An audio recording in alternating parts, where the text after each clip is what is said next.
The apocalypse has arrived, and humanity is randomly assigned shelters across the globe. Each month brings forth a new cataclysm: intense heat, frigid cold, meteor showers, ecological disasters, and the emergence of monstrous beings. In this era of extreme calamity, individuals must venture forth to explore, gather resources, and relentlessly upgrade their shelters to survive amidst the relentless chaos. Sui, a mere mortal among the masses, discovers that his sheltering talent is somewhat extraordinary. Homebody's Haven SSS Rank. For each day spent in a shelter, he receives the most urgently needed survival rewards, with the magnitude of these rewards increasing as the shelter level rises. What an exceptional talent! I can grow stronger just by staying at home? To Sui's astonishment, he realizes that as long as he remains indoors, he lacks for nothing. Resources, sustenance, weapons, and equipment are all abundant. While others struggle for survival outside their shelters, Sui has transformed his refuge into the strongest fortress in the world. Meanwhile, he lounges on his plush mattress, embracing the Shrank combat beauty awarded to him, while continuing to tally his seemingly limitless apocalyptic resources. He need do nothing more than remain a recluse to gain unparalleled strength. You say this is the end of the world? Don't be absurd. This is clearly a paradise for homebodies. Chapter 1. The apocalypse has arrived? Sorry, you'll just stay in and win. Humanity's destruction of nature has triggered the cosmic punishment mechanism, ushering in the global apocalyptic era. A random sanctuary is now accessible to all of humanity, with each shelter endowed with its unique gifts. Please utilize them wisely and strive for survival. Should humanity face total extinction, Earth will usher in a new era. If humanity endures through 10,000 apocalyptic calamities, it shall become the eternal sovereign of this planet. As a mysterious voice resonated in the ears of people worldwide, a monumental transformation unfolded across the globe. In that moment, individuals dining outside found themselves seated on their own beds with plates in hand. Shoppers discovered themselves burdened with bags while lounging on theirs. Ofas and passionate lovers suddenly realized their partners had vanished. Even those without permanent residences materialized in unfamiliar abodes. Sui was no exception. He had been at work, enduring his boss' reprimands, when in the blink of an eye, the surroundings warped, and he found himself settled on his own sofa. Sui blinked, momentarily stunned and unable to comprehend the situation. In the next instant, a shiver ran down his spine. Those words I heard earlier, were they merely a figment of my exhausted mind? A mysterious entity is punishing humanity. The apocalypse is upon us. Taking a deep breath, Sui forced himself to quell his trembling body. At the age of 23, his adaptability was remarkable, and he quickly grasped the gravity of the situation.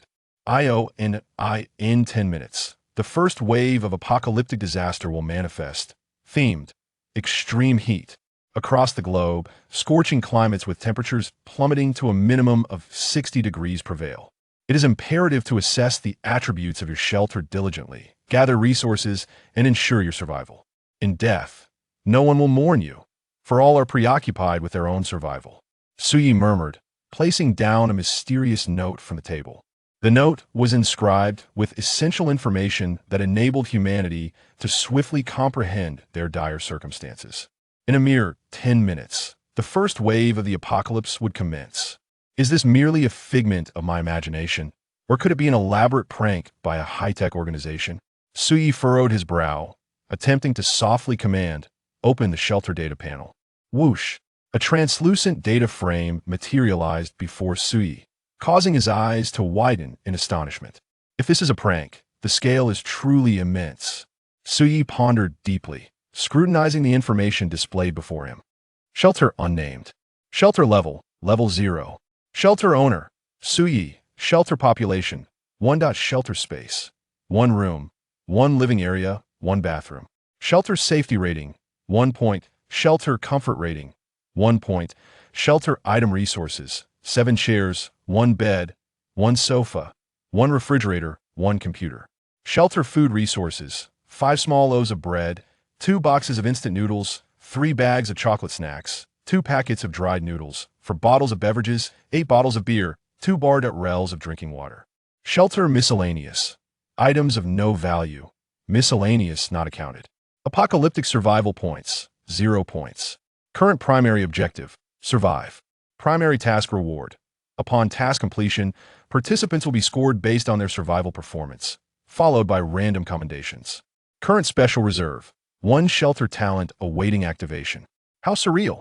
Sui meticulously examined the data before hastily making his way to the window, drawing back the curtain to gaze outside.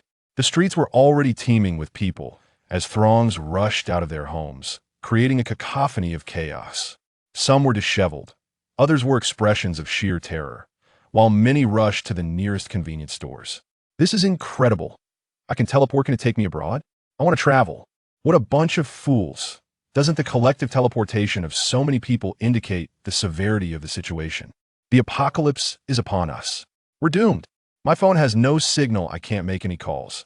Has humanity's technology truly been rendered useless? Boss, I need supplies. Bring out all the most durable food. And 100 buckets of ice. Get lost. I'm not selling. Do you think I'm an idiot? The end is here. Your money is nothing but worthless paper. The streets outside descended into chaos as countless individuals surged into nearby supermarkets and convenience stores. Shopkeepers hurriedly pulled down their shutters, exacerbating the turmoil that engulfed the entire street, with even police presence becoming visible. Sui refrained from descending, silently observing the throng below. If the apocalypse is indeed upon us, then it is but 5 minutes away. Even if I were to procure anything now, it would be too late. Sui took out his phone and glanced at it for a moment, only to confirm the absence of signal, rendering him unable to make a call. That he plugged it into the power source, yet there was no response. Has the power gone out? He checked the drinking water and discovered that the supply in his home had, for the time being, remained unaffected. If the apocalypse is merely a figment of imagination, it would be preferable. However, if this is indeed reality, I must devise a strategy to cope with it swiftly. Taking a deep breath, Sui recognized that everything might indeed be true. Even if luck prevails and I avoid heat stroke, dehydration could still claim my life. Moreover, with technology faltering, the urban water system will face significant challenges. In the current situation, it seems we are all confined to our homes, our dwellings serving as sanctuaries. Sui endeavored to compose himself, drawing upon all his survival experience to determine the next course of action. First, gather water. He quickly came to his senses, retrieving every basin and bottle in his home, rushing to the bathroom to fill them. He then turned on the shower head in the bathtub to its maximum capacity to collect water. Thank goodness, I chose to rent this apartment with a bathtub. It proves useful in critical times. I wonder where the landlord has gone now that this place has become my refuge. Regardless, the landlord has many properties. Why should I concern myself with that?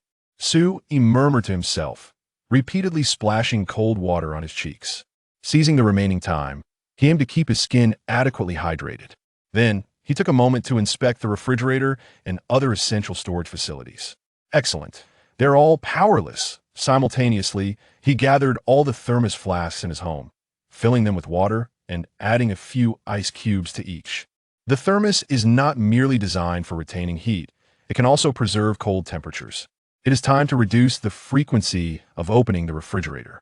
If it truly is the end of days, this may very well be my last lifeline. Sui glanced at the clock. Only 1 minute remained.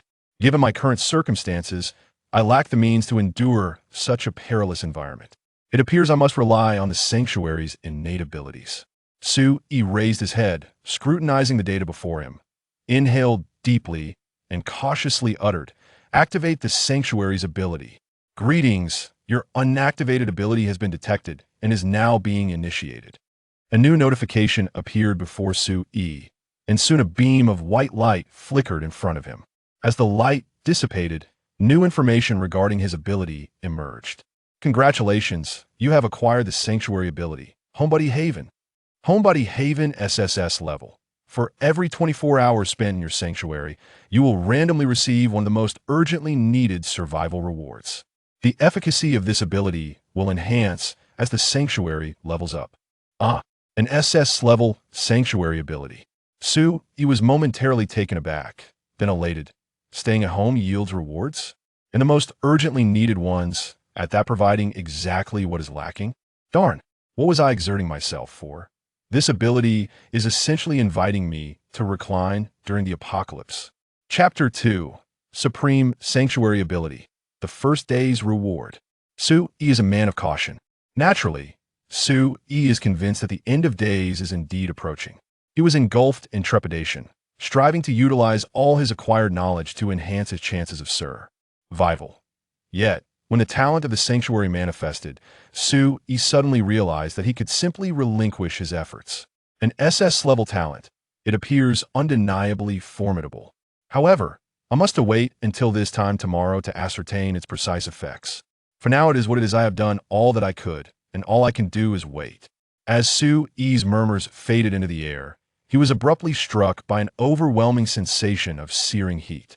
This inexplicable warmth surged forth, instantly desiccating the surrounding atmosphere, while the temperature continued to escalate, making him feel as though the air he inhaled was igniting in haste.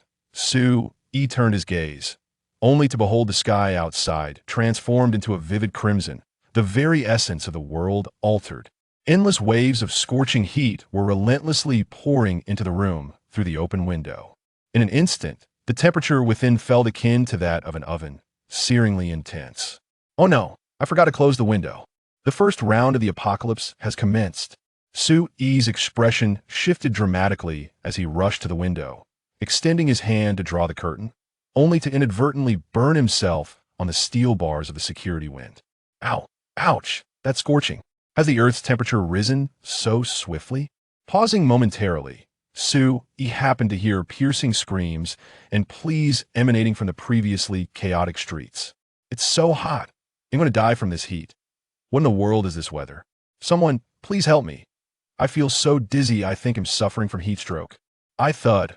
Above the heads of the people, the sun looms larger, mercilessly radiating an endless wave of heat. The crimson sky, glaring like blood, casts an ominous hue. On the streets, frail humans succumb to the oppressive heat, collapsing under its weight, displaying severe signs of heat stroke. Yet, no one remains to aid these vulnerable souls. All are frantically racing home or seeking nearby structures for shade and refuge. In this moment, humanity comprehends the truth. This is no mere illusion, it is a genuine cataclysm of the earth and sky. The apocalypse has truly arrived. Life and death hang in the balance at this very moment. Su-E lets out a soft sigh, acknowledging that he cannot save others, he can only tend to his own well-being. He pulls the curtains tightly, wrapping his hand within them, gritting his teeth to close the window, and then draws the curtains up. The temperature within the room decreases slightly. Though still sweltering, it is a modest improvement compared to the furnace-like conditions outside. Only a few minutes have passed since the onset of the end times, and despite not engaging in any strenuous activity, Su-E already feels drenched in sweat, his body exuding moisture, and his lips cracked and parched.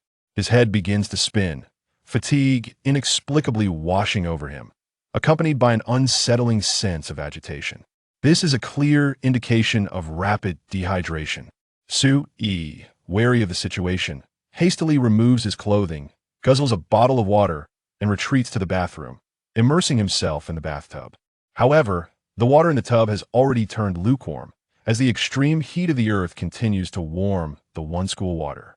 If I continue to soak like this, will I end up cooking myself? This thought crossed Su-E's mind, but he promptly dismissed it. After all, a mere 60 degrees Celsius isn't quite that extreme. Yet the disaster reports indicate that the initial wave of apocalyptic weather starts at 60 degrees. They never mentioned it couldn't rise even higher. The oppressive heat rendered Su-E nearly incapable of maintaining his composure, his mind racing with chaotic thoughts. He longed to devise a strategy for breaking through this predicament or to enhance his chances of survival. However, given the current circumstances, such aspirations seemed dauntingly unattainable. Ordinary individuals, confined within their homes, suddenly confronted with such sweltering temperatures and an unpredictable future, could only await the whims of fate in silence. It appears I must now rely solely on the effects of my innate abilities. Su-E sighed, but soon rallied his spirits. After lounging in the bathtub for a considerable time, he finally rose, dripping wet. Before he could exit the bathroom, The droplets on his skin evaporated almost entirely. My body feels a bit better. I should eat something. In this sweltering heat, certain items will spoil if left too long. He selected perishable food items from his pantry, enduring the scorching sensation as he swallowed them down. I suppose I am somewhat of a homebody, at least I have some provisions. Those who lack the habit of storing food, alas, they will likely be among the first to perish. Reflecting silently, he suddenly chuckled. Well then, it seems the apocalypse has a peculiar affinity for the homebody demographic. Finding joy amidst adversity is an essential skill for those who dwell in solitude. He deliberately slowed his dining pace, allowing his physical endurance to diminish at a more gradual rate. During this time, he occasionally caught the distant shouts and cries of people from outside and from the floors above and below his own. Though he could not discern their words, he sensed the desperation and anguish woven into their exclamations. It is unbearably hot. The human body struggles to acclimatize to the sudden onset of extreme temperatures. As the apocalypse abruptly descends, many individuals lacking resilience inevitably succumb to panic, their mental defenses crumbling in an instant.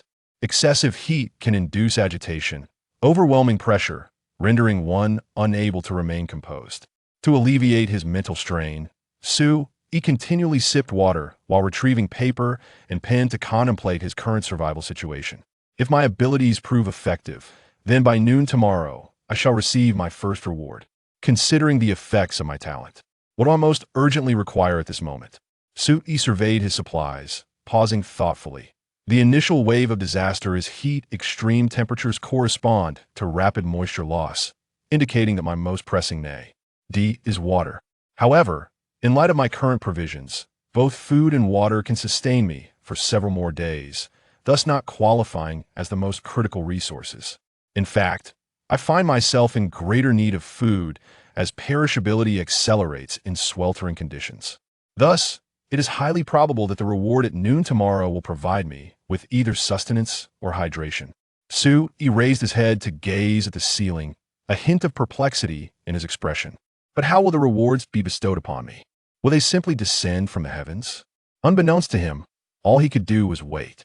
Of course, apart from his anticipation for the talents bestowed by the sanctuary, he was far more concerned about whether the existing order of humanity on Earth still prevailed. To speak specifically, considering the intricate system of human order in the vast land of Huaxia, any potential threat would be met with unwavering resistance against calamity. Could this time be any different? He was uncertain. All he could do was endure the sweltering heat, his mind incessantly counting the passage of time. 8 hours later, dusk descended. Occasionally, he could still hear the faint echoes of human activity from the streets, as many ventured out from the sanctuary in search of sustenance, taking advantage of the sly, cooler night. Yet, he still awaited any official news of rescue. Human technology has completely failed, and coupled with the sudden disaster, it has truly annihilated nations across the globe. Even if there are efforts to organize a rescue, it is likely to be a mere drop in the bucket in the short term. After all, next month heralds yet another crisis. Humanity worldwide has become mere playthings. He closed his eyes and lay upon his bed. A night of contemplation had allowed him to fully grasp his current predicament. Rather than placing his hopes in others, he would rely on himself. How would he survive? Seclusion. The following day at noon, he lay languidly on the bed, suddenly lifting his head to glance at the wall clock, murmuring, "The time has come. The rewards for the shelter's talents should be arriving." Before he could finish his sentence, a translucent information box abruptly materialized before him. "Congratulations, you have successfully triggered the shelter talent, receiving a random reward. Ice Water Maker Grade D." As the information box appeared, a radiant white light erupted from the floor before him. When the brilliant glow dissipated, an object resembling a large freezer lay before him. He momentarily stood in astonishment, his gaze drawn to it. He could distinctly see a line of small explanatory text above the freezer. Ice Water Maker, a Grade D shelter item. It possesses enduring cooling effects and provides refrigeration space. It automatically generates 10 servings of drinkable ice water. Vary 24 hours, effectively reducing body temperature by 5 degrees for a duration of 2 hours. The produced ice water cannot exceed 10 servings simultaneously, area unrestricted. With the appearance of a large freezer, a new entry regarding the ice water maker also appeared in Su-E's shelter inventory. Simultaneously, the comfort level of the shelter surged from 1 point to 11 points. Indeed, there are rewards. Su-E took a deep breath and hurriedly approached the large freezer, gently opening the door.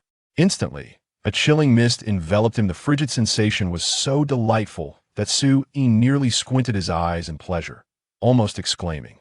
It was utterly exhilarating. It was akin to stepping into an air-conditioned room on a sweltering summer afternoon, a sensation so refreshing it rendered one breathless. Su-E bent down, nearly immersing half of his body within. As he reveled in the invigorating chill, he scrutinized the contents of the freezer. 10 bottles, resembling large beverage containers, lay within. Su-E retrieved one, effortlessly twisted off the cap, and tentatively took a sip. Ding! You have consumed grade ice water, gaining a continuous effect for 2 hours. Body temperature perception reduced by 5 degrees. As the icy liquid coursed through him, Su-E distinctly felt the refreshing sensation envelop his entire being. His once overheated skin calmed, pores slightly constricting, and the incessant perspiration ceased. Much more comfortable. What a marvelous item. Su-E sighed contentedly, for this was indeed the most urgently needed resource at present. With such a treasure in hand, the paramount survival challenge in extreme heat was alleviated. He no longer had to fear heat stroke or dehydration. Just as Su-E prepared to further examine the freezer, a sudden, urgent knocking resonated from outside the door. Knock, knock, knock, knock, knock, knock. Chapter 3. The refuge trading platform is Urin's suite. The sound of urgent knocking echoed through the air, causing Su-E to tense up. His instincts warned him that a group of individuals was outside, their intentions shrouded in mystery. Even as a novice in the face of apocalypse, he understood the unpredictability of human nature amidst monumental disasters. With the world in chaos and calamity reigning supreme, who could ascertain whether these individuals were nefarious? The thought of opening the door was unthinkable. Even a simple inquiry would be an act of folly. Is anyone there? Open the door. We are your neighbors from above. A rough male voice called from outside, resonating with the timbre of a robust man, heightening Su-E's anxiety. He cautiously made his way to a nearby cabinet, where a row of kitchen knives lay, the most commonplace of defensive weapons in a household. Damn it, another desolate place, one voice lamented. Lee, we shouldn't wait any longer. The occupants inside might have succumbed to the heat. There's no sense in wasting time. What ill fortune! It seemed another unfortunate soul was destined to perish. The murmurs of the crowd outside mingled with sighs of exasperation, and one individual vented his frustration by delivering several forceful kicks to the door, a manifestation of the oppressive heat. Gradually, their voices faded into the distance. Throughout this ordeal, Su-E remained utterly silent. Even as the commotion subsided, he did not stir from his spot. It was only after half an hour of stillness that he cautiously retrieved 2 knives, gripping them firmly in his hands, his gaze fixed on the door with unwavering vigilance. 2 hours later, Su-E gently sipped a glass of icy water to replenish his strength, stealthily approaching the door and peering through the peephole to observe the outside. The coast was clear. Who were these individuals? Had they emerged in droves to seek out the survivors within this building? From their discussions, it appeared they had already searched numerous rooms, even encountering the deceased. With limited information at hand, Su-E pondered, unable to draw many conclusions. However, one thing was certain: his sheltering talent was indeed invaluable. As long as he ensured this, there was no need for him to step outside his domicile. By remaining indoors every day, he could effortlessly endure the sweltering first month of the apocalypse. Fortunately, he had secured the door yesterday. Otherwise, if intruders were to force their way in and discover his freezer, one must always remain vigilant. Should this contraption be uncovered, who could guarantee that no malevolent intentions would arise?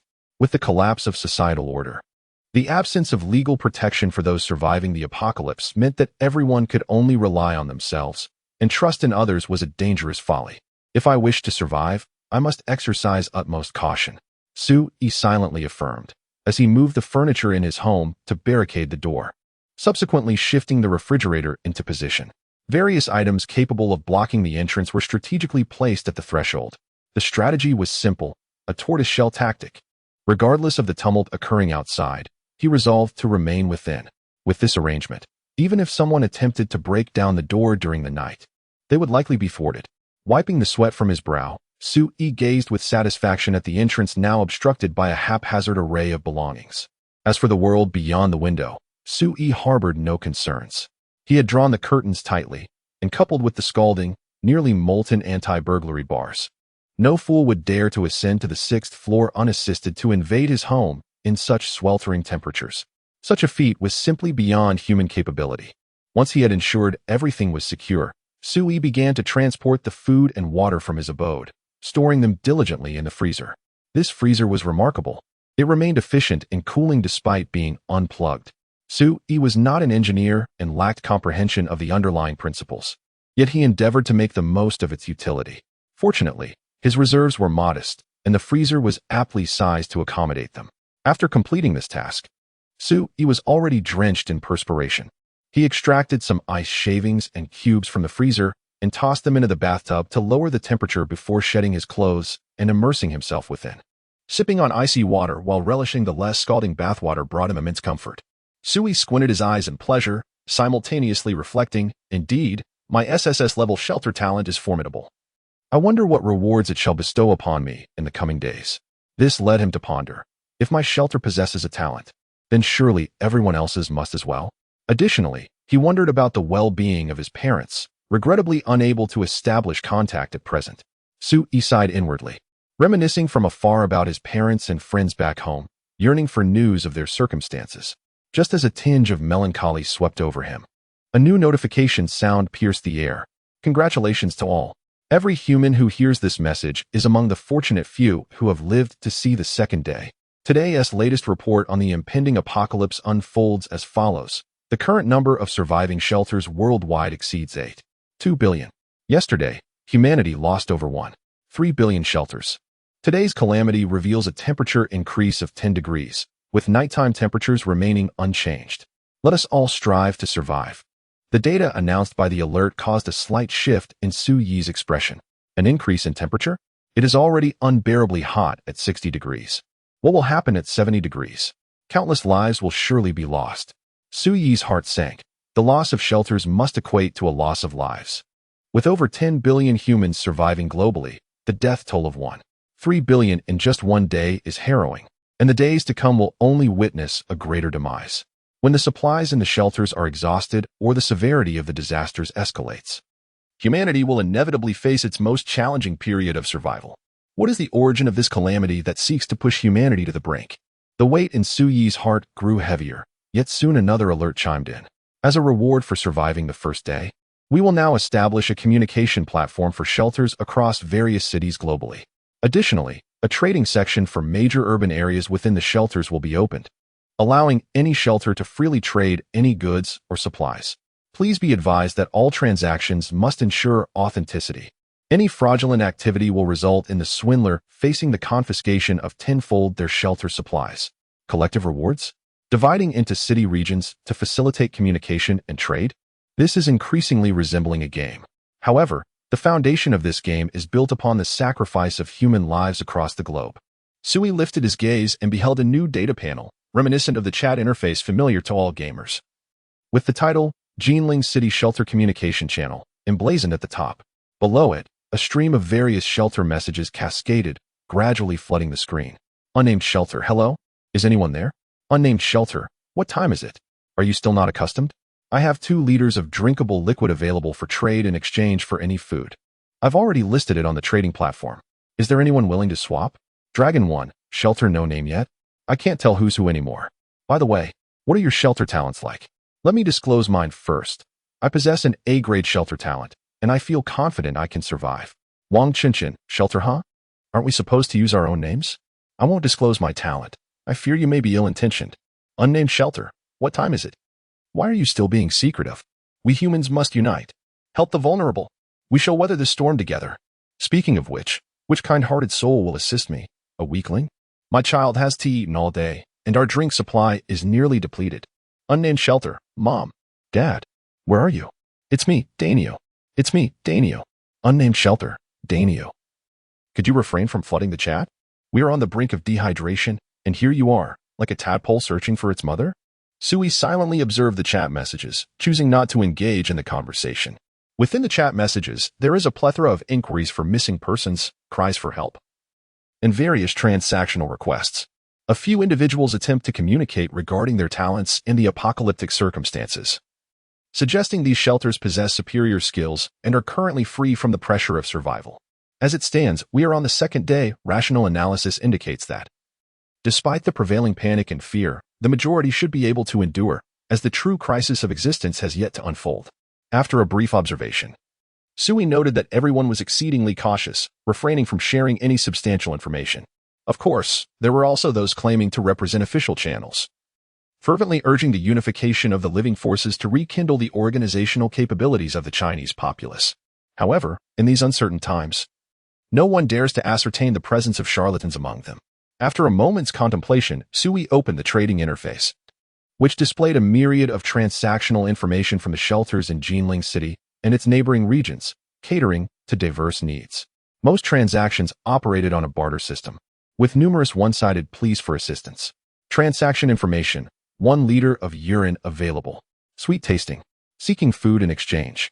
No waste accepted. Transaction information: a bottle of 2 yuan mineral water. Only in exchange for storable food, equivalent to a day and a half's worth for an adult. No small knives accepted. Transaction information: a complete set of collectible Ming Dynasty General's armor. Includes a dagger and bow, an essential for home survival in the apocalypse. Only accepting a week's worth of drinking water and food. Transaction information: my neighbor hoards grain while I stockpile weapons. My neighbor is my granary. Currently offering a set of powerful crossbows, complete with 20 iron arrows, in exchange for 5 days' worth of sustenance. The abundance of transactional content continues to grow incessantly. It appears that the survivors of the Nanjing Sanctuary are relatively numerous, though the question remains how many will still be present in the coming days.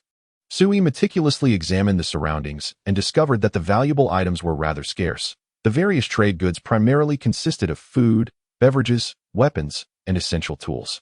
Naturally, there were individuals attempting to sell gold bars and jewelry at exorbitant prices, yet they found no takers. Conversely, the orders for sweetened urine were surprisingly successful. Swiftly displaying the message: order transaction successful. It seems that even urine has its buyers, while treasures remain neglected. Indeed, in these chaotic times, sustenance reigns supreme. Sui glanced at the half bottle of ice water in his hand, contemplating, perhaps I should give it a try and see what I can sell. He possessed a considerable amount of ice water, so offering half a bottle was inconsequential. He promptly took action, listing the half bottle for trade and specifying that he was only seeking food and weapons in return. Simultaneously, Sui made the information about the half bottle completely public, allowing others to see that it was a unique item from the sanctuary. This would effectively underscore the value of the ice water. And Sui felt no apprehension about revealing his identity, as he was also associated with the unnamed sanctuary, which afforded him a degree of anonymity. Just as Sui listed the ice water, within mere seconds, a notification chimed. Chapter 4. The Internet Sensation of the Apocalypse. Ice Water Brothers so quickly. Someone has come to purchase? Sui was pleasantly surprised and opened the interface to examine the details. Buyer's message: unnamed sanctuary hello. I would like to exchange 2 buckets of instant noodles for your ice water. Please accept my trade request. 2 buckets of instant noodles? If rationed, they could last at least 3 days. Regardless, the maximum duration for each order is 24 hours, and Sui currently harbors no concerns about food shortages. Moreover, with the existence of a trading platform, he can exchange ice water for food daily. In the sweltering heat, nothing holds greater value than water. Suddenly, several new notifications popped up, startling Sui, prompting him to check them immediately. Buyer message: hey, are you there? Care to exchange for an edible item? Buyer message: a large bottle of sweet liquid, 1 bottle for half a bottle. You won't regret it. Buyer message: how about cigarettes? 3 packs of Huazi. I'll buy half a bottle from you. It's definitely a good deal. This stuff will be in high demand in the apocalypse. Buyer message: brother, check out the latest exquisite lingerie, absolutely fragrant, 7 pieces in various colors. Hope you'll be satisfied. Sui was left dumbfounded. What kind of trading messages are these? Aside from the cigarettes, which seem somewhat normal, the rest are bizarre items. There was even an attempt at remote seduction. What is this? Cyber seduction? What era are we in? And 7 different colors? Can any of this serve as sustenance? Everyone is envious of the unique properties of that half bottle of ice water, which consistently reduces body temperature by 5 degrees. In critical moments, it serves as a miraculous lifesaver. There are indeed many discerning individuals, but they all hope to gain an unfair advantage. Thus, Sui decided to categorize the trading options strictly into 2 major categories: food and weapons. Any trading information not belonging to these 2 categories would be automatically filtered out, preventing any disturbances. After implementing this adjustment, he found that the influx of nuisance messages significantly diminished. Approximately 2 hours later, amidst a plethora of ordinary trading messages, Sui stumbled upon a particularly intriguing item. Buyer information: plant bread, a grade D consumable, which, when consumed, provides the essential nutrients required by the human body for an entire day, replenishing the stamina expended through daily labor, yet still leaving one with a lingering sense of hunger. How about it, my friend? 2 magical loaves in exchange for half a bottle. You will undoubtedly gain from this. This message piqued Suyi's interest. The buyer referred to their bread as magical, and the message conveyed an aura of wonder akin to that of ice water, a rare product from the shelter. Swapping wondrous ice water for enchanting bread seemed like a mutually beneficial arrangement. Without hesitation, Sui consented to the trade request and confirmed the transaction details. Shortly thereafter, a notification chimed. Ding! Your order has been successfully traded. With this announcement, the item information on the shelter interface updated to include the plant bread. Sui silently recited the item name, and as he opened his hand, 2 loaves, each roughly the size of a palm, materialized before him. The bread, with its golden hue, exuded an enticing aroma that awakened his appetite. Above the bread, the item information was displayed clearly, identical to what the buyer had indicated. Without a moment's pause, Sui devoured one of the loaves. The flavor was delightful, sweet, and satisfying. As he savored the exquisite taste, he licked his lips, thoroughly enchanted by the bread's aroma and remarkable effects. He pondered how many such loaves the buyer might possess. Suddenly, gazing at the remaining loaf in his hand, a spark of realization ignited in Suyi's mind, leading him to a significant revelation. My gift is to bestow the most urgently needed items each day. Given the circumstances of the first instance, it is highly probable that the next reward will pertain to food. After all, in the current situation, access to water and sustenance is undeniably paramount. However, if I exchange ice water for a sufficient quantity of food, what might the second reward entail?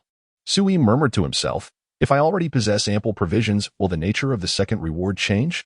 If it does this imply that I can manipulate the content of the rewards? A sudden realization struck Sui. This could very well be the proper application of his gift. Clearly, each individual across the globe possesses a sanctuary, and to endure the relentless cataclysms of the apocalypse, one must learn to manage their refuge effectively. Without hesitation, Sui approached the freezer and retrieved 5 bottles of ice water, placing them on the shelf. This time, he resolved to accept only food in return.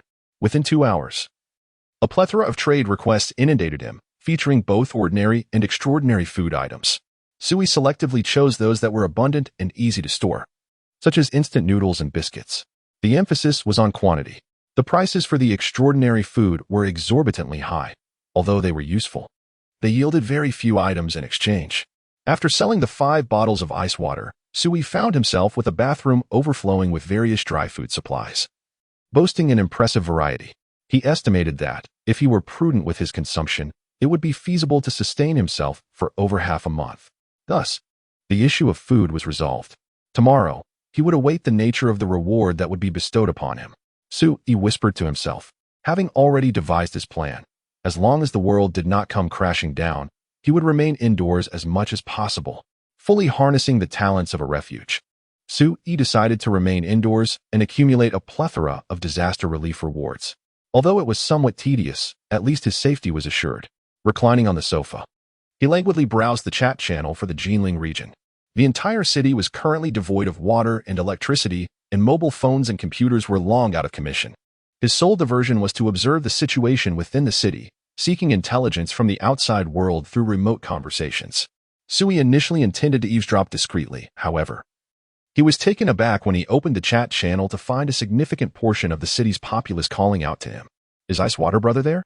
I urgently need some ice water. The price is negotiable. Ice Water Brother, please send a few more bottles. I missed out just now, and I can offer more food.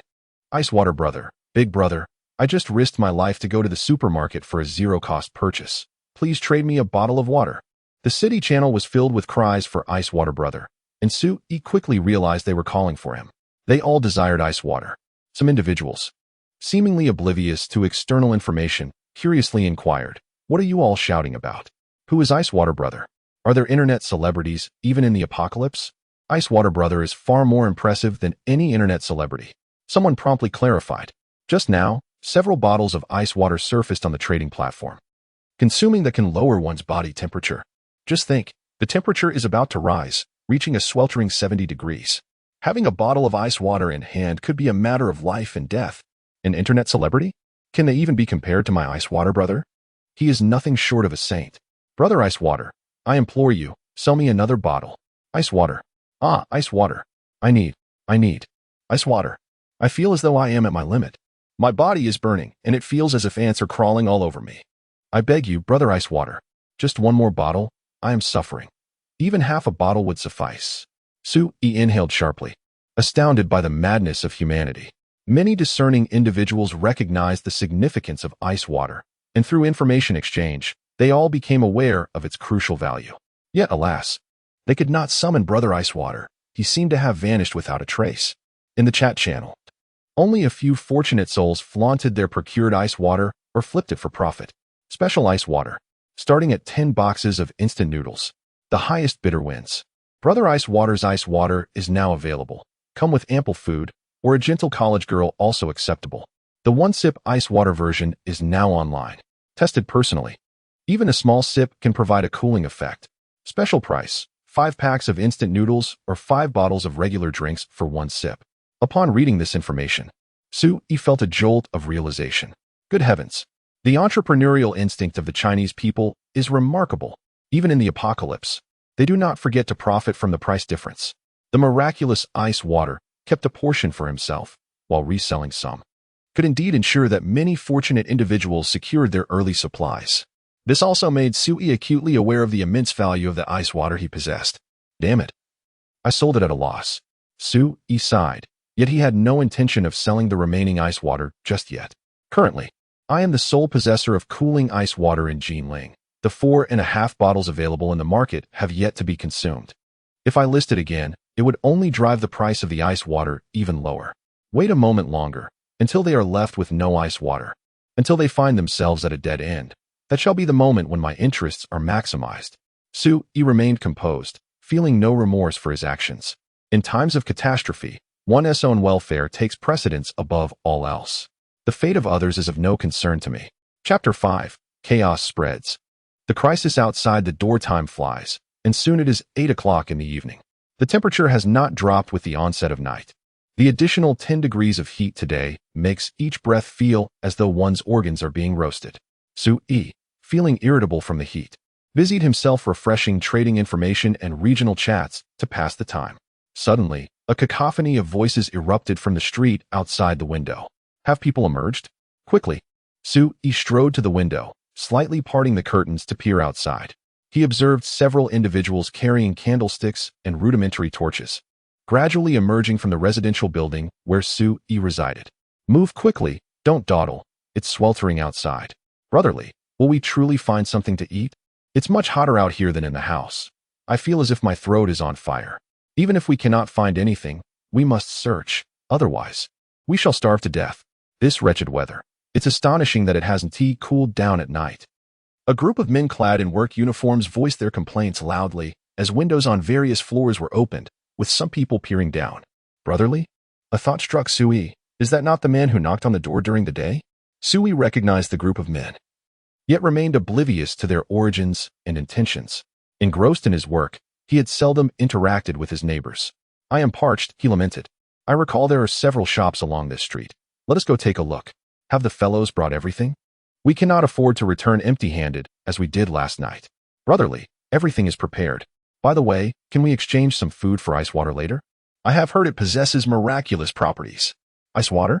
Humph, it is excessively dear, not worth the cost. We shall suffice with plain water, one of the men retorted, as they continued their discourse while venturing deeper into the shadows. From his concealed vantage point, Sui observed with clarity that each man appeared armed with makeshift weapons, steel rods, kitchen knives, and self-fashioned bows and arrows. The sweltering apocalypse had rendered the temperature their adversary. Their possession of such arms suggested ulterior motives. Sui muttered to himself, suddenly alarmed. There must be someone in the shops. They intend to rob them. The extreme climate of this apocalyptic era had merely altered the Earth's environment, failing to eradicate humanity itself. In comparison to the unbearable heat, the true peril lay within human interactions. With global cities in paralysis and resources dwindling, the darkest facets of human nature were easily awakened. In these tumultuous times, those who flouted the old rules seemed to thrive. Before long, shouts pierced the air. "Spare me! Spare me! Ah, my husband! What have you done to my husband? Murder! Someone, come quickly! Murder!" A piercing scream abruptly shattered the stillness of the night, as from the depths of darkness not far down the street. The chilling cries of a man intertwined with the heart-rending wails of a woman and the plaintive sobs of a child resonated clearly.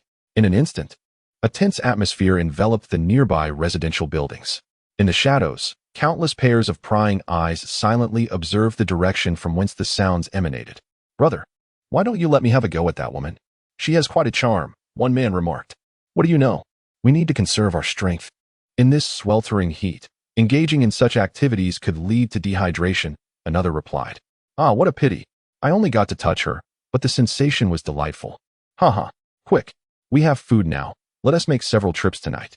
We mustn't allow anyone else to seize the opportunity," they communicated, their voices punctuated by lascivious laughter, sounding quite pleased with themselves. Sui observed that many of them bore fresh bloodstains, and their weapons were marked with crimson traces. Indeed, they were a perilous lot. He squinted, relieved that he hadn't opened the door during the day. Otherwise, faced with this group, his meager strength would have surely led to the loss of his freezer. This gang seemed to have banded together, yet he pondered their talents. They were adapting swiftly to the rules of this apocalyptic world, and if left unchecked, it was only a matter of time before he would be unearthed by them. A sense of unease began to rise within Sui. Though these individuals had not broken in today, the future remained uncertain. Once humanity shatters the shackles of its innermost fears, it becomes capable of unimaginable acts, including the desperate plundering and collection of resources from door to door. It is imperative to devise means to bolster the defenses of the sanctuary, as self-preservation has become paramount. Sui quietly drew the curtains, sitting in the darkness to ponder calmly. Be it weaponry, equipment, or any other item that could enhance the safety of the refuge, Sui was willing to trade. He even emphasized in his messages that if the price seemed unreasonable, one could leave a message for negotiation. As long as the goods were of sufficient quality, he would not hesitate to exchange them, even for multiple bottles of ice water. After all, by noon tomorrow, the refrigerator would automatically generate 10 bottles of ice water, rendering Sui's trades virtually risk-free. The ice water man has reemerged. A new order for ice water has surfaced. 4 bottles are available at once. It is undoubtedly the ice water man himself. Damn it, I am parched here. The family next door has perished. Yet the ice water man is already contemplating the security of the sanctuary. Humanity should unite in solidarity to weather this storm. I urge the ice water man to generously provide more ice water to the community, becoming the grand hero of the entire city. Discussions regarding the new ice water orders floated through the chat channel, yet the majority remained filled with cries for help and self-proclaimed saviors' appeals. On the second night of the apocalypse, the initial novelty of the end of days had faded, leaving only an overwhelming dread for the future. Resources became increasingly scarce. The sweltering heat became unbearable, and people must confront a stark reality. This is a true global catastrophe that could claim lives. It is precisely due to the scarcity of resources that the ice water offered by Sui is particularly coveted. Ultimately, Sui opted for a compact composite crossbow, accompanied by 30 professional steel arrows, along with the necessary maintenance tools, spare parts, and an instruction manual. In times of peace, such an item is undoubtedly regulated, possessing a lethality comparable to that of a handgun. Its value is considerable. Sui successfully traded it for 3 bottles of water, while another bottle was exchanged for a thermal jacket. These individuals are exceedingly stingy, each one more astute than the last. Despite the preciousness of ice water, it can only procure a limited array of items. Taking a deep breath, Sui reflected on the meticulous calculations people were making in this apocalyptic world. With the acquisition of this weapon, he felt a modicum of security. He glanced at the door he had secured tightly, placing the crossbow beside his pillow to ensure it was within reach at the first sign of danger during his slumber. Although he donned the thermal jacket, its efficacy was regrettably minimal, leaving him still feeling stifled. With provisions, water, and a weapon now at his disposal, the only thing lacking appears to be medicine. Lying on his bed, he gradually contemplated his survival strategy in the darkness. Tomorrow, he aimed to barter the ice water for some medicinal supplies. Perhaps something like Huxiangjingqi water. What rewards await him the next day? Now that his fundamental survival needs are met. Will the rewards merely consist of repetitive provisions and water, or might they include something new? As he pondered, Sui unknowingly drifted into slumber. Bang. Don't come any closer. I will call the police. Help. Someone. Please save me. They're going to kill me. Suddenly, a piercing scream from a woman erupted from the upper floor, jolting Sui awake from his slumber. He hastily scrambled out of bed, swiftly grasping his crossbow. His gaze warily directed towards the door. The entrance stood intact, and there was no one else in the room. Once assured of his safety, Sui turned his attention to the ceiling. This aged apartment complex offered little in terms of sound insulation, allowing him to distinctly hear the cacophony of a struggle above, a blend of male shouts and female screams, accompanied by the sounds of objects being violently hurled about. What are you doing? Are you trying to harm someone? Don't come any closer. I have a weapon. Another man's scream pierced through, seemingly that of a gallant individual who had been overpowered. Could it be the group led by Brotherly? Sui's expression grew grave as he pondered. Given the circumstances of the past few days, it appeared that only Brotherly's crew possessed any formidable fighting capability in this building. Yet, regardless of their identity, the current situation indicated that someone within this residential structure had succumbed to the urge to begin a thorough search. They were likely targeting neighbors, breaking down doors to seize supplies. The direst scenarios of a world in chaos were slowly unfolding. Humanity, stripped of order, would descend into utter disarray and peril. Intense silence, Sui awaited developments. An hour later, the commotion above began to subside. It seemed the assailants had halted their expansion. They did not descend towards Sui's quarters. However, Sui was acutely aware that the meager resources within a single room would hardly suffice for this band of aggressors. It would not be long before they arrived at his doorstep. I am inevitably bound to confront this group of individuals. It is merely a matter of time. A heavy weight settled within Sui as he surveyed his surroundings, noticing that daylight had fully emerged outside. The sky remained a vivid shade of crimson, and the air was thick with swirling heat waves. The wall clock struck noon, marking the moment precisely at 12 o'clock. It was now midday on the third day of the apocalypse. Congratulations! Your duration of stay in the shelter has met the new 24-hour requirement, triggering the shelter's talent reward. Chapter 6. Recruiting talent for the shelter. Initiate exploration mission. Congratulations. You have obtained a D-grade talent recruitment voucher. As the mysterious voice resonated, a delicate golden paper floated down onto the coffee table before Sui. A talent recruitment voucher? Is this my second reward? Sui picked up the paper, examining it closely. It bore only incomprehensible mystical patterns along with the words D-grade recruitment. Apart from that, there were no other peculiarities. Each shelter can recruit talent, but do these recruits emerge from thin air, or are they other remnants of humanity? Sui murmured to himself. It increasingly resembles a game in which many lives are at stake. As an avid gamer, Sui began to understand the current mechanics of the Doomsday shelter through the appearance of the recruitment voucher. If his assumptions were correct, that enigmatic entity must perceive the entire Earth as a colossal gaming arena, with humanity as the players engaged in this apocalyptic game. With determination, Sui gripped the recruitment voucher and confirmed its use.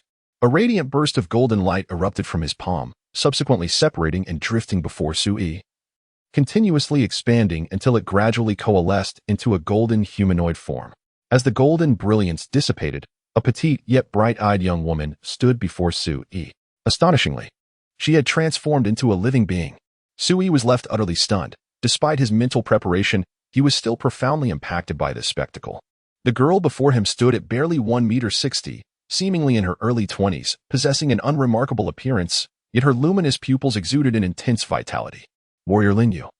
Reporting to the commander, the girl declared with a resounding voice, standing at attention before Sui, chest out and head held high, exuding an impressive aura. A warrior?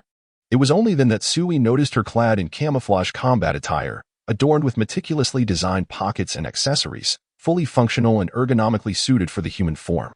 Her sturdy military boots featured a slip-resistant tread design, ensuring durability and sufficient grip on complex terrains.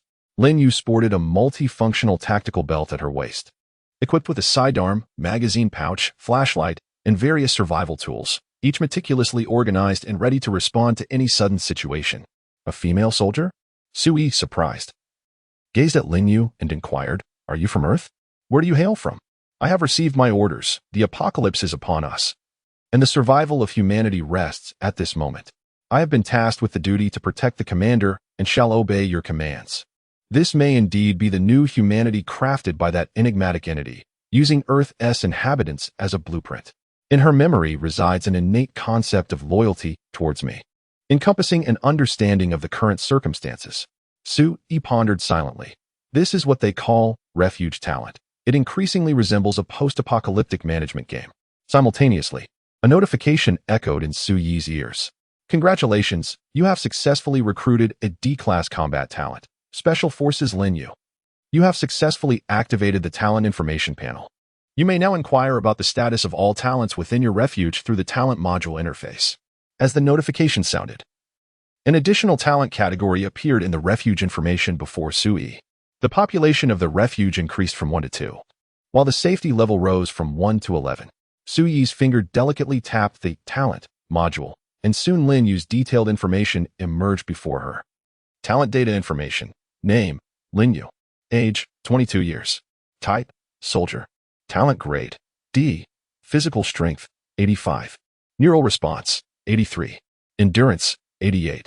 Mental will, 95. Self-healing immunity, 82. Talent characteristics. Loyalty. She is a devoted warrior of Huaxia, unwavering in her allegiance, and will never betray the refuge, regardless of the challenges that arise. Talent aptitude. Military fundamentals. She possesses mastery over all conventional combat techniques of modern soldiers, demonstrating an integrated proficiency with firearms and blades, while also excelling in hand-to-hand combat, reconnaissance, and survival skills in the wilderness. Combat power rating, 105 points. Before Sui stood a panel strikingly reminiscent of game data, meticulously detailing Lin Yu's personal information. With a combat power of 105, was this considered high or low? Sui pondered briefly, swiftly concluding that, regardless, she was undoubtedly superior to him.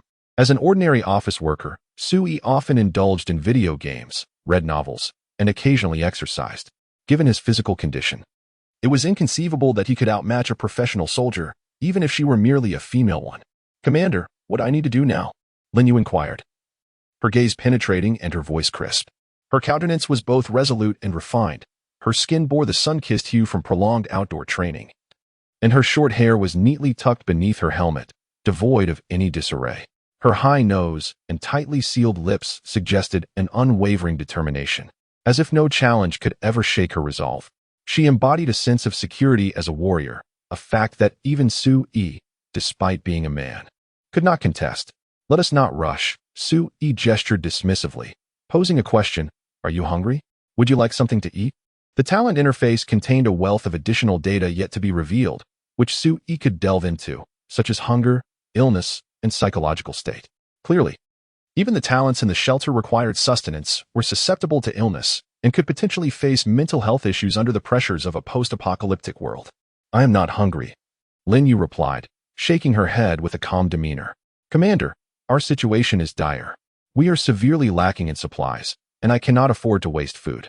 In a state of non-combat, I can sustain myself on a single meal every 3 days, consuming merely half the portion intended for an adult male. 3 days for just a half meal? Remarkable. Truly, the resilience and endurance of the soldiers from Huaxia are nothing short of extraordinary." Sui raised his thumb in admiration, but before he could utter a word, a new mysterious notification echoed in his ears. "Citywide announcement in progress. Talents have been acquired by existing shelters. Initiating the Shelter Exploration Task Module. All shelters may dispatch talents to undertake exploration missions. Gather additional survival resources. Furthermore, the Shelter-level leaderboard, Talent Leaderboard, and Exploration Task Leaderboard are now open in this region. At the conclusion of this apocalyptic round, survival rewards will be distributed based on leaderboard rankings."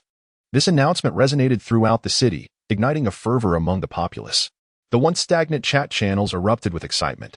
Unnamed shelter. What is this all about? Exploration tasks? Leaderboards?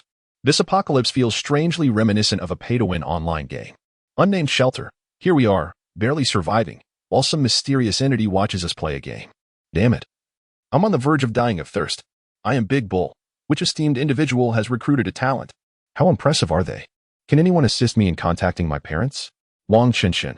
I checked the leaderboard. There is only one talent listed, belonging to the unnamed shelter. Unfortunately, I cannot privately message this individual. The Jinling Human Self-Rescue Association. A fervent call for this esteemed individual to step forward. Join the Human Self-Rescue Association and contribute your strength to aid the victims throughout the city. The chat channel was abuzz with fervent discussions regarding this matter. Some speculated that this person might be the Ice Water Brother, while others boldly claimed to be the elusive top contender. Additionally, many were engaged in close exchanges about the exploration task module. After silently observing for a while, Su-yi closed the chat interface and proceeded to glance at the 3 leaderboards. The shelter-level leaderboard was a chaotic sight, all displaying level 0 shelters, with Su-yi's ranking marked as 35, 164th. In contrast, the talent leaderboard for shelters was much tidier, showcasing only Su-yi at the pinnacle, indicating that he alone had successfully recruited talent for the shelter before anyone else in the city. The exploration task leaderboard, however, was devoid of entries, with no individuals listed. Su-yi then closed the leaderboard and opened the newly introduced exploration module of the shelter. Chapter 7. Discovered by Thugs. The crisis is imminent. Current exploration tasks. Daily auto-refresh. 1. Resource collection. A-level exploration task. Duration of 8 hours. Random materials may be obtained, with task rewards dependent on talent ratings, talent levels, and task levels. A shelter talent must be dispatched. 2. Material collection. D-level exploration task. Duration of 12 hours. Random materials for upgrading the shelter may be acquired, with task rewards similarly reliant on talent ratings, talent levels, and task levels. A minimum of D-level shelter talent is required for dispatch. 3. Collection of medicaments. A level D exploration task, requiring 12 hours. It may yield a variety of medicinal supplies, and the success of the task is contingent upon the talent score, talent level, and task level. It is essential to dispatch a talent from the shelter. There are only 3 exploration tasks, each distinct in content, yet all necessitate the deployment of a shelter talent. This implies that as long as there are sufficient talents within the shelter, one can procure essential survival supplies without venturing outside. Su-yi pondered. This indeed seems quite safe, sparing him the need to embark on perilous excursions himself. Even in times of scarcity, he could send others to scour for resources. The advent of exploration tasks proved immensely beneficial for Su-yi. Due to the unique nature of his shelter talent, he was compelled to remain within the confines of the shelter, unable to venture forth like others to gather supplies. While this ensured safety, it simultaneously limited his avenues for resource acquisition. However, with the availability of talents, Su-yi could remain at home, dispatching talents to explore, thereby reaping both the rewards of his innate abilities and the fruits of exploration. A dual harvest signifies an abundance of resources. Without hesitation, Su-yi resolved to experiment with this exploration task module. The dilemma arose. Which of the 3 tasks should he select? The rewards from each task were essential to Su-yi, yet he currently had only Lin Yu at his disposal. He decided to commence with the 8-hour task, as it was shorter and would yield results more swiftly. Su-yi quickly made his decision, mindful not to allow Lin Yu to be away on exploration for too long. After all, the presence of aggressors lingers within this building. Heaven knows when they might discover this very room. Su-yi selected the task, and Lin Yu responded immediately. Commander, I have received the mission and will ensure its completion. With a crisp salute, she turned to leave, only to be halted by Su-yi's voice. Wait. Glancing at the powerful crossbow in his hand, he hesitated for a moment before presenting the kitchen tools to Lin Yu. Choose wisely. See if there are any weapons you can utilize. Additionally, consider this insulated jacket. I hope it proves useful. Bring along some food and 2 bottles of ice water. It's quite hot outside, and we wouldn't want you to suffer from heat stroke. Su-yi longed to offer Lin Yu the crossbow to enhance her safety while venturing out, yet he remained apprehensive about the aggressor's potential intrusion, prioritizing his own safety above all. Thank you, Commander. Lin Yu accepted the jacket and selected 2 fruit knives for backup. She patted her holster with a radiant smile. Commander, rest assured, I am quite capable. Almost forgetting, he recalled that she was equipped with a firearm. Do you have sufficient ammunition? Sui inquired. Lin Yu nodded affirmatively. Enough? A submachine gun with a capacity of 20 rounds and 3 magazines. 60 rounds indeed suffice. Sui nodded in satisfaction. Go now, prioritize your safety. And do not feel compelled to gather excess supplies. Yes, Commander. With spirited determination, Lin Yu turned to leave, pausing at the threshold. Commander, this door. Oh, how could I forget? We previously used it to barricade the entrance. Sui, feeling somewhat embarrassed, patted his head and remarked, You know, I am not particularly adept at combat. I am merely taking precautions to ensure my safety. The commander is astute and has made the right choice. He continued, I have set up rudimentary defensive traps and early warning devices. After Lin Yu finished speaking, he briskly descended the corridor, stepping into the sweltering heat outside. With little time to spare, he grabbed a crossbow and rushed to the bathroom, splashing half a bottle of ice water over his head to cool down, and gulped down another half bottle before immersing himself in the bathtub.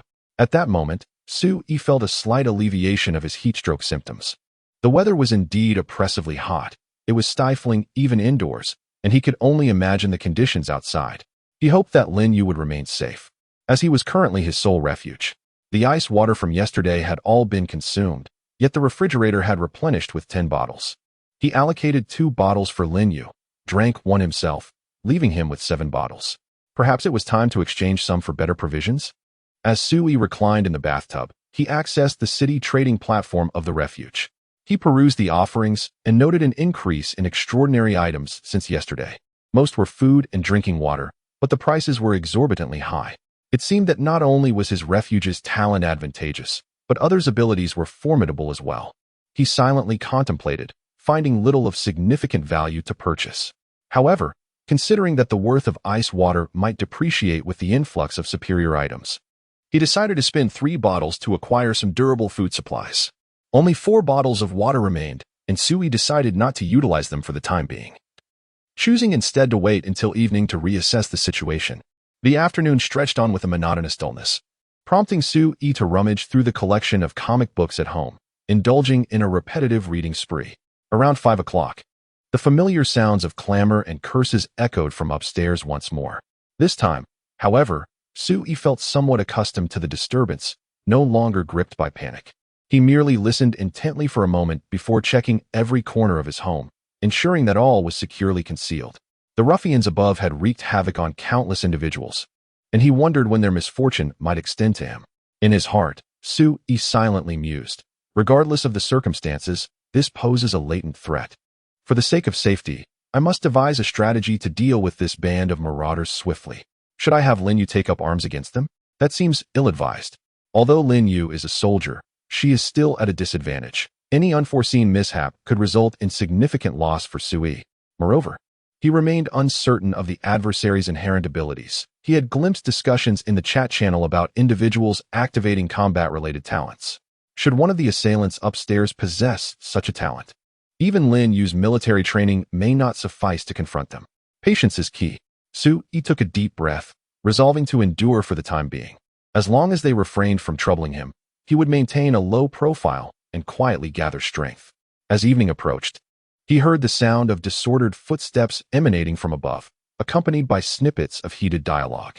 Damn it, this oppressive heat is unbearable, brother. Could you spare me a bit more of that cold water? As I step outside to assess the harvest, according to tradition, the one who discovers the most treasures shall be granted a sip. Excellent, brother.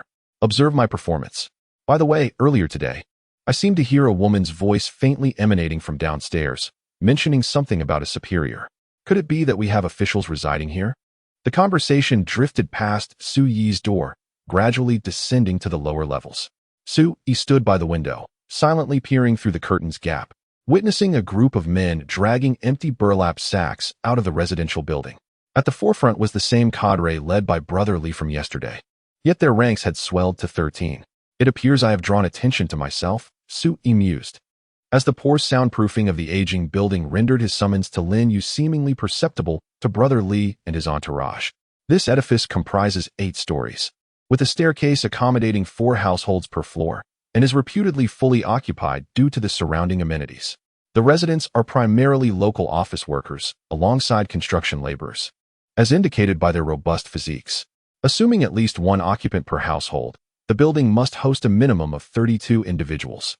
If the perpetrators are indeed Brother Lee and his cohort, considering the frequency of their assaults and the mortality rate, approximately 20 inhabitants might remain. Sue-E mentally computed. Residing on the 6th floor, Brother Lee's group could only be positioned on the 7th or 8th floors above me. Given that violent incidents have already transpired upstairs, it is likely that they will search my residence within the next day or two. Should fortune not favor me, they may arrive this very night. My time is running short. Sue-E felt a profound sense of urgency. The number of Lee Ge's aides was increasing, and relying solely on Lin Yu might prove insufficient to contend with the dozen or so burly men laboring at the construction site. If firearms were considered, they might intimidate the assailants, yet the risk of encountering adversaries with formidable refuge skills heightened the likelihood of defeat. It was imperative to find ways to bolster the fortification of the refuge. Ideally, he envisioned transforming the house into a veritable stronghold. Gazing at his front door, Sue-E contemplated the feasibility of entrusting its defense entirely to Lin Yu. Time slipped away gradually. By 8 o'clock in the evening, darkness had fully enveloped the surroundings. Although the night air remained warm, it could evoke a psychological sense of chill, while the obscurity offered a certain comfort and security. It seemed that everyone had grown accustomed to navigating the night in shadows. Meanwhile, Sue-E remained ensconced in his home, silently scouring the online trading platform for items that could enhance the refuge's defenses. Suddenly, a series of knocks echoed from outside, startling Sue-E in the darkness. He quickly grasped the nearby crossbow. "Chief, it's me." Soon, a hushed voice reached him from the entrance. It was Lin Yu. Upon confirming her identity, Sue-E deftly and quietly shifted items aside to clear the way, opened the door for Lin Yu, and then placed the heavy objects back against the entrance. "How did it go? What did you find?" In the darkness, Sue-E lowered his voice to inquire, while Lin Yu slipped into the bathroom. Taking advantage of the wall's concealment, she activated the tactical flashlight, using her other hand to place the 3 backpacks on the ground. "Commander, everything is here." Lin Yu was equally cautious as she deftly unzipped the backpacks, revealing them brimming with supplies. Sue-E glanced over, and simultaneously, a notification chimed in his ear. 20 bags of biscuits, 35 boxes of chocolate, 6 large bags of candy, 3 small rolls of toilet paper, 3 boxes of painkillers, 2 boxes of cold medicine, 8 boxes of herbal essence, 20 cans of various fruits and vegetables, 20 bags of dried fruits. Exploration task completion rating, outstanding. Your shelter has earned 10 survival points. Your shelter has unlocked the survival points store, allowing you to purchase apocalyptic items or enhance talent attributes using survival points. Survival points? Sue-E raised an eyebrow, recalling that this feature was indeed part of the shelter's data, yet he had not realized its significant utility. According to the description, it appeared that the more survival points one accumulated, the more rapidly the shelter could strengthen.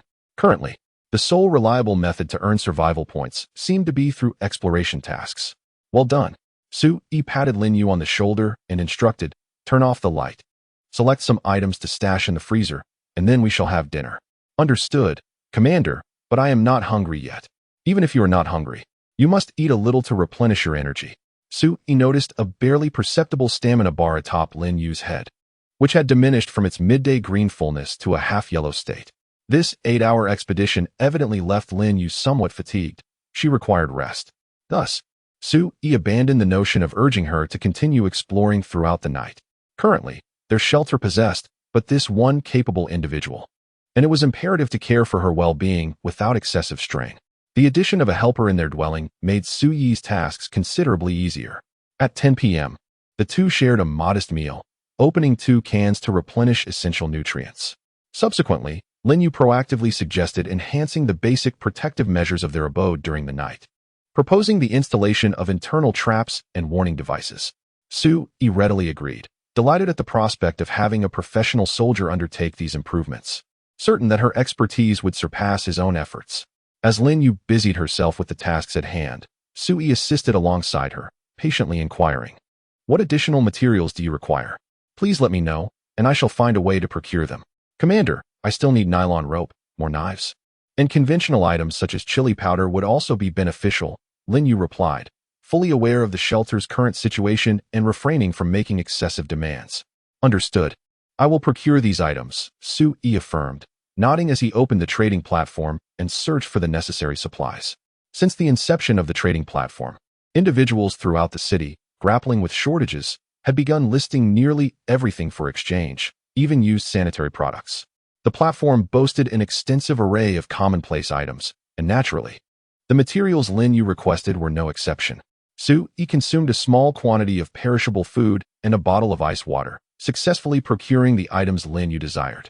Just as Su-yi was about to conclude his purchase order, an intriguing offer caught his eye. Police equipment? Surely, the other party must be affiliated with the police department.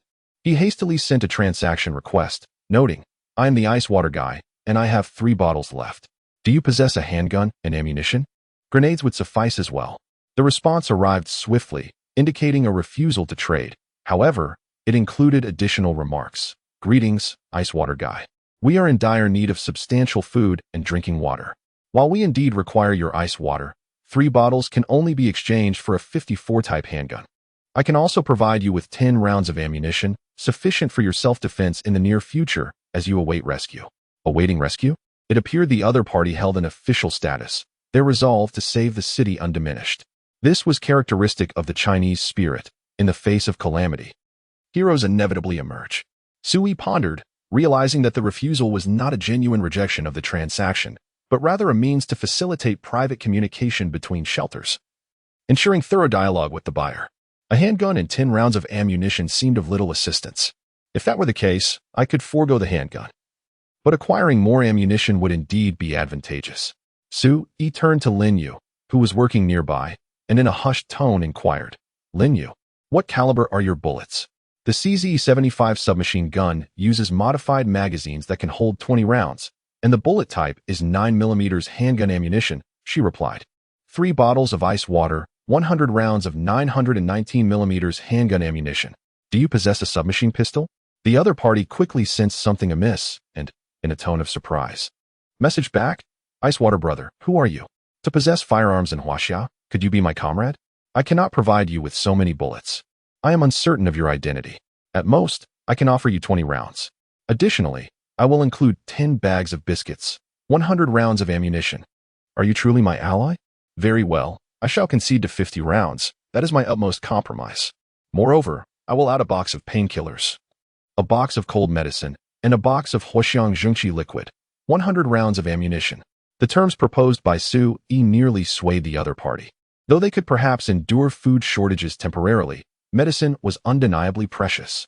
With the sweltering heat outside, should there be no pharmacies nearby, or if the local pharmacies were closed, acquiring these medications would be exceedingly difficult. In such a dire environment, these medicines proved invaluable, particularly the painkillers and the Huaxiang Zhengqi liquid, which could be deemed life-saving treasures. "Congratulations. You have successfully completed a transaction order." The other party promptly acquiesced, without sending further refusals, and readily accepted the order, delivering 100 rounds of ammunition. Simultaneously, the online platform deducted the items Su-yi had offered, reducing his stockpile by 1/10. Yet, all of this was worthwhile. Su-yi gazed at the 2 small boxes of ammunition stacked before him, filled with pristine bullets, a smile he could not suppress curling at the corners of his mouth. "Lin Yu, did you use any bullets today? How many do you have left?" Su-yi handed the bullet box to Lin Yu, smiling as he remarked, "It's a pity I wasn't able to acquire more magazines. Next time, I shall endeavor to procure a greater quantity." "Thank you, Commander." Upon seeing the bullets, Lin Yu's eyes sparkled with delight as she eagerly accepted them. She understood that her and the commander's safety now hinged almost entirely on her firearm and the ammunition. With the increase in bullets, Su-yi felt a slight alleviation of the pressure within him, and a smile unconsciously graced his face. "Lin Yu, let me assist you in setting up traps." Just as the two of them began to relax, an abrupt, thunderous noise shattered the tranquility of the night. Boom! A sound reminiscent of a missile explosion emanated from outside the window, and a burst of fire instantly illuminated the night sky. Chapter 9. The Emergence of Secondary Disasters. The third gift of talent. The deafening sound was alarmingly close, nearly causing Su-yi's spirit to leap from his body, while Lin Yu's senses sharpened in an instant. What on earth is happening? Su-yi nearly sprang from his spot, rushing to the window to peer outside. A fiery glow illuminated his face, and he gazed in horror at the scene before him. On the adjacent street, a fierce inferno was raging. The earlier inexplicable explosion had ignited a fire within the city. Under the sweltering heat, the flames surged as if propelled by an unseen force, rapidly spreading to nearby buildings. The terrifying blaze grew increasingly higher, resembling a serpent that relentlessly coiled upwards towards the rooftops. A residential building was engulfed in flames, and the windows of the upper floors flew open as the inhabitants, startled from their slumber, emitted piercing screams and cries for help. Sui witnessed a heart-wrenching scene as individuals, unable to withstand the rapidly spreading flames, recklessly leapt from towering buildings, only to be engulfed by a sea of fire. Those who hesitated to jump were left to transform into mere fireballs within their rooms, writhing in agony and screaming in despair. Tragedies of human suffering unfolded before him. A catastrophic inferno had erupted. Sui felt his body stiffen as the blaze illuminated the faint glimmer of fear in his eyes. The fire, just a street away, spread with alarming speed under such intense heat, signifying that the building he occupied was no longer safe. Amidst the chaos and paralysis enveloping the city, no one could contain the inferno. In a matter of hours, the flames would reach Sui's residential building, and within days, they could engulf a significant portion of the city. The entire city of Jinling could very well be consumed by this sudden conflagration. The raging fire ignited a tumultuous uproar within the city's chat channels, which were already saturated with despair. Cries of anguish echoed, "It's over. I'm doomed. The fire is right beside me. It will soon reach me. Help! Someone save me. I am trapped in the flames." One individual noted, "I am close by. It seems an explosion caused by a gas leak has triggered this disaster. I fear we are all doomed. And who is left to extinguish the flames?" Another cried out, "Ice Water Brother. We need a hero to rise for our city." Yet another voice interjected, "Stop calling out. Do you honestly expect Ice Water to extinguish this inferno with just a few bottles of water? Have you not awakened to reality?" The entire city's chat channels were engulfed in a palpable sense of dread, each individual brimming with despair. Sui's expression was equally somber. He understood the gravity of the situation was nearly insurmountable. "Commander, we must hasten our departure from this place," Lin Yu said, stepping beside him. Her gaze was heavy as she fixed her eyes on the horizon, murmuring, "This inferno will annihilate the city, and within 2 hours, it will undoubtedly reach us. Our time is running out. Is there truly no other option but to flee?" Sui clenched his fists, his eyes reflecting a tangle of emotions. It was the end of days. Where could he possibly escape to? If the refuge were to be destroyed, would his abilities still hold any value? Without his gifts, how could he hope to survive? Even if he gathered sufficient supplies and had Lin Yu, who possessed formidable combat skills, by his side, how long could they endure? Having survived one apocalypse, what of the second, the third? Sui was plagued by countless concerns, yet he recognized Lin Yu's words held truth. If he did not prepare soon, he would be trapped. Wait. Lin Yu gazed at the raging fire before them, her brow furrowed in confusion. It seems to have ceased its spread? Sui jolted to attention, swiftly lifting his gaze to scrutinize the scene ahead. To his astonishment, the flames had indeed halted. 20 minutes later, he was entirely certain that the blaze was no longer advancing, remaining confined to 2 residential buildings and their surrounding structures. The affected area spanned approximately 800 meters, while buildings beyond the fringes of the flames remained untouched. The air was thick with scorching heat, as the flames raged within a temperature range of 600 to 2,000 degrees. Remarkably, such intense fire had not affected the surroundings in the slightest. Even the nearby greenery remained unscathed. Why was this so? Sui pondered, his brow furrowed in confusion. He was not alone in his bewilderment. The inhabitants of the urban chat channels had also noticed this anomaly and were engaged in fervent discussions. Some fortunate souls, positioned nearby, discovered themselves unharmed and opted to stay put, narrating the unfolding catastrophe to the city's survivors. While some observed with morbid curiosity, others were gripped by trepidation. Yet none could shield the perishing survivors engulfed by the inferno. Half an hour later, the building consumed by flames fell silent, devoid of any cries for help. The last survivor succumbed to the fire. At midnight, the once raging flames extinguished rapidly, subsiding completely in less than 10 minutes, leaving behind several dilapidated structures from which thick, black smoke billowed. The peculiar nature of the fire and its extinguishment puzzled Sui, who continued to observe until the last ember faded. In that very moment, mere seconds after the flames were doused, a citywide announcement echoed forth. City area announcement in progress. The first regional Doomsday derivative disaster has emerged. The derivative disaster module is now officially activated. Globally, at any location and at any time, derivative disasters may erupt based on the current type of apocalypse. The derivative disasters will not impact the organisms and objects beyond the disaster zone. When they occur, there may be signs, and some calamities may be forewarned. Should any shelter survive amidst these derivative disasters, it will be rewarded with a substantial allocation of survival points. If not, death is the consequence. A chilling announcement echoed throughout the city, eliciting astonishment and a dawning realization among the populace. It increasingly resembled a game, with random events beginning to unfold. Sui murmured to himself, speculating that the derivative disasters were likely manifestations of random catastrophic events that could erupt in reality. The downside was their potentially devastating nature, which could surpass the defenses of current shelters. The silver lining, however, lay in their limited reach, affecting only specific areas. As Sui pondered this, he suddenly heard hushed whispers emanating from the window above. "Brother, that fire is truly strange. It seems like some sort of calamity. Surely it won't ignite here without reason? What are you afraid of? The second brother's house is quite robust. The fire cannot consume us. Indeed, let us unite. Together we are invincible, haha." Sui silently drew the curtain seam, ensuring no anomalies were revealed. Beside him, Linyu was about to speak, but Sui raised a hand to silence her. "Rest now. We shall discuss this tomorrow." He communicated through gestures, and Linyu nodded solemnly. Sui retrieved a thin blanket from the cabinet and laid it on the sofa to create a simple bed for Linyu, then positioned the already opened freezer nearby to cool the air around her.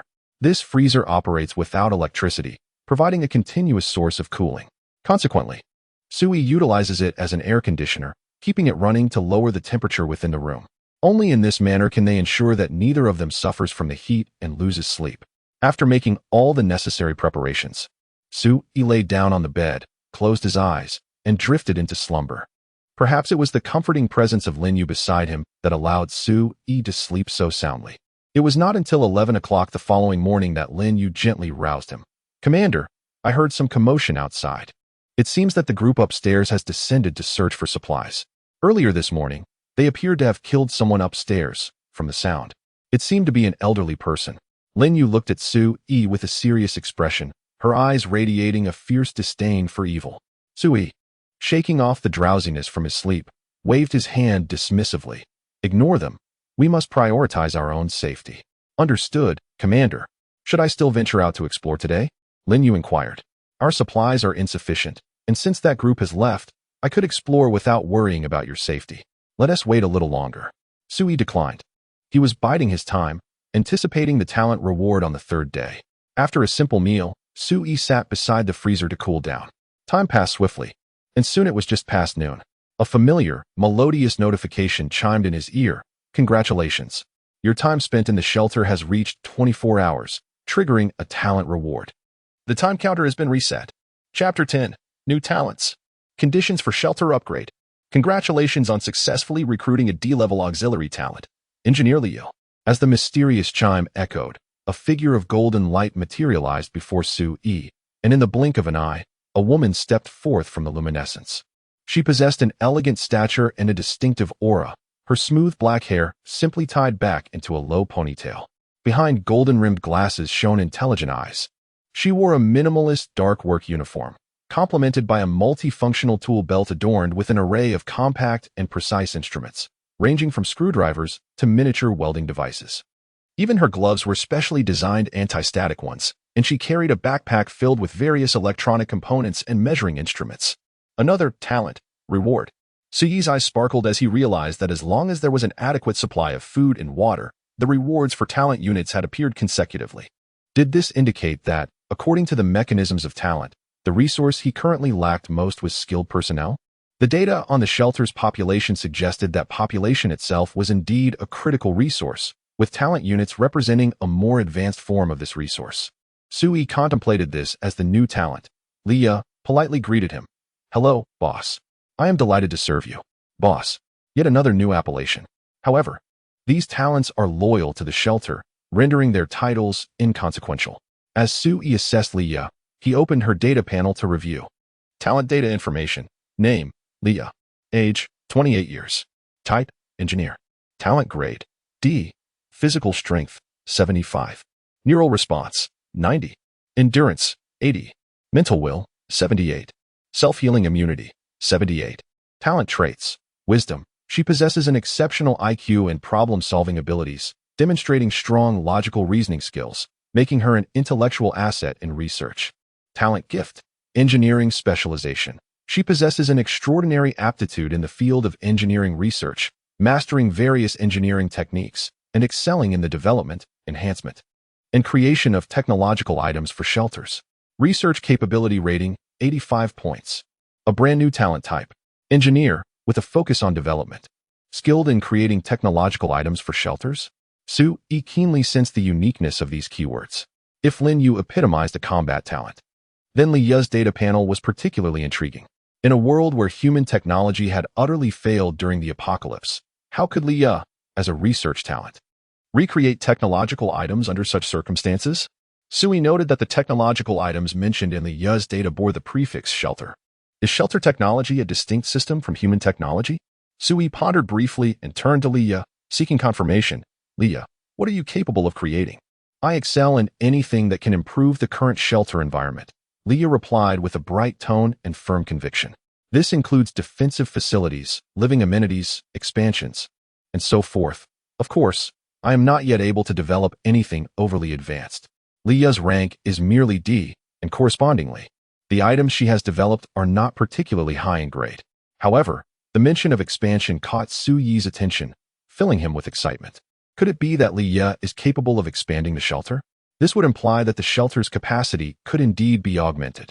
Such an enhancement is undoubtedly beneficial. A larger space not only allows for a greater population, but also facilitates the design and arrangement of the shelter to bolster its defensive and disaster resilience capabilities. Li Ya, how do you intend to expand the shelter? Sue-E inquired. Li Ya responded respectfully. That depends on the type of shelter the boss envisions. Additionally, I will require the appropriate materials for the expansion. Upon her utterance, it seemed that a specific keyword had been triggered. As new prompt information appeared before Sue-E, necessary prerequisites for expanding the shelter, possessing the corresponding type of talent or technical blueprints, having sufficient building materials for expansion, and adequate space for reconstruction. Currently, your shelter is at level 0. To upgrade to a level 1 shelter, the following conditions must be met. 1. Select the type of shelter for upgrade, incomplete. 2. Possess the relevant talent or technical blueprints, engineer acquired. 3. Have 100 survival points, currently possessing 10 points. 4. An adjacent space that is double the current shelter's area, unexplored. 5. 100 units of appropriate building materials, not acquired. Building materials can be obtained through dispatching talents on exploration missions. Hiss. Sue-E widened his eyes and murmured, these 5 requirements appear rather formidable, and this is merely the criteria for upgrading to a level 1 shelter. However, what transformations will occur in the shelter upon its elevation? Does the type of shelter hold any special significance? His gaze fixated on the shelter types, and soon the prompt box underwent a change. Currently, the selectable types for upgrading to a level 1 shelter are 1. Refugee camp, offers additional living space, providing residents with a 20% resistance to various extreme natural environments. Corresponding building material, timber from refugees. 2. Laboratory, features a more detailed technology tree, enabling the creation of a broader array of shelter items. Corresponding building material, electronic components. 3. Workshop, reduces the time consumed for dispatch tasks by 20% and increases the materials obtained from dispatches by 10%. Corresponding building material, large denominations of currency. Please choose your shelter type with caution, as each type has its own fixed upgrade path. Sue-E glanced over the information before him, gaining a rough understanding. The 3 shelter types corresponded to distinct styles, broadly categorized into disaster resistance, scientific research, and proactive labor. Each of these reflects a different attitude towards facing calamity, possessing its own unique advantages. Which one should I select? Wait a moment. I have yet to meet the upgrade conditions. How can I be pondering my choice already? The 3 corresponding building materials do not seem to be of this world. Let us gather them first. Sue-E chuckled wryly. Given his current situation, he could only say that whichever of the 3 materials was obtained first would determine the upgrade of the corresponding type of shelter. Lin Yu, prepare to venture out for exploration. Sue-E turned and opened today's dispatch tasks, Locating the material collection exploration task, which would take 12 hours. Yes, Linyu nodded. Taking 2 bottles of chilled water and some provisions before clearing away the clutter blocking the door and departing. After arranging for Linyu, Su-yi turned his gaze to Leah. He had initially considered assigning her a dispatch task, but upon reflecting on her identity as an engineer, it seemed she did not possess much combat ability. Leah, could you elaborate on what you are capable of manufacturing? Su-yi inquired, aiming to place talents in appropriate roles to fully harness their abilities.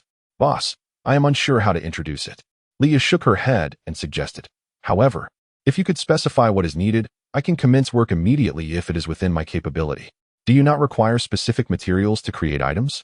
Boss, for low-level objects, I can source materials on-site. Leah appeared quite confident, prompting Su-yi to eagerly ask, can you generate electricity? Perhaps construct a generator? Electric energy is of paramount importance to humanity. If we could harness electricity, countless possibilities would unfold. Leah shook her head, without specific materials and blueprints. I am unable to accomplish that. Shall we renovate our shelter and enhance its defenses? Su-yi inquired. Leah nodded in agreement.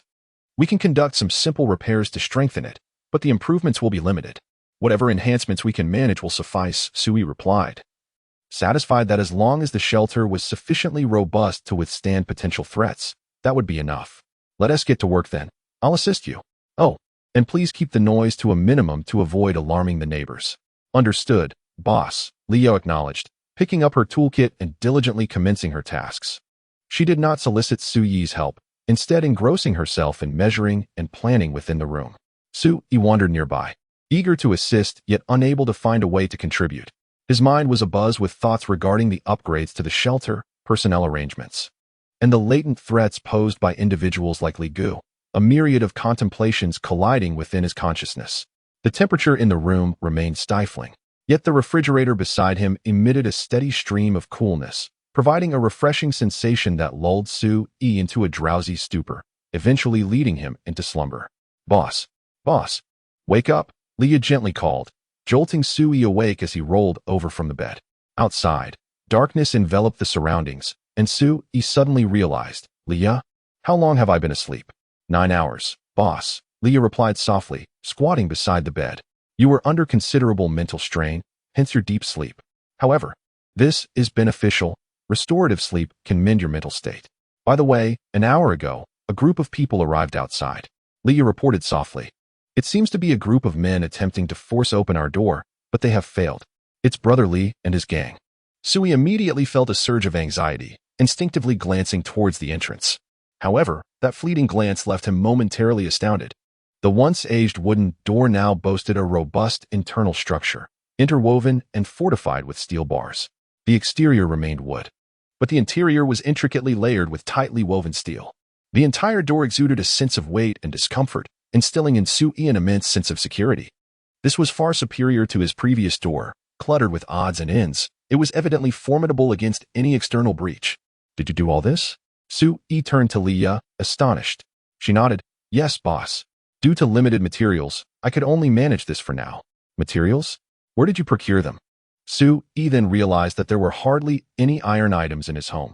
How had Leo acquired these materials to fortify the door? Could it be that this woman had conjured them from thin air? Chapter 11. The thugs arrive. A grave crisis in the dead of night. Boss, I explored the remaining 3 households on our floor and found some usable materials inside, Leah explained, prompting Su-yi to recognize an important point.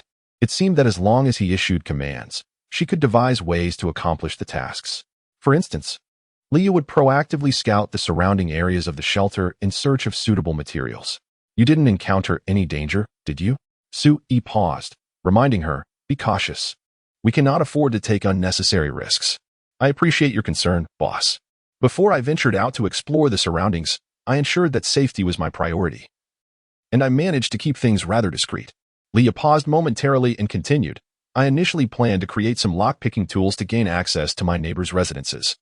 But upon stepping outside, I discovered that their doors had been forcibly breached. The remaining 3 rooms on this floor were uninhabited, marked only by traces of blood, suggesting an incursion from outside.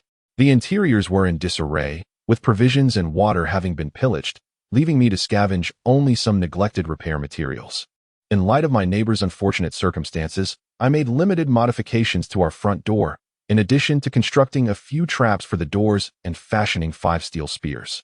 Leah tilted her head, directing her gaze towards the corner of the room. There stood 5 steel spears, approximately 2 meters in length. The shafts were crafted from common steel tubing, while the heads were meticulously welded from kitchen knives, polished to a brilliant shine. This is a remarkable creation. Su Yi's eyes lit up. These long weapons could provide a measure of defense against assailants in the absence of firearms. Leah, you truly possess remarkable skills. Thank you for your praise, boss. By the way, did that group of people manage to breach the main door? Did they realize someone was inside? Su Yi inquired, feeling somewhat vexed that he had slept so soundly, oblivious to the commotion. After enduring prolonged periods of high stress, it becomes exceedingly difficult to awaken from deep slumber. They should not have noticed, Leah replied, shaking her head. I adhered to your instructions, remaining silent and still. The welding tool I utilized also had a sound dampening effect. However, a conventional wooden door is incapable of withstanding their relentless hammering and forceful assaults. It is only a matter of time before they realize our presence here. Leah's analysis is astute. Exposure is inevitable, and prior to that, Su Yi must undertake more thorough preparations. I understand now. For instance, the windows have been reinforced with wooden insulation, the curtains have been thickened, and a rudimentary cooling diffusion device has been added outside the freezer. Leah's renovations not only address the safety of the shelter, but also consider comfort. No wonder I felt the temperature drop a bit tonight. Leah, your efforts are greatly appreciated. Boss, I've already dined. Please eat first. I still have some new renovation tasks to complete, Leah said as she rose, her figure melding into the darkness of the room, leaving me unaware of what she was tinkering with next. Su Yi picked up a piece of bread and a glass of ice water, eating while preparing to open the trading platform to check for any new items available today. He had developed a habit of trading away any surplus ice water daily to maximize the storage resources of the shelter. While browsing the interface, Su Yi discovered that one of the 5 essential requirements for upgrading the shelter had been fulfilled. Successfully surveyed the adjacent available space needed for the shelter upgrade. Successful detection? Is this the reason Leah searched the nearby rooms?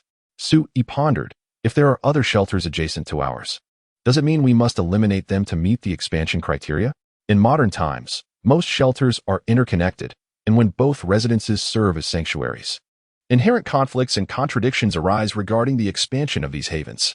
It appears that even if some individuals wish to refrain from upgrading their shelters and avoid trouble, others will inevitably seek to create complications for them. In the face of the apocalypse, everyone yearns for strength and seeks to enhance their refuge. Regrettably, this pursuit may lead to many perishing at the hands of their own kind. Su Yi sighed, feeling powerless to alter the treacherous environment wrought by disaster. His sole desire was to safeguard himself. He accessed the trading platform and promptly searched for weapon trading orders. Currently, his most pressing need was indeed weaponry. If possible, Su Yi hoped to acquire a firearm along with some ammunition. With 6 bottles of ice water remaining, he thought he might procure some commendable arms. Swiftly, Su Yi scoured for suitable orders and soon discovered a listing titled Jinling Rescue Team, which offered an array of police-grade weaponry and equipment for trade. The terms specified that pharmaceuticals, food, and drinking water could be exchanged, inviting interested parties to submit their information. A note cautioned, do not inquire about my location. The shelter has a population limit, and we cannot accommodate excessive survivors. Currently, no one can assist the weak. You must rely on yourselves. This information piqued his interest. Not only was the seller offering weapons, but they also seemed to possess insights into the inner workings of the shelters. It appeared they were attempting to rescue more survivors from the cities, but had encountered failure. Su Yi murmured to himself, is this the mechanism of the apocalyptic game, which forbids humanity from banding together? Are we compelled to fight for ourselves in the face of doom? Su Yi swiftly submitted an order for ice water while subtly inquiring about his concerns within the transaction details. During the negotiations, the other party did not press for a lower price and readily agreed to Su Yi's trading request. Furthermore, they provided Su Yi with several crucial pieces of urban intelligence. It has become evident that humans who possess a shelter cannot reside in other shelters. Moreover, those who voluntarily abandon their shelters cannot be accommodated in our level 0 shelter, which is limited by a maximum population capacity.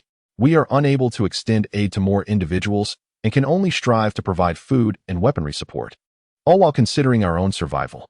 This game has disrupted humanity's innate ability to unite. However, we have not surrendered and continue to seek new methods to assist our fellow beings. We hope that the Ice Water Brother will do everything within his power to help as many as he can. For our nation needs more heroes to emerge in these perilous times. The other party appeared to be an official, earnestly advising Sui. This conversation also made Sui aware that, during these past few days, there remains a group within the city actively engaged in rescue efforts, attempting to rally more people for mutual support. Yet, they have encountered failures and are still in search of new strategies. Thank you for the intelligence. I shall do my utmost to aid the vulnerable. Although he had no intention of committing to this, he felt it appropriate to express a courteous sentiment in light of the other party's generosity. 6 bottles of iced water exchanged for 2 .54 caliber pistols and 50 rounds of ammunition. Truly a remarkable bargain. Sui marveled at the handguns before him, albeit slightly antiquated and with a limited supply of bullets. Nevertheless, they ensured that every individual in the shelter was armed with a firearm. In the face of potential threats, there was no need for excessive worry. Leah, do you know how to shoot? Sui inquired in a hushed tone, directing his question towards Leah, who promptly emerged from the shadows. Bathed in the moonlight filtering through the window, she appeared quite charming. Boss, I can handle a gun, though my aim is rather average. Could you teach me? I've never shot one before. Of course, my dear. Leah obediently approached Sui, patiently guiding him through the intricacies of firearm usage. The majority of the room was shrouded in darkness, and the young couple found themselves alone, acutely aware of the distinct sin of each other's presence. In such close proximity, the tension between the solitary man and woman could easily ignite sparks. However, Sui's mind was far from such distractions. He focused intently on learning, as did Leah. And despite their bodies being closely aligned, their hearts remained pure. 2 hours later, a series of heavy knocks reverberated from outside the door, the sound amplified by the reinforced steel. Leah's expression shifted to one of tension. Gripping her firearm, she swiftly turned, aiming it at the entrance. The iron door required a specific technique to open, rendering those unfamiliar with it entirely incapable of gaining access, let alone forcing it open. Leah cautiously opened the door just a crack, confirming that it was indeed Linyu outside, before fully opening the door to let her in. Once again, Linyu returned laden with numerous bags, placing her belongings on the ground and revealing them before Sui. To his astonishment, a dazzling array of electronic components and a handful of colorful banknotes lay within. Congratulations. You have acquired 103 units of electronic components and 76 units of currency from this talent exploration. The evaluation of this exploration task, flawless. You have earned 20 survival points. Well done, Linyu. Sui couldn't suppress the smile that spread across his face. This collection mission had been executed with remarkable perfection, directly providing the necessary materials for upgrading a shelter. Moreover, it had granted him an additional 20 survival points, bringing his total to 30. However, it was worth noting that this collection task yielded only upgrade materials, with no other supplies in sight. Among the prerequisites for upgrading 5 shelters, Sui had now fulfilled 4, needing just to accumulate 100 survival points to elevate his shelter by 1 level. According to the conversation between Leah and Sui that evening, Leah had informed him that upgrading to a level 1 laboratory-type shelter would restore the power system, allowing it to barely meet pre-disaster living conditions. After enduring days of torment and darkness, Sui yearned desperately for light. Thus his heart leaned towards upgrading the shelter to a laboratory type. Despite Sui's praise, Linyu's expression remained grave as she looked at him, issuing a quiet warning. As I ascended the stairs, I overheard a group upstairs preparing for a search. They seemed intent on thoroughly scouring our entire building this evening. Linyu's words caused a subtle shift in Sui's expression. Before Sui could respond, a cacophony of noise erupted from the corridor outside. Hurry, bring the tools. Tonight, we'll capture every last survivor. Damn it, who would have thought that killing could actually earn survival points? Brotherly said we'll clear this floor tonight, and then tackle the adjacent buildings in the coming days. Before long, the entire city will be ours. We shall reign as emperors of Jinling. Ha ha. Following brotherly guarantees us a feast.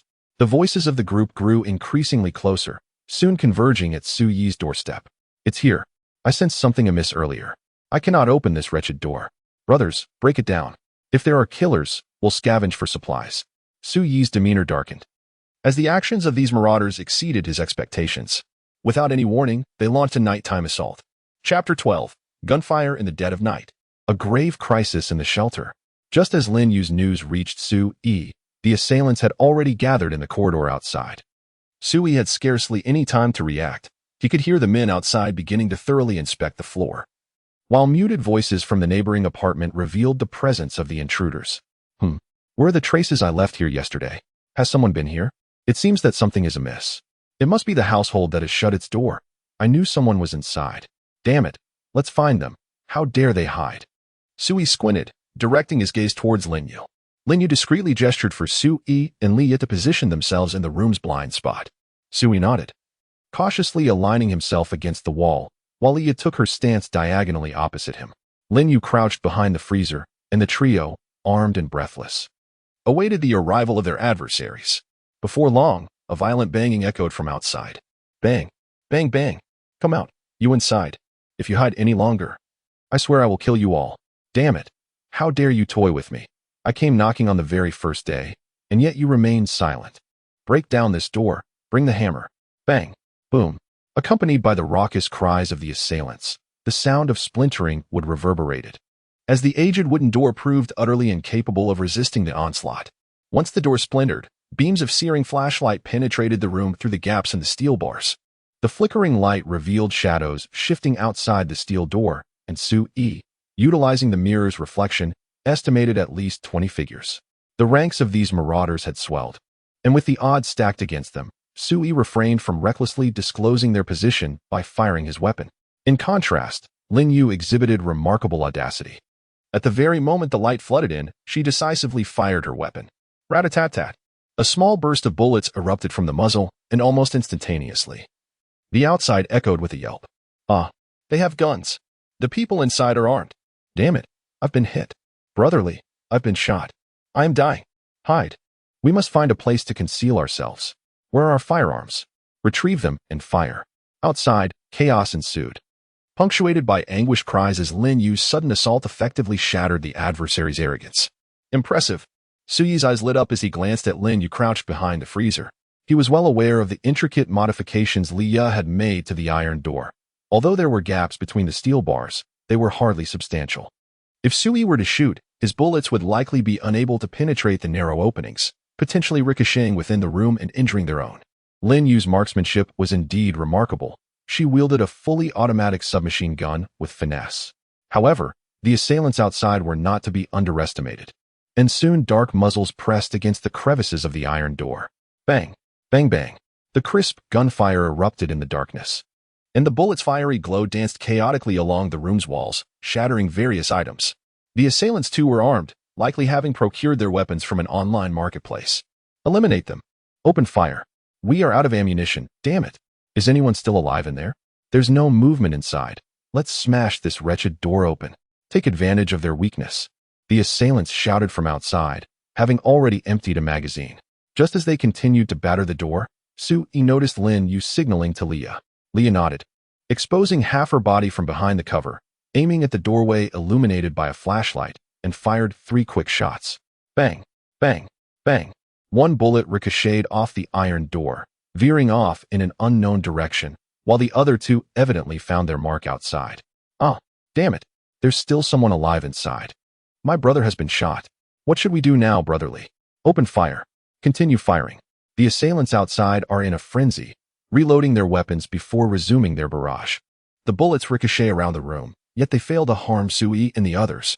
This is due to Lin Yu's strategic positioning, which has taken into account the risk of stray bullets. Their placements within the confined space remain relatively safe, evading direct hits. As the last volley of bullets is discharged and silence momentarily descends, Lin Yu swiftly reveals himself and fires 2 bursts towards the entrance. Rat-a-tat-tat. Rat-a-tat-tat. Thud. Thud. The sounds of bullets striking flesh echo from outside, accompanied by the anguished cries of the assailants. We can't remain targets at the door any longer. There's a sharpshooter inside. We cannot match them, brotherly. We should retreat for now. Damn it. This is getting dangerous. Let us fall back upstairs. The assailants lack the resolve of disciplined soldiers, and after several counterattacks, many of them are injured and terrified of becoming the next unfortunate victim. Amidst the chaos and cries, the tumult outside gradually recedes. Have they left? Sui whispers, but Lin Yu remains motionless, holding his breath. Suddenly, Lin Yu exposes his arm and fires to the right, rat-a-tat-tat. Accompanied by the eruption of gunfire, more screams arise from the entrance. Damn, they've spotted us inside. Run, quickly, for heaven's sake. Outside, a cacophony of chaos erupted, accompanied by a flurry of retreating footsteps. Cold sweat beaded on Su Yi's forehead. The malevolence of these marauders was alarming. In such dire circumstances, they still contemplated ambushing those within the building, biding their time for the moment when the occupants would lower their guard under pressure, poised to launch a surprise attack once more. Fortunately, Lin Yu was present, her combat acumen exceptionally high, allowing her to discern the ambush laid by the assailants. "Commander, they've fled," Lin Yu said, swiftly approaching Su Yi from the direction of the freezer, concern etched across her face. "Are you unharmed?" "I'm fine," Su Yi replied, shaking his head. He had not fired a single shot, managing to conceal himself effectively. Thus, he was indeed unscathed. His caution did not stem from timidity, but rather from the impaired visibility of the night and the fact that it was his first experience handling a firearm. He feared that a reckless discharge might compromise his comrades. Ultimately, Su Yi's decision proved to be astute. Under the challenging terrain, the bandits were no match for Lin Yu alone. "Commander, it seems we shan't be sleeping tonight," Lin Yu murmured, analyzing the forthcoming combat scenario for Su Yi. The assailants suffered significant losses. At least 5 of them were hit just now, and it is likely they will attempt another assault in the dead of night. This iron door should provide some protection, but if they possess breaching tools, we may be in peril. Her expression was grave, and the pungent scent of blood wafting from outside corroborated her assessment. The marauders, having incurred such considerable losses, would be loath to swallow their defeat. "Then let us counterattack," Leah suggested, her voice low. "Lin Yu, your prowess is formidable. Let us take the initiative, disrupt their formation, and turn their advance into our retreat. Your analysis is quite reasonable." Lin Yu glanced at Leah and sighed, "But I cannot do it. They must be lurking in the corridor, waiting for us to emerge. We are still unaware of how many firearms they possess. Furthermore, the commander has mentioned that they might possess certain combat capabilities, which could prove to be even more troublesome. I am not particularly afraid of death, but I worry that if I venture out, I may not be able to eliminate them all. If I were to perish and a few enemies were to escape, it would put the commander in jeopardy." Lin Yu furrowed her brow. She was the only combat unit in the shelter. Although Leah could handle a gun, her combat proficiency was certainly inferior to Lin Yu's. As for Su Yi, he was merely an ordinary person just a few days prior. While it was not an issue to urge him to fight, he could only be considered as a minor contributor to the overall combat capability. Thus, it seemed that a strategy of delay was the only viable option. Leah glanced at Su Yi and whispered, "Boss, let's not allow Lin Yu to go outside for the next few days. We should wait for the enemy to make a move and find a way to inflict damage upon them before we can turn the tide. It is likely that we do not have the luxury of time to waste." Su Yi's expression darkened as he opened the city area chat channel, where he was met with a shocking message: high prices offered for grenades, flamethrowers, kerosene, and other weaponry. Resources are negotiable. Sellers, please post your orders swiftly. This was the latest purchasing information that had surfaced in the city channel. The speaker was an individual from a shelter known as Li Daqiang, and Su Yi quickly deduced that this was the gang of thugs lurking outside. They were seeking equipment capable of forcibly breaching the doors. These ruffians, indeed, cannot swallow their indignation. According to Su Yi, there exists an array of such equipment available for sale on the city's trading platforms. At the very least, he has seen orders for grenades. Chapter 13. The only breakthrough. Life and death on the line, if it truly enables this group of thugs to procure suitable armaments. No, it is nearly certain they will acquire them. These marauders venture out daily in search of supplies and commit acts of murder to seize resources from their neighbors. Their reserves must be substantial. As long as they are willing to pay a premium, they will undoubtedly succeed. If they were to gain control of such devastating weaponry, I fear I may not survive the night. Su Yi's expression was one of deep dismay, his eyes reflecting profound helplessness. He had not wronged anyone. He merely stayed at home each day, contemplating how to endure the apocalypse. Yet he found himself entangled in such dire circumstances. "Commander Yu." Lin Yu observed the shift in Su Yi's demeanor and softly inquired, "Is the situation truly that dire?" "Indeed," Su Yi nodded, sharing his concerns and discoveries with Lin Yu and Leah. "Do you have any solutions? If we can just hold on until noon tomorrow, we can make it." Su Yi earnestly sought their counsel, hoping that these two talented individuals could provide him with the right advice. If he could endure until noon tomorrow, he would receive a new talent reward. According to the information regarding the talent, the reward would cater to Su Yi's most pressing needs, surely granting him the means to turn the tide. Lin Yu bowed her head in silence, while Leah glanced at Su Yi and then at Lin Yu, seemingly at a loss for words. Boss, I have a plan, but it carries some risks. Quickly tell me. Su Yi's eyes lit up, his urgency palpable. A solution is paramount at this juncture. If that group of thugs acquires their equipment and blockades the entrance again, all will be lost. It may require Lin Yu to take a perilous chance.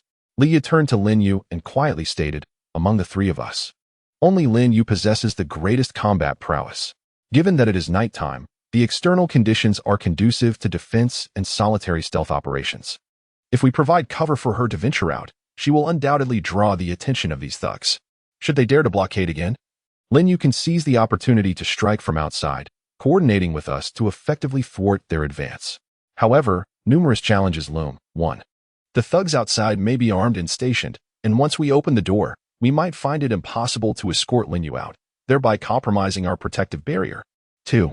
While Lin Yu can utilize the darkness to ensure her safety, should daylight break and morning arrive, if she were to fire recklessly, it could reveal her position. In such a confined building, evading enemy detection would become exceedingly difficult. If Lin Yu were to fall outside, we would not endure long within these walls. Leah's assessment was thorough. Su Yi parted his lips, but ultimately sighed in resignation. Are we truly to send a woman to her potential demise? She is a comrade in this refuge. Leah's analysis represents the most coherent strategy available, and Su Yi could conceive of no superior alternative. After all, the disparity in numbers between them and the Marauders is too great for any feasible strategy to be effective. Let us proceed. Lin Yu suddenly spoke up, expressing her agreement with Leah's plan. Commander, Leah is correct. If I go out, I can seize greater initiative and buy the greatest amount of time for that group of bandits.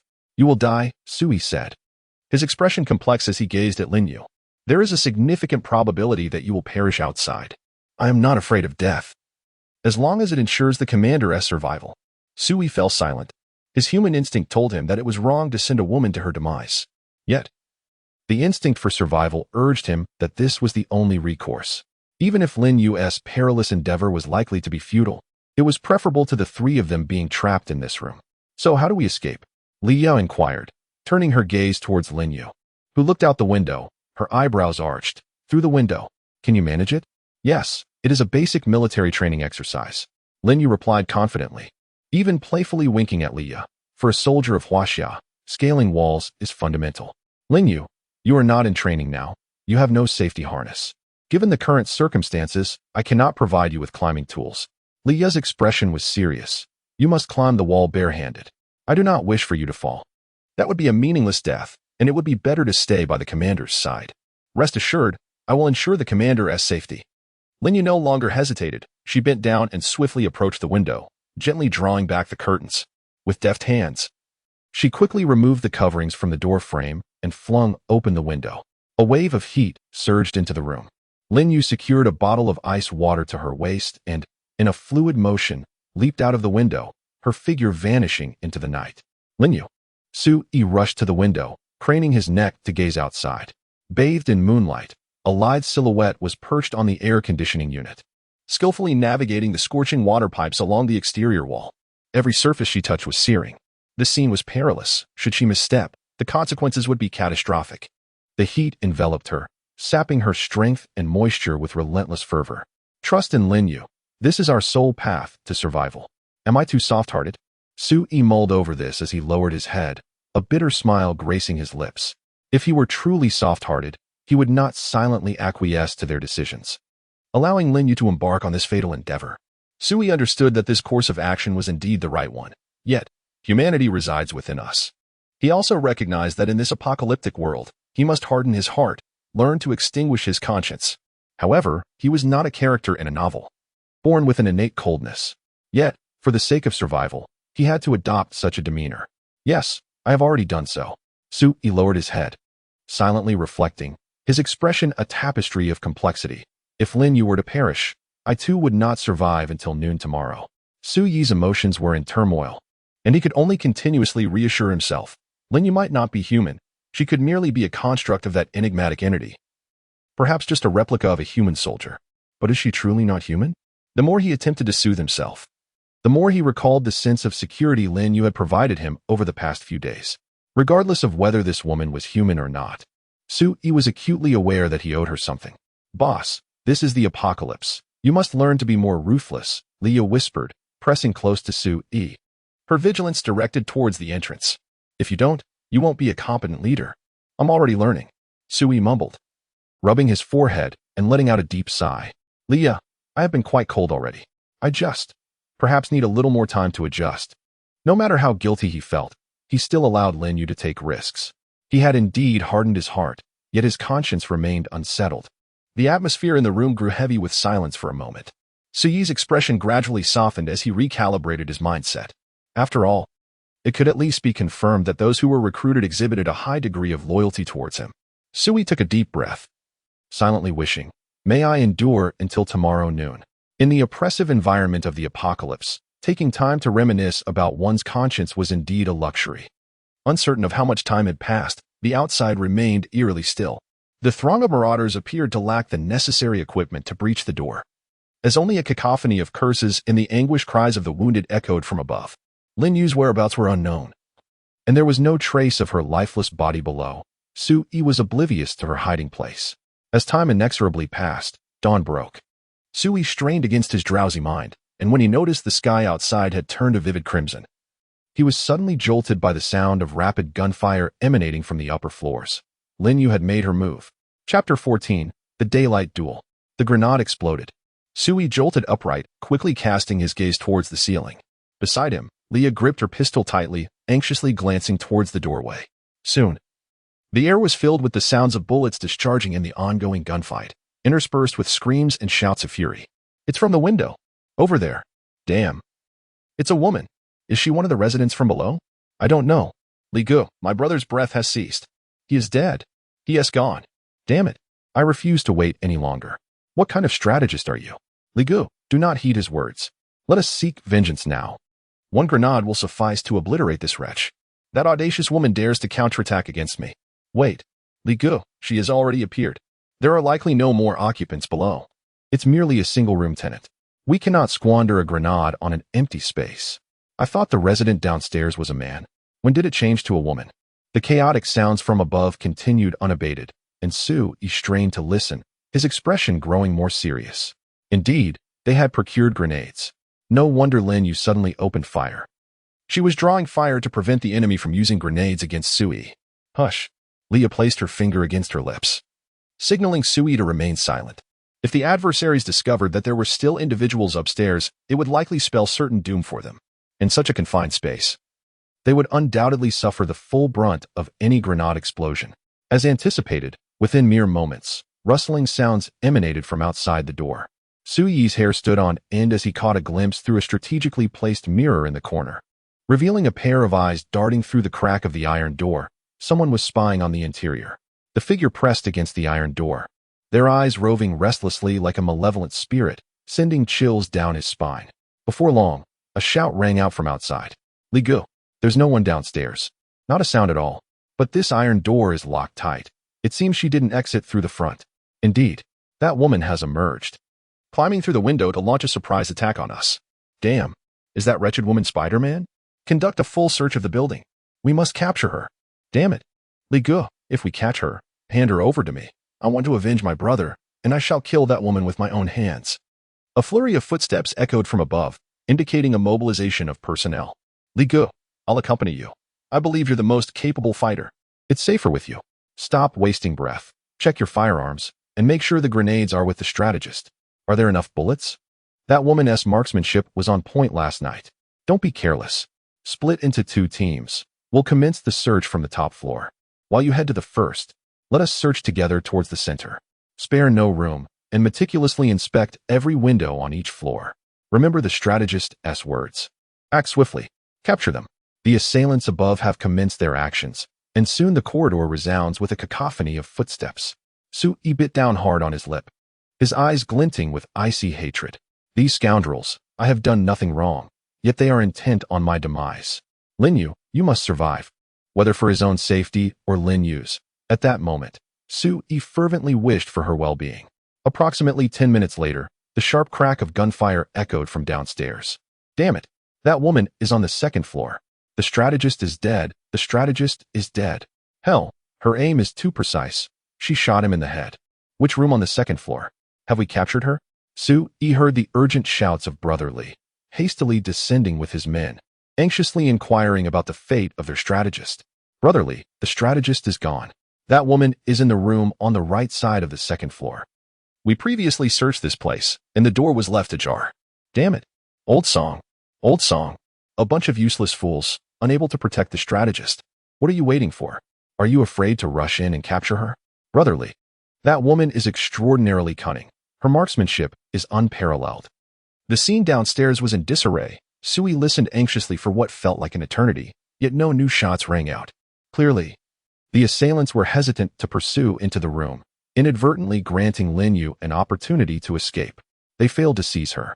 Damn it, there is no one inside. Continue the search. The woman is infuriating. I shall dismember her piece by piece. Where's my grenade? Bring it to me. Brother Lee, in the building. Rat-a-tat-tat. A sudden burst of gunfire erupted from the top floor, claiming an unfortunate soul who had not even issued a warning before being struck down. Brother Lee was on the brink of madness, rushing upstairs with his men, only to find nothing. A bunch of useless fools. Hold her back. Keep her occupied until I arrive. Brother Lee was nearly beside himself with rage, yet his subordinates remained silent, seemingly intimidated by him. However, they were equally terrified of Lin Yu. The more they trembled, the greater their fear of her grew. This woman was elusive, merciless in her shooting, and lethal in her exchanges. Any hesitation, and she would slip right through their fingers. Moreover, she was clever, skillfully avoiding Brother Lee while targeting only his subordinates. Excellent, splendid. Sue-yi clenched his fists tightly, beads of sweat trickling down his forehead, oblivious to his own anxiety as he murmured, Lin Yu is doing splendidly. Just don't encounter this Lee fellow. He surely possesses combat prowess. Boss, it's 10:30 a.m., Leah whispered from beside him, almost pressing her lips to his ear to avoid alerting the thugs outside. Sue-yi glanced at the wall clock, which had been struck by stray bullets the previous night, rendering it battered and barely functional, the hands still moving sluggishly. 2 more hours. Sue-yi gritted his teeth, his sole concern now being the effects of the talent reward. He remained uncertain whether talent could truly be effective, especially considering this was merely the talent reward from a level 0 shelter. Even if it provided him with what he desperately needed, what if it proved futile? What if it failed to resolve his immediate predicament? That would indeed spell a complete deadlock. Lacking better alternatives, Sue-yi could only pray inwardly, his heart in torment. If only my circumstances were more favorable. If only I were not surrounded by these marauding thugs. Sigh. Sue-yi lamented deeply, though fate had bestowed upon him an SSS-level talent. It had also placed a band of frenzied assailants at his side. Truly, fortune and misfortune are intertwined, holding an inexplicable semblance of balance. Time trickled away, the incessant gunfire ringing out, rising and falling, erratic and unpredictable. Now, even Sue-yi could no longer ascertain Lin Yu's location. He had ventured to glance outside the window several times, yet failed to catch a glimpse of her scaling the walls. Heaven knows how she managed to evade detection. Like a specter, as the modest residential building had nearly become her battleground. Yet, Lin Yu was not invincible. She engaged in guerrilla warfare, avoiding direct confrontations, striking swiftly, and retreating. During the course of this skirmish, Sue-yi heard the assailants pass by his door numerous times. Both sides remained locked in a stalemate until the clock struck 12:20. Just as new rewards were on the verge of being distributed, a deafening explosion erupted from the rooftop. Boom. The entire floor trembled, and Sue-yi lost his balance, witnessing dust and debris cascade from the ceiling. It was a grenade. Leah's beautiful eyes widened in shock. She was nearly speechless. The enemy had used a grenade. This undoubtedly meant they had captured Lin Yu. Was she dead? Had she truly perished? Sue-yi gritted his teeth and struggled to rise, casting a glance at Leah, who silently shook her head. She did not know. And at this moment, no one could ascertain Lin Yu's fate. Following the explosion, faint echoes of raucous laughter from the men above filled the air. Ha ha, you filthy wench. I couldn't kill you with that. Brother Lee is amazing. I thought our building would collapse. This old structure is surprisingly resilient. It didn't fall after all. But what about that woman? Where's her body? I don't know. It seems to have fallen. Quick, search for it. Even if she is dead. I want to see the corpse. I want to desecrate it. Ha ha ha. Brotherly, is that your idea of desecration? Line up, line up. I want my turn too. I'll be second. The raucous laughter of the marauders above seemed to signify their victory. After a morning of relentless struggle, they believed they had finally slain that woman. Sui trembled uncontrollably, not from fear, but from rage. Linyu had fought desperately to buy time, yet she had still fallen. Those scoundrels. They promised me what I needed most. You cannot deceive me. Your words were crystal clear. With his eyes shut tight, Sui murmured to himself, his fingers whitening from the intensity of his grip. I demand the reward I crave the most. I need to kill. Right now. I yearn to take lives. I shall eradicate this band of scoundrels. Congratulations. You have remained in the shelter for 24 hours, triggering a talent reward. The duration is being recalculated. Chapter 15. Clean sweep of the entire building. Total annihilation. Congratulations. You have received a talent reward, D-Class Combat Team Card, consumable. As a clear line of text flickered before Su Yi's eyes, a golden card fell into the palm of his hand. This card, approximately the size of a bank card, shimmered in gold, adorned with vague silhouettes of soldiers. At the top of the card, detailed information regarding the item was presented. A temporary summoning type. It possesses a minimum of 3 D-Class strength soldiers. Su Yi's eyes sparkled with excitement. The strength of D-Class soldiers had already been vividly demonstrated through Linyu, showcasing combat prowess comparable to that of special forces. With a minimum of 3 combatants, this would undoubtedly obliterate the group of thugs. Without hesitation, Su Yi chose to activate the card, and an ethereal golden light enveloped him. As the golden glow dissipated, 6 fully armed Special Forces soldiers stood beside Su Yi, ready for action. All were male, clad in specialized camouflage uniforms, equipped with combat boots, night vision goggles, grenades, and navigational devices at their waists, while wielding varying lengths of black firearms. Each soldier exuded an aura of unwavering determination and decisiveness, indicative of their rigorous training.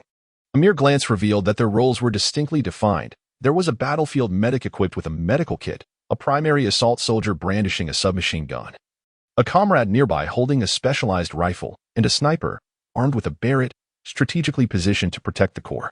3 primary attackers, 1 medic, 1 communicator, and 1 sniper. This 6-member combat team is fully equipped. The leading assailant, masked save for his eyes, addressed Sui with a steady voice, requesting the operational orders. Please, Commander. What is our mission? To kill. Sui inhaled deeply, his resolve unwavering as he pointed towards the doorway. There are individuals within this building who threaten our safety. Eliminate them all. Understood. The soldiers responded in unison, affirming their commitment to the task. Meanwhile, Leah, recovering from her astonishment, urged, there is a woman. Her name is Linyu. She is also a soldier under your command. We must rescue her. The soldiers turned to Su Yi, who nodded affirmatively. Yes. Understood. The lead soldier signaled, and the team divided into 2 groups, adopting different formations. The communicator and sniper exited through the window, securing their gear with hooks and swiftly ascending to the opposing rooftop to establish their sniper positions. As the primary attackers and the medic awaited Leah to unlock the iron door, they readied smoke grenades, casting them into the fray. Bang! The smoke erupted, causing immediate panic among the lurking thugs outside. Brotherly, the iron door has been opened. What the hell? Where did this smoke come from? Rat-a-tat-tat. A barrage of bullets silenced the thugs' alarm.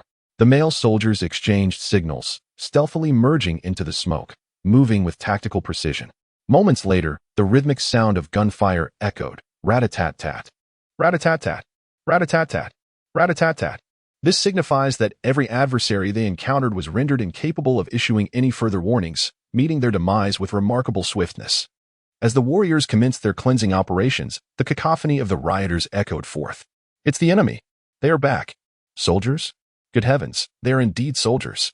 Are they here to rescue us? Aye. For heaven's sake, they are slaughtering our people. I surrender. I surrender. Do not kill me. Curse it. This is certainly not a regular army. How dare they lay hands on innocent civilians? Quick, retaliate. The outside was filled with the frantic cries of the rioters, punctuated by the sounds of stun grenades and smoke bombs detonating. Throughout this turmoil, gunfire persisted unabated. Simultaneously, Su Yi was also aware of the distant crack of sniper fire resonating from the rooftops. Bang, bang. The rate of fire from the sniper was infrequent, yet its potency was immense. The Barrett bullets could nearly perforate any obstruction. Even foes concealed behind cover could be dispatched with a single shot and under thermal imaging. They were unequivocally exposed. Once the rioters were detected by the sniper, they met their demise instantaneously. There's a sniper outside. Quickly, take cover. Li Gu. Li Gu. Damn it. Li Gu has been shot in the head by the sniper. Brothers, run. The chaotic sounds from outside grew incessantly louder, evidently indicating that the 6 soldiers, in their coordinated efforts, posed an insurmountable challenge to the disorganized mob outside. Only the wails of the rioters and their panicked shouts filled the air. Sui did not hear any sounds of the warriors faltering. Approaching the window, he peered down to witness numerous blood-soaked rioters scattering from the building, their faces etched with terror. The sniper above executed each target with precision, claiming their lives with a single bullet aimed at the head. Sui stood by the window, observing the scene with an air of indifference. A sense of discomfort stirred within him. It was the first time he had witnessed death firsthand, and indeed, it unsettled him. Yet, this unease was swiftly supplanted by the exhilaration of vengeance. Within a mere few breaths, Sui's discomfort dissipated entirely, leaving no trace of emotion behind. Have I become accustomed to this? He pondered silently, his face betraying no expression, devoid of any semblance of pleasure. Lin Yu had yet to appear, and he had already sustained losses. The pace of the cleanup was remarkably swift. Soon, the communication device left by the messenger crackled to life. Commander, the threat has been neutralized. 5 captives have surrendered, though some identities remain uncertain. Please advise, Commander. Let me assess the situation, Sui replied, taking a deep breath as he exited the shelter alongside Leah. This marked his inaugural venture beyond the confines of safety. Under different circumstances, he would have preferred never to step outside. However, fate had other plans, forcing him into the open to retaliate against the marauders. Guided by the messenger, Sui and Leah ascended to the top floor. The corridors along the way were strewn with corpses and blood. The acrid scent prompting Liu to instinctively cover her nose, while Sui maintained his stoic demeanor, stepping through the pools of blood with unwavering resolve. Boss, aren't you going to shield yourself from the stench? It's unbearable, she remarked. Unnecessary. Did you not advise me to learn to be ruthless? Sui shot her a glance, offering a faint smile. I believe I must acclimatize myself in advance. In the future, such scenes will likely become a commonplace occurrence. Sui ascended quietly to the top floor, where he discovered that this level had been entirely interconnected. The chaotic interior was permeated with the metallic scent of blood and an unsanitary stench, while refuse was strewn about haphazardly. Several headless corpses lay upon the ground. Within an inner room, approximately 10 women huddled in a corner, clutching their heads, their faces a portrait of terror. Commander, the guard overseeing the female captives, saluted Sui, reporting in a hushed tone, the rebels have been neutralized. This group of women is unarmed and appears to have been abducted by the bandits. Shall we eliminate them as well? Not necessary. Sui cast a glance around. These were women devoid of weaponry, their expressions reflecting only despair and numbness. Among them, he recognized several familiar faces, the jogger he had seen during his commute, the young mother escorting her daughter to school, and the cleaning lady from a nearby office. Without exception, they had all fallen victim to unspeakable horrors. What about the others? No, I am inquiring about Lin Yu, the female soldier. Sui fixed his gaze upon the guard. Have you found her? We have dispatched personnel to continue the search, but there are no results thus far. At this point, it seems grim. If she were to have been struck directly by a grenade, her remains would likely be unrecognizable. Sui's mood grew heavy as he disregarded the group of female captives and proceeded directly into the adjacent room, where he found the commandos guarding 3 men. They cowered in fear on the ground, and upon the commandos calling out Commander, they all lifted their gazes towards Sui. It's you. A man suddenly spoke, his face etched with astonishment as he gazed at Sui. You are Sui. You are the resident from downstairs? I knew I recognized a man lived beneath. Sui scrutinized the man silently, furrowing his brow as he responded. You are the one with a daughter, correct? I recall your surname is Zheng. Indeed. That is me. I am old Zheng. The sharpshooter's gaze turned icy. Maintain your distance.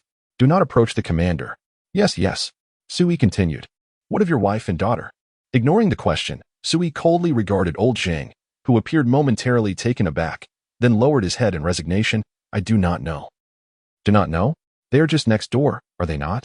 I saw them moments ago. A sardonic smile crept onto Sui's lips. To think you could sell your wife and child. I cannot fathom having a neighbor like you. It is not as it seems.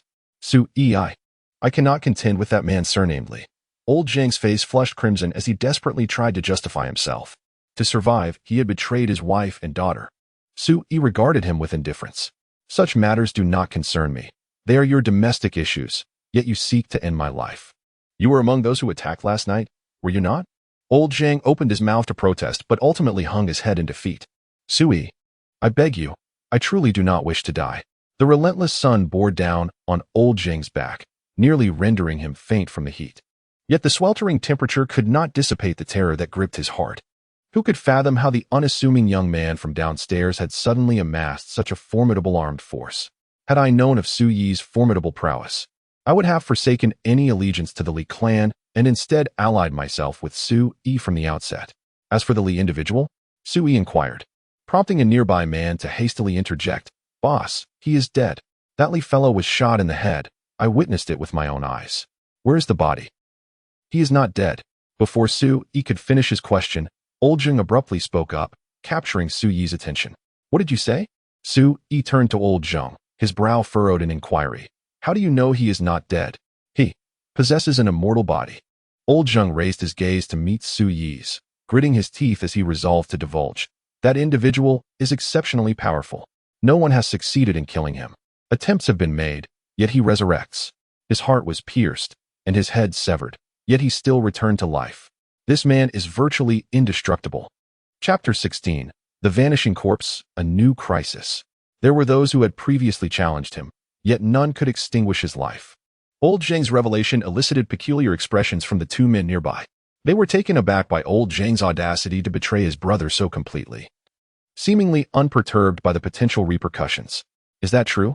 Su-yi furrowed his brow, regarding Old Zhang with skepticism. He found it hard to believe that someone could possess such a horrifying talent. Resurrection from death. This must be an SSS-level ability. In a post-apocalyptic world, such a gift would render one nearly invincible, free from fear of any threat. Truly, Old Zhang gritted his teeth and nodded, his face clouded with despair. I have no desire to live anymore. I refuse to endure this humiliation. If you can kill him, that would be best. If not, grant me a swift end. His words seemed sincere. Su-yi remained silent for a moment before issuing an order. Take Old Zhang to identify the corpse. Find the body of that man named Li. If the body is not found, locate someone who knows. Understood. The soldier nodded and escorted Old Zhang outside. The remaining medics and riflemen exchanged positions, with the riflemen now guarding the remaining captives to ensure Su-yi's safety. Su-yi intended to interrogate these two captives further. Speak up. Tell me about the misdeeds you committed with that man named Li. Su-yi cast a glance at the captives and spoke in a calm, yet firm tone. Disclose everything you know. Do not attempt to deceive me. Old Zhang has already lost his will to live, and I will verify your words with him. Should I discover any lies, you will accompany Old Zhang on his final journey. Su-yi's words evidently instilled a glimmer of hope for survival in the two captives. They exchanged glances, and one of them, gritting his teeth, finally spoke. Boss, what would you like to know? Everything. What have you done since the onset of the apocalypse? Su-yi emphasized, particularly regarding that man named Li. What peculiarities does he possess? Boss, if we tell you, please don't kill us. The other replied. We lived together on the 3rd floor. At that time, we had no food and were starving. At this moment, a man surnamed Li approached us, claiming he could lead us to procure food and water. We followed him, venturing out each night in search of supplies, while spending our days sleeping and indulging in pleasures above. Subsequently, this man Li gathered many others, effectively seizing more than half of the occupants on our floor. The more he spoke, the lower the men's heads hung, as if they were acutely aware of their descent into actions beneath the level of beasts. Initially, Li resorted to threats, but then one fateful day, he took to violence and claimed lives. He declared his intention to eliminate anyone who defied him, and the elderly were the first to suffer his wrath. I could only watch in silence. Fear flickered across the man's face as he murmured and shook his head. I truly witnessed it. His head was severed by another. On the rooftop, there was a girl whose boyfriend had been present during the apocalypse, reputed to be skilled in martial arts. That man struck off Li's head, yet, miraculously, Li's head reformed shortly thereafter, and he retaliated by killing that man. The man's partner was subsequently subjected to a horrific fate at Li's hands, and from that point onward, no one dared to oppose him. Su-yi raised an eyebrow and coldly remarked, They neither dare nor desire to resist, do they? The man trembled, falling into a heavy silence. In the midst of this apocalyptic dread, Lee's actions compelled most men to align themselves with him, unless unforeseen circumstances arise. It appears that Lee's refuge is poised for significant expansion. If Lee's gift is immortality, then what might your own gift be? Sui coldly inquired, causing the man to momentarily falter, a flicker of confusion crossing his face. Talent? What is talent? He questioned. Sui arched an eyebrow. Silently scrutinizing the man from head to toe, he did not seem to be lying. Was it possible that his talent required concealment? Unable to decipher the man's thoughts, he noticed the latter growing increasingly anxious under his gaze. The man hastily elaborated, Boss, you surely don't think we are as indestructible as Old Lee, do you? We are merely mortals. A single blade could end us. Please, do not jest or attempt anything foolish. We only wish to survive. Many of our actions are born of necessity. If there is to be a reckoning, it should be the police who apprehend us, who judge and sentence us. Huh? Indeed. Boss, the man stammered, nodding in confusion. Old Lee forbids us from dispersing. He fears betrayal, insisting we remain under his watchful eye, even while we sleep. We must rest within his sight. No wonder, at the dawn of the apocalypse, many have been taken under Old Lee's wing before they could even awaken their talents. This group of talentless individuals was nothing more than ordinary folk. Sui silently summoned the data panel of the refuge in his mind, only to find it unresponsive. Thus, it could be conservatively estimated that only Old Lee possessed talent, while the three remaining individuals had yet to unlock theirs. Contemplating this, Sui found himself troubled solely by Old Lee's immortality. Just then, the most dreadful news arrived, prompting Sui to furrow his brow. The absence of a discovered corpse indicated that this individual had already resurrected. A living potential adversary poses an immense threat. After all, the duration of Sui's 5 warriors has dwindled to less than an hour. Contemplating this, a fresh sense of crisis surged within him.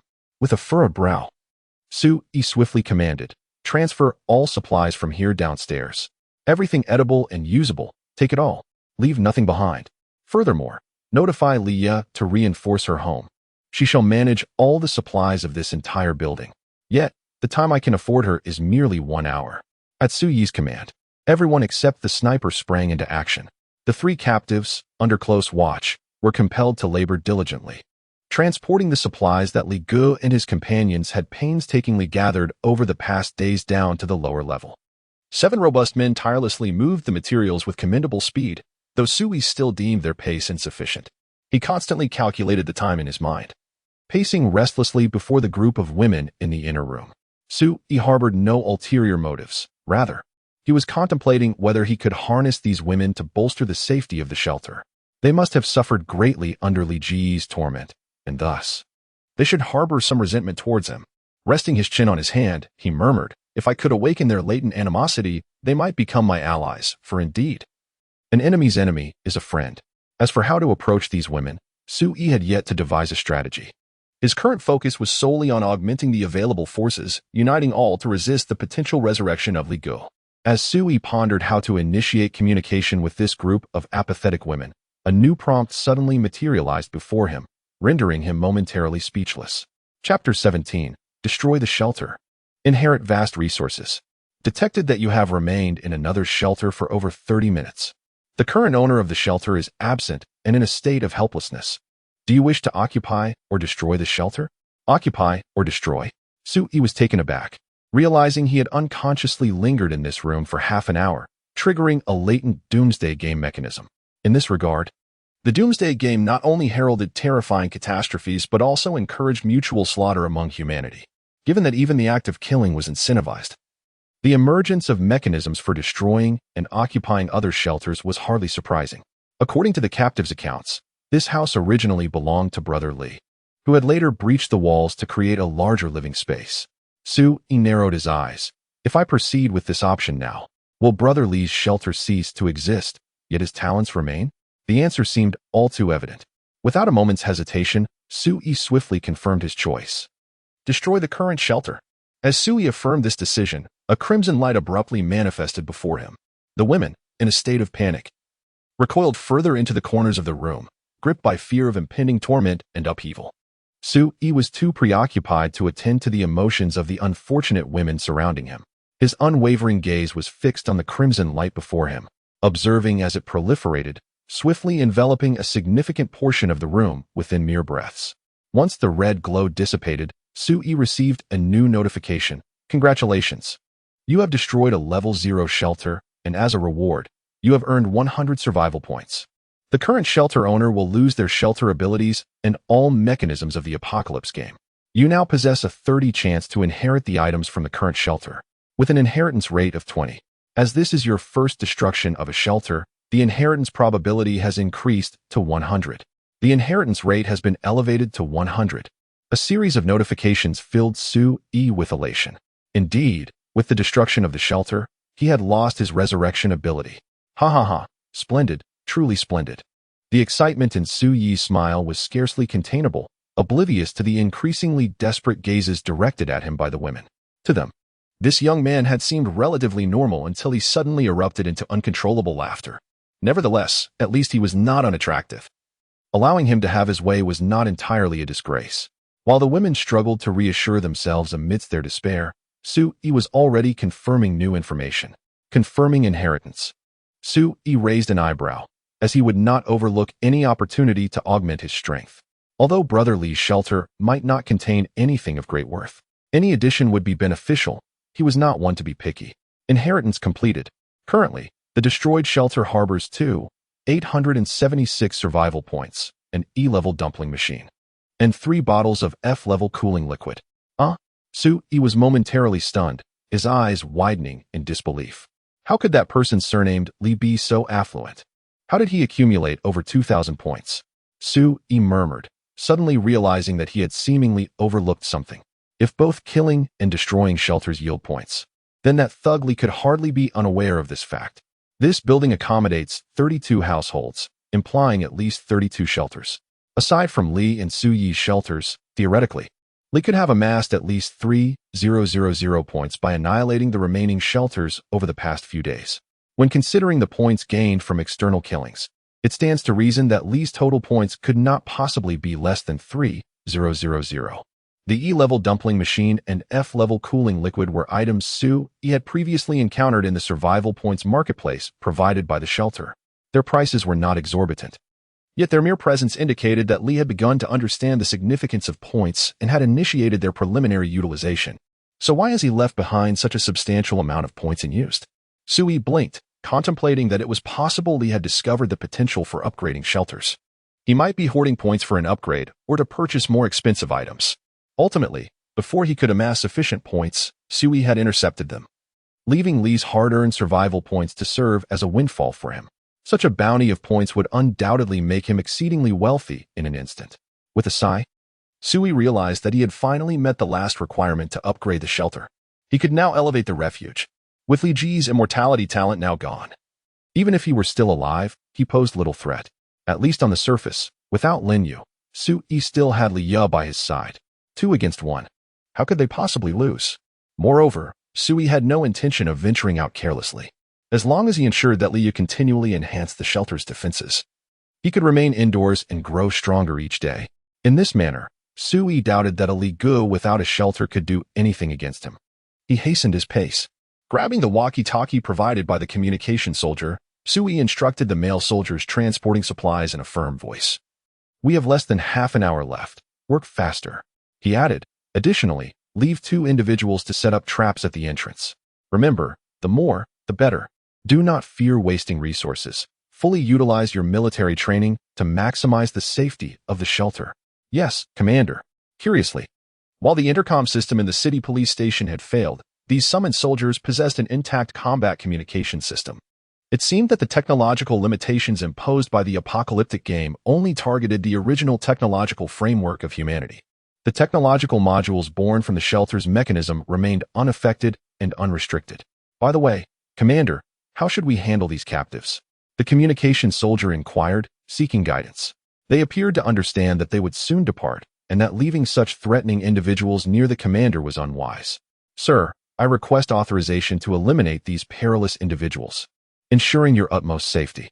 The signalman, clutching his walkie-talkie, beheld the terror etched upon the visages of the 3 captives laden with supplies, yet his gaze remained impassive. He awaited Sui's command. Affirmative, terminate them. Acknowledged, sir. The signalman raised his pistol, aiming at the prisoners' craniums. Bang, bang, bang. 3 shots echoed from below, signifying the cessation of 3 lives. Sui felt little perturbation. The sanguinary battles of the previous night and the present day had wrought a seismic shift in his disposition. Old junk, forgive me. Sui murmured inwardly. I, too, yearn to survive. I must harden my heart. Sui inhaled deeply, composing himself, and surveyed the women before him. This presented a novel quandary, causing Sui some consternation. To slay them? Yet these women appeared to be pitiable souls tormented by brotherly. They had not confronted Sui, making it difficult for him to act. He could be ruthless towards adversaries, but a trace of conscience lingered within him towards the vulnerable.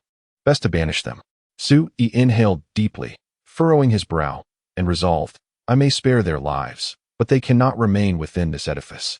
I intend to purge this entire structure, ensuring my own security to the greatest extent. In this apocalyptic era, Sui trusted no one. He could be compassionate and refrain from killing, but he would never allow anyone to approach him too closely. Click. Sui reloaded his pistol, preparing to threaten the women to dress and vacate the residential building. At that precise moment, a faint call resonated from behind him. Commander? It was Lin Yu. Sui was momentarily taken aback, instinctively turning around to be greeted by the sight of a bloodied Lin Yu leaning against the doorframe, a weak smile gracing her lips. Commander, you're alive. How wonderful. Chapter 18. The Return of Lin Yu. Upgrading the shelter. Lin Yu's body was marred with wounds, the remnants of an explosion leaving charred marks on her skin. One side of her face was a gruesome sight, her clothing tattered beyond recognition, while her hands and arms bore the scars of searing heat, revealing pink flesh and exposed veins. Lin Yu. Sui rushed to her side, supporting her with urgency. Her survival was a blessing, yet her condition seemed only marginally better than death itself. Lin Yu appeared utterly devoid of combat efficacy. Sui could even discern the remnants of bullet wounds on her body, already saturated with blood. Commander, I'm fine, still breathing. Lin Yu paused. Her voice frail and strained. Those scoundrels used grenades on me, but I managed to lure their leader into a trap. I realized he seems impervious to bullets. He is not human and can resurrect. So, Lin Yu lifted her gaze to meet Sui's, a bloodstained smile revealing her determination. I tied him up, and no matter what he grows back, I will continue to sever it. My head, along with my limbs. I mused that as long as I persevered, I could outlast him. Just moments ago, that fiend's head ceased to regenerate, and it seemed I had successfully exhausted him. You should be safe now. Lin Yu's final words remained unfinished as she collapsed limply into Sui's embrace. Medic! Medic! Sui seized the intercom, shouting desperately. Hurry up and save her. Move quickly. Sir, I'm on my way. The medic downstairs hastily set down his supplies and rushed upstairs. He took Lin Yu from Sui's arms, gently laying her on the ground, swiftly opening the first aid kit to examine and treat her injuries. Sui gazed with a complex expression at Lin Yu, who lay on the ground receiving care. He had underestimated the loyalty of talented individuals.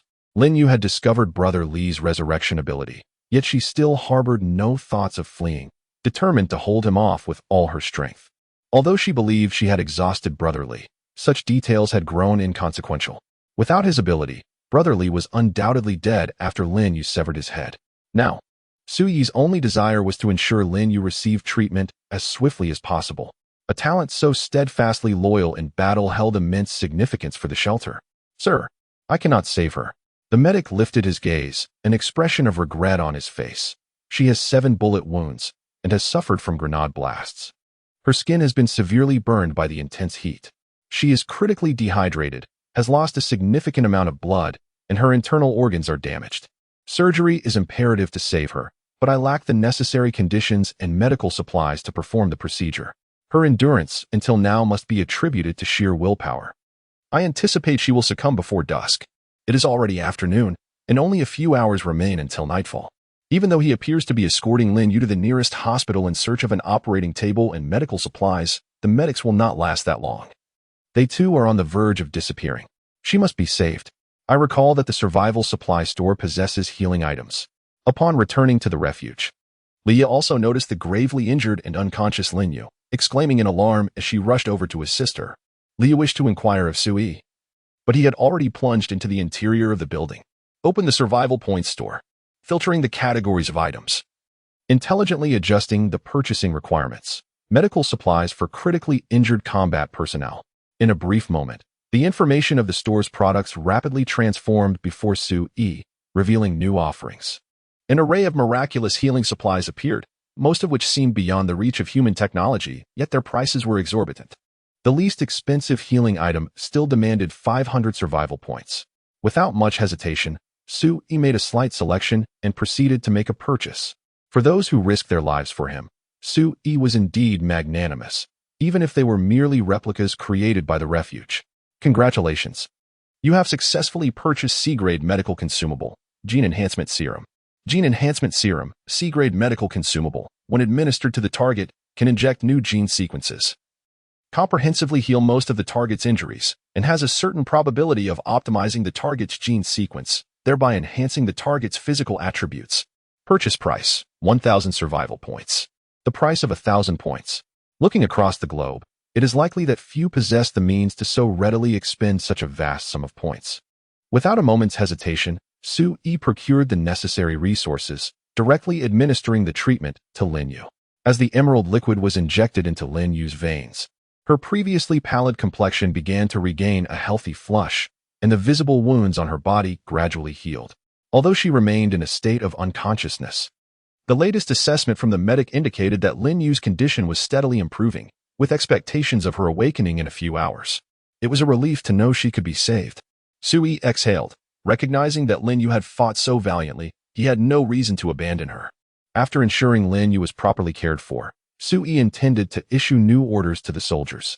However, upon lifting his gaze, he discovered that the medic who had stood before him moments ago had vanished. "Leah, where are those soldiers?" he inquired. "They have disappeared, boss." Well, the time had indeed come. Sue-E glanced around, noticing that even the walkie-talkie was gone, along with all the equipment they had brought. The traps he had set at the entrance had also vanished, as if the entire world had erased any trace of their presence. What a pity, Sue-E lamented.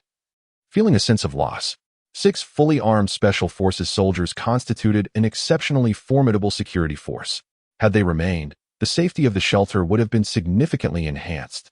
Perhaps my shelter's level is too low, and the talent reward only granted me temporary usage rights. If the level of the sanctuary were to be elevated even further, I might be rewarded with a greater number of battle-oriented talents.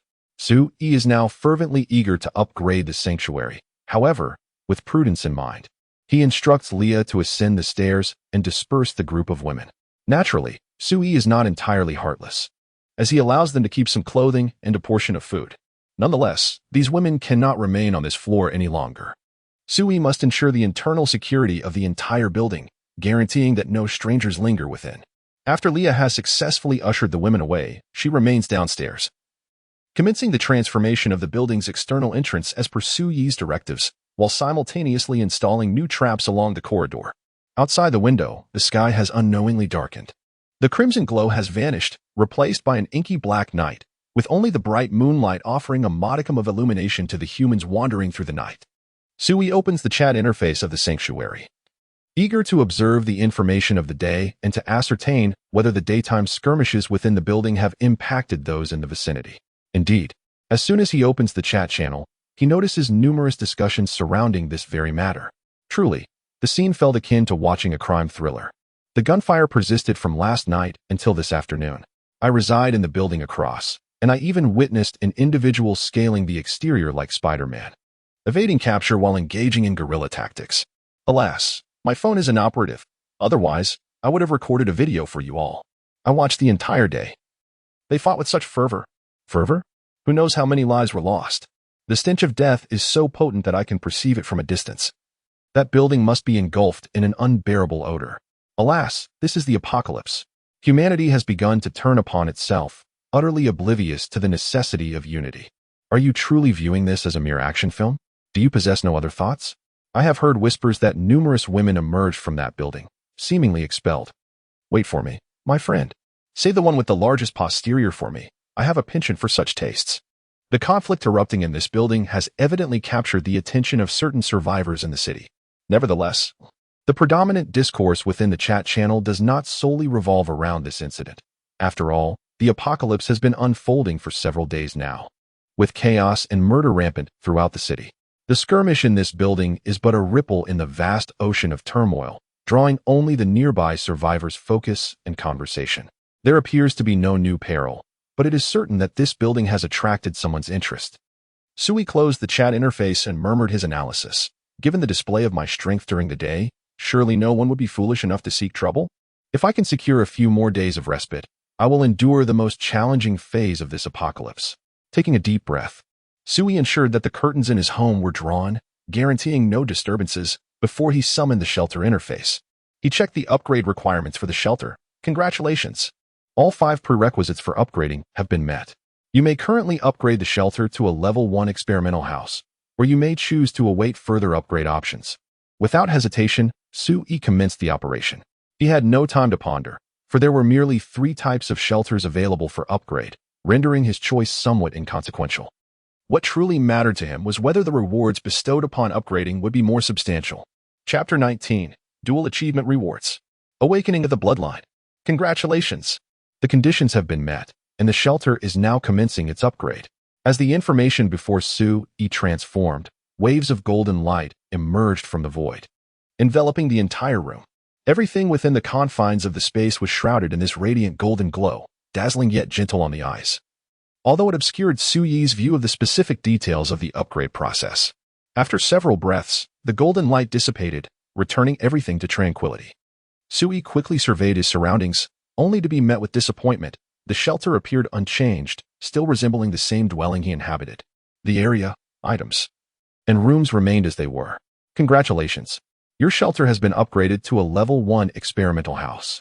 You may now gain additional space in the left, right, front, and rear adjacent areas of the shelter. The new shelter will be approximately 4 to 5 times larger than before. You can now freely renovate the adjacent spaces by consuming resources and survival points, transforming your shelter into a new visage. The current shelter has activated the experimental technology tree.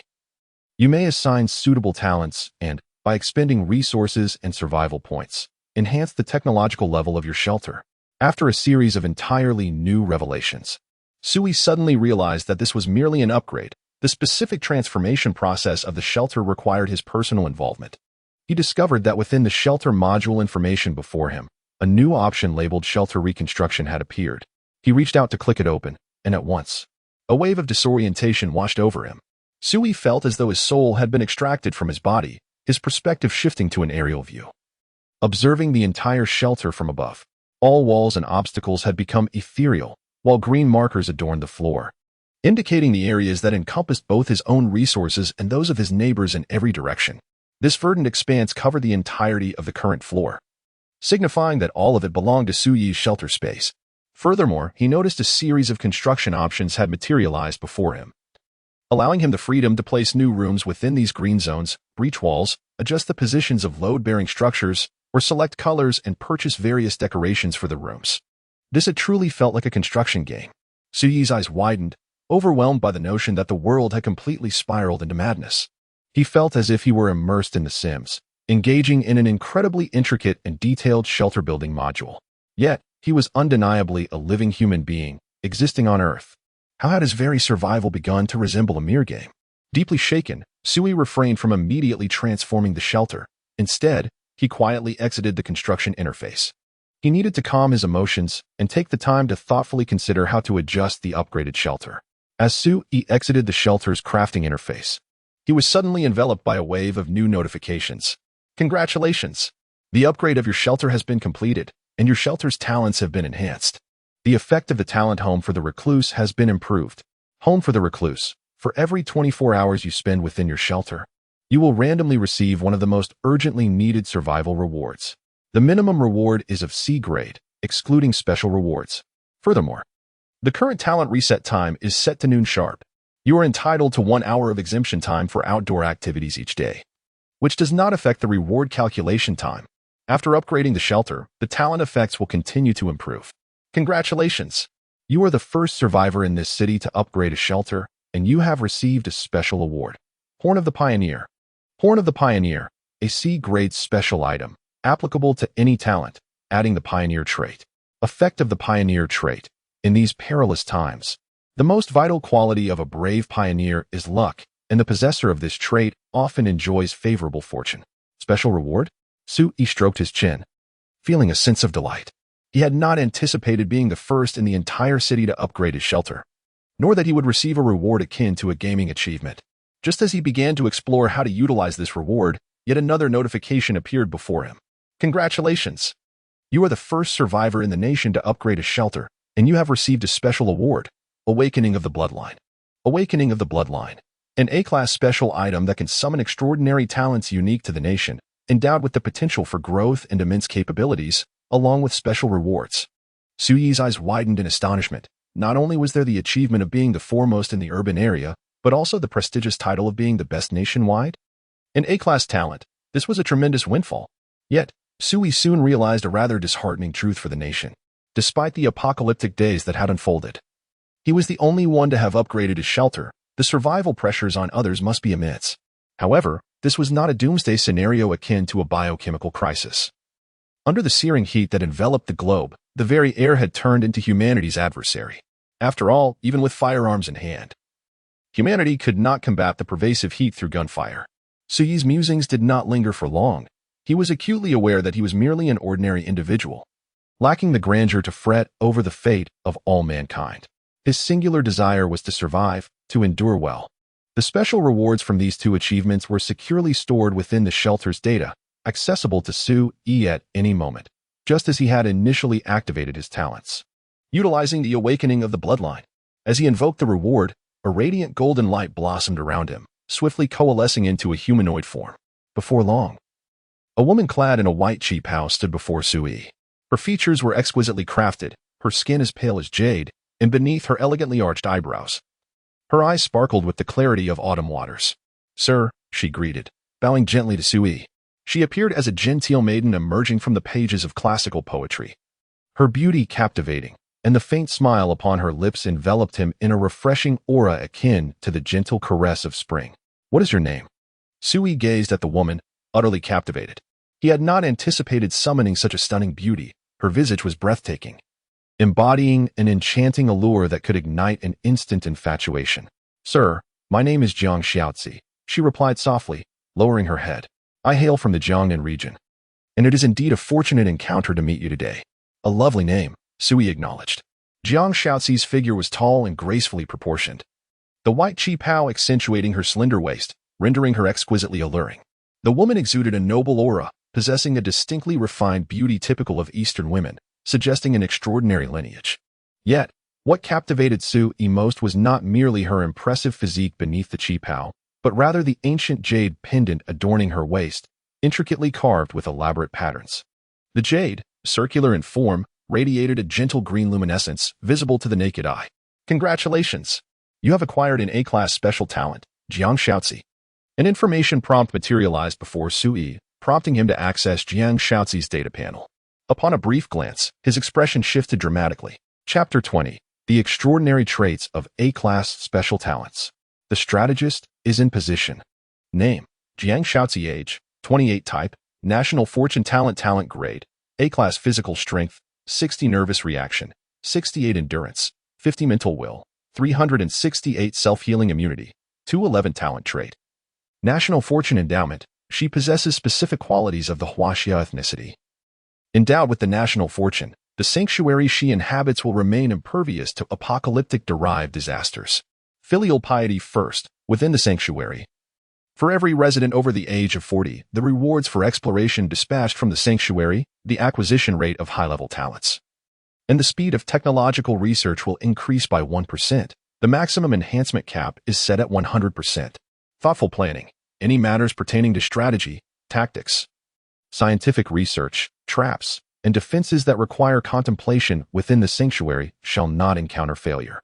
Talent trait: extensive friendships. She possesses a vast circle of friends, providing a certain probability each month for the sanctuary to welcome new talents. Should no talents be recommended within the month, the likelihood of recommending high-level talents in the subsequent month will be elevated. Exceptional wisdom: she can effectively pass on her knowledge and experience to others. Through communication and guidance with the sanctuary residents, she can significantly enhance their skill levels and cognitive abilities. The will of the people: her influence fosters unity among the sanctuary residents, galvanizing their collective spirit. Within the sanctuary, her presence greatly elevates the morale and work efficiency of the residents, ensuring the smooth operation of the entire refuge. Value rating, 3,568 points. Hiss. Sui involuntarily gasped, repeatedly scrutinizing Jiang Shaoxi's talent data to confirm he was not mistaken. This is simply astonishing, Sui murmured. The data of Jiang Shaoxi effortlessly outshining both Lin Yu and Li Ye by several leagues. With an impressive mental fortitude of 368 and a self-healing immunity value of 211. These figures alone were not enough to astonish Sui. They merely indicated that Jiang Shaoxi's data panel represented a type of talent ill-suited for combat. What astonished Sui the most were the remarkable traits and innate talents of Jiang Shaoxi. 3 distinctive characteristics and 3 exceptional abilities, when combined, rendered Jiang Shaoxi the epitome of an ideal domestic talent. The synergy of her talents and traits could easily be likened to an autonomous entity that bestows collective enhancement upon a group. Most notably, her extensive network of friendships is a significant advantage. Will I still need to worry about a shortage of talent? A new recruit every month, with a chance to acquire advanced talents at no cost. Does this not resemble a buy-one-get-in deal? Sui's smile was nearly uncontainable. However, the only aspect of Jiang Shaoxi's profile that left Sui feeling somewhat regretful was the trait filial piety first. Its effectiveness hinges on the presence of residents aged over 40 within the territory, a rather challenging condition in an environment ravaged by apocalyptic disasters, where both the elderly and the very young struggle to survive independently. To phrase it more delicately, it is less conducive to survival. To put it bluntly, they become burdens. The first wave of apocalyptic calamities has already proven unfriendly to the elderly, and the severity of future disasters remains uncertain. The survival probability for these older individuals is dismally low. If the shelter is populated with an excess of such individuals, it will inevitably hinder its disaster resilience and developmental potential. Yet, the benefits it offers are undeniably enticing. With 3 types of yield, it can enhance effectiveness by up to 100%. Sui mused, the awakening of bloodlines can summon talents embodying national characteristics. That is indeed distinctive. As they say, filial piety is paramount. It seems that in my spare time, I should consider nurturing a few elderly individuals. Sui contemplated the situation and realized that by controlling the aging population, the unique attributes of this talent could significantly enhance the effectiveness of the shelter. As he pondered how to fully leverage Jiang Shaoxi's characteristics and innate abilities, a gentle murmur suddenly emanated from the bed behind him. Water, water. It was Lin Yu. She opened her eyes, awakening from a deep unconsciousness. Her injuries nearly healed, though she remained quite weak. Water is here. Take your time to drink. Before Sui could react, Jiang Shaoxi had already fetched water and was patiently and tenderly assisting Lin Yu in drinking. Who are you? Lin Yu asked, a hint of confusion and wariness in her voice. Upon noticing Sui standing behind Jiang Shaoxi, she hoarsely inquired, Commander, is she a new member? Indeed, Sui affirmed, deliberately emphasizing, she is of great importance. From now on, you are all to heed her guidance regarding matters at home, myself included.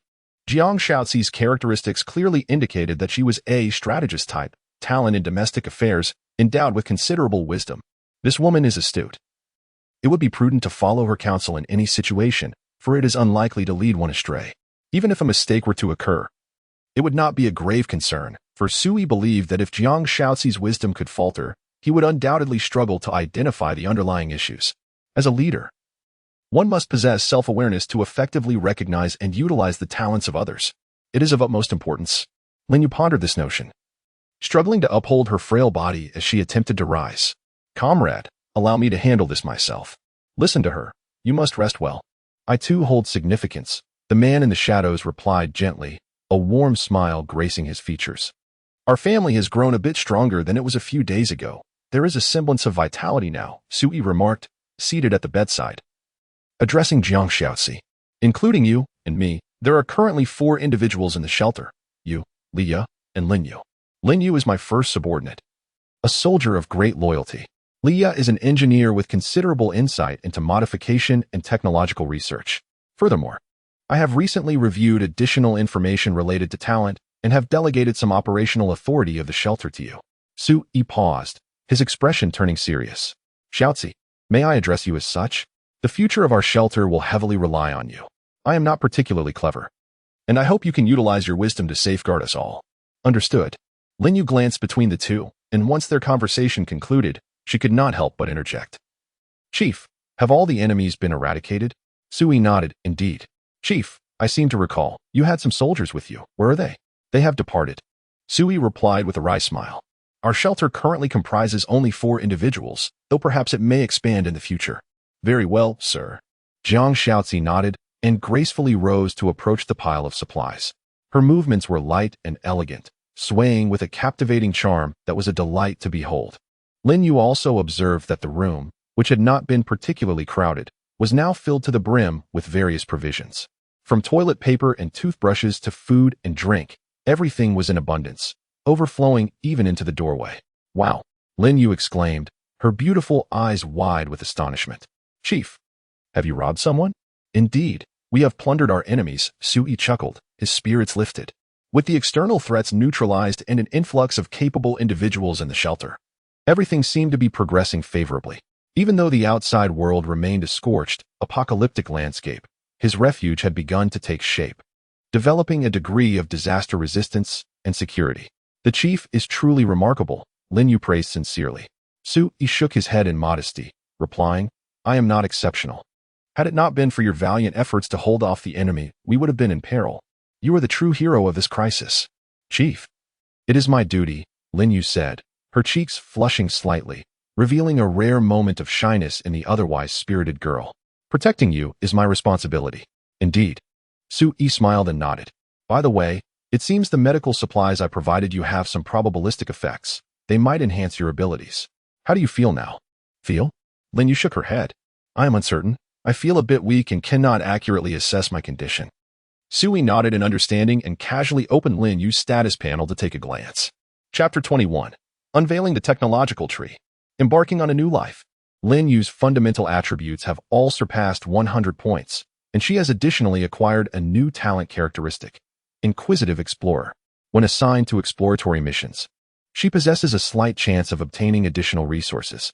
Moreover, Lin Yu's talent level has ascended from D to C, and her combat rating has also experienced a modest increase.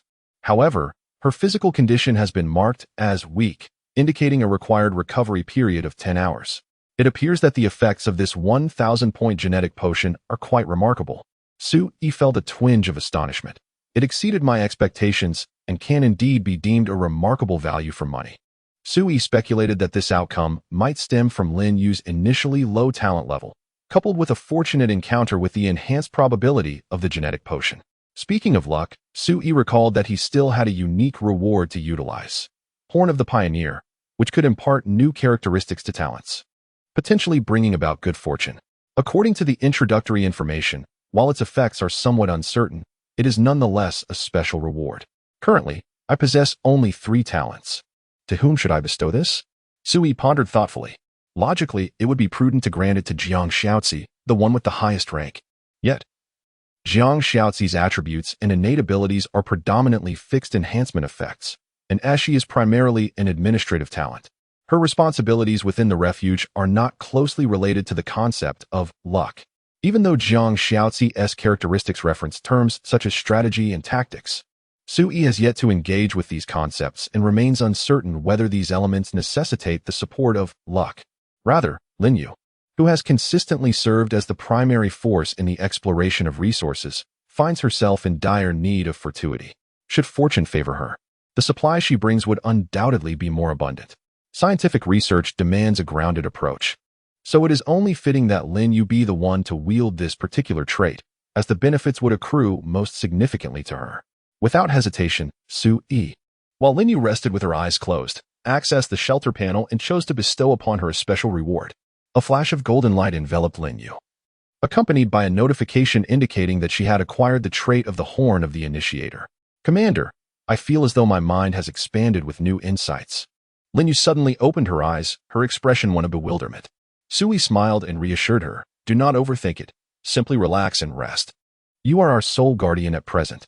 Lin Yu nodded obediently, settling comfortably back onto her bed. Sui did not perceive the act of granting Lin Yu a special reward as a waste. He had no intention of hoarding such rewards for a more opportune candidate. Although the current shelter mechanism resembles a game, it is grounded in the realities of life.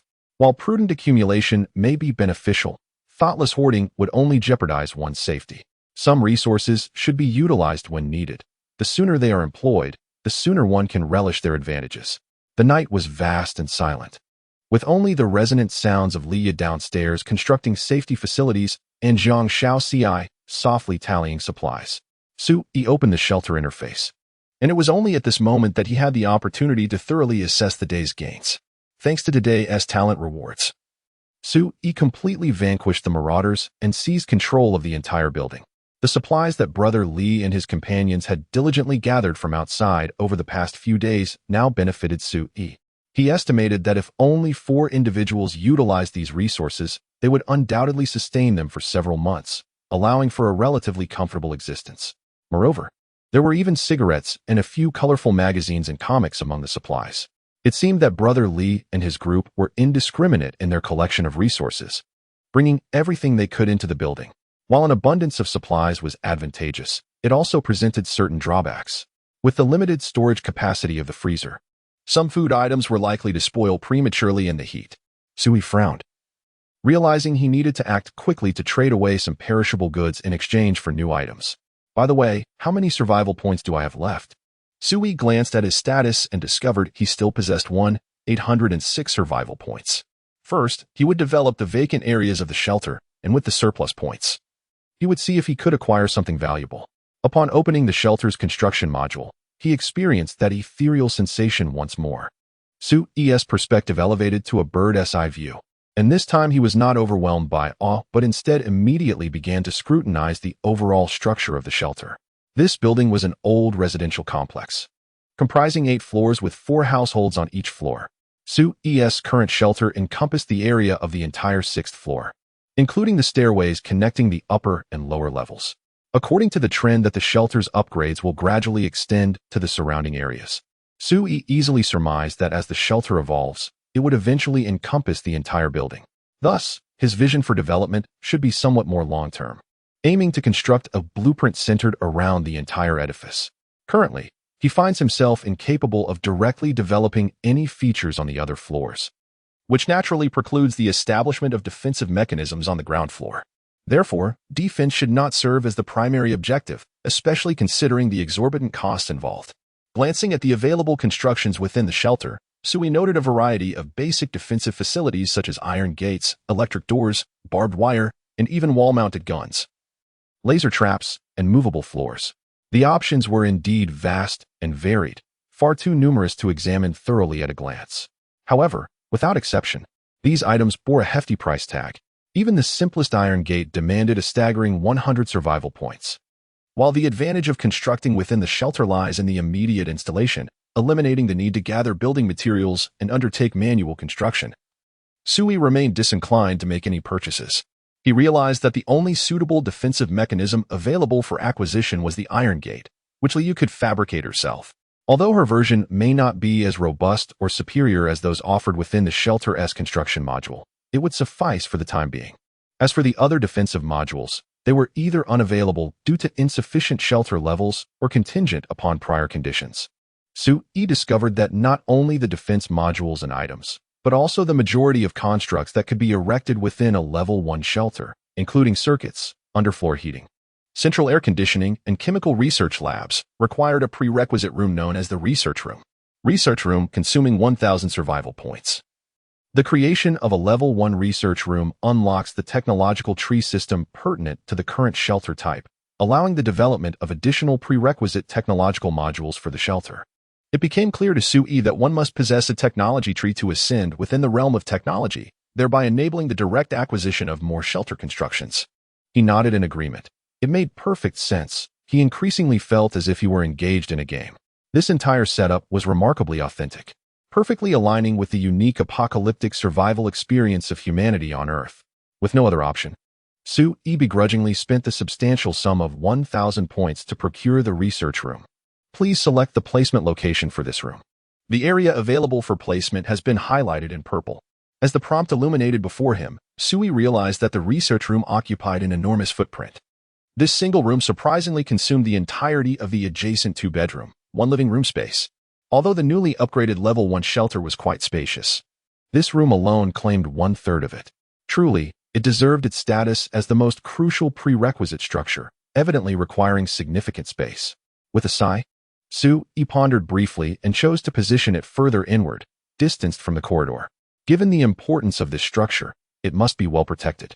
In the event that the building encountered adversaries in the future, it was imperative to ensure that the research room would not be the first target for detection or assault. Congratulations. You have successfully established the research room. Your shelter has activated the technology tree system. Upgrade the apocalypse technology. A better life? Let me see how splendid it truly is. Sui rubbed his hands together, feeling a twinge of anticipation as he opened the newly unlocked technology tree module on the shelter panel. Chapter 22. Upgrading the technology tree. Comfort in an air-conditioned room. As Sui perused the list of technologies, a myriad of projects unfolded before him.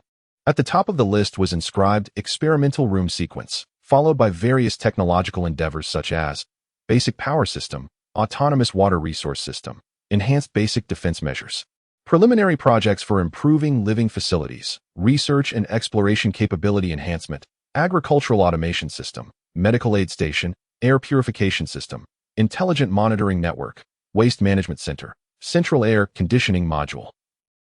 The overwhelming array of technological projects nearly dazzled Sui, even without delving into the detailed effects of these modules.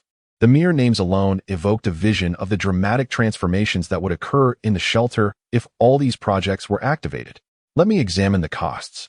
Sui scrutinized the information, muttering to himself. Power System 1,000 survival points, Autonomous Water Resource System 1,000 points, Waste Management Center 300 points. Central Air Conditioning Module 800 points? Good heavens, how exorbitantly priced. Sui gasped, glancing at his remaining 800 survival points, unable to suppress a wry smile. It appears that the construction of a shelter is indeed a task of great significance and long-term commitment. This is merely a level 1 experimental facility, and it is likely that there will be more expensive technological projects ahead. Sui contemplated how to optimize the benefits from the 800 points he had accrued. While central air conditioning is essential, for the moment, he could manage with ice water to combat the heat. A medical assistance station? Quite beneficial. Yet not the most urgent necessity. Perhaps it would be prudent to first illuminate the Research and Exploration Capability Enhancement module. It requires 500 points. But it is the technological project that promises the most visible returns at present. Sui selected this project for a closer examination. Research and Exploration Capability Enhancement. Consuming 500 points, it allows for the dispatch of engineers, scientists, and other research talents to conduct studies, requiring 10 hours, upon successful completion. It enhances the exploration yield of the shelter by 10% and accelerates the research speed of the technology tree projects by 10%. Though these two 10% may seem modest, when accumulated, the additional benefits become quite substantial. This shall be his choice. With 300 points remaining, should he save them? Or perhaps take another look? Sui pondered, his gaze inadvertently drawn to the Waste Management Center technological project. Waste Management Center, consuming 300 points. It enables the dispatch of engineers, scientists, and other research talents for a study that takes 12 hours. It constructs fully automated waste disposal equipment within the shelter, capable of harmlessly processing various types of refuse. Exactly 300 points. Sui hesitated only momentarily before ultimately deciding to invest in this project. He simply could not endure the unpleasant odor permeating his home any longer. Once the urban water supply was depleted, even flushing the toilet became an impossibility. Each day, an insufferable accumulation of waste would ensue, which would later be dealt with using putrid water on the verge of decay. Despite this grim reality, Sui remained deeply concerned about the preciousness of water resources. Modern humanity, having attained civilization, finds it exceedingly difficult to endure existence within unsanitary conditions. Waste harbors bacteria and poses a significant threat to human survival. Selected technological projects. Please dispatch suitable talents to the research facility for investigation. Leah, how is the construction of the defensive measures downstairs progressing? It's nearly complete. In about half an hour, the traps at the entrance and the fortification of the main gate will be finished. Leah replied with a cheerful smile, though this building is somewhat aged. The materials are quite sturdy. The original main door is made of iron, which saves me from extensive renovations. Well, once we finish today's tasks, let us ensure we rest well. Tomorrow, we have significant undertakings ahead. Sui nodded and shared the details of the two technological research projects with Leah. Upon hearing this, her eyes sparkled with excitement. Boss, there's no need to wait until tomorrow. I can start right now. Right now? Sui glanced out the window. The night had already enveloped the surroundings. It's past 11 p.m. It's too late. We should rest properly. Sui did not wish to overburden his subordinate. But Leah remained resolute. No, boss, I can research through the night. I assure you I will complete the task before tomorrow evening. I can even sign a military order. Leah's urgency was palpable, her beautiful eyes shimmering with fervor for scientific inquiry. Sui felt helpless, as he had not anticipated that despite Leah's delicate appearance, she was, at her core, a research enthusiast. Sir, I too support Miss Lee's current research endeavors. Suddenly, Jiang Xiaoci spoke up softly, offering her perspective. This is a critical moment. Our lives depend on it. The sooner we allow Miss Lee to contribute, the better we can ensure everyone's safety. Therefore, we must often adjust our routines to suit the situation rather than adhere strictly to normalcy. Jiang Xiaoci expressed her thoughts with great tact, and Sui nodded in agreement. Very well, let it be so. However, this will require some effort from Leah. Not a problem at all, boss. Leah replied, wiping the sweat from her forehead while still gripping a wrench. Her smile was radiant. I truly enjoy engaging in such tasks. With that, Leah inquired about the location of the research room and promptly ventured inside. The research room was situated in what had once been the neighboring room. Sui had never seen what the research room looked like and followed out of curiosity. From the outside, the research room appeared quite ordinary, resembling a typical residence with its plain wooden door. Yet upon entering, Sui was greeted by an array of peculiar research instruments, high-powered microscopes, chemical workstations, and precision-cutting machines. There were many devices Sui had never encountered, let alone knew how to operate. In contrast, Leah navigated the room with ease, deftly manipulating the various research apparatuses. Observing her expression, it was evident that she found immense joy in her work. After a brief observation, Sui chose not to intrude and quietly exited the room. Upon returning to the main residence, Sui realized that he seemed to be the only idler in the entire shelter. Liu was occupied with renovating the building and developing the technological tree projects. Jiang Xiaoxia was busy inventorying and categorizing supplies, while also planning the future development of the shelter. Even Lin Yu, who was merely resting, was a wounded hero, sleeping with every right to do so. Perhaps I should also take a nap? Sui scratched his head, acknowledging that he truly had nothing to occupy his time. Even if he wished to further enhance the shelter, he lacked survival points, so he simply laid down beside Lin Yu and closed his eyes, drifting into slumber. When Sui opened his eyes again, he was greeted by a vivid crimson hue. The sky outside had already brightened, and the relentless sun continued to torment every creature on this planet. Perhaps due to the resolution of the threat posed by the marauders, Sui found this nap particularly refreshing. As he rolled out of bed, he noticed that Lin Yu had vanished without a trace. At that moment, Jiang Xiaoxi approached from outside, carrying 2 steaming plates of fragrant dishes. Sir, you are awake. Jiang Xiaoxi greeted Sui with a smile. Lunch is ready. Come and eat. What time is it? Have I slept for so long? By the way, where did you prepare this meal? Sui asked, astonished as he took a seat at the dining table. I recall that our gas supply had been cut off. The neighbors downstairs have a gas canister and stove, Jiang Xiaoxi gently explained. I thought some of the food in our supplies would not keep well, so I took the liberty of preparing this meal, as you mentioned yesterday that I should make decisions regarding these minor matters without consulting you. Indeed, you are correct. You have performed admirably. Sui nodded, surveying his home with a sense of nostalgia. Before he had gone to bed, the entire space had been in utter disarray, permeated by an oppressive heat and a lingering foul odor. In the days leading up to the apocalypse, Sui had lacked the inclination to tidy up, and Lin Yu and Liu were not particularly adept at household chores either. However, upon awakening, he found his abode transformed, immaculately clean and brilliantly illuminated. The noxious stench had vanished, replaced by a gentle, sweet fragrance. Most astonishing to Sui was the noticeable drop in temperature within the room, now a refreshing 30 degrees.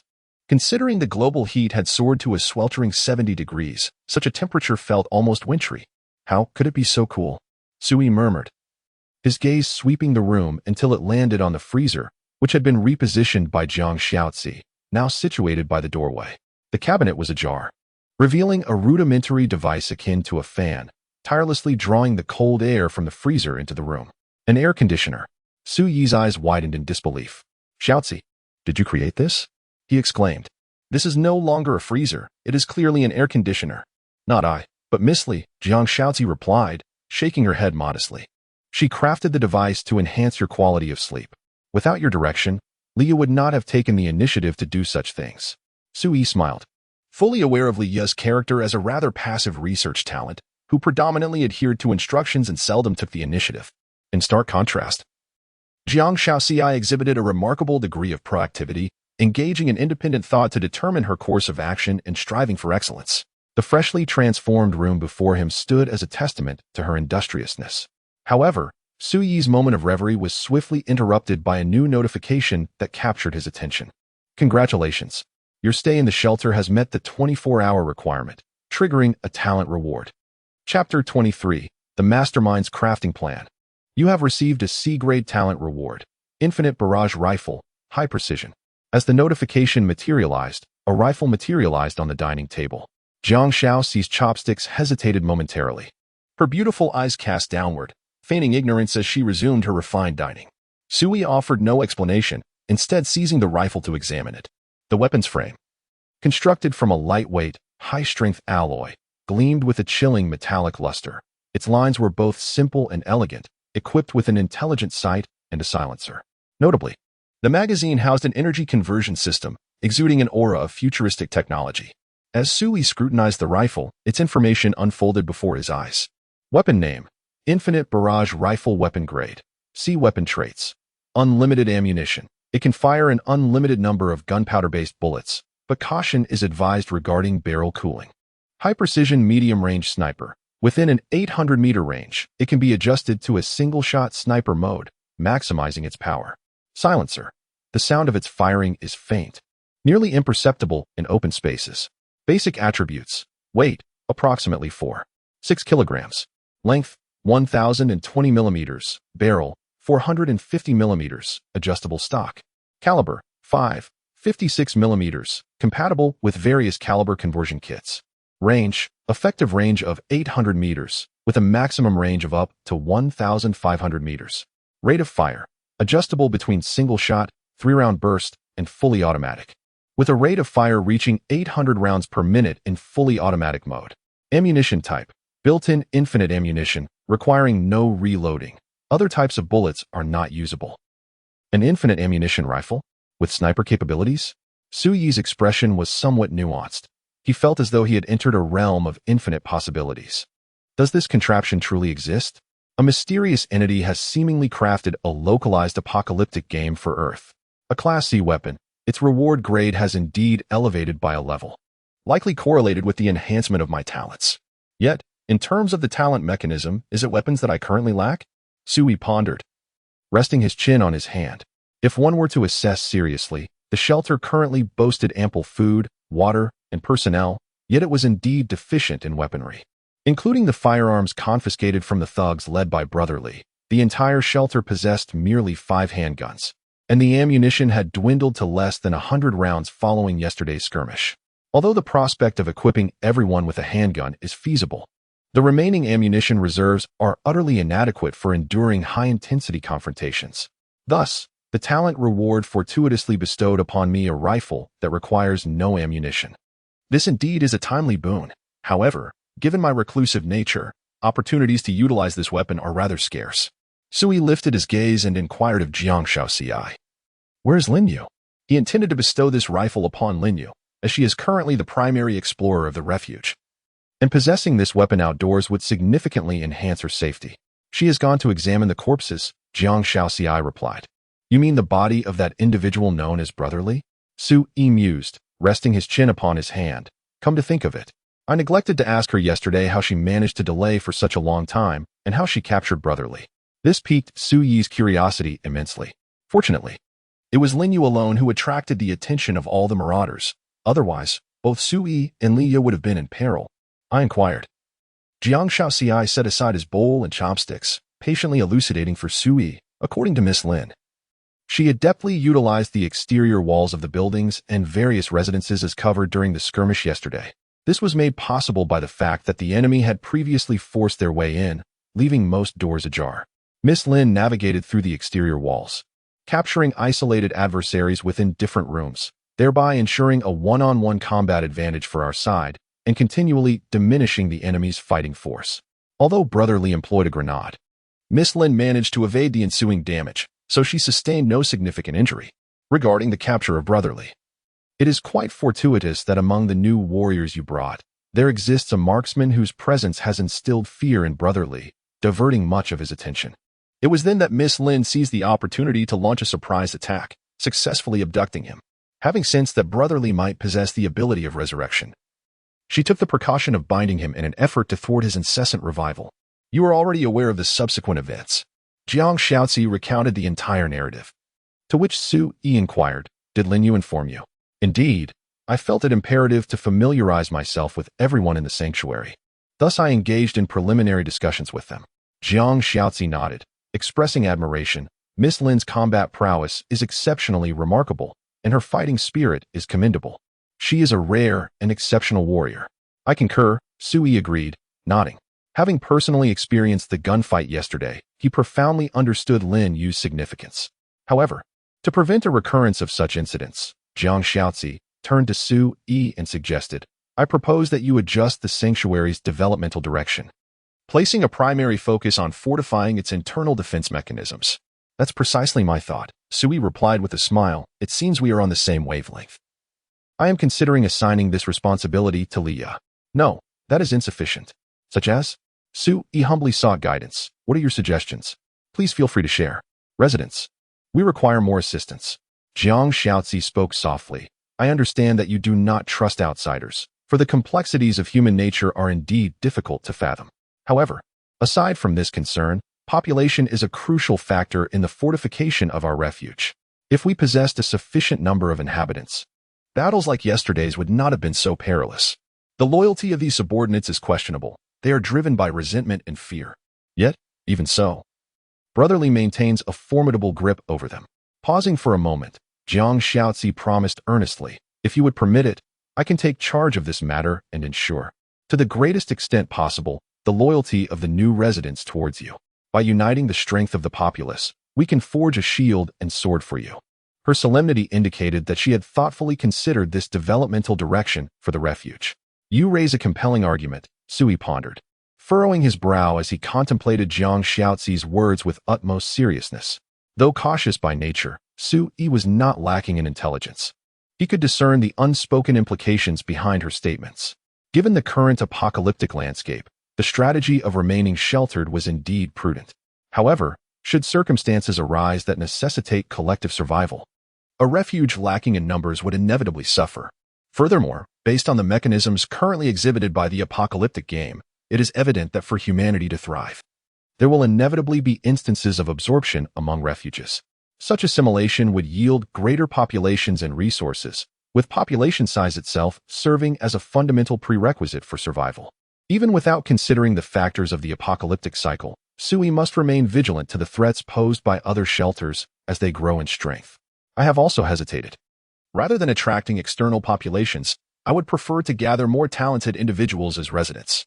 Su Yi inhaled deeply. Individuals like you, Lin Yu, and Li are the bedrock of our sanctuary. Jiang Shaozi gazed at Su Yi, her tone still gentle. Therefore, you must learn the art of persuasion, and I shall assist you.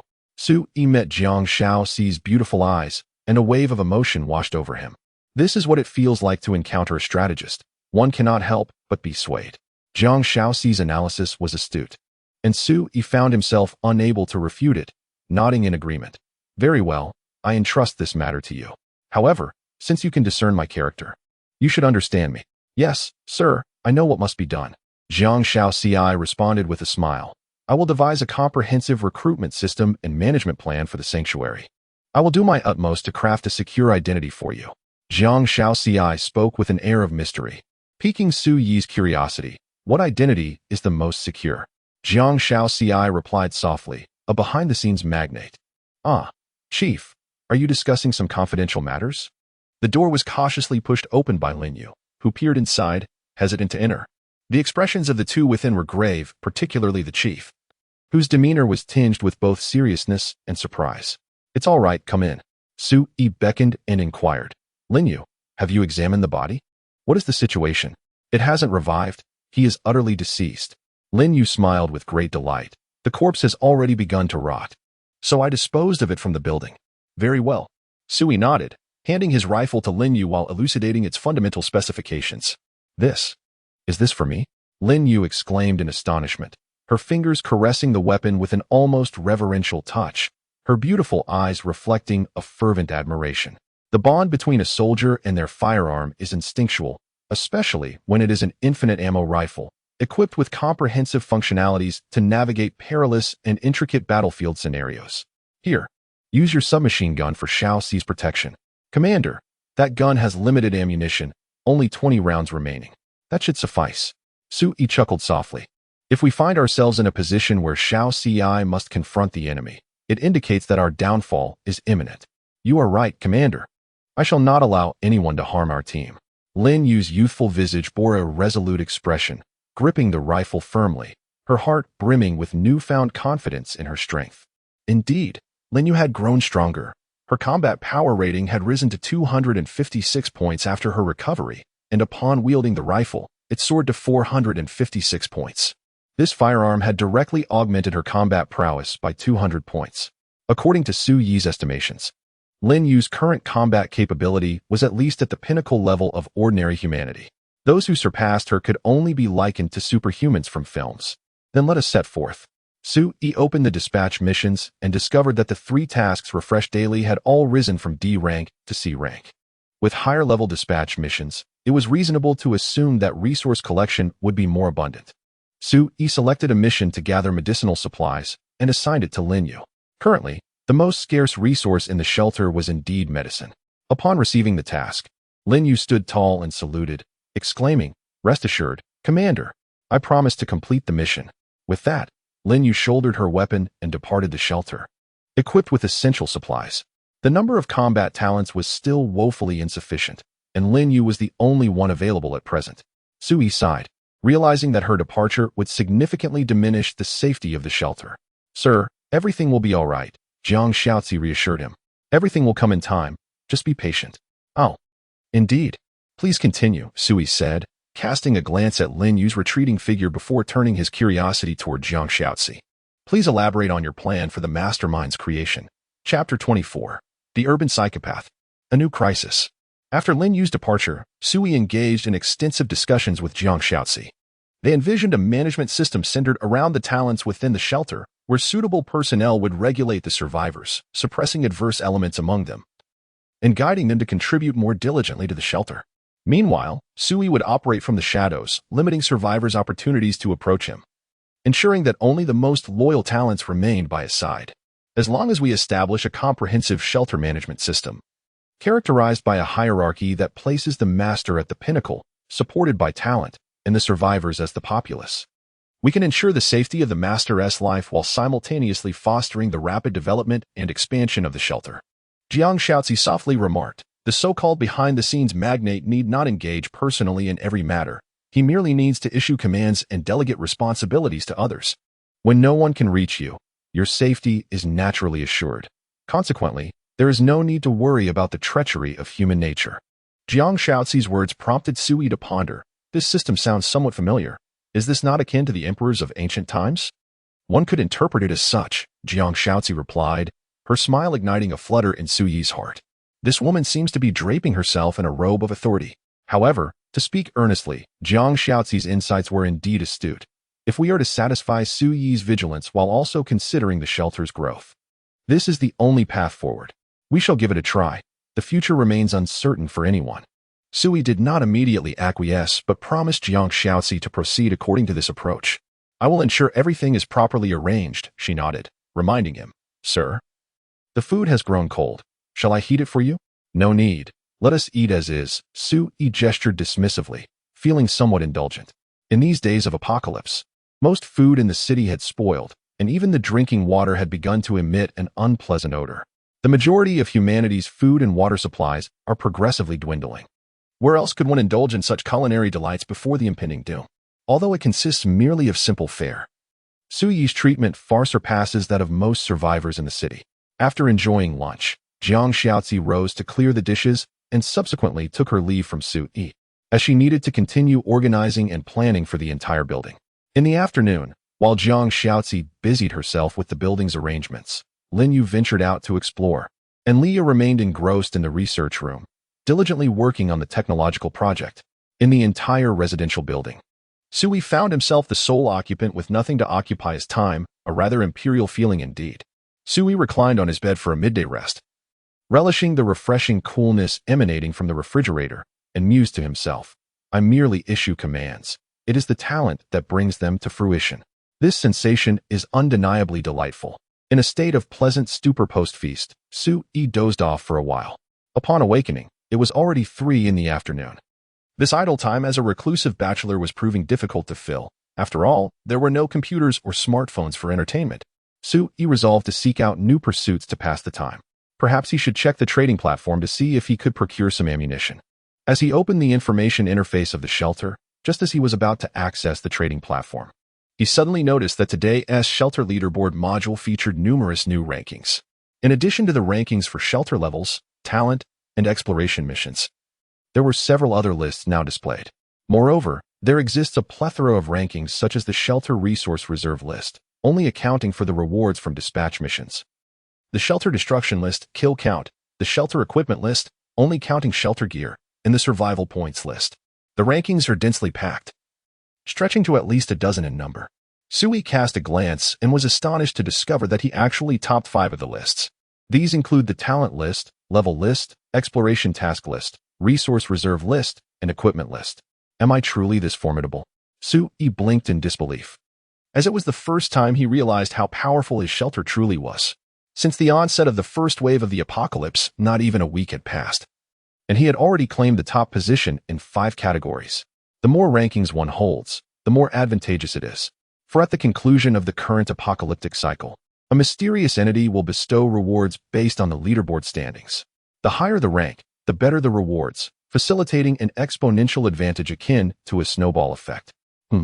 Let me examine the remaining lists. Gosh, the kill count for the top spot is utterly outrageous. Sui widened his eyes as he beheld the information for the leading position in the kill count list, which read, Shelters Destroyed, 161. This list is akin to a PK leaderboard within the game. Anyone who manages to secure a position on this list is undoubtedly a battle fanatic. However, it is crucial to remember that this is the real world. Although there exists a Doomsday game mechanism, the lives taken are of real human beings. To have destroyed 161 shelters means that this individual has, at the very least, killed 161 people, if not more. The apocalypse has only just begun. Yet so many lives have already been extinguished. I find it hard to believe that all those encountered were foes. Sui murmured, alas, this must be a psychopathic killer. Whether deriving pleasure from murder or seeking to amass survival points through such means, signifies an individual of extreme peril. With vigilance, Sui etched the name of the individual at the top of the kill leaderboard into his memory, Little White Bear Shelter. A name that appears rather endearing. Yet the deeds of this individual are anything but charming. Presently, I can only glimpse the citywide leaderboard. The situation nationally and globally remains shrouded in uncertainty. However, if such a maniac exists in Jinling City, it stands to reason that other locales may not fare much better. Truly, this is the apocalypse. Natural disasters abound, and human calamities are plentiful as well. It is a dire time. Sui shook his head, and in the same breath, he noticed his rank. He stood at 53. 688 on the kill leaderboard, having destroyed 1 shelter. This implies that at least 50,000 individuals have obliterated other sanctuaries. This is merely the beginning. Such figures will undoubtedly swell in the future. Now let me glance at the points leaderboard. I am ranked. Goodness. Beyond the 100,000 mark. My specific rank is not even recorded. Sui's eyes widened in disbelief, and he couldn't help but roll his eyes. After a considerable expenditure, his survival points had dwindled from several thousand to a mere 6. 6 points, indeed, are exceedingly scant. However, Sui felt that this should not have relegated him to such a terrifying ranking. Could it be that at least 100,000 survivors in the city have mastered the art of acquiring points? They must either possess exceptional talent or have discovered alternative means to garner these points. Sui rested his chin on his hand, glancing at the leaderboard's top contender. Little White Bear Shelter, current points 12, 620. Over 12,000 survival points. If one considers the portion he might have expended, this individual's accumulation could very well surpass the remarkable threshold of 20,000 points. What an extraordinary person. Based on the number of shelters he has destroyed, he is likely to possess at least 16,000 points. The fact that his ranking does not reflect such a sum indicates that he has indeed spent some. His prowess is certainly not to be underestimated. He furrowed his brow, troubled by the existence of such a ruthless killer in the city, especially without clear signs of their activities. The momentary sense of ease he had experienced just a day ago evaporated entirely, replaced by an overwhelming sense of impending danger. This individual possesses such a vast number of points, yet their shelter level remains at 0. This is the most perilous situation imaginable. A person with this many points surely cannot be unable to meet the upgrade requirements for their shelter. It is inconceivable. He is undoubtedly suppressing his shelter level deliberately. There must be unknown cards he holds close to his chest. Where could he possibly be? Surely not in close proximity to me. Chapter 25, Sudden Incident. New trait, my faith. The more he contemplated, the more alarmed he became. He silently and swiftly closed the leaderboard data and hurriedly logged onto the trading platform to search for orders related to weapons and ammunition. After filtering the criteria, he was astonished to discover that the prices of relevant orders had surged several-fold today. The sellers demanded a minimum offer of 10 bottles of ice water, along with either 20 pounds of long-lasting food or 20 boxes of commonly used medication. Such an abundance of supplies could only procure a mere 100 rounds of the most basic handgun ammunition. As for other types of bullets, none were for sale. Grenades were also off the table. Only handgun bullets, handguns, and bulletproof vests were available for purchase. Upon consulting several sellers, found that the prices were remarkably consistent. It appeared that within a single day, this group had conspired to raise their prices collectively. How peculiar. Why had the prices escalated so dramatically? Furrowing his brow, opened the city chat channel and searched for keywords related to weapons and ammunition, perusing the chat logs. Indeed, he uncovered some clues. How frustrating. The price of ammunition today is exorbitant. I can hardly afford it. After painstakingly accumulating resources to buy a gun for self-defense, I find myself falling short again. It is said that the recent spate of gunfights in the city, primarily over the competition for resources, has been rampant. There are even reports of individuals deliberately slaughtering the weaker shelters. Sellers in possession of firearms have decided to curtail their supply, unwilling to witness humanity turn against itself. What nonsense! I refuse to believe such a rationale. They are clearly intent on hoarding power. Yet, that may not be entirely true. There are still good people. Just yesterday, my neighbor from next door was rescued by a relief team, though unfortunately, their resources are limited and they cannot save many. The human heart in this apocalypse is inscrutable. I increasingly feel that life after the apocalypse is not so different from life before it. Brother, what do you mean by that? Consider this. Before the cataclysm, I toiled for decades to purchase a home, yet every year, property prices soared, leaving me perpetually on the brink of affording one. After the apocalypse, I diligently amassed resources to acquire a firearm for self-defense, only to find myself perpetually just shy of making the purchase. Tell me, can you honestly say that the pre-apocalyptic and post-apocalyptic scenarios are not akin? Has my plight undergone any transformation?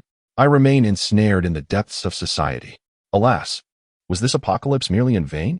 Survivors within the urban confines expressed their grievances regarding this matter just yesterday, yet at that time, was immersed in the post-battle respite and failed to grasp the urgency. Initially, during these apocalyptic days, the city's survivors had begun to adapt to utilizing online trading platforms to facilitate the exchange of scarce resources, thereby enhancing their collective chances of survival. There were even selfless individuals, driven by altruism, who distributed supplies free of charge or offered them at reduced prices to aid others. However, it was not long before the entire trading atmosphere underwent a transformation. The altruistic souls vanished, and affordable resources disappeared. Whether it be drinking water, food, or even weaponry, prices surged exponentially. The more essential the survival commodities, the steeper their cost became. Oddly, items such as toilet paper, toothbrushes, and cigarettes, non-essential for survival, were surprisingly inexpensive, yet garnered no interest. In these critical moments of life and death, when many are struggling for their next meal, who still cares about the quality of life? He found himself quite troubled by this predicament. Initially, he had intended to trade with ice water. Yet now it appeared that ice water had ceased to be a necessity in the eyes of the city's survivors. After all, the supply of ice water was exceedingly scarce, with only Sui capable of producing it consistently, and even then, he could only yield 10 bottles a day. Even if he sold every single bottle, it would merely be a drop in the ocean compared to the overarching demand within the city, rendering it practically ineffective. People had long since regarded ice water as a special, scarce commodity, akin to a luxury item, and the demand for it had plummeted sharply. Could it be that I must resort to exchanging nearly expired food for bullets? Sue-E pondered, attempting to negotiate with the sellers, only to discover that they were rather discerning. Many perishable items commanded surprisingly low prices, merely half that of the more storable goods. In just a few days, how had everyone become so shrewd? It seemed they were all intent on reaping the benefits, wasn't he? Fine, I shall not purchase anything. Sue-E relinquished the thought. He did not wish to suffer a loss, and coupled with the fact that he already possessed an infinite ammunition rifle, his urgency for weaponry was not pressing. Thus he had no desire to be taken advantage of. Yet, I must procure something, mustn't I? Sue-E gazed at the list on the table, which contained the items that Jiang Shaozi had compiled the previous night, detailing various foods that were on the brink of expiration or decay. If these items were not dealt with promptly, allowing them to spoil would constitute a significant waste. It was utterly impossible to consume all of it. The shelter only housed 4 individuals, yet the quantity of provisions was sufficient for dozens to survive for a week. Even if Sue-E permitted everyone to indulge, they could not possibly consume all this food. After all, apart from Sue-E, the other 3 individuals were women. One might ponder how substantial a woman's appetite could be. Perhaps the most voracious among them was Linyu. If it came to that, he might as well procure some cigarettes, for they were inexpensive. And he had not indulged in smoking for several days. Sue-E contemplated this, feeling a twinge of guilt for what he perceived as a frivolous thought. While others were preoccupied with the concern of hunger, he found himself pondering whether to stockpile a few packs of cigarettes to satiate his own psychological cravings. Just as he was mulling over what items to purchase, a cacophony of voices erupted from downstairs. It sounded as if a multitude had gathered below. Alarmed, Sue-E rushed to the window, pulling aside the curtain to peer outside. To his astonishment, he beheld a throng of women, the very ones he had dismissed the previous day, who were also original residents of the building. Had they returned?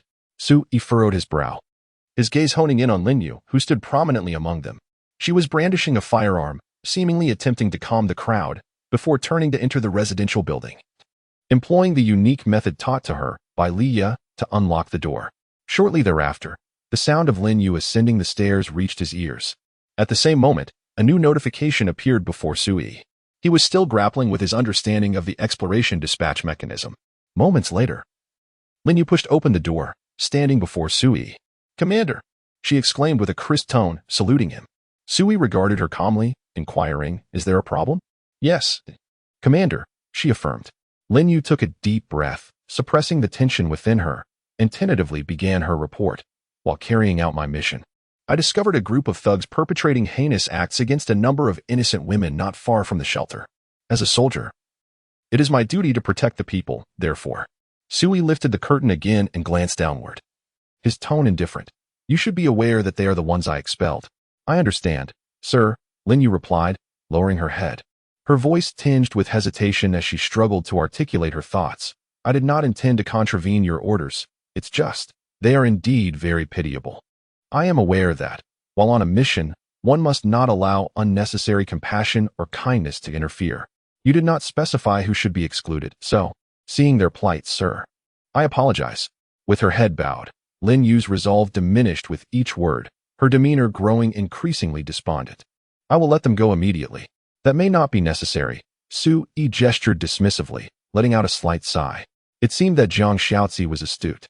She had been contemplating the development of the shelter since last night and was confident in her ability to persuade him today. Moreover, Jiang Shaozi had discerned Linyu's character.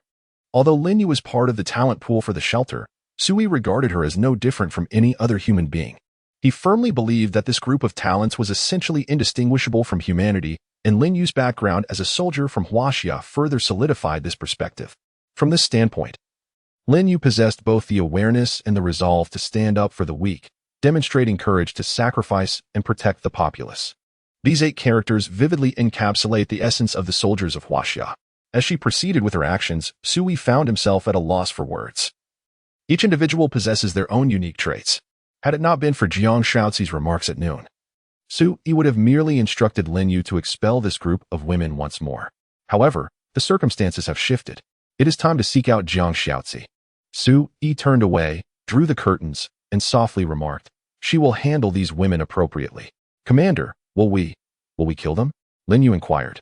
Her voice tinged with anxiety as she gripped her rifle tightly. Noticing her subtle gestures, Su-yi couldn't help but chuckle. "Lin Yu, if I were to command you to take their lives, would you comply?" "Commander, I don't know."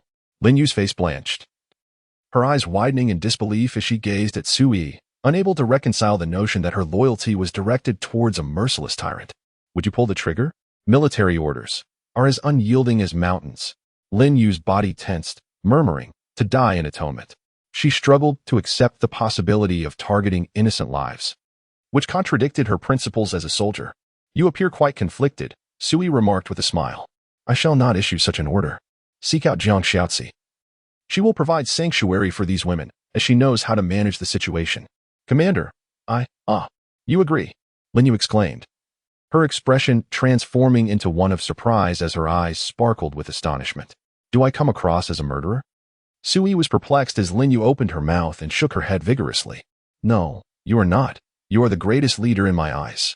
In the most challenging circumstances, you still extend a helping hand to the innocent. Such actions are most admirable to the soldiers of Huaxia." "Enough. I'm not extraordinary. I have my own plans," Su-yi replied, waving his hand dismissively. He was not as commendable as Lin Yu portrayed him to be. The shelter was currently overflowing with supplies. Rather than waste them, it would be more prudent to support more individuals to work. To nurture a group of men was less advantageous than to cultivate a group of women, as the threat level and unpredictability would be somewhat diminished. "Go. Seek out Jiang Xiaozi." "Yes, Commander," Lin Yu exclaimed, her heart brimming with excitement as she turned to leave, eager to share this good news with the unfortunate women downstairs. "Am I exploiting them?" Su-yi pondered as he gazed through the curtains at the scene below, murmuring, "At least I can provide a safe haven. We are merely fulfilling each other's needs." In that light, perhaps he was not so malevolent after all. The apocalypse had not entirely altered his essence. Just as Su-yi's musings faded, a new notification suddenly appeared before him. "Congratulations. You have successfully completed a special dispatch mission. Your talent unit, Lin Yu, has been greatly inspired and has acquired a new talent characteristic. My faith. My faith. This talent characteristic signifies that she has received sufficient motivation. Her loyalty has solidified her beliefs and aspirations, granting her the opportunity to transcend into a higher tier of talent." Chapter 26. What a cunning woman.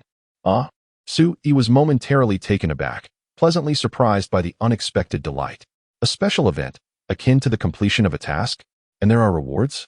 Have I satisfied the spiritual needs of talented individuals, leading them to experience significant growth? Indeed, this is quite a lucrative turn of events. Su-yi beamed with joy. Not only had he acquired a group of laborers without cost, but he also facilitated Lin Yu's development. As the sole military force of the refuge, Su-yi naturally wished for her to become stronger.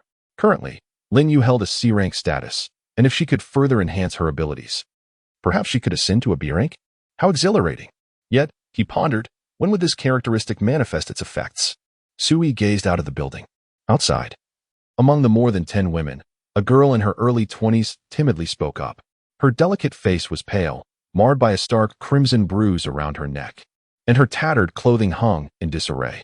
Despite the oppressive heat of the blazing sun overhead, which could easily induce heatstroke in anyone else, the girl strained to pull at her ragged garments, desperately trying to cover more of her skin. She was engulfed by fear, so profound that she felt cold even in the sweltering temperatures. Perhaps, I am unsure. A weary woman in her 40s looked at her surrounding companions with concern. Gently, she embraced the young girl, offering soft words of comfort. "Do not be afraid. That young man does not seem to be a bad person. He drove away those ruffians of the Li family. He is, in a sense, our savior." Sister Li inhaled deeply, her expression somber. In her arms, the young girl could no longer suppress her sobs, tears cascading down her cheeks. The women surrounding them bore expressions filled with profound resentment. "If he refuses us entry, where are we to go?" Someone murmured, despair and resignation evident in her gaze. "I don't know," a girl replied, shaking her head, her eyes reflecting deep uncertainty. "Perhaps we may truly perish." They had already endured much. Since being expelled yesterday, they had witnessed the chaos of the outside world. The environment was engulfed in sweltering heat and nefarious individuals, countless eyes lurking in the shadows, fixated on this group of women. After merely one night spent huddled together in the subway station, 3 had vanished without a trace. 3 women, innocently lost to the night, with no one to uncover what fate had befallen them. The remaining women dared not linger in the subway station any longer, yet stepping out into the blistering sunlight. They were met with oppressive heat that threatened to induce faintness, leaving them utterly lost as to where to turn. With hearts laden with fear and anxiety, they wandered aimlessly. A group of men sought to forcibly abduct them. Should they fall into the clutches of these men, they might face a fate as new slaves. In this moment of utmost despair, Lin Yu appeared, driving the assailants away and guiding them to the safety of a nearby residential building. The girl wielding the rifle declared that her commander might be willing to offer them refuge. Commander. This title instinctively evoked a sense of reassurance. The girl was likely a soldier, and her commander must possess a semblance of the security that military personnel often embody. Women remained in a state of perplexity, confined to their silent speculations. Suddenly, a voice pierced through the uncertainty. She has come out. The girls looked up, witnessing the grand entrance of the building being opened. Lin Yu emerged, carrying a rifle and donning a serious expression. The girls noticed a stunning woman in a cheap house standing before Lin Yu, seemingly leading the way. Jiang Xiaozi's voice was gentle as she stepped forward, naturally grasping Sister Li's hands. Are you Sister Li? I have heard Lin Yu speak of you. You have been a remarkable support for the girls. Sister Li stood momentarily stunned, at a loss for words. A timid voice emerged from the crowd. Will that man drive us away? He sent us away yesterday, and it seemed he did not welcome us. Are you referring to Mr. Su? Jiang Xiaozi turned to the girl, offering a soft explanation. The reason for your departure yesterday was due to concerns about potential hidden threats within the building. Mr. Su had to ensure the safety of our home, which resulted in you having to spend an uncomfortable night outside. However, the building has now been confirmed to be safe, and Mr. Su sent Lin Yu to find you as soon as dawn broke. To be fair, Mr. Su's actions were indeed not the most considerate, and I wish to extend his apologies to all the sisters. Jiang Xiaozi spoke with utmost sincerity, an air of regret gracing her exquisite features. Meanwhile, Lin Yu felt a tinge of discomfort, unaccustomed to playing a role within a web of untruths. Although Jiang Xiaozi's reasoning may seem somewhat tenuous, in this chaotic and dark world, even the most implausible justifications can find acceptance. Survival is paramount. Really? Sister Li expressed her surprise, gazing at Jiang Xiaozi with heartfelt gratitude. You are truly good people. When that group of soldiers appeared yesterday and eliminated those despicable scoundrels, I knew you were kind-hearted. Moreover, you are all young women, with only Mr. Su. Yes, Mr. Su is the sole man among you. A man worthy of your company cannot possibly be a villain. Sister Li's words were somewhat scattered, her heart brimming with excitement at that moment. Jiang Xiaozi paused for a moment, smiling gently. You can even take a bath. In this weather, we have hot water readily available. A bath. The eyes of the women brightened. How many days had it been since they last enjoyed such a luxury? Ever since the Li clan had seized the entire building, they had endured daily torment, subsisting only on the remnants left by those men. The thought of delectable food and a hot bath, though once familiar just a week ago, now felt as if it belonged to a distant past, centuries away.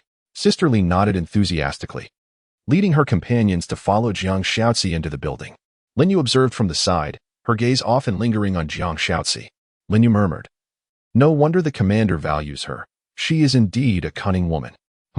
It's nothing. Lin Yu quickly waved her hand.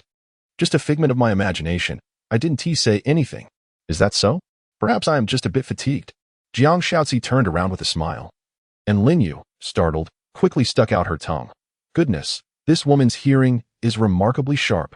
They originally resided within the same building, albeit on different floors and in different rooms. After the women savored a relatively sumptuous meal, they took turns washing away the grime in the bathtub on the second floor, donning their own clothing thereafter. Aside from the oppressive heat that left them dizzy, it seemed as though no horrors had transpired. However, Jiang Xiaozi soon shattered this illusion by summoning the women to the hall on the first floor. Sisters, we are all well aware of the situation outside. Jiang Xiaozi addressed the 12 women before her, her tone calm. The apocalypse has arrived. This is our reality. Humanity must unite to survive. As a woman, I understand better than anyone that under these cataclysmic circumstances, the status of women will plummet and survival will be jeopardized. Although Mr. Su is a man, he is also a compassionate leader who has cleared a path for our sanctuary, providing us with food, water, and security. In the midst of this desolate existence, such provisions are exceedingly rare and precious. Jiang Shaoxi's tone grew increasingly serious. To protect this peace and harmony, I implore my sisters to unite and safeguard our home. Only through solidarity can we endure in this world of despair. I do not wish for anyone to jeopardize our sanctuary, nor do I want anyone clinging to the notions of a bygone era of peace. Cast aside your pride. Suppress your princess syndrome. Live earnestly and sincerely. Miss Jiang Shaoxi's words, though simple and unadorned, moved the women before her to the point of tears. Having endured great suffering, they were more acclimated to this sudden apocalyptic era than anyone else. Miss Jiang, does guarding our home mean that we must fight? A timid girl from the crowd spoke up. I have never fought anyone. No, there is no need for you to take risks. Jiang Shaoxi smiled gently at her, soothing her anxious heart. Mr. Su will arrange for dedicated personnel to protect us in our sanctuary. In our refuge, everyone has their role. For instance, Miss Lin Yu is our warrior. Naturally, she will undertake the perilous tasks. Jiang Shaoxi turned to Lin Yu, who stood armed beside her, and asked with a smile, "Isn't that right, Miss Lin Yu? You will protect us, won't you?" "I promise to fulfill my duty." Lin Yu snapped to attention, her posture proud and her face remarkably solemn. Protecting the safety of the people is my obligation and responsibility. This familiar, resolute declaration, almost a roar, instilled a profound sense of security in the hearts of every woman. The proclamations of the Huaxia soldiers are not mere slogans. They embody the traditional values and instinctual awareness forged in the crucible of war. Therefore, you need not participate in any potential battles. Jiang Shaoxi turned back to the women, smiling. Of course, our sanctuary cannot harbor idlers. We all must contribute our strength to make our homes safer. For instance, tidying up the building, doing laundry and cooking, transporting supplies, and assisting Leah in the renovation and fortification of the building's defenses and traps. Engaging in proactive measures will undoubtedly enhance the refuge's resilience when danger looms. Prior to this, I will meticulously assign tasks and responsibilities based on each individual's strengths and specialties. There is no need for anyone to feel anxious. Simply consider it as securing a job that provides food and accommodation. Thinking of it this way, does it not seem far more relaxing? Jiang Shaoxi possesses a remarkable talent for calming the atmosphere. With her few words, the women's emotions gradually settled, their faces reflecting a yearning for a stable life. Just then, Lin Yu suddenly slapped her forehead and lowered her voice. "Oh no, Miss Jiang, it seems I have forgotten something. I must hurry to report to the commander." Chapter 27, 1 verses 30. I am certain of victory. Su Yi stood by the window on the upper floor, able to glimpse Jiang Shaoxi addressing the women below. Though the words were inaudible, the expressions of the women indicated that they had been successfully soothed, beginning to place their trust in Jiang Shaoxi. Truly, she is a masterful manager, deserving of her A-grade talent. Su Yi murmured to himself, his gaze lifting to the crimson sun, which was gradually sinking beneath the horizon, casting the entire sky in a deep red hue, laden with an oppressive heat. It has nearly been a week. Why have we yet to see the arrival of rescue forces? If one were to suggest that foreign military forces might collapse in the face of unforeseen calamities, it seems that such a probability is remarkably low in the land of Huaxia. Where are the soldiers? With a standing army of millions, along with urban defense forces, armed police, special police, and militia, these numbers amount to over 10 million combat-ready personnel, not to mention the countless veterans who retire each year, and yet they remain utterly silent? Su Yi furrowed his brow, grappling with the greatest conundrum lodged in his heart. Like all ordinary citizens of Huaxia, during the initial moments of the impending apocalypse, he harbored a persistent hope for rescue. He even found himself torn internally, contemplating whether to follow the state if aid were to arrive or to remain in the shelter and cling to survival. Now, there is no need for such internal conflict, for no rescue forces have materialized.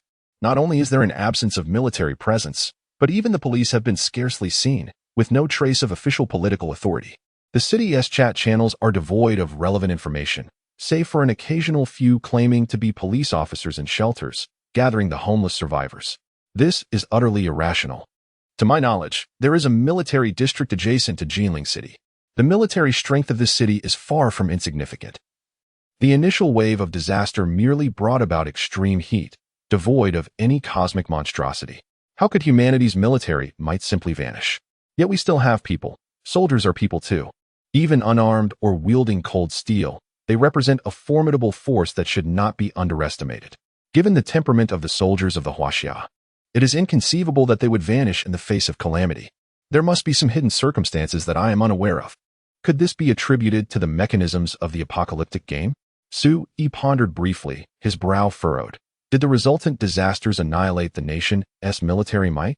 That seems implausible. With so many soldiers dispersed across various locations, how could they all be captured in one fell swoop? Even if they were exterminated, there ought to have been some notice issued. Based on the current situation, the game's mechanism does not appear to endorse indiscriminate slaughter. The mysterious entity has no rationale to directly obliterate these soldiers and political powers. Moreover, we are presently enduring a sweltering apocalypse, a climate of 70 degrees Celsius. While indeed terrifying, should not render human life untenable in an instant. Where, then, have these individuals gone? It is perplexing. Su-yi murmured. The last communication from the mysterious entity reported a global toll of casualties. Could it be that the 1.3 billion deceased included numerous political figures and military personnel from various nations? Su-yi found himself at a loss, lacking any channels for pertinent intelligence. His sole connection to the outside world was through a city-region communication channel resembling a game chat interface, provided by the enigmatic entity. However, this channel was inundated daily with pleas for help, trade offers, and the lamentations of despairing souls, with very few messages of genuine utility. It felt as though an invisible force was deliberately suppressing the capacity for self-rescue and error correction within human civilization. Was that mysterious being intent on observing how humanity struggles for survival amidst utter chaos? Like observing noble gentlemen engaged in a desperate struggle. It relished in the despair of humanity. Sitting upon his bed, Su-yi felt an unsettling turbulence within. Although he found himself in a relatively secure environment, his thoughts began to delve into profound depths. Yet, the more he pondered, the more he uncovered the myriad of enigmatic riddles permeating this sudden apocalyptic game. Commander? Commander, are you there? Lin Yu's voice pierced through his contemplation from outside. Come in, he replied. Yes. Lin Yu entered, saluting Su-yi. Commander, I have significant intelligence to report. Go ahead. Su-yi nodded. Lin Yu carefully organized her words and, in a grave tone, stated, During my recent mission, I discovered an unguarded large supermarket. Upon exploration, I found that it was devoid of personnel, and some supplies had been depleted. However, a substantial amount of resources still remains, as I cannot transport much alone. I seek your guidance. Should my focus for gathering supplies be directed towards this large supermarket? An unguarded large supermarket? Su-yi was taken aback, stroking his chin. Could it be a trap? In such chaotic circumstances, with everyone struggling to find sustenance, the streets are teeming with famished souls risking their lives for food. How could there be a supermarket left unoccupied? If it were discovered, it would surely be emptied immediately. Commander, it is likely not a trap. I have verified the situation meticulously. Lin Yu shook her head, speaking with gravity. Yet, there are signs of a struggle within the supermarket. Bodies and blood remain, with the time of death likely within the last 2 days. Based on the circumstances at the scene, it appears that someone has attacked the supermarket owner and the indigenous individuals, subsequently making off with some supplies. I surmise that the assailant will continue to return to the supermarket over the coming days to transport more goods. So, you wish to seize the spoils? Su-yi furrowed his brow. It seems rather perilous. Chief, they are unarmed. Lin Yu stated solemnly. The weapons used in the killings are predominantly sharp implements, with a high probability that they are conventional commercial tools rather than military-grade equipment. The number of deceased stands at 8, indicating a fierce struggle. It is estimated that the assailants number around 10 to 15, and considering potential reinforcements, the total should not exceed 30. And I possess this. Lin Yu patted the rifle slung across her back, her tone imbued with formidable confidence. 1 against 30. A single firearm suffices. This, very well. Su-yi blinked, feeling a mix of admiration and astonishment. Lin Yu's character truly embodies the archetype of a Chinese soldier, exuding an air of invincibility. The prospect of over 30 adversaries seemed trivial to her, as she remained fixated on the large supermarket that had already fallen to them. Lin Yu, I do not wish for you to come to harm. Are you truly confident? Su-yi felt a stirring sense of resolve. The gathering had just received a new influx of individuals, necessitating an increase in supplies to meet the anticipated consumption. Jiang Xiaozi is capable of training these women to become competent residents of the shelter, but this hinges on Su-yi's ability to sustain such a number. I am tenfold certain that we can prevail.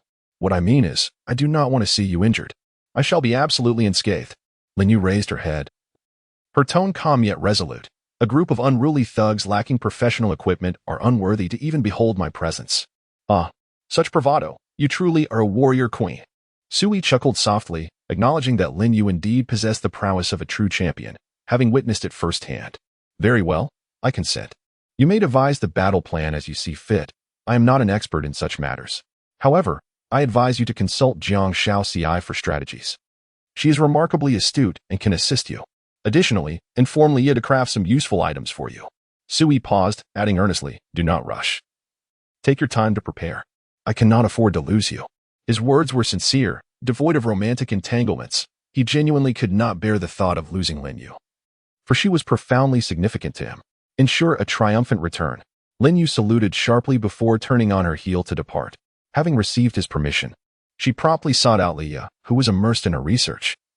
And together they approached Jiang Shaoxi to devise effective strategies for overcoming their adversaries and to plan the logistics for resource transportation.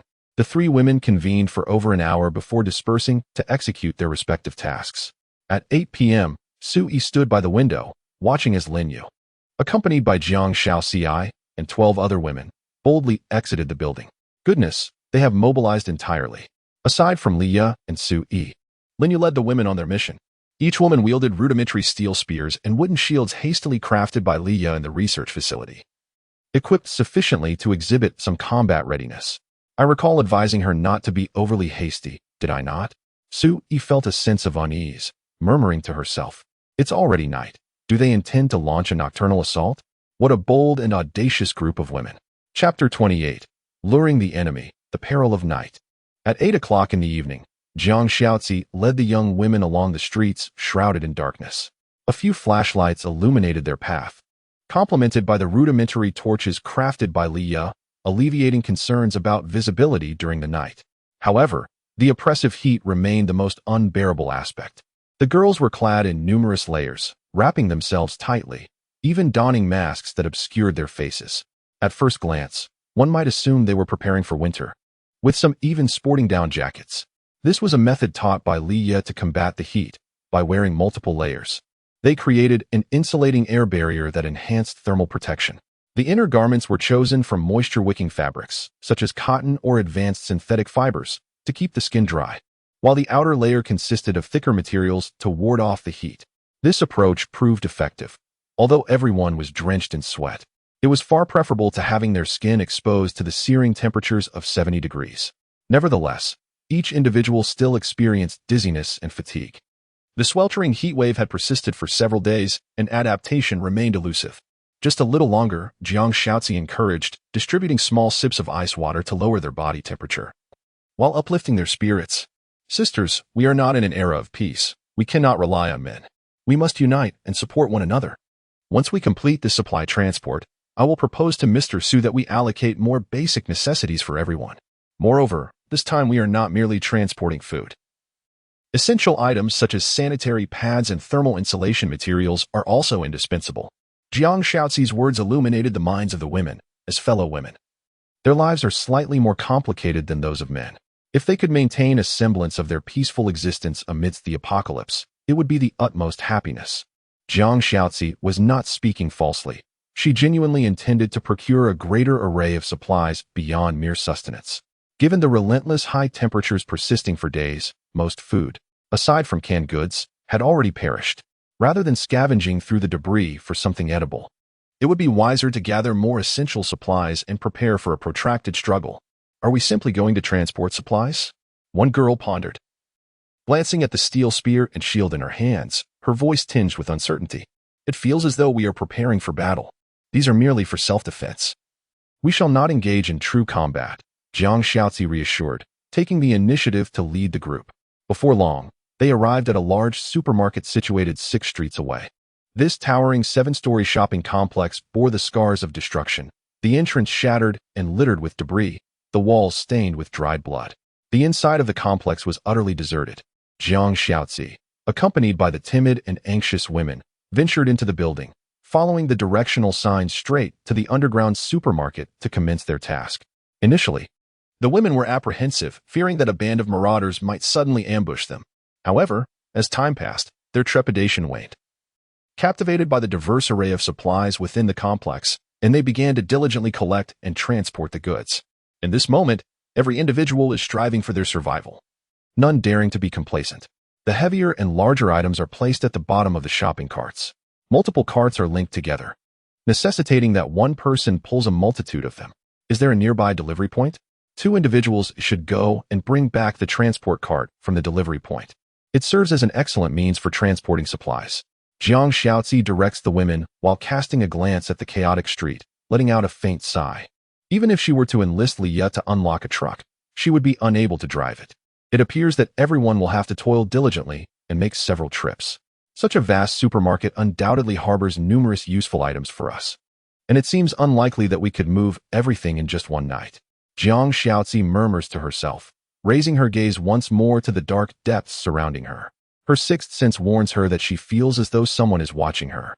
The women, illuminated by torches and flashlights, resemble fireflies shining brightly in the encroaching darkness. In the depths of the shadows, it seems that sinister eyes are greedily observing the women. The bait has been laid. When will the prey reveal itself? Jiang Xiaozi arches her brows, willing to act as bait to provide Lin Yu with the optimal sniping conditions. To accommodate Lin Yu's line of sight, she deliberately positions their gathering at the spacious entrance of the shopping complex, placing several rudimentary torches around. This is the only light in the darkness, destined to attract the hunters drawn to this shopping edifice. Boss, look over there. There is a flicker of fire, one of them points out. At the end of a shadowy street, muffled whispers emerged from behind several abandoned vehicles. Lowering the flashlight to avoid detection, a voice remarked, "Oh, are there still women brave enough to venture out?" Brother Lu stroked his bald head, crouching behind a car with a knowing smile.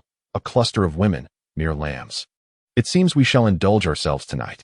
Brother, don't be too careless, cautioned a young man beside him, adjusting his glasses and lowering his voice. In these times, anything can happen. Even the most secure can falter. Let us observe a while longer. Brother Lu nodded in agreement, as the men around him echoed the sentiment, evidently holding the bespectacled youth in high regard. Very well, we shall wait. An hour passed in patient silence as they remained concealed in the darkness, their eyes fixed on the women emerging from the supermarket, laden with an increasing bounty of supplies, filling cart after cart. Time was of the essence. If they hesitated any longer, the opportunity might slip away. Brother Lu, I long for a woman tonight. I beg you, my child is starving, one man implored. His voice tinged with urgency, many others chiming in with husky tones. What do you think, little brother? Brother Lu inquired, turning his gaze to his sibling. Little Lu stroked his chin thoughtfully. Brother, I pondered, where did these women come from? I suspect they are the very ones who were driven out.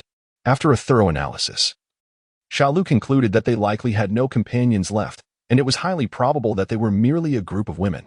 Although they wielded various weapons, ultimately, women are still women, and in a confrontation, they would not pose a significant threat. I believe we can subdue them, but we must act swiftly. For the individuals in the adjacent blocks have also set their sights on the shopping center. I fear that if we delay, we might be outmaneuvered. Xiao Lu's assessment garnered unanimous agreement among the others. Indeed, his insights were astute, and we must achieve a swift resolution. We cannot afford to underestimate them simply because they are women. Should these ladies be intercepted by others? I would find it impossible to sleep at night, far more distressing than death itself. It was agreed in advance that the most beautiful one would be given to Delu. The rest would be divided among us, and if there were insufficient numbers, we would take turns sleeping with them. No one had objections. A proposal for distribution was put forth, and the other men readily concurred. Delu, with a stern expression, admonished, "We haven't even secured our prize yet. Why the rush? Even if we are to divide, it should be the one who can wear the chi-pao. The most beautiful one must surely go to the one with the sharpest mind." Brother, Xiao Lu gazed at Delu with deep gratitude, to which Delu patted his shoulder, saying, "Brother is just a force of brute strength. You are the clever one, so naturally, you shall have the finest. I'm only hoping you can find a wife for our Lu family. That chi-pao lady looks quite splendid and would be worthy of becoming my family's daughter-in-law." Xiao Lu was overwhelmed with emotion, while the other men, unable to contain their eagerness, urged, "Delu, let us act swiftly. Ahem, let us strategize our approach as my younger brother previously suggested. We shall form groups of 10 and encircle from both sides. Brother, take 2 companions and circumvent towards the rear entrance to intercept the fleeing women. We shall commence our actions in 10 minutes." Indeed, elder brother. The young man, accompanied by two others, crouched low and stealthily made their way towards the building's rear. Brother Lu stood with over 20 men, and after waiting silently in the darkness for more than 10 minutes, he finally gestured quietly. Brothers, let us proceed. We shall indulge. He onward. Seize the women. Acquire the supplies. Under the cloak of night, the men emitted uncontrollable laughter, bending low as they hastily navigated through abandoned vehicles. Utilizing the darkness and the cover of the vehicles, they advanced rapidly towards the women at the building's entrance. However, unbeknownst to them, on a high-rise platform behind them, a woman clad in camouflage was poised with a rifle, observing their every move through the lens of a night vision scope. Miss Zhang's intuition proved correct. Lin Yu tilted her head slightly, her fingers slowly resting on the trigger. The prey had indeed taken the bait. Chapter 29, A Twofold Strike, Annihilate Them All. Hey ladies. Suddenly, a man's jovial greeting echoed through the darkness, startling the nearest girl. Who is it? She turned and saw over 20 men approaching from both sides, wielding fire axes, steel bars, kitchen knives, and other weapons. Sister Jiang. Sister Jiang. The girl, terrified, turned pale as she spun around and shouted loudly. The young women, focused on transporting supplies, lifted their heads in alarm, their faces changing color in an instant. They had been encircled by a group of men. Stay calm, do not panic. Jiang Xiaozi's clear voice rose above the chaos, soothing the girl's frayed nerves. Take a deep breath. Remember what I taught you. Upon hearing Jiang Xiaozi's voice, the women found their resolve and began to gather around her, rushing from a distance. Some of the girls recalled Jiang Xiaozi's instructions before leaving and hurriedly picked up the scattered steel spears and shields from the ground, trembling as they faced the men with their shields raised. Oh, still thinking of putting up a fight? Look, it's the women's army. Ha ha, I do enjoy a feisty woman. Quite exhilarating. The men mocked, their laughter echoing, completely dismissing the women who struggled to hold their weapons. They leered at the group, their attention particularly fixated on Jiang Xiaozi. For no particular reason, she stood out among them as the most beautiful, a breathtaking vision, far surpassing the stars and influencers of peacetime. Under the greedy gazes of the men, Jiang Xiaozi tucked a loose strand of hair behind her ear, her voice calm as she addressed them. Gentlemen, are you out here so late in search of supplies? The shopping center is quite large. We've already acquired some and will not compete with you for the rest. Jiang Xiaozi spoke with serene composure, showing no sign of fear. Searching for supplies? With great interest, Brother Lu gazed at Jiang Xiaozi, a grin spreading across his face. Indeed. But this shopping center is the territory of our White Bear gang. You have come here and stolen our possessions. Hand them over and compensate us. Brother Lu, how do you expect them to compensate? What other way is there? Of course, they shall compensate with their bodies, ha ha ha. The one with the largest dairy. I want that one. I have a penchant for that.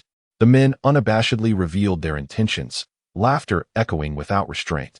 Fear and despair welled up in the eyes of the women surrounding Jiang Xiaozi, as they seemed to recall the harrowing days spent in the dark confines of the residential building. This shopping center is your territory? Jiang Xiaozi looked up at the now dim sign atop the building and smiled helplessly. Well, it appears there is no room for negotiation. Negotiate? What do you wish to discuss with us? Brother Lu stepped forward with a smirk, closing the distance to Jiang Xiaozi. Are you planning to negotiate your dowry? Jiang Xiaozi fell silent, refraining from further words, calmly raising her right hand to form a fist. Acknowledged. Hidden in the shadows on the top floor. Lin Yu took a deep breath, entering a state of focus. What do you mean by that? Brother Lu was taken aback, chuckling. Are you signaling surrender by raising your hand? If you... Before Brother Lu could finish his sentence, he saw Jiang Xiaozi lower her right hand, her index finger gently curling as she mimicked the action of firing a gun, aiming at Brother Lu. Tilting her head slightly, her crimson lips emitted the sound of a bullet being discharged. Bang! PFF. As soon as Jiang Xiaozi emitted a sound, Brother Lu's head exploded in an instant. Viscous red, yellow, and white substances splattered everywhere. The women were so frightened that their faces turned pale, unleashing piercing screams that awakened many unfortunate souls who had succumbed to heat. Thud. Brother Lu's headless body collapsed softly into a pool of blood, leaving the men in a state of shock, gazing in disbelief at the lifeless form of Lu before them. Their leader, who had been laughing and jesting just moments ago, had been shot in the head? What could have caused such a fate? Did this woman possess sorcery? The men were momentarily paralyzed, unable to process the scene before them, for anyone witnessing such a spectacle would be left in a daze. Yet, Jiang Xiaozi's movements did not cease. She playfully shifted her aim, adjusting her posture and squinting slightly. Bang! Splurt! Another man fell victim to her precise shot to the head. The tremendous force of the explosion nearly obliterated his neck. Ugh. One woman could no longer contain herself, screaming while retching. As the sight was too gruesome and brutal. Reality bore no mosaic. It presented only the most direct and ruthless competition and struggle for survival. The stakes of life and death often manifest in the most unremarkable moments. Damn, this woman wields demonic powers. A man suddenly leaped up, and everyone reacted. Their expressions twisted in terror as they looked at Jiang Xiaozi. Damn it, we must avenge Brother Liu. We cannot flee. There is no escape. Let us confront her together. She cannot possibly handle us all at once. Seize her, break her fingers. Among men, there are those who are astute enough to realize that escaping from Jiang Xiaozi may be improbable, and thus, they opt for a desperate struggle. Over 20 men surged toward Jiang Xiaozi, yet she did not flinch, continuing to aim with her gestures. Bang! Thud! Bang! Thud! Jiang Xiaozi relentlessly switched her targets. As though her delicate, fair fingers could indeed unleash bullets, causing one man after another, who dared to approach her, to collapse. In mere moments, 7 or 8 of the first assailants lay slain on the ground, their decapitated bodies forming a natural barrier that impeded the advance of the men behind them. It's over. This woman truly possesses sorcery. Whoever she aims at meets their demise. Could this be her innate talent for evasion? Some men, paralyzed by fear, stood frozen in place, their bodies cold, murmuring, aiming from the void. Whoever she points at perishes. Quickly, assist Miss Jiang. Among the women, the eldest, Sister Li, was the first to respond. She wiped away the remnants of her retching, suppressing the dread and unease within her, and urged her sisters with a hoarse voice. If Miss Jiang falls, we shall have no escape. Grasp your weapons. Protect Miss Jiang. At Sister Li's fervent shout, the young women regained their composure, taking up their steel spears and dispersing to form a makeshift formation, bracing for a potential renewed assault from the men. Though their hands trembled around their weapons, their gazes remained resolute. At this moment, all conflicting emotions coalesced into a singular fury. Be it directed towards the men or the cursed apocalypse itself, it transformed into a driving force for battle. Their minds were consumed by a single thought: to meticulously remember the formations and simple combat techniques imparted by Miss Jiang. Then, they would fight with all their might. Their development surpassed my expectations. Jiang Xiaozi raised an eyebrow, a hint of satisfaction blossoming within her. Her intention in bringing this group of women forth was not solely to use them as bait, but also to allow them to witness the brutal reality of combat. Only amidst the threats of bloodshed, severed limbs, and visceral carnage could they rapidly evolve. Those who could not adapt would inevitably be cast aside by the tides of time. Conversely, only the adaptable would earn the right to become residents of the sanctuary. At this moment, the men stood paralyzed, too daunted to launch a new assault. They were caught in a liminal space, unable to flee or fight. The strikingly beautiful woman in the qipao maintained her shooting stance. Yet she did not aim at anyone in particular. Has it come to an end? Lin Yu exhaled slowly, relishing a moment of respite as she allowed the heated barrel of her gun to cool. You mentioned the White Bear Gang? Jiang Xiaozi tilted her head slightly, narrowing her eyes as she calmly inquired, where is your sanctuary? How many individuals remain? Were the survivors in the shopping center slain by your hands? As Jiang Xiaozi's questions continued to cascade forth, the men exchanged silent glances, each reflecting the fear that flickered in their eyes. It seemed clear, this formidable woman was not to be trifled with. She was strikingly beautiful, yet undeniably powerful. Beautiful lady, we are merely good people who wish to greet you, a man boldly ventured, his voice hoarse and his gaze fixed intently on Jiang Xiaozi's fingers, fearful that she might turn her attention towards him. Greet me? Jiang Xiaozi reprimanded, causing the men to tremble collectively. One among them, unable to contain himself, shouted, Do not act recklessly. We are affiliated with the Little White Bear Shelter. The top brother is backing us. I advise you to be sensible. Your talent is indeed formidable. But Little White Bear is even stronger. He is the foremost Doomsday player in the entire city. If you allow us to leave, we can pretend nothing occurred and will certainly keep your identity a secret. After all, we do not know who you are, nor where you hail from. A man, in a moment of desperation, spoke wisely, prompting the others to nod in agreement, their eyes pleadingly fixed on Jiang Xiaozi. This statement served as both a threat and a reassurance that they posed no danger to her, thus appealing to her sensibilities. After all, in these dire times, no one wished to accrue too many enemies, especially not one as formidable as the top brother. The reputation of Little White Bear had echoed throughout the city over the past few days. Any survivor acquainted with the shelter's insignia was aware of the Little White Bear shelter's renown, and even those who had lost their refuge had heard tales of it. The men believed that Jiang Xiaozi, as a woman, would naturally prefer not to provoke the top brother, Little White Bear. Jiang Xiaozi exhibited no signs of shock. She merely fell into a tranquil silence for a moment, seemingly contemplating something profound. The men anxiously awaited the judgment of fate until Jiang Xiaozi slowly raised her left hand. Oh, have they all been killed? Linyu was momentarily taken aback, holding her breath as she decisively pulled the trigger. Bang, bang, bang, bang. The night was illuminated by the flickering light of gunfire, as bullets silently exited the chamber, shattering one man's skull after another. With unerring precision, each shot found its mark. This woman has lost her mind. She intends to annihilate us. Run. Hurry, run. You filthy witch, you. Uffed. In despair, the men fled in panic. But two legs could not outrun a bullet. In this open expanse, they became the ideal moving targets for the sniper. Linyu required merely a minute to eradicate every remaining man. Moments later, only a ground strewn with headless corpses lay in a pool of blood, resembling a human slaughterhouse, exuding a chilling aura of terror in the dead of night. Chapter 30. Chief, you truly are quite handsome. At the entrance of the building, the ground was littered with corpses, the acrid scent of fresh blood thick in the air. The women fell into a somber silence, some casting fearful glances at Jiang Xiaozi, only to quickly avert their eyes. Jiang Xiaozi's ruthlessness instilled dread among them. After a brief pause, Sister Li broke the silence, suppressing her revulsion at the sight of the bodies, and urged her companions, quickly, let's get moving and clean up this mess. Sister Li's thoughts were straightforward.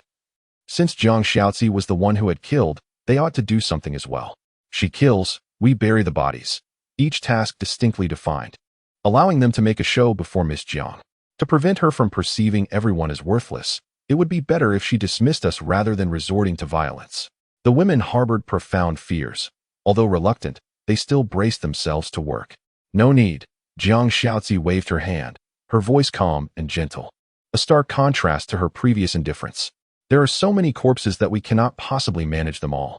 Let us hasten to gather supplies and not waste any more time. Indeed. Sister Li nodded vigorously, her demeanor markedly more respectful as she urged her companions to continue loading the supplies onto the vehicle. Only a young girl, seemingly around 17 or 18, hesitated. As she passed by Jiang Xiaozi, she could not restrain her curiosity and inquired, Miss Jiang, why must we eliminate them all? They had already begged for mercy. Oh, you foolish girl. Get to work. Sister Li exclaimed, exasperated, stamping her foot. Do not disturb Miss Jiang. Know your place and return to your duties. She feared Jiang Xiaozi's wrath might lead to further bloodshed. Jiang Xiaozi glanced at Sister Li and then smiled at the girl before her. I remember you. Your name is Xiaoyan, is it not? 18 years old. A freshman at Jinling University. Yes, Xiaoyan nodded, and Jiang Xiaozi's smile faded as she continued. Your sister, aged 15, perished in the building. I witnessed her body. Her words were devoid of emotion, sending a shiver through Xiaoyan as tears welled in her eyes. Do not cry. Look at me. Jiang Xiaozi abruptly raised her voice, causing Xiaoyan to lift her head and stare blankly at her. An expression of deep grievance etched on her face. The women surrounding them watched Jiang Xiaozi apprehensively, fearing she might strike at any moment. If only you had been a bit braver then, had the courage to resist and fight. Your sister wouldn't have met such a tragic end. Miss Jiang, I couldn't overpower them. I tried to resist. Then fight with all your might. Die fighting. It would surely be preferable to the fate your sister has suffered. Jiang Xiaozi's tone was chillingly harsh, leaving Xiaoyan speechless, her head bowed in submission. Even your sister's death hasn't awakened you to the realities of this era. What right do you have to stand here and challenge me? Either strip bare and beg a man for safety, or grasp the weapon in your hand and fight fiercely against those who threaten you. Jiang Xiaozi approached the girl, their faces nearly touching, her eyes narrowing as she inquired. So, Xiaoyan, what will you choose? To fight alongside me, or to seek a good man? I don't know. Tears streamed down Xiaoyan's face, her helplessness under Jiang Xiaozi's pressure rendering her mute. She had merely sought to ask a simple question, devoid of ulterior motives. Miss Jiang. Oh dear. Miss Jiang, she is still just a child. With that, Sisterly struck Xiaoyan's arm sharply, the pain prompting Xiaoyan to sob even louder. It's all right. I wonder you hold it against her, Jiang Shaozi remarked indifferently. Let her cry. This may very well be the last time she has the chance to do so. Jiang Shaozi, what do you mean by this? Sisterly widened her eyes in disbelief, contemplating whether she would truly resort to killing Xiaoyan over a mere statement. You just inquired why I would eliminate them, she recalled. The gentleman had mentioned the Little White Bear Sanctuary to me. A notorious figure known for being the most prolific murderer in the city. Consider this, would such a heartless fiend spare a group of vulnerable women? We have already been discovered. If we do not silence them now, they will inevitably come for us. Xiaoyan, while you may possess compassion, I implore you to consider whether your kindness might jeopardize our lives in the future. Jiang Shaoci raised an eyebrow and turned to survey the women, commanding, Get to work. Yes, yes. The women nodded vigorously. Upon hearing Jiang Shaoxi's explanation, they suddenly comprehended her intentions. Miss Jiang was not a senseless slayer of the innocent. Her actions were driven by the need to protect everyone. However, when she referred to them as vulnerable women, the truth was that the group did not perceive Jiang Shaoxi as particularly weak. She embodied the essence of a true predator. More so than the infamous murderer rumored in tales. Sisterly continued to console Xiaoyan, but soon found herself pushed aside after receiving the girl as thanks. Xiaoyan silently wiped away her tears, shouldered a steel spear, and resumed her labor at the shopping center, transporting supplies. This time, it appeared she was carrying even more than before. Although it taxed her greatly, she gritted her teeth and persevered, her face flushed with determination. The sweltering evening breeze brushed against them. The remaining hours passed without incident, until the clock struck 2 in the early morning, at which point the team, laden with supplies, commenced their journey home. By 4 o'clock, they were still en route. In the depths of slumber, Su-yi was roused by the lively chatter of women emanating from downstairs, accompanied by their melodious laughter. Intrigued, he pushed open the door and descended the staircase to the first-floor hall.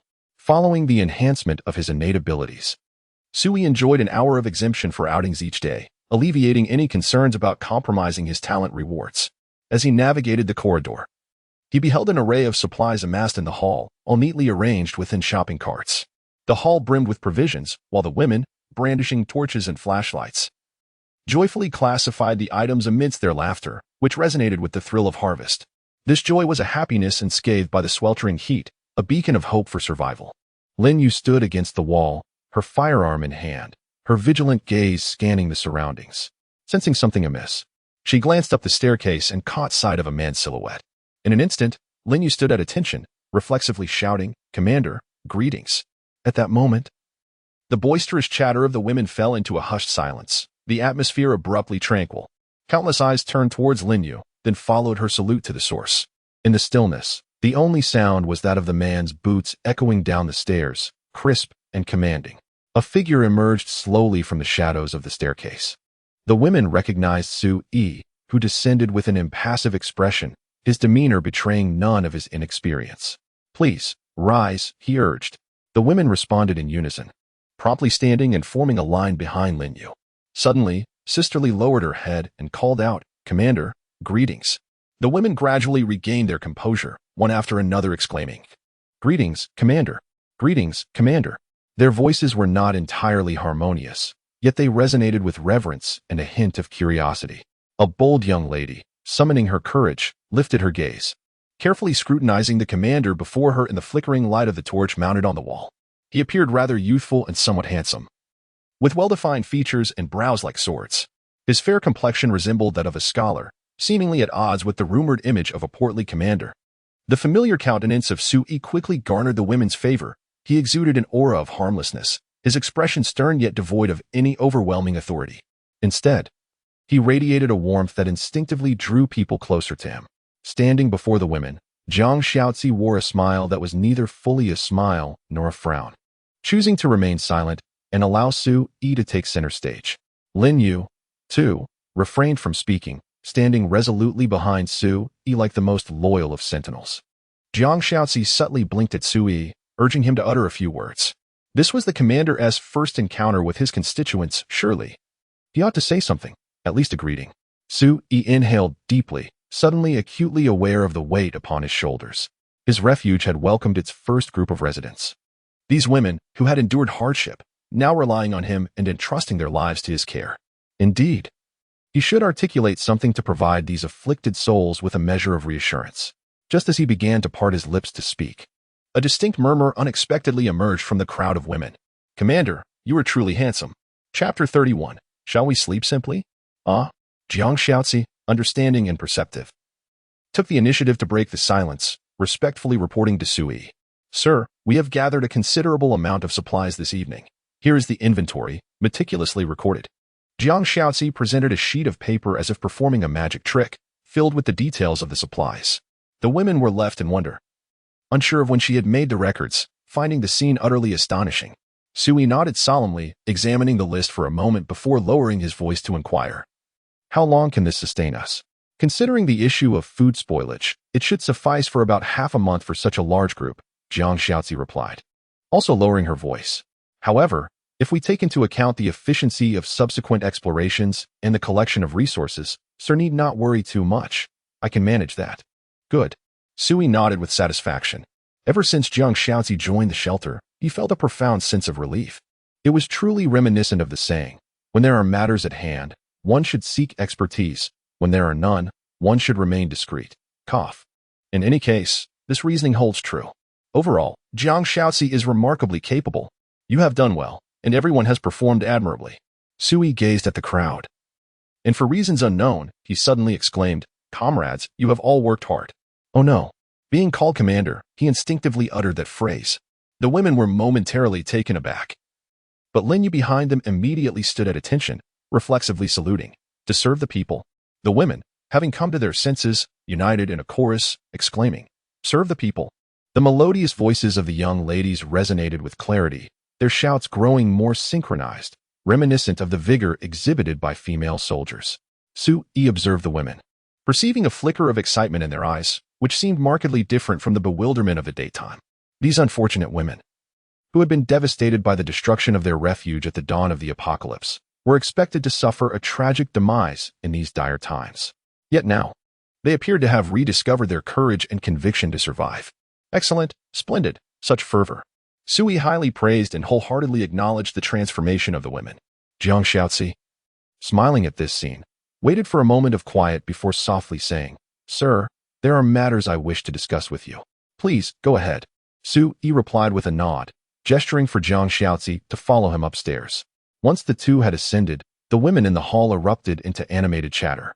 "Say, don't you think the commander is quite handsome?" "Indeed, and so young. But wait, why has Miss Jiang gone upstairs with him? Isn't it obvious? They must have." "Shoo, you know what I mean. They truly are a match made in heaven. I hardly know whom to envy more. So, who do you think holds more power between them? The commander? No, I believe Miss Jiang is more assertive. She surely maintains a facade of respect in public. But behind closed doors, she must be quite formidable." "Sir." As soon as Jiang Xiaozi entered the room, she gracefully knelt before Sui. "What are you doing?" Sui looked at Jiang Xiaozi with a hint of surprise. Jiang Xiaozi gently removed Sui's shoes and softly replied, "You are the master, and I am the servant. In public, you show me respect, and in private, I must adhere to the rules. I have no such formalities here. Please rise." Sui gestured with his hand, curiosity piqued. "By the way, I haven't inquired about your background in detail. Lin Yu comes from a modern military background, and Li Ya is a contemporary engineer. What about you? Are you from an earlier time?" From Jiang Xiaozi's demeanor, she did not seem like a person of modern times. She placed great emphasis on propriety and seemed to harbor a certain traditional adherence. "Sir, if we consider time, I am a person of the recent past," Jiang Xiaozi replied, clearly aware of the present era. With her head bowed, she gently removed Sui's socks, adding, "If we calculate it properly, it should be during the Republic of China period." "The Republic of China?" Sui paused, pondering. "So, you are aware of why you have come here?" He had long harbored questions about the talents recruited by the sanctuary. Were they replicants or summoned from a unique temporal realm? "Sort of," Jiang Xiaozi replied, a subtle smile gracing her lips. "My world is quite different from yours, yet there are many similarities as well. Regardless, since I am here, I shall serve you diligently." With her humble demeanor, Jiang Xiaozi made Sui feel somewhat bashful. "What were you about to tell me just now?" "This evening at the shopping center, We indeed encountered some thugs. Jiang Shaozi whispered. According to their own accounts, they are people from the Little White Bear shelter, perhaps residents or subordinates. The mention of the Little White Bear shelter startled Sui. It is the refuge of a notorious killer, ranking first on the PK murder list. How did you manage this? Sui fixed his gaze on Jiang Shaozi, who, lifting her head, offered him a gentle smile. I instructed Lin Yu to eliminate them. All of them. At least all that I witnessed were wiped out. Jiang Shaozi spoke with remarkable calmness. I used the girls as bait to lure them out, ensuring that most of them appeared before I had Lin Yu take action. Initially, I did not wish to eradicate them entirely, but upon hearing about the Little White Bear shelter, I realized that this matter could not be resolved amicably, and thus, I had to be a bit ruthless. Shaozi, you did the right thing. Sui took a deep breath, his tone a mixture of admiration and complexity. He fully endorsed Jiang Shaozi's actions. For the sake of their own safety and that of the shelter, he had no intention of dealing with the Little White Bear shelter, at least not at this moment. By silencing them all, Jiang Shaozi effectively severed the connection, preventing unnecessary complications for the shelter. However, it meant they could no longer visit that shopping center. Jiang Shaozi sighed softly. It took considerable effort to find a place where we could consistently gather supplies in abundance. It seems Lin Yu will have to work hard to search for more resources. It's not a concern. We will manage, Sui reassured, confident that his talent for survival would undoubtedly resolve their current predicament. Sui is currently pondering the actions of Jiang Shaozi this evening. Although she spoke nonchalantly, he could discern a faint scent of blood in her tone. He had initially perceived Jiang Shaozi as a clever and gentle woman, a quintessential talent in domestic affairs. Unskilled in warfare, adept in strategy, and proficient in management. However, in light of recent revelations, Sui realized he had misjudged her. He mused inwardly that era was indeed tumultuous. Sir. Yes? Will you come to despise me? Why do you say that? Sui turned to face Jiang Shaozi, who was bowing her head, softly massaging his calves. Her voice was barely above a whisper. I had Lin Yu kill so many people. Men must not favor such women. You acted out of self-preservation and to protect me. How could I find fault in that? Sui inhaled deeply, cautiously placing his hand upon her silken hair, gently caressing it. Rest assured, I will not disdain you. You are my most vital companion. Sui sensed a slight tremor in Jiang Shaozi's body. Subsequently, she nodded in quiet agreement. Sir, it is quite late. Do you wish to rest? Yes. I truly did not sleep well last night. I must catch up on some rest. Sui smiled, recalling how he had been preoccupied with the safety of Lin Yu and Jiang Shaozi, which prevented him from sleeping soundly. Although dawn was breaking, it did not deter him from lying down to continue his slumber. After all, the three women in the refuge were exceedingly capable, leaving Sui free from the burden of trivial concerns. Sui's sole task at present is to remain in the sanctuary, indulging in leisurely activities and awaiting the arrival of rewards. Shaozi, I shall take a nap. Do rouse me at noon, as I have significant matters to attend to each day.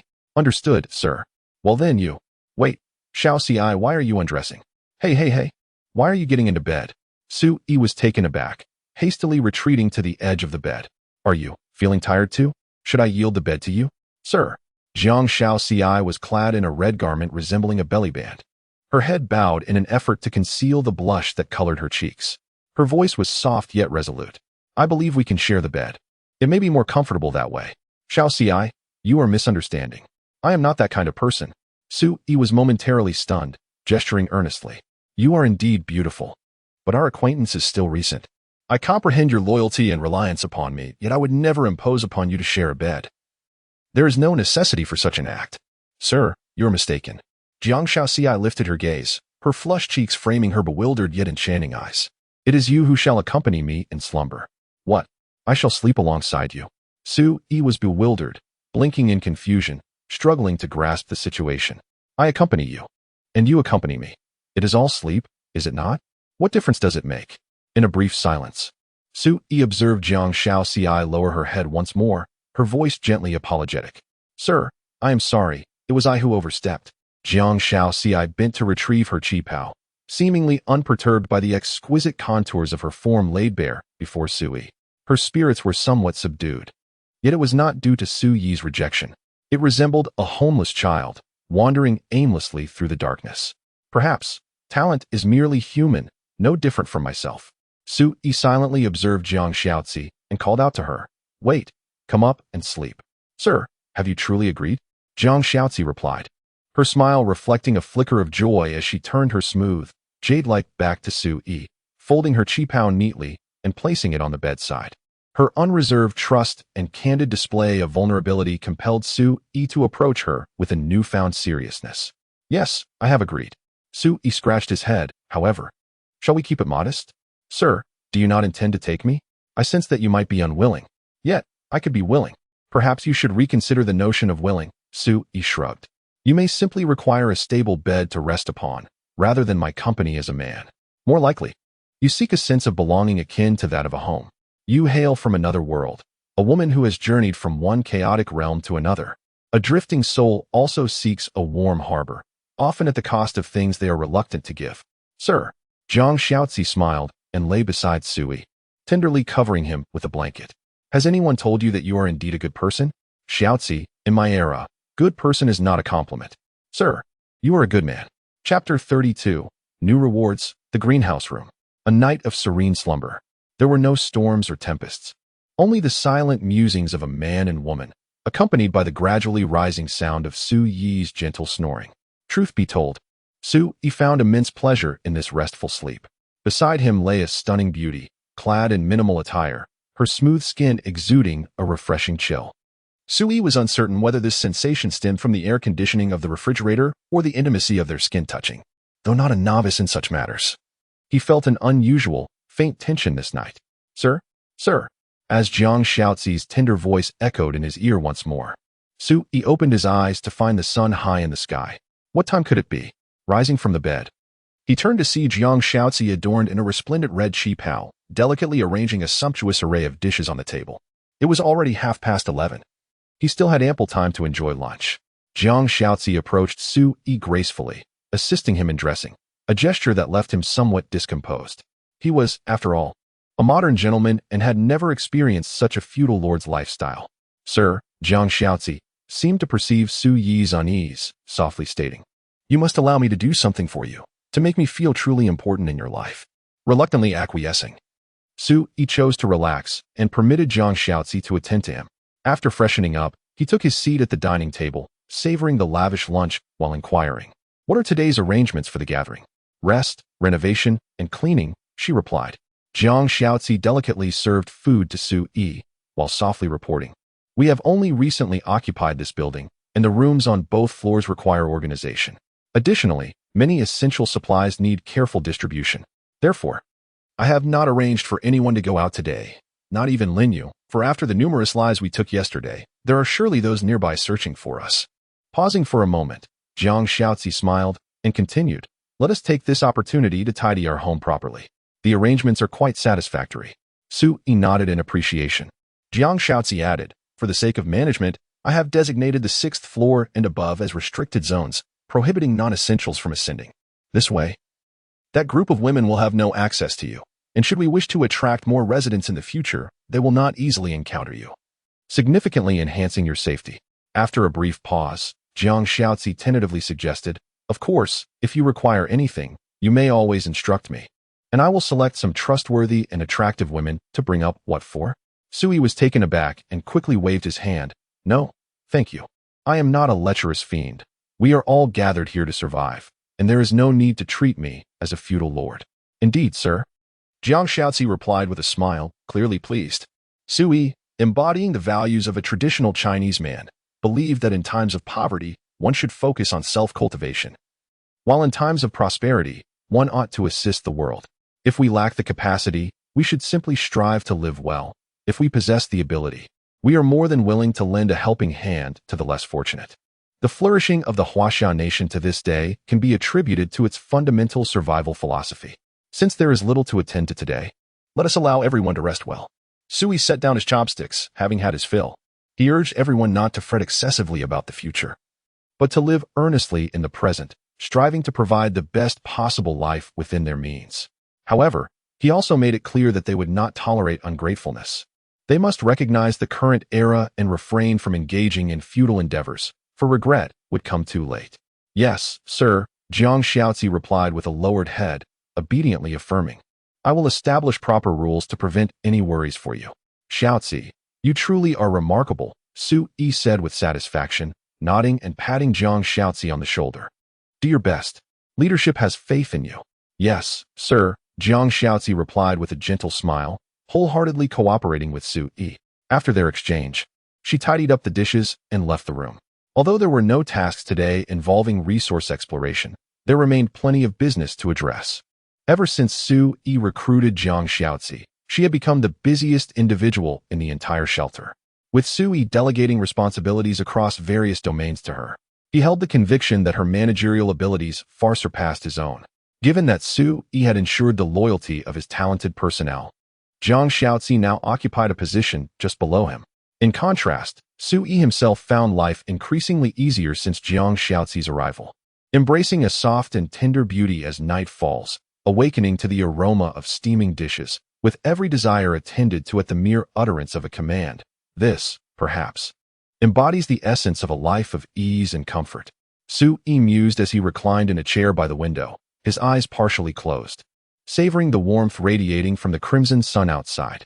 The refrigeration system had been enhanced, maintaining the room's temperature around a balmy 28 degrees Celsius, which left Su-yi feeling a chill and yearning for a sunbath. This scenario seemed rather absurd. Outside the sanctuary, people were grappling with the sweltering heat, struggling for survival. With daily casualties from dehydration and heatstroke, everyone was frantically analyzing the mechanics of the sanctuary's game, desperately trading for scant resources to alleviate the oppressive heat and ensure their survival. Yet, here was Su-yi, an anomaly, who, amidst the apocalyptic heat, longed for sunlight. In his drowsy state, Su-yi was suddenly aware of a flickering light before him. Rising from his chair and opening his eyes, he realized that the moment had arrived. The new talent rewards had been issued. Congratulations. You have triggered a talent reward and received a C-grade sanctuary room. Crop farm can be directly installed. As the notification appeared, a yellow blueprint materialized in Su-yi's hands. Peering down, he discerned the relevant information regarding the blueprint. Crop farm, C-grade sanctuary room, can be installed in an available room space within the sanctuary, requires 2 room spaces. Upon installation, it will automatically generate a fully equipped farming environment, allowing for the cultivation of 3 types of crops. Cultivation room? Su-yi was taken aback. This indicated that he would no longer have to worry about food in the future. With an endless supply of ice water from the freezer in front and an entire room dedicated to farming behind, there was no need to venture out in search of resources. He could simply remain indoors, indulging in food and drink without a care. Eagerly, he decided to test its effects. Su-yi quickly opened the information panel of the shelter and entered the construction mode. Currently, the available area for installation on the 6th floor consisted of 4 residential units, which were represented as 4 distinct rooms within the shelter's architectural space. Besides Su-yi's main living quarters and the adjacent research room, he had 2 additional vacant rooms at his disposal. The reason he had left these 2 rooms unused was quite simple. He lacked the funds for installation. He did not possess enough points to purchase additional rooms. However, the reward blueprint he had received today required no extra points or resources for installation. It could be set up as a complete room immediately. He selected the installation option. Installation successful. Upon confirming, the new construction of the shelter was complete. Su-yi peered through the gap in the iron door and observed a glimmer of golden light outside. He hurriedly stepped out and entered the adjacent room. Upon opening the door, he was met with a vast expanse of farmland. The entire room had undergone a radical transformation.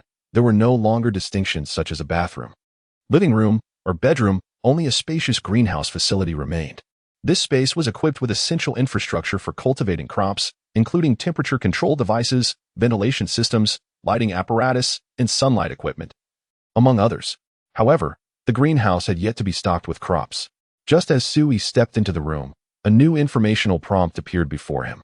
The current agricultural cultivation chamber has yet to be equipped with crops, prompting the need for selection.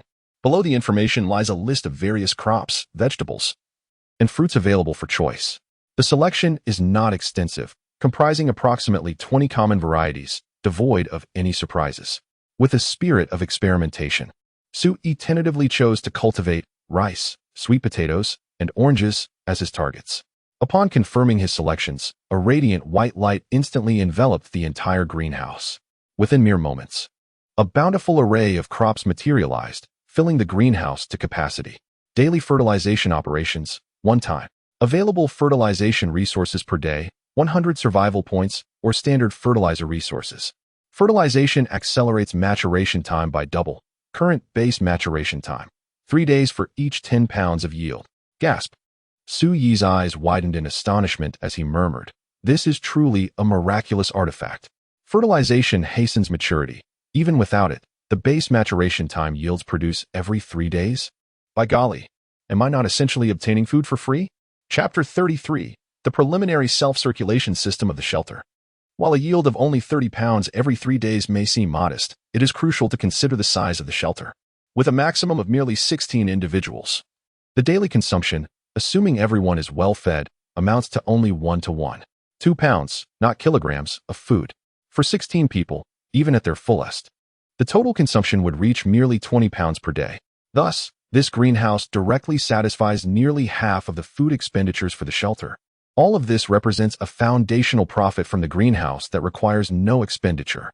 If fertilization is applied, the maturation period can be considerably shortened.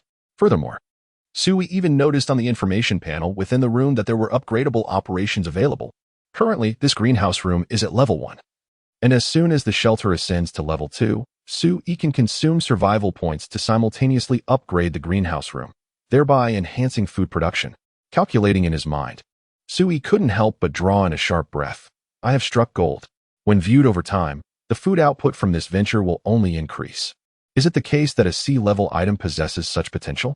Or is it merely because it is a reward of the room type? While Sui was still uncertain about the underlying mechanisms and rules, one thing was clear to him. My talent is truly remarkable. Today, Zhang Shaozi decided against sending anyone to scavenge for supplies, which meant that the shelter would not receive any external income today. As a result, the talent reward unexpectedly granted a greenhouse room. Not wishing to venture out for exploration? Then let us relax at home. Embrace laziness. Enjoy. Why step outside when one can revel in the comfort of air conditioning and sleep at home?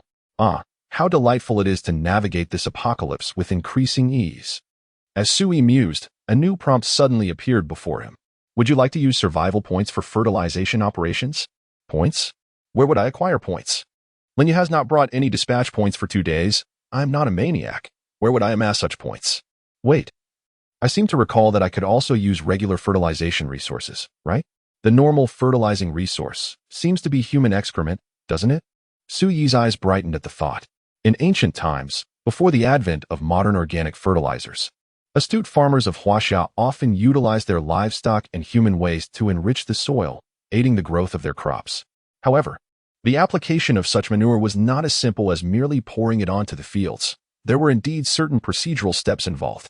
Su Yi vaguely recalled witnessing his grandparents gather and pile up excrement during his childhood in the countryside, seemingly to allow it to ferment. While he did not fully grasp the intricacies of this process, he remained unfazed. After all, he had Liya. He had Zhang Shaozi. Liya, being an engineer, should possess some understanding of the chemical reactions and outcomes associated with fertilization, even if she was not familiar with the practice itself. And Zhang Shaozi, being an exceptionally intelligent woman from the Republican era, must surely have knowledge of agriculture. Even if neither of them knew, it would be no great loss. He could simply attempt fertilization multiple times, experimenting until he discovered effective techniques. With a spark of inspiration, Sui decisively ventured out to find Zhang Shaozi, informing her of the fertilization dilemma regarding the greenhouse. What a remarkable room it was. Zhang Shaozi smiled softly, then bowed her head in contemplation. Sir, I have also had experience in farming. The use of excrement as fertilizer is indeed feasible. However, we must be cautious about isolation and fermentation to prevent contamination from sewage. It is essential to mix the excrement with other organic waste, such as straw and wood ash, and to enhance ventilation conditions to expedite the fermentation process. To allow excrement to naturally decompose under appropriate conditions, it is essential for irrigation. Just as Zhang Shaozi finished speaking, Liya set down her notebook and looked up. Boss, this is essentially the decomposition action of microorganisms. By promoting microbial activity through fermentation, organic matter can be transformed into stable humus. Thus, a variety of nutrients necessary for crop growth can be formed. However, aside from this, I believe it is crucial to pay attention to pest control. Although the probability is low, it is wise to guard against potential issues. Leah pondered for a moment. In about 3 days, I can research a pesticide sample. And we can give it a try then. Really? You can even make pesticides? Sui was astonished, examining Leah from head to toe. Sister, what kind of sorcery is this? You seem almost omnipotent. An engineer making pesticides? I have never heard of such a thing. Is it really that difficult? Leah tilted her head cutely. The research lab is well equipped, and it contains various scientific books. While I may not be experienced, I can follow the instructions in the books to create it. If this endeavor succeeds, our refuge can establish a preliminary self-circulating system, achieving a basic closed-loop structure for food, drinking water, and waste management. Of course, I still need to procure the raw materials for the pesticide. After all, I cannot conjure it out of thin air. Leah spread her hands innocently. Sui found himself increasingly fond of her innocent demeanor, wishing he could embrace her and shower her with affection. Talent, truly, is a rare treasure. Sui chuckled. All right, I will inform Lin Yu about this matter. Xiaoxi, you should be able to handle the issue of using waste as fertilizer, right? Of course, Jiang Xiaoxi nodded, smiling as she replied. There are enough people in the shelter, and I have been pondering how to manage everyone's sanitation if the city's underground system were to fail. It seems, for now, there is no need for excessive concern. Very well. It is settled then, Sui decisively proclaimed, prompting the two women to commence their tasks. Just as Leah was about to rise and leave, Sui appeared to have a sudden thought and inquired, By the way, Leah, I recall I haven't assigned you any new research projects recently.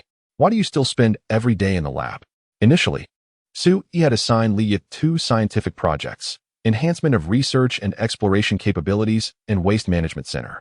The former aimed at improving the returns from exploration, while the latter comprised a comprehensive automated waste processing system for the shelter. Both projects had long been completed, yet Leah continued to immerse herself in the lab, rarely stepping outside, as there was nothing else to occupy her time. Leah shrugged. I have nothing better to do, so I just read books in there. The lab contains a wealth of valuable knowledge, and I thought if I could learn more, I might be able to assist the boss even further. Oh, very commendable. Sui beamed, his smile widening. Good, good. Such initiative and ambition. Go ahead and study. Off I go, boss. Leah waved her hand cheerfully as she skipped out of the room. Behold, what an admirable young lady. Without any assigned tasks, she still seeks self-improvement, diligently preparing for her next research endeavor, continuously enhancing her knowledge. Her self-awareness is truly remarkable, deserving of the title of an innate prodigy. Chapter 34. The Doomsday War Scenario. A shared struggle for survival between two worlds. After the departure of the two women, Sui found himself in a prolonged state of idleness. To be honest, he suddenly felt that the immense benefits from the recent talent reward were merely a fleeting interlude in the long and tedious course of his life. What does it matter if resources continue to accumulate? What significance lies in the increasing availability of capable individuals? I remain, nonetheless, utterly unoccupied. Sui reclined once more on the bench, squinting slightly, gently swaying, and humming an indistinct melody. Ah, how delightful!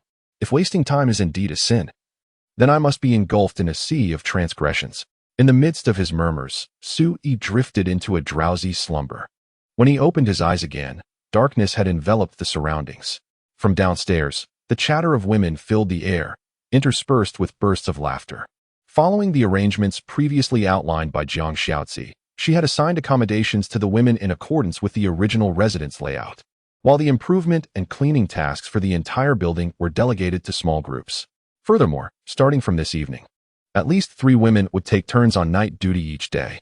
They were not required to undertake any significant responsibilities.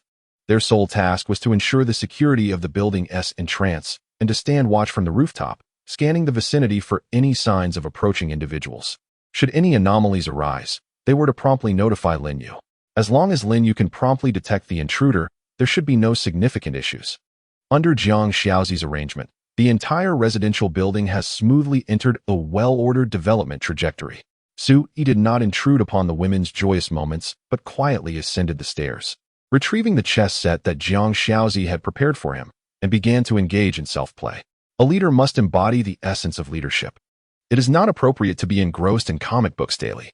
Playing chess cultivates one's temperament. Sui stroked his chin and then sighed.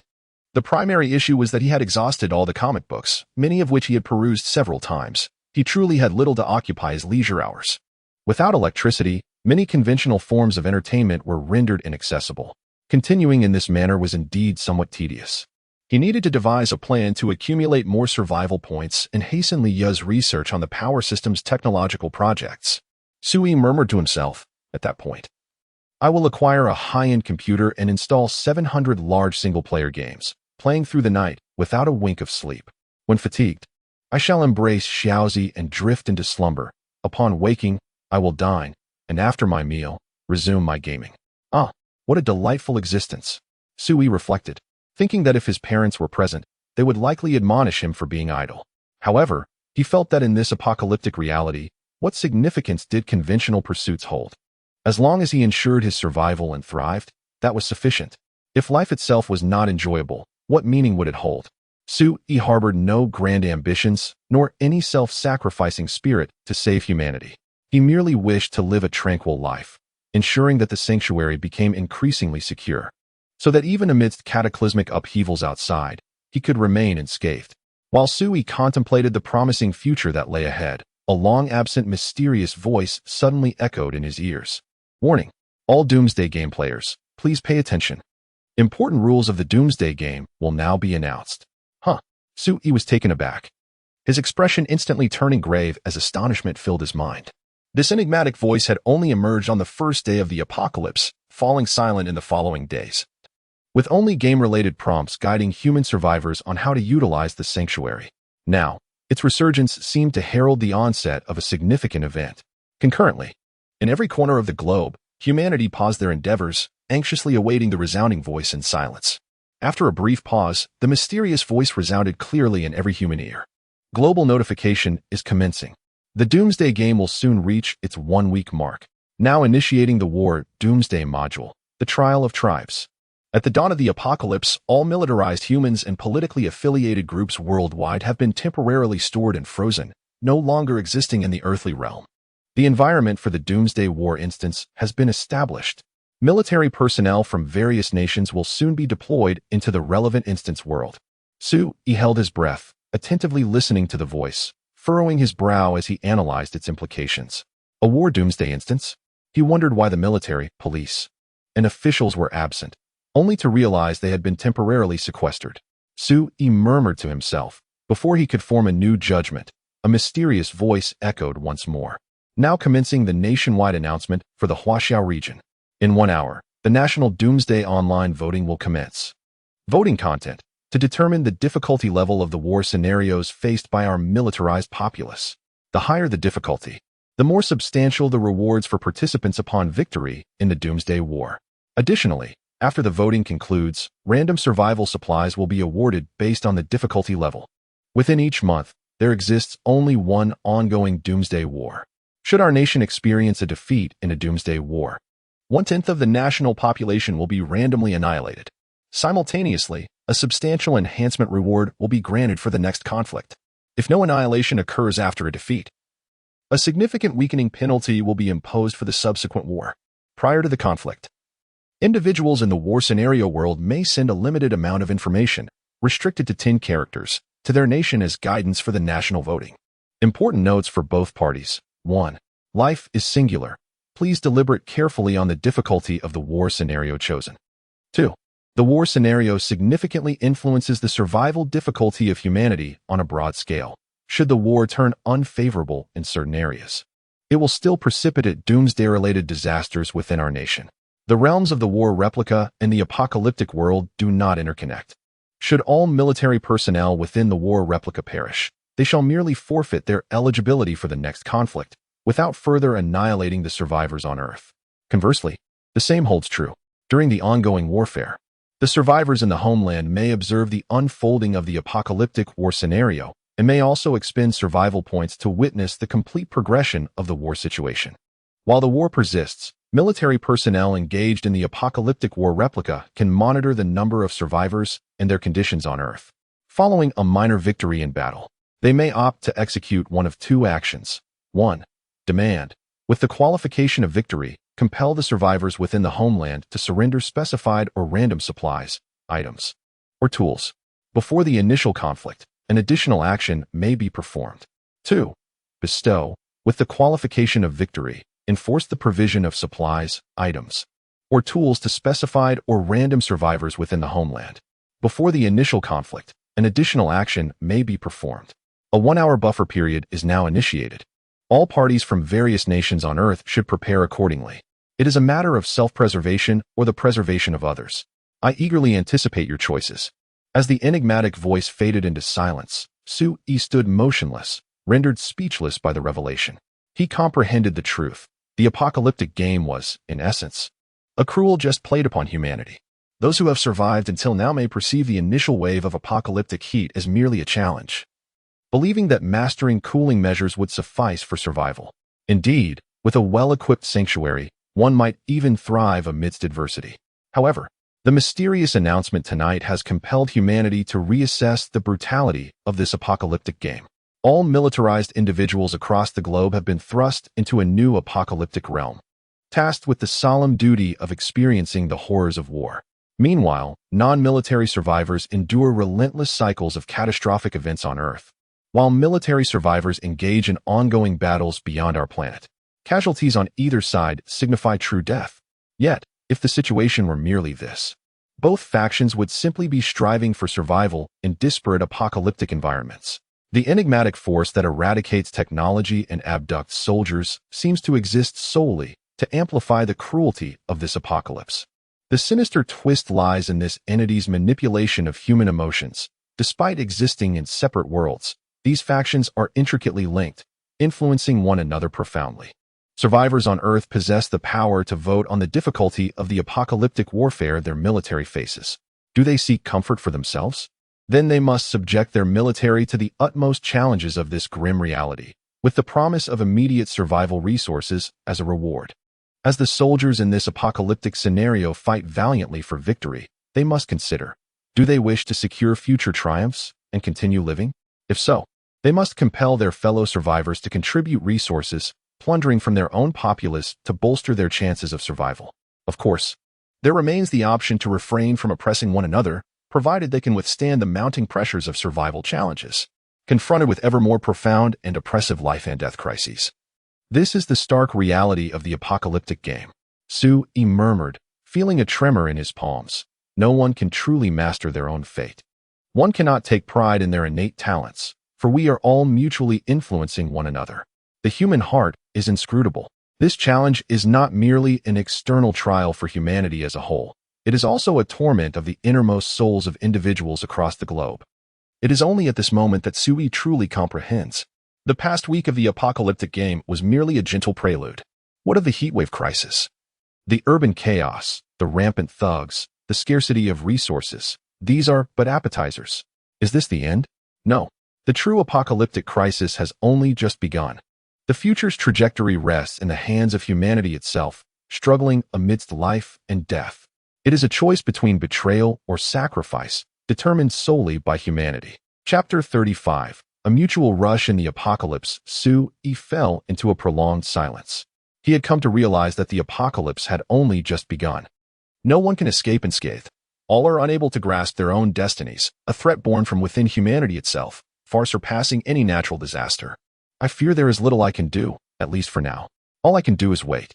Sui took a deep breath and opened the city chat channel that had long remained dormant.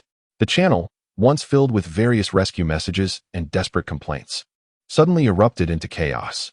The survivors still living in the city have all received the recent notifications and are now aware of the impending Doomsday war scenario. How outrageous. I wondered why the soldiers had disappeared. It turns out they have all been temporarily detained by that despicable entity. I have endured for a week, subsisting on my own urine and gnawing on moldy, decayed food. I waited in vain for the nation to rescue me, only to be told that the government can no longer assist me. They intend to forcibly engage in some doomsday warfare? Enough of this nonsense. I have amassed a considerable fortune in gold, jewels, and cash during this apocalypse, anticipating that the country would stabilize the situation, allowing me to profit immensely. And now, you present me with this farce. The people in the city are steeped in despair, with the first to break being those who naively believed that the apocalyptic era would soon subside. It is hardly surprising, considering the national context of Huaxia. What doomsday are we even discussing? Are we jesting here? Our forces can enter the city and resolve the situation in moments. What natural or man-made disaster cannot be quelled? A civilization that has endured for 5,000 years cannot be toppled by such trivial challenges. Do they truly believe it's like abroad, where a few zombies bring about chaos? A great flood causes nationwide collapse. It's not that we are overly confident. It's simply that these dilemmas pose no real difficulty. Yet now, confidence has waned. A mysterious presence seems to possess an uncanny ability to read our minds, directly stripping away our advantages. Alas, without any cards left to play, we are left to continue this doomsday game in silence. The Huaxiao people are a unique race of heroes safeguarding the common folk. Now, with the heroes taken away, only the ordinary remain. This is nothing short of deliberate provocation. If it were truly that simple, it would hardly be deemed a catastrophic beginning, for even among mortals, new heroes can arise. The enigmatic presence seems to have anticipated this, implementing a mechanism for survival in the joint apocalypse of two worlds. Soldiers wage war against the apocalypse in another realm, while ordinary individuals endure rotating disasters on Earth. This move is exceedingly insidious, cutting the ground from beneath us. Survivors in the chat channels express their outrage. Let them fight their wars. Why must we be dragged into this mess? Upon examining this intricate mechanism, it becomes evident that its essence is encapsulated in two words: infighting. The design compels us to engage in discord, prompting us to vote for the most challenging wars for the soldiers, who in turn siphon our resources to ensure their victories in subsequent battles. With this relentless cycle, should any party harbor distrust towards the other, they find themselves ensnared in a situation where soldiers are perpetually embroiled in the most formidable conflicts, while we languish without sustenance, waiting for our demise. Even those survivors who initially grasped the mechanism's intricacies began to recognize the gravity of the situation after reviewing the explanations. This is not mere discord between a couple of individuals. The mysterious force is toying with all of humanity. It forcibly divides us into two factions, compelling us to send each other to perdition. So, what shall we do? How should we cast our votes? The lowest difficulty, for we must not forget the obliteration mechanism. If we lose, any of us could perish. The highest difficulty.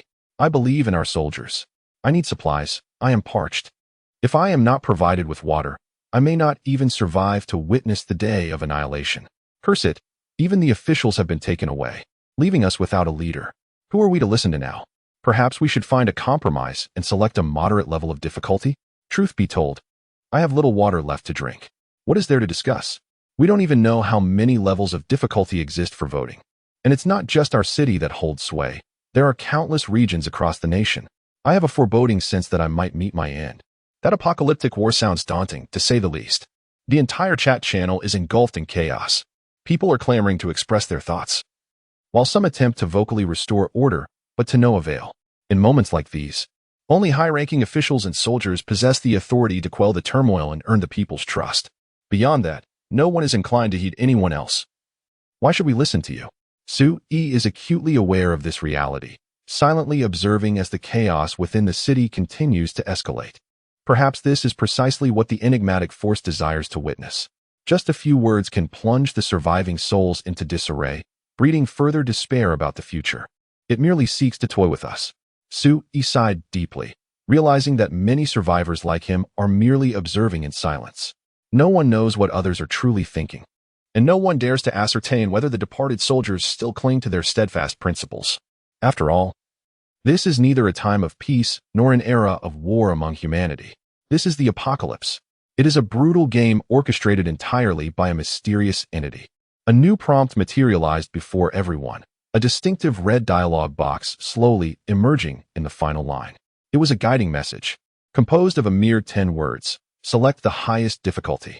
Trust the People's Liberation Army. In an instant, the city fell into utter silence, devoid of noise and complaints. All gazes were transfixed upon the succinct line before them. These 10 words stirred an uncontrollable surge of fervor, evoking a poignant urge to shed tears. There was no avoidance, no trepidation, only resolute persuasion, eliminating the need for us to question the potential outcomes of victory or defeat. This simple phrase seemed etched into the very pupils of every surviving soul in China, burning with an intense heat. Was it because the higher the difficulty, the more survival resources we would acquire? Su-E murmured, that being the sole conclusion he could fathom. No other reason existed but the imperative to rescue the populace.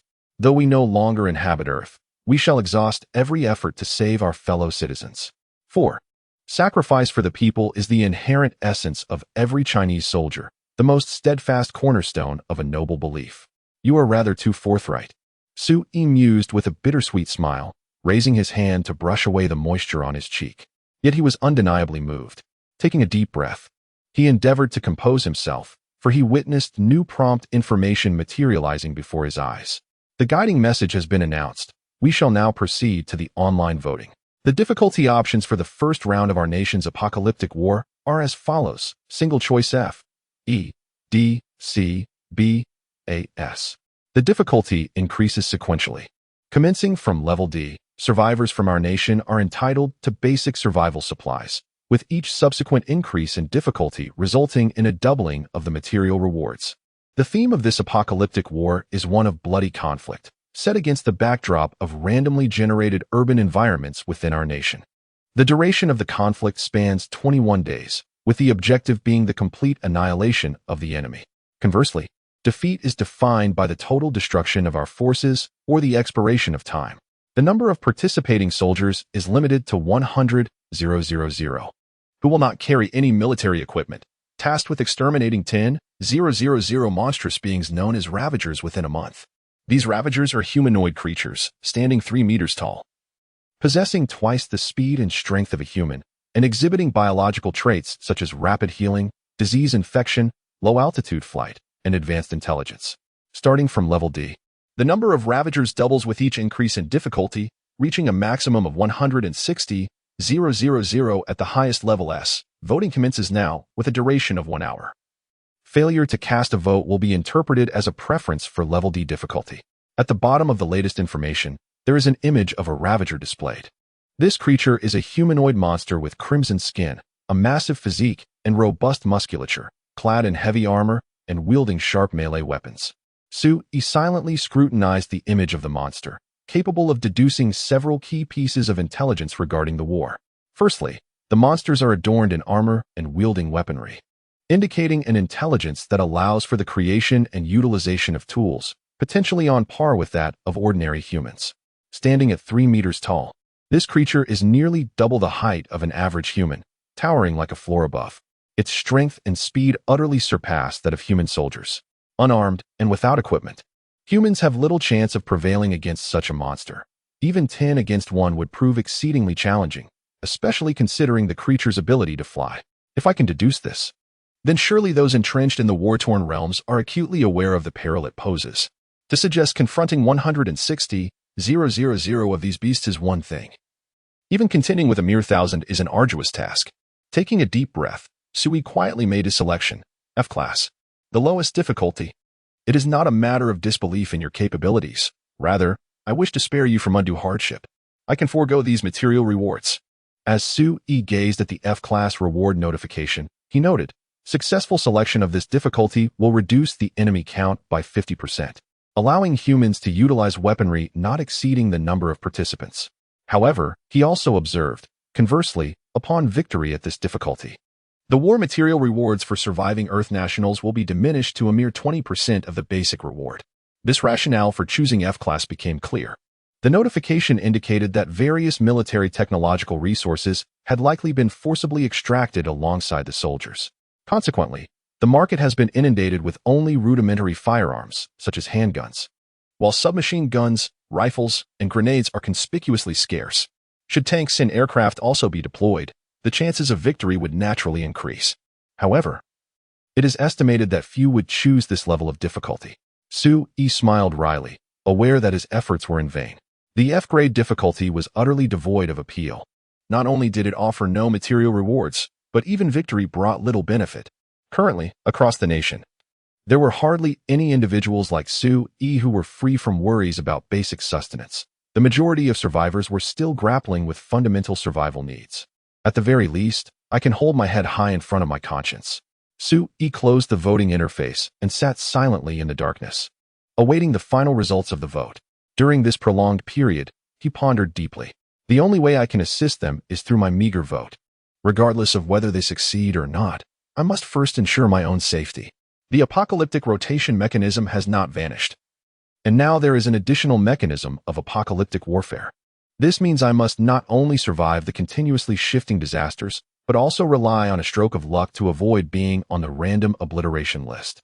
Sui furrowed his brow, feeling an overwhelming weight of pressure. This is truly challenging. I must devise a strategy to ensure my own survival, minimizing the risk of death. As Sui was lost in thought, he was suddenly interrupted by a notification that appeared before him. Raising his gaze, he realized the voting results had been announced. Let me see, it should be a D grade, although a B grade is also a possibility. It wouldn't really be an S grade, would it? Sui looked up and was momentarily stunned. He beheld the answer. The difficulty of the first round of our nation's apocalyptic warfare is F grade. Chapter 36. Is this choice truly surprising? After all, they're the people's soldiers. In disbelief, Sui suddenly jumped up, exclaiming, "This is absolutely an F grade. Is the heart of the Chinese people truly this innocent? What is happening here? Outside, there are rampant thugs everywhere, and yet, the vote for the apocalypse war resulted in an F grade? Where are the assailants? Do they not desire resources? Could it be that in the midst of chaos, when the survival of the nation hangs in the balance, they suddenly embrace righteousness? Truly, they have transformed into noble outlaws." Sui was somewhat bewildered.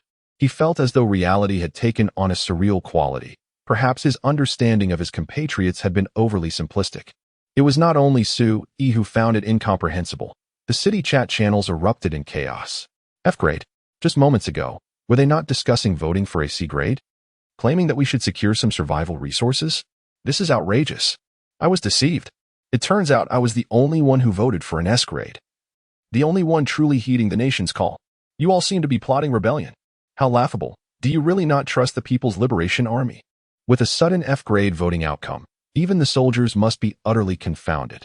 The soldiers must be thinking, I, who am connected to the very heavens, am being asked to accept the lowest difficulty level? Just moments ago, they were wailing about their impending thirst, and yet this is the result.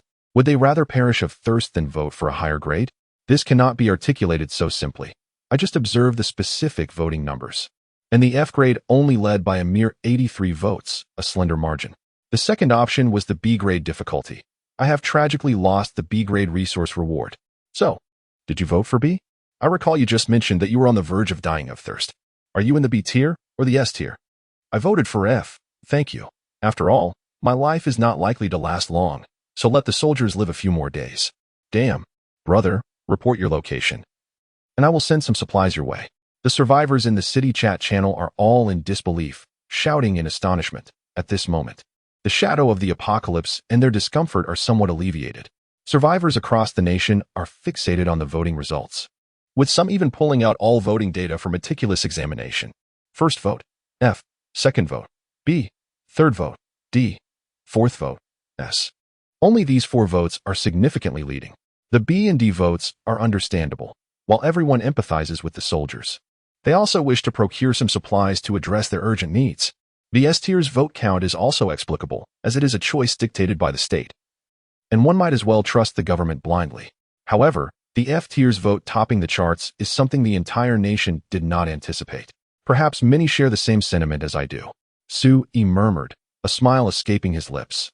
Initially, I merely intended to give it a try to appease my conscience. And as it turns out, goodness, everyone wishes to satisfy their conscience. The people of Huaxia are truly remarkable.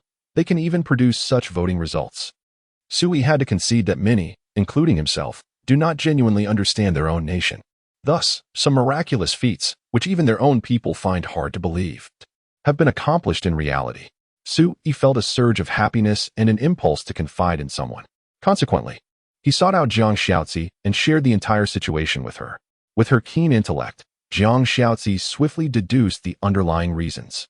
There is no need for such astonishment. Sir, since ancient times, the great wisdom of our people has resided among the populace. Moreover, in modern times, the wisdom of the people has been awakened, and they naturally comprehend the principle that humanity exists in harmony with the land, regardless of whether there is hope for the army's return in the context of apocalyptic warfare. Favoring the soldiers equates to favoring oneself. Allowing the soldiers to achieve victory at minimal cost ensures that, once victorious, they can secure resources for survival. In order to avoid inciting the populace and complicating the next vote, the soldiers naturally refrained from demanding anything. As long as there exists a fundamental mutual trust between the military and the civilians, it is easy to foster a supportive relationship. Even when separated by great distances, they can still gaze towards each other and provide care. Zhang Xiaozi's analysis was quite sound, yet Su Yi felt that perhaps the common people did not think as deeply. By the way, Xiaozi, do you know the purpose of the People's Liberation Army? Sir, I have only just arrived, so I am not yet familiar. That is indeed correct. But perhaps people do not ponder it as deeply as they should. Su Yi stroked his chin and suddenly laughed. The name People's Liberation Army contains the word people. It is an army dedicated to safeguarding the lives and interests of the people. Do you think that such an army would be willing to engage in excessively brutal warfare? Indeed. Zhang Xiaozi was momentarily taken aback. A gentle smile gracing her lips. Perhaps they are soldiers akin to Lin Yu. No, Lin Yu is a soldier of their kind. Just as Su Yi intended to elaborate further, a new prompt suddenly materialized before him. Congratulations. The national military has decided to employ pre-war additional operational authority to initiate the granting module. All survivors within the nation are about to receive random reward gifts from the military. Congratulations. You have received a random reward, a D-grade water purifier. D-grade water purifier, capable of transforming non-potable water into drinkable water with a maximum purification capacity of 200 liters per day. As this notification appeared, a golden light flickered before Su Yi. When the brilliance faded, a large water purification device, approximately over a meter in height, manifested before him. This apparatus was unlike any Su Yi had ever encountered, evidently not derived from existing human technology, as the item description explicitly stated, capable of purifying non-potable water. It appeared that there were no limitations on the purification range. Presumably, any form of water could be treated. Quite astonishing. Zhang Xiaozi blinked her beautiful eyes in wonder, softly exclaiming in astonishment at the sudden appearance of the object, while Su Yi was equally astonished by the urgency with which the state distributed rewards. In the initial stages of the conflict, militaries from various nations were granted a one-time authority for both requesting and giving. They could either solicit resources from civilians to enhance the probability of victory in war or bestow random survival supplies upon the populace. Evidently, the army of Huaxia decisively opted to provide assistance, and the speed of their response was so swift that it occurred almost immediately after the voting results were announced. Fearing that any delay could result in the loss of innocent lives amidst the impending calamities. A water purifier, what a stroke of luck. Su Yi caressed the large apparatus, beside which was affixed a manual detailing the basic operational procedures and precautions. Excellent. With the greenhouse now established and the water purifier at hand, it seemed I could truly remain in seclusion for an eternity. There was also a freezer serving as an air conditioner and supplying chilled water for cooling.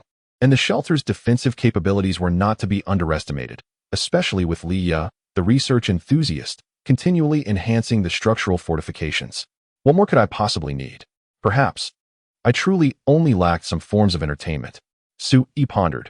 Might tomorrow's rewards genuinely include some recreational facilities to satisfy my spiritual needs? He opened the city chat channel, where everyone was excitedly discussing the random rewards distributed by the state. Look, the miraculous bread tree. It consistently produces 6 pieces of bread daily, and consuming 3 fulfills the nutritional and hydration requirements for an entire day. I wholeheartedly praise the People's Liberation Army. How fortunate am I? A non-powered air conditioner.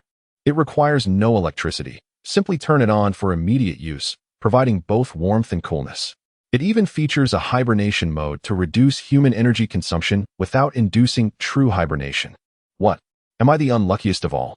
I received a weapon, a laser dagger that requires no charging. What am I supposed to do with that? I wish for more sustenance instead. After a thorough examination, it appears that the rewards we have received align closely with our most pressing needs.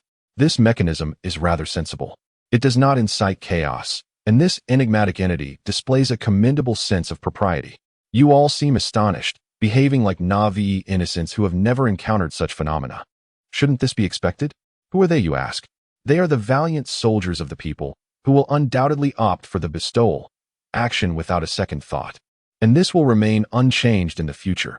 No contemplation necessary. What does this imply? Are there more rewards to come? Even amidst the apocalypse, I am to be safeguarded daily by the People's Liberation Army? This realization makes me feel like a joyful little waste of space.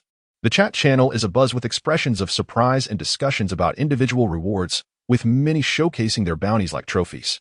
The atmosphere resembles that of a game where players compare their luck after a series of 10 draws. Of course, everyone is aware of the source of this newfound joy. Following this wave of support, it is likely that the death toll among survivors nationwide will plummet dramatically by tomorrow. Sue-E murmured. From a broader perspective, the bestowal action is indeed quite effective, directly addressing the most urgent survival resources needed by everyone. This reward sounds reminiscent of my own talent. However, I receive such rewards daily, while others must await the victories of our valiant soldiers. As Sue-E continued to analyze, he observed the dialogue box before him. Action concluded. The apocalypse war has commenced.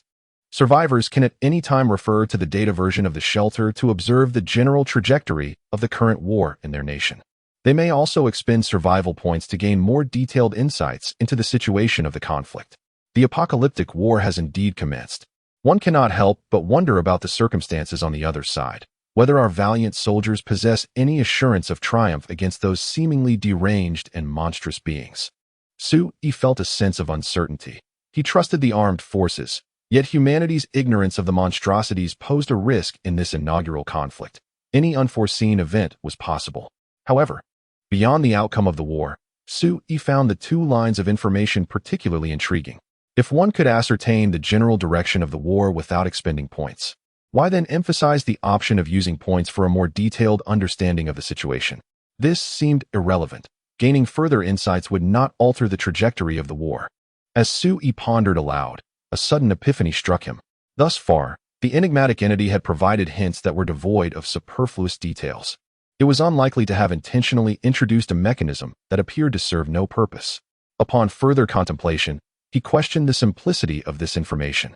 Could it be that it hinted at a deeper truth? Perhaps the survivors of Earth could indeed influence the course of the apocalyptic war by spending their points.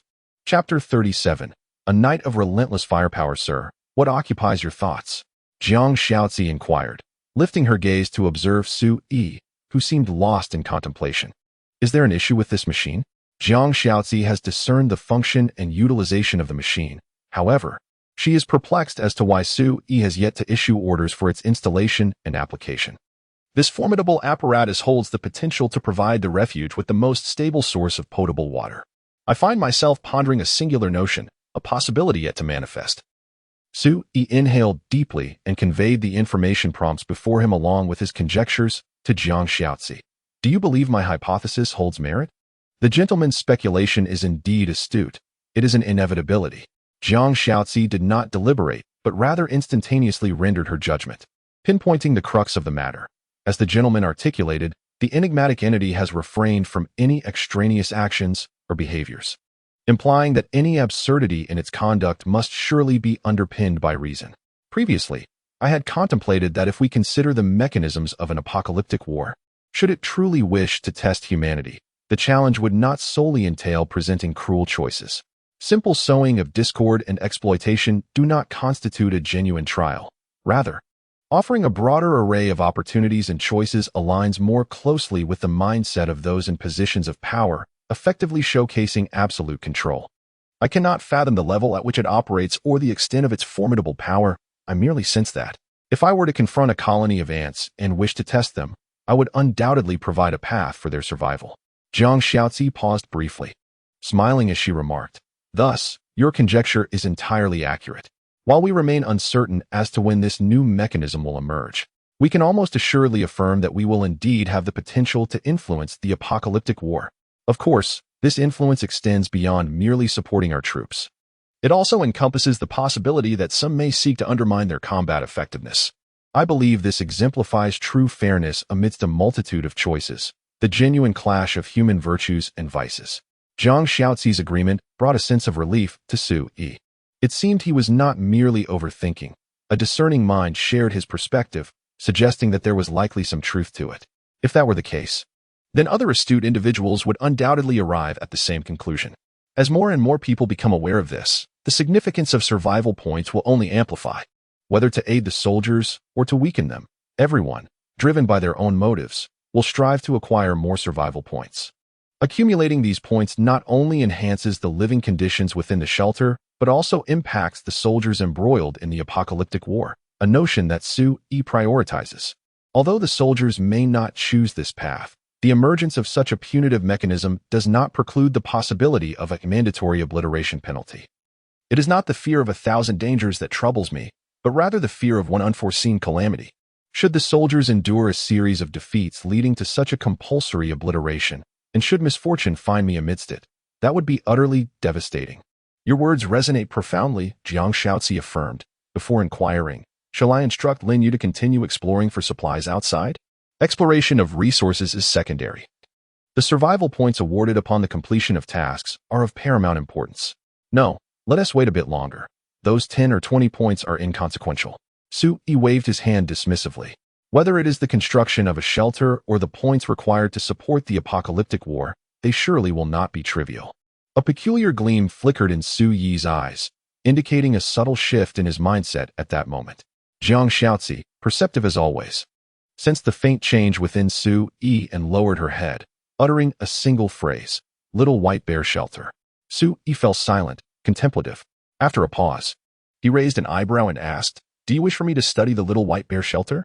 "No," Jiang Shaozi shook her head, a smile gracing her lips as she continued, "Sir, you have informed me that the Little White Bear Shelter possesses the highest amount of survival points in the entire city, and that destroying a shelter allows one to directly inherit the unused points of the opponents. Therefore, sir, why not eliminate this threat to the populace?" Later that night, Su-E lay in bed, his bright eyes wide open in the dark, gazing out the window. Beside him, Jiang Shaozi had long since fallen into a sweet slumber. Having set up the purification system and arranged for the night watch before naturally lying down beside Su-E, sharing the covers, neither had objected to this arrangement, as it seemed to have become an unspoken agreement between the two. Su-E could feel her warm presence beside him, bare and unadorned, yet he remained free of distraction, his mind not inclined towards sleep.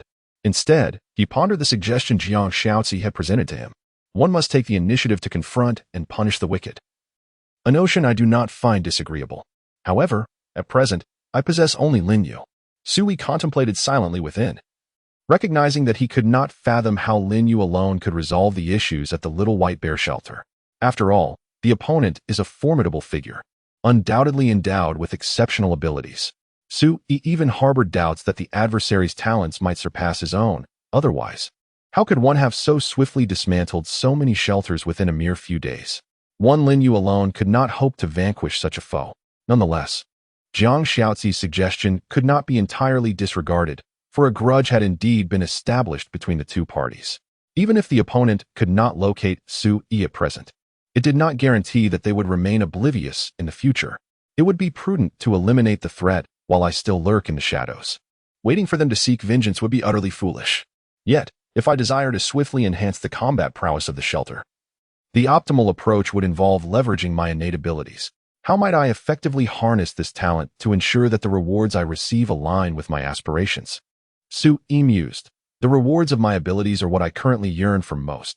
Although the shelter's combat strength is not particularly lacking for a level 1 establishment, can it truly be deemed urgent? Might I consider making adjustments? While immediate combat strength may not be critical, if I were to amass resources such as food and water to exceed the current combat level, would it not render the shelter's fighting capabilities inadequate? Is the concept of current urgent needs regarding talent rewards governed by the theory of the wooden barrel? Unbeknownst to him, Su-E pondered throughout the night. Let us take a moment to rest. For mastering the intricacies of talent mechanisms is not an endeavor that can be accomplished in but a day or two. As Su-E succumbed to drowsiness, he felt as though he had scarcely closed his eyes before he was gently roused by Jiang Shaozi's soft voice. Sir, it is time to rise. It is already past 11 in the morning. With a hint of weariness, Su-E opened his eyes and rubbed his aching head. Jiang Shaozi inquired tenderly, Sir, did you not sleep well last night? Indeed, I spent the entire night contemplating matters, Su-E sighed. Shaozi, tell me, how can we enhance the combat capabilities of our sanctuary? We must establish a self-sustaining supply system, cultivate a larger population, train an army from among them, and research weaponry and equipment. Jiang Shaozi replied without hesitation. Create an army loyal to you, sir, and we shall naturally fear no threat. An army? Su-E was momentarily taken aback. He gazed at Jiang Shaozi and suddenly asked, have you been planning this all along? Is your encouragement for me to accept those women also part of this objective? Sir, Jiang Shaozi did not contest him, but lowered her head, softly explaining. I understand women better than men. I am more confident in training them. I find myself increasingly curious about your past endeavors. Are you truly capable of training female soldiers? Su Yi scrutinized Jiang Shaozi and tentatively inquired, might you share this with me, if my question is not too intrusive? I was the director of the special military training stationed here. Jiang Shaozi did not conceal anything. In fact, she elaborated for Su Yi, stating, this position is essentially that of a trainer for special soldiers during the wartime period of this world. Additionally, I will oversee the secret missions of these trainees, serving as their superior. Secret missions, underground organizations, infiltrators, spies. Su Yi's eyes widened in astonishment. You will train spies? Well, to some extent. Jiang Shaozi replied with a smile and a nod. It was no wonder that she was an A-grade talent. Her fervent persuasion for him to accept that group of women now made sense, revealing her remarkable capabilities. Proficient in management, possessing extraordinary intellect. Training spies, this woman was truly multifaceted.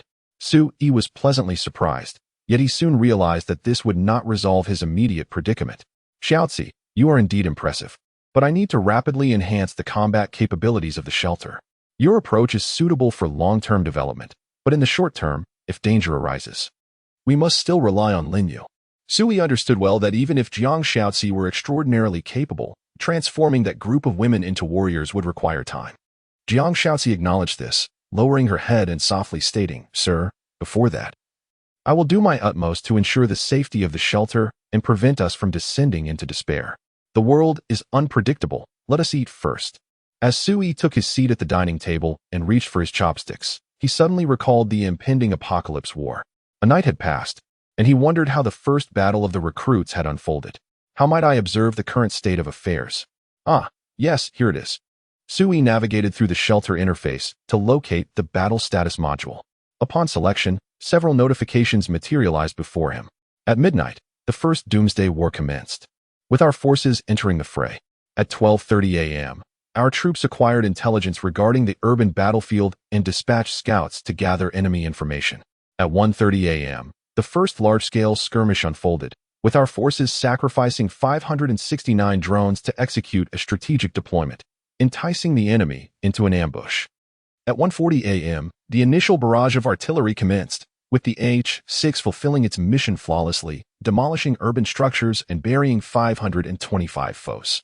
At 2:10 a.m., 18 J-20 aircraft launched in unison to suppress the enemy's low-altitude flying capabilities, thwarting their attempts to escape the city ruins. At 2:30 a.m., the Dongfeng 15 commenced a concentrated bombing campaign, lasting for 2 hours. At 4:30 a.m., drones entered the wreckage, confirming the elimination of 506 enemy combatants, with indications of potential survivors fleeing.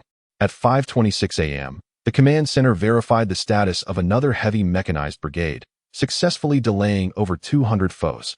Suspected to be enemy scouts, simultaneously, large-scale enemy activities were detected, indicating ambush and support operations in the field. At 5:40 a.m., the command center activated the Guardian 2D long-range rocket artillery to deliver a comprehensive saturation strike on the area of significant enemy activity. At 6:20 a.m., the bombardment ceased, and the outcome remained uncertain. The second round of drone luring operations commenced, albeit without success. By 7:50 a.m., the battlefield had entered a period of silence. Su Yi perused the updates, his mouth agape in astonishment. Were you engaged in artillery fire throughout the night? Chapter 38. Fortuitous Gains. A tenfold golden victory. Su Yi was taken aback. What has become of our esteemed tradition of excellence? Where is the promised prowess of light infantry? Why have we adopted the tactics of great powers? Upon entering the fray, the artillery unleashed a barrage throughout the night. With the Air Force and infantry launching a combined assault, they even employed drones for reconnaissance, opting not to send a single soldier into the fray, effectively allowing the madmen to play games with artillery. Although the narrative of war was succinct, every Chinese citizen possesses an acute sense of warfare and fundamental analytical skills. Su Yi discerned that the command center had no intention of evading the madmen. They did not plan to engage in close combat. Instead, they resorted to relentless long-range bombardments, assessing the situation afterwards with drones. If the results could not be confirmed, then so be it. The discovery of the enemy was summed up in one word: annihilate. Humanity? Impossible. The madman must not lay eyes upon a single human being, given the level of difficulty in this battle. Failing to secure a resounding victory would be a disservice to the nation's unwavering support. Just yesterday, I perceived the madmen as formidable with their self-healing, disease infections, and low-altitude maneuvers. But now it seems they are not so difficult to defeat after all. He ran his fingers through his hair, suddenly grasping the implication behind the phrase in the F-level difficulty. Allow humans to utilize weaponry corresponding to the number of combatants. In Huaxia, a military force of 100,000 personnel equates to the size of an army group. Within this framework, there exist no weapons that fall under this organizational structure, as long as the regulations permit, theoretically. Even nuclear weapons could be deployed. No. He began to harbor grave doubts. Given the frequency with which the soldiers were firing their artillery, it was plausible that nuclear arms had already been brought into play, though they had yet to be employed. As he continued to sift through the war updates, he found no new information. It was nearly noon, and the silence had persisted for an extended period. He pondered aloud. Surely, they aren't planning a grand offensive all at once. This is a war with a 21-day deadline. There is ample time for a more measured approach. Considering the F-level difficulty, the enemy comprised 5,000 frenzied beasts. However, based on the bombardment casualties from the early hours, it was conservatively estimated that the enemy had already lost over 1,000 of their number. At this rate, the conflict could very well conclude in just a few days. Indeed, the Earth is in dire need of their intervention. At the very least, Huaxia is in desperate need, as the nation appears to be in utter disarray without proper oversight. While he ate, Sui opened the city's chat channel. Today, the populace seemed to have abandoned their desperate lamentations, instead engaging in fervent discussions about the domestic battlefront of this apocalyptic war. Perhaps it was due to the recent influx of national material support that alleviated the immediate concerns of everyone, resulting in a lively atmosphere today. I wondered why I had encountered several police department traders without spotting any formidable weaponry. Apparently, they were all in the hands of our valiant soldiers. What a peculiar title for those traders. Nonetheless, it seems even the police have ventured into the apocalyptic war scenario. Otherwise, how could these petty individuals usurp the police stations? Who are these petty individuals? How dare you say that? Do you have the courage to reveal your location? I must say, this battle report is utterly exhilarating. I spent the entire previous night in worry, fearing a grueling fight, only to be pleasantly surprised by the outcome. Truly splendid. It appears we are beginning to dominate the extraterrestrials. By the way, can we consider the maniac as an extraterrestrial as well? I find myself too preoccupied to seek sustenance, constantly refreshing the battle reports. After a quiet morning, I'm beginning to feel anxious. It seems you're not merely concerned for the soldiers, but rather eager for the nation to secure victory and promptly distribute rewards to the citizens. Am I right? The confusion shared among the other survivors mirrors that of Sui.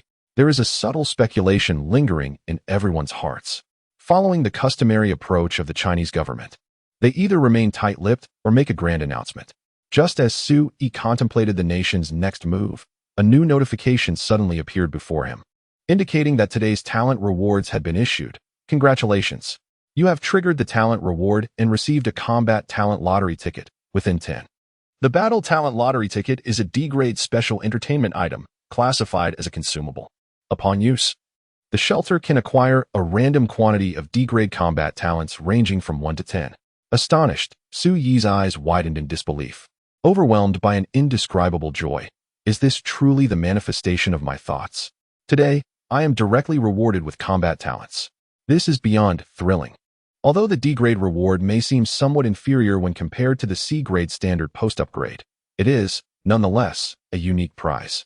Should fortune favor me, and I draw more than one D-grade combat talent, it would indeed be a windfall.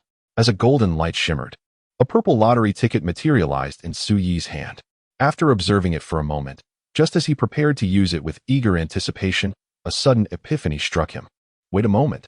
The Doomsday game has never explicitly stated that talents are prohibited from utilizing items within the shelter system, has it? After all, these items belong to the mechanisms of the Doomsday game. If talents could indeed use this ticket, why not allow Linyu to use it as well? Sui meticulously examined the details of the item, confirming that there were no restrictions against talents using it. Why not give it a try? If Linyu is able to use it, it would mean harnessing her luck buff. Suddenly invigorated, Sui sprang to his feet and hurriedly called for Lin Yu. "Commander." Lin Yu promptly responded, rushing up from downstairs with great zeal.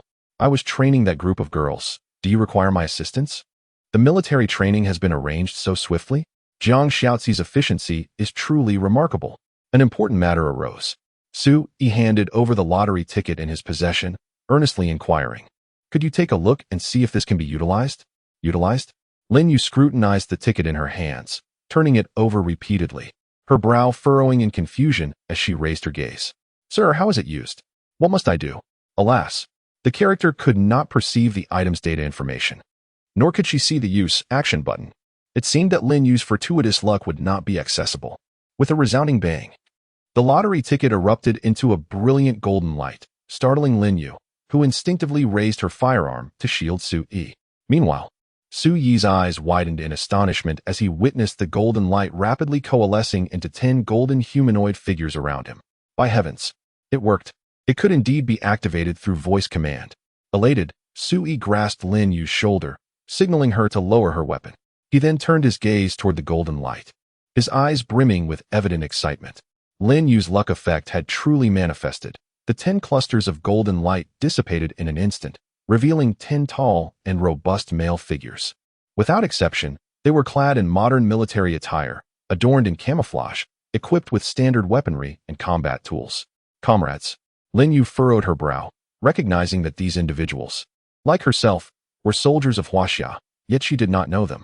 As the golden light completely faded, the 10 soldiers filled the already cramped room to its utmost capacity. They seemed to have anticipated this moment, uniformly turning their gazes towards Sui and standing at attention to salute. "Greetings, Commander," the male soldiers shouted in unison, their voices resonating powerfully, each warrior emanating an imposing aura. A mere glance revealed their formidable fighting spirit. Chapter 39. This woman truly lives up to her reputation as the leader of spies. Well, it is a pleasure to see you all," Sui exclaimed, his smile stretching wide. "How fortunate to have 10 D-rank soldiers." It is worth noting that when Lin Yu was at the D rank, her combat prowess was nothing short of extraordinary, exhibiting impeccable skills in every aspect of warfare. The 10 soldiers before him could hardly be inferior to Lin Yu at that time, could they? Unless the enemy possessed an exceptionally formidable shelter ability. Sui could hardly imagine any ordinary individual capable of matching so many soldiers from Huaxia. "Lin Yu, splendid work." Sui patted Lin Yu's shoulder, his eyes reflecting appreciation and pride. "Serving the commander is my duty," the male soldiers declared, their eyes fixed solely on Sui, standing like statues, awaiting his command. At this moment, Sui was engrossed in accessing the shelter panel to examine the data of the male soldiers. Name: Lu Rue. Age: 25. Type: military, sniper, talent grade: D. Physical strength: 105. Nervous reaction: 110. Endurance: 108. Mental will: 112. Self-healing immunity: 107. Talent trait: stealth operations. He excels at concealing himself in complex environments, capable of lurking in any intricate terrain and delivering precise strikes against distant foes. Talent gift: precision shooting. Through extensive military training, his shooting accuracy is extraordinarily high, with nearly every shot finding its mark. Name: Zhang Yi. Age: 24. Type: military, reconnaissance soldier, talent grade: D. Physical strength: 102. Nervous reaction: 115. Endurance: 105. Mental will: 110. Self-healing immunity: 106. Talent trait: high-speed endurance. His stamina is remarkably enduring, possessing ample physical energy, and he excels in swift movement and traversing various terrains.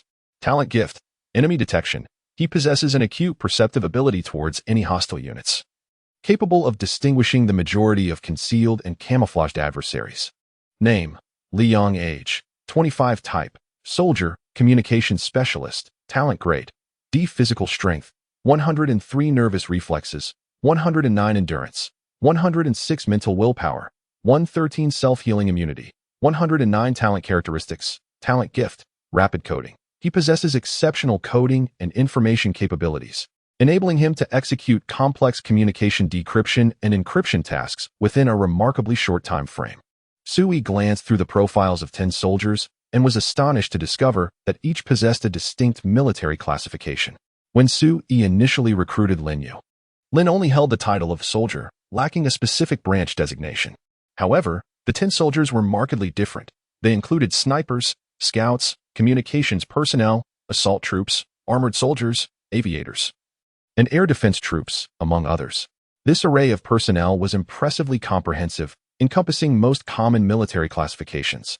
Together, these 10 individuals could form a fully functional combat unit capable of executing a wide range of military operations. This was no mere collection of soldiers. It was, in fact, a cohesive military task force. The essence of their strength lay in their ability to work in concert. Sui inhaled sharply, feeling that this stroke of good fortune was somewhat exaggerated, so much so that he vaguely sensed a slight diminishment of his own vitality. Of course, these 10 soldiers were not without their shortcomings. Their weaponry and equipment were rather rudimentary, consisting primarily of various types of handguns and basic military tools suited to their respective roles. For instance, the sniper carries camouflage paint, the reconnaissance soldier possesses a military telescope, and the communications soldier is equipped with a handheld radio. While these items may not be numerous and cannot be deemed entirely useless, they certainly do not constitute the quintessential gear of their respective units. Take the sniper, for example. He lacks a sniper rifle and is instead armed with merely a sidearm. The communications soldier does not have a radio, nor does the reconnaissance soldier possess a drone. Without their essential equipment, these 10 individuals present as mere simplified versions of their true selves. So he consoled himself, acknowledging that they were D-class soldiers. What more could one expect? If they were fully equipped, they likely would not retain such a classification, as the quality of weaponry can indeed influence a combatant's effectiveness. You are newcomers and may not yet be familiar with the circumstances. However, I trust you know who I am and the nature of this place. Taking a deep breath, Sui addressed the soldiers, gesturing towards Linyu beside him. This is Linyu, the first soldier of the shelter and your future leader. Commander. Linyu was taken aback, surprised by the sudden announcement, but was halted by Su Yi's raised hand. You 10 possess a diverse array of military specialties, making you well-suited to form a combat team. Linyu will lead you, not only to protect the shelter, but also to assist you in acclimating to this environment more swiftly. Do any of you have objections? Sui inquired, and indeed, he was met with a resounding chorus from the soldiers. No, Commander, we have no objections. Excellent. This exemplifies the spirit of the Huaxia military, unwavering obedience to orders. Sui was quite satisfied. He waved his hand and said, Linyu, take them out to find Jiang Xiaozi. There is still time today, and she should arrange some exploratory tasks for them. Given Jiang Xiaozi's temperament, she certainly would not allow so many soldiers to idle at home. Furthermore, with her intellect, she can better delegate these tasks to the soldiers. After all, she used to be a member of the underground party, specifically assigning tasks to agents. Yes, Commander. Linyu saluted, then beckoned to the soldiers, saying, Come with me. I will introduce you to Jiang Xiaozi. Team leader, may I ask what Jiang Xiaozi does? The scout Zhang Yi appeared quite lively, carefully following Linyu while inquiring, Is she a woman? Is she easy to get along with? She is quite amicable. As for what she does, Linyu frowned, realizing that there were currently no specific positions assigned within the shelter. Most of the work was determined by Su Yi, who had delegated this authority to Jiang Xiaozi. If one were to draw a parallel to military structure, Linyu pondered, she is probably akin to our political commissar. Political commissar. The expressions of the male soldiers instantly grew serious, and a subtle sense of respect arose within them. This term holds a distinct significance for soldiers. The admirable traditions and conduct of the Chinese military are deeply rooted in the foundational work of political commissars, who lead by example. Today, I was granted a reward of 10 combat talents, yet they lack their own equipment. Could it be that tomorrow I shall receive the equipment rewards? Su Yi mused joyfully as he approached the window, gazing downward. Shortly, he observed Jiang Xiaozi accompanied by 9 soldiers and Linyu emerging from the building. She stood before the soldiers, imparting her final instructions and reminders, before bidding farewell to Linyu and the 9 soldiers. Indeed, she had left a soldier behind to guard the place. Xiaozi was truly prudent. Su Yi nodded in satisfaction, watching the departing soldiers. It appeared that the one remaining was the communications soldier, Liang. This arrangement seemed reasonable, as he possessed only a walkie-talkie and could not fulfill the duties of a communications soldier. He could only serve as a regular warrior for the time being. Speaking of which, Linyu had set out with them, forming a total of 10 individuals. They must have undertaken all 3 dispatch missions for today, right? Wait. Suddenly, Su Yi was jolted awake. There are only 3 dispatch missions each day, And it suffices to assign just 3 individuals. Sending more seems futile, does it not? So why did Xiaozi dispatch 10 individuals all at once? He hastily opened the shelter's panel to check on the status of the dispatch missions. To his astonishment, he discovered that today's 3 dispatch missions remained in a pending state. Jiang Xiaozi had not sent anyone to execute the exploration tasks. 10 soldiers capable of forming a close-knit combat team were not sent out to gather resources. Could it be 4? Su Yi's eyes widened as an astonishing hypothesis sprang to mind. They were intent on murder. The destruction of the sanctuary would yield survival points, and Xiao Ci would surely disdain the meager points from dispatch missions. She aimed to procure greater rewards for me. Damn. This woman truly lives up to her reputation as the leader of operatives. She had scarcely assumed command before dispatching troops to kill. Chapter 40. You call this intensity? Su Yi was merely speculating, still uncertain. Just as he prepared to summon Jiang Xiao Ci for clarification, he heard her footsteps ascending the stairs. Moments later, Jiang Xiao Ci entered the room. Sir, her gentle voice resonated behind Su Yi. He turned, raising a hand to gesture towards the window.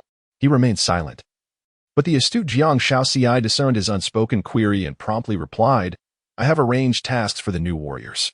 Initially, when Lin Yu approached me, I indeed contemplated assigning the warriors to carry out resource collection missions. However, considering your concerns and the sanctuary's scarcity of points, Jiang Xiao Ci paused. Lowering her head, I have issued them new combat orders, instructing them to gather more survival points. Her wording was quite tactful. She refrained from directly mentioning murder and the destruction of the sanctuary, aware that Su Yi was a man still possessing kindness in his heart. Surely, there would be no indiscriminate slaughter of innocents. Su Yi raised an eyebrow, soon receiving the answer he sought. Jiang Xiao Ci shook her head. I would never issue such commands. I must also attend to the personal feelings and beliefs of the warriors. I instructed them to seek out those who cause turmoil and to pay particular attention to gathering intelligence regarding the Little White Bear Sanctuary. Should they encounter any rioters, they are permitted to pursue them appropriately, possessing the autonomy to decide whether to take lives or destroy the sanctuary. Naturally, their primary objective remains to accumulate as many points as possible for me. Jiang Xiaozi granted the warriors considerable autonomy, which greatly pleased Su Yi. In truth, should you resort to indiscriminate slaughter, I could comprehend that, as I am indeed in dire need of points at this moment. Su Yi turned to gaze out the window and suddenly remarked, I will not hold it against you. You are mine, and I shall take responsibility for your actions. Sir. Jiang Xiaozi looked up in surprise, her brow slightly furrowed. I know you are not that kind of person. Therefore, I am endeavoring to change. Su Yi turned back to her, amused by the adorable sight of her frowning. Leah has told me that in such a brutal era, as a leader, I must learn to adapt. She said a leader must inherently grasp the essence of cruelty, even if it means issuing commands that contradict one as principles. I believe Leo is quite right. Su Yi spoke with earnestness. This was indeed his conviction. He possessed a kind heart, but could not afford to extend benevolence without cause. He must ensure both his own safety and that of the sanctuary. When kindness and safety are at odds, Su Yi would not hesitate to choose safety. Very well, sir, Jiang Xiaozi said after a brief silence, her voice softening. In truth, you may trust me. Su Yi turned his back to her. What is there to believe in you? Trust me. I will not allow these harsh choices to confront you. Jiang Xiaozi replied softly, her demeanor submissive yet resolute. They shall never appear on your desk, nor will they trouble you. A palpable silence enveloped the air. After a moment, Su Yi broke the stillness with a smile. Well, that sounds good. Xiaozi, you may go about your business. Yes, sir. Sir, I am serious. I will protect you. Not just your physical safety. Is that so? Su Yi had just turned to speak when he realized Jiang Xiaozi had already descended the stairs. Su Yi stroked his chin and suddenly chuckled. Is it considered living off a woman if I am solemnly promised protection? Yet, one could not deny, it felt rather pleasant. At this moment, all Su Yi could do was await the outcome. In the midst of this tedious anticipation, he began to contemplate some self-training plans within the confines of his room. Simultaneously, he silently vowed for the 100th time. The first task in accumulating points is to illuminate the technology tree project and restore the power system of the shelter. I absolutely will. I shall indulge in several all-nighters of computer gaming. No one can stop me. It has become evident that being an exceptional leader is no easy feat. One must endure solitude and monotony, maintaining a calm mind in any dreary environment. For Su-yi, the simple means of sustaining this calmness was to sleep. Su-yi now finds that his predominant activity each day is sleeping. Since the onset of the apocalypse, he has noticed a remarkable increase in his sleep duration, which strikes him as peculiar. He does not exhibit any symptoms of physical discomfort, nor is he injured and in need of recuperation, and he certainly does not feel fatigued. It is simply that he has inexplicably become exceedingly slumberous, were it not for the absence of any significant enhancement in his physical condition. Su-yi might even suspect that he had awakened a new talent. When he finally opens his eyes again, the world outside his window has descended into darkness. He has slept through to the evening. Jiang Xiaozi is not by his side, indicating that night has only just fallen. As Su-yi lazily rises from his bed, intent on glancing at the clock on the wall, he is suddenly beset by a flurry of dense informational prompts. Congratulations! The first war of our nation has concluded. War status: a resounding victory. War evaluation: complete annihilation of the enemy with a perfect score. With the nation's triumph. Rewards are now being dispensed to the surviving citizens based on the level of difficulty faced during the conflict. Congratulations! You have received an F-grade consumable. The little yellow fruit. Little yellow fruit, a yellow, juicy fruit that, when consumed, can fulfill a person's nutritional and hydration needs for an entire day. The National Army achieved 3 victories in the last round of warfare, and the right to rewards has been activated for the national forces, facilitating a nationwide distribution operation. Congratulations! You have obtained an F-grade consumable, the little yellow fruit, an F-grade weapon, the beautiful blade, and an F-grade special item, 10 survival points. Ah, indeed. The battle has concluded for the day. Suddenly awakened, Su-yi hurriedly rose to check the information, only to discover that although the nation had triumphed in war, the rewards were quite meager. Ultimately, the victory reward and the campaign rewards were lumped together, amounting to a paltry total of 4 rewards, which collectively held less value than the 10 bottles of ice water he consumed daily. TSK, yet at least they had won, and there were no casualties. Su-yi clicked his tongue but felt no disappointment. After all, these rewards were obtained without cost. Soldiers fought valiantly in the field. One could hardly complain about insufficient material rewards. Ultimately, victory was paramount. Even in the absence of rewards, ensuring the triumph of the national military was essential. The cost of defeat was one that the surviving populace could ill afford. Su-yi accessed the battle module's information records to review the general course of the war. He noted that in the evening, the army had managed to ascertain the distribution of remaining berserkers earlier in the morning. Subsequently, human warriors were dispatched, using drones as cover to serve as bait, luring the foes into the encirclement of tank battalions. And then, there was nothing more. Despite the berserkers possessing twice the physical capabilities of humans, they proved insufficient against the dual onslaught of iron and steel from land and air. With 100,000 fully armed soldiers, a mere hint of equipment sufficed to easily crush the opposition, requiring no intricate tactical arrangements to secure an unquestionable victory. Perhaps the ease with which the soldiers triumphed led many survivors to discuss the war's progression in the chat channels, unanimously agreeing that the soldiers should face greater challenges. The intensity was hardly sufficient compared to regular military exercises. The red-blue military drills exhibited more fervor than this encounter. The F-level truly lacks excitement. Next time, let us raise the difficulty a notch, so that the soldiers may witness the terrors of the apocalypse. Indeed, I concur. I am in dire need of more substantial rewards. For the meager F-level rewards are akin to tossing scraps to a beggar, who would covet such trifles. As Su-yi perused the chat channel, he observed the fervent clamoring of the participants. After a vigorous and intense debate, they boldly resolved to elevate the difficulty of the next round of the apocalypse from F-level to E-level. They aimed to deliver a stern lesson to the soldiers. Su-yi was left utterly astonished. Is this truly what one calls an increase in intensity? They boast of their bravado while merely advancing one level at a time. They lack the courage to allow a challenge beyond their means, remaining firmly grounded in their approach. Su-yi found amusement in this. It appeared that not only were they concerned for the soldiers, but they also harbored a profound fear of the punitive measures that could arise from a failure in warfare. This sentiment was not exclusive to Su-yi. A majority of the domestic survivors shared similar apprehensions. However, a new notification swiftly emerged, dispelling Su-yi's doubts. Global announcement. A nation has completed the first round of the apocalypse, unlocking the relevant leaderboard. Congratulations to the players of this nation. As their military is the first in the world to complete the apocalypse, earning achievement rewards and a designated replication of the domestic military-industrial system. Sui sighed.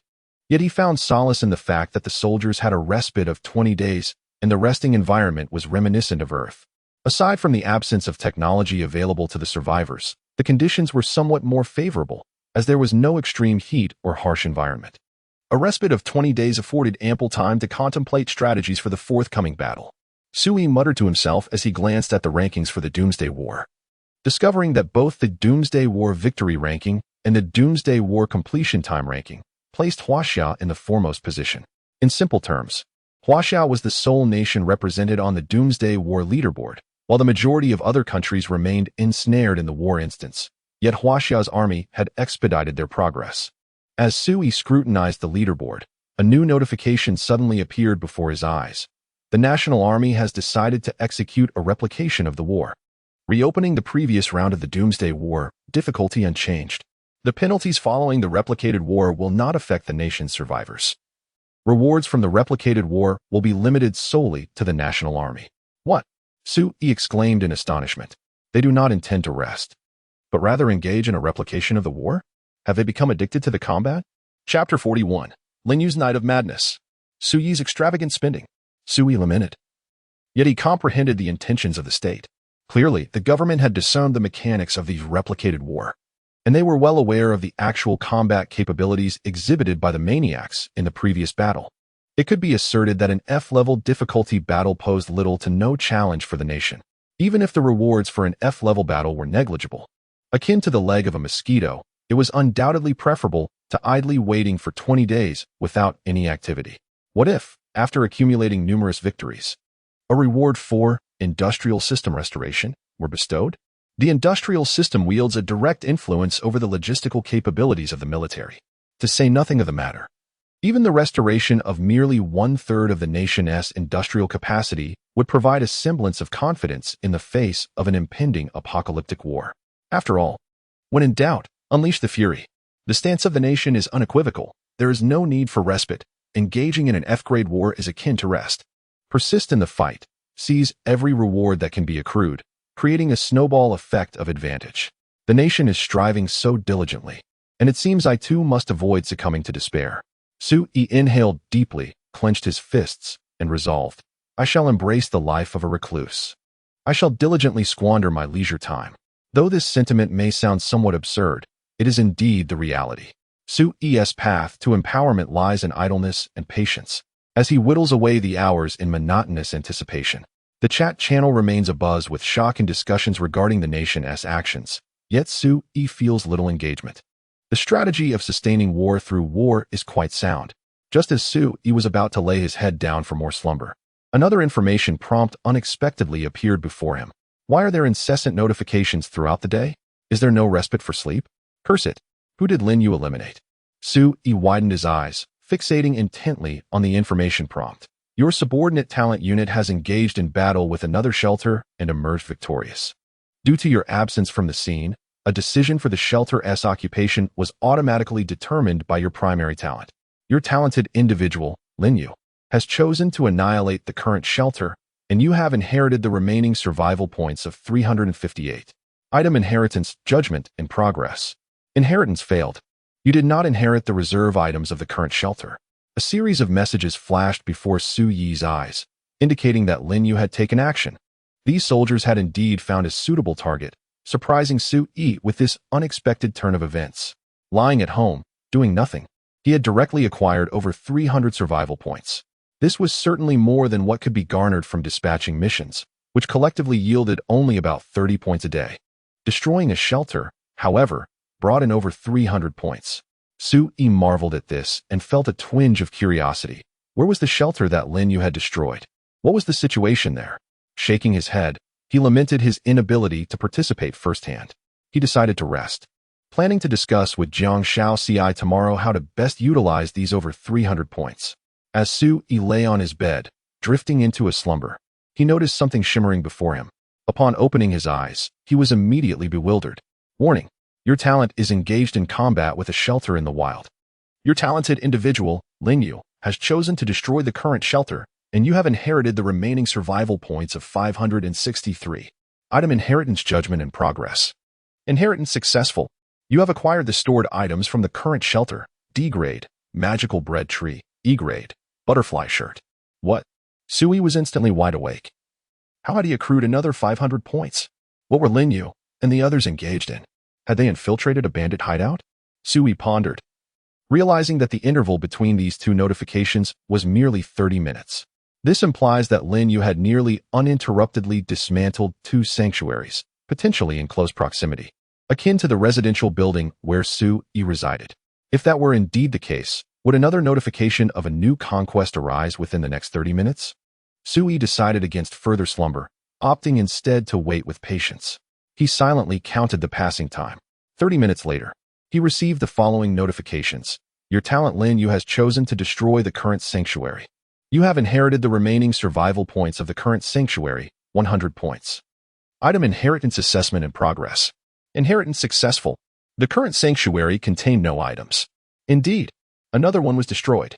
Sui inhaled sharply. The evidence was irrefutable. She was truly dismantling a criminal organization. It was undoubtedly a cluster of sanctuaries within a single building, allowing Lin Yu to consecutively obliterate them. Throughout the night, Sui remained awake. For each time he felt the slightest hint of drowsiness, new notifications would materialize, indicating that Lin Yu had destroyed yet another sanctuary. This barrage of notifications persisted until dawn, gradually tapering off. They had been engaged in this endeavor for an entire night. Sui accessed the sanctuary, glancing at his survival points. Prior to Lin Yu's departure, he had merely 86 points remaining. After an entire night of her efforts, Sui now boasted a staggering total of 4,788 survival points. He had amassed an astonishing 4,000 points in a single night. Such efficiency far surpasses that of dispatched tasks. Truly, this is a windfall. Sui felt an overwhelming surge of exhilaration, his smile impossible to contain. He now understood the elation that Brother Lee must have felt upon his own achievements. Lin Yu had undoubtedly demolished an entire building, even though the majority of the thugs within that structure did not possess survival points. The destruction of a level 0 shelter still guaranteed a minimum reward of 100 survival points. This residential building, though rather aged, likely housed at least 20 or 30 households, translating to a baseline of 2,000 to 3,000 survival points.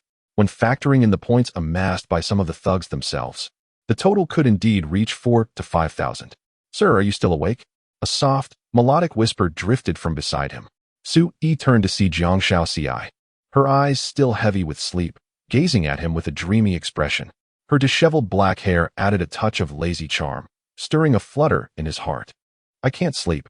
Lin Yu and the others accomplished something monumental. Sui shook his head, unable to suppress his excitement. Over 4,000 points. They amassed more than 4,000 points for me in just one night. Quick, Shaoxi, how should we spend such a bounty? Do you have any good suggestions? Restlessness coursed through him. All he desired was to indulge in the points.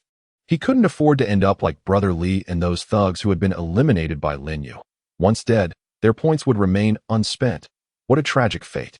With such a wealth of points, it was evident that Lin Yu and the team were indeed quite capable.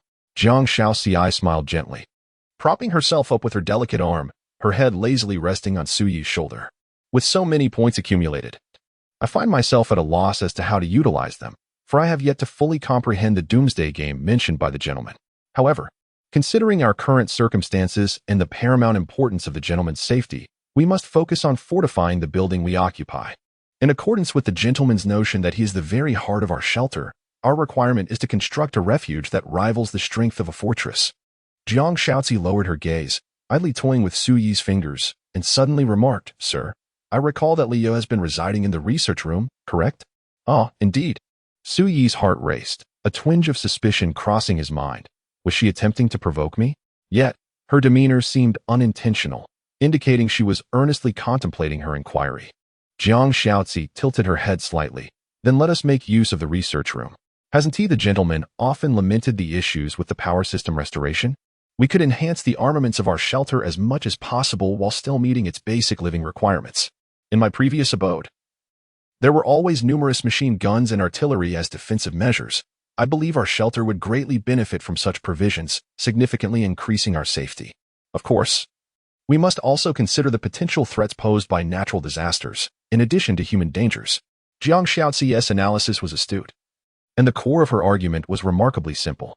Excluding all extraneous factors, the most vital element of the shelter is none other than Sue-E himself.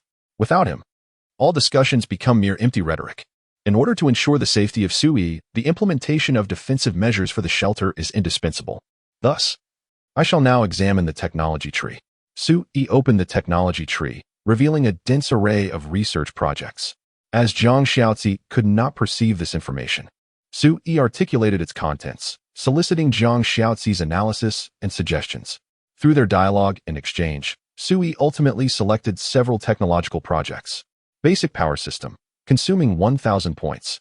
This project grants a small-scale power generation facility and the corresponding construction technology. Once established, it will provide a normal level of electricity suitable for human residents within the shelter, catering to the electrical needs of 10 shelter rooms, excluding special types of rooms. Autonomous water resource system, also costing 1,000 points. This project yields a small-scale water reservoir that automatically fills each day. Upon construction, it can supply the daily water needs for up to 50 residents within the shelter. The water system's extraction points can be distributed throughout the entire shelter, with some extending outward. These two projects had long been on Sue-Yi's wish list.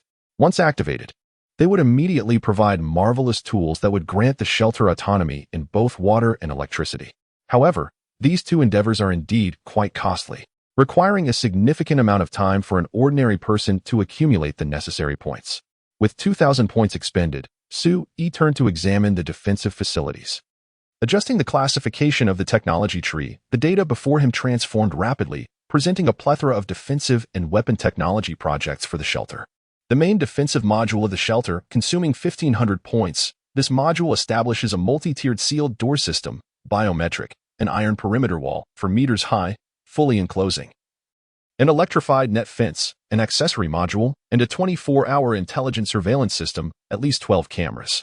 Furthermore, it reinforces the shelter's primary structure, endowing it with exceptional resistance to cold, heat, explosions, and earthquakes, ensuring that there are no other shelters within 100 meters of the main structure.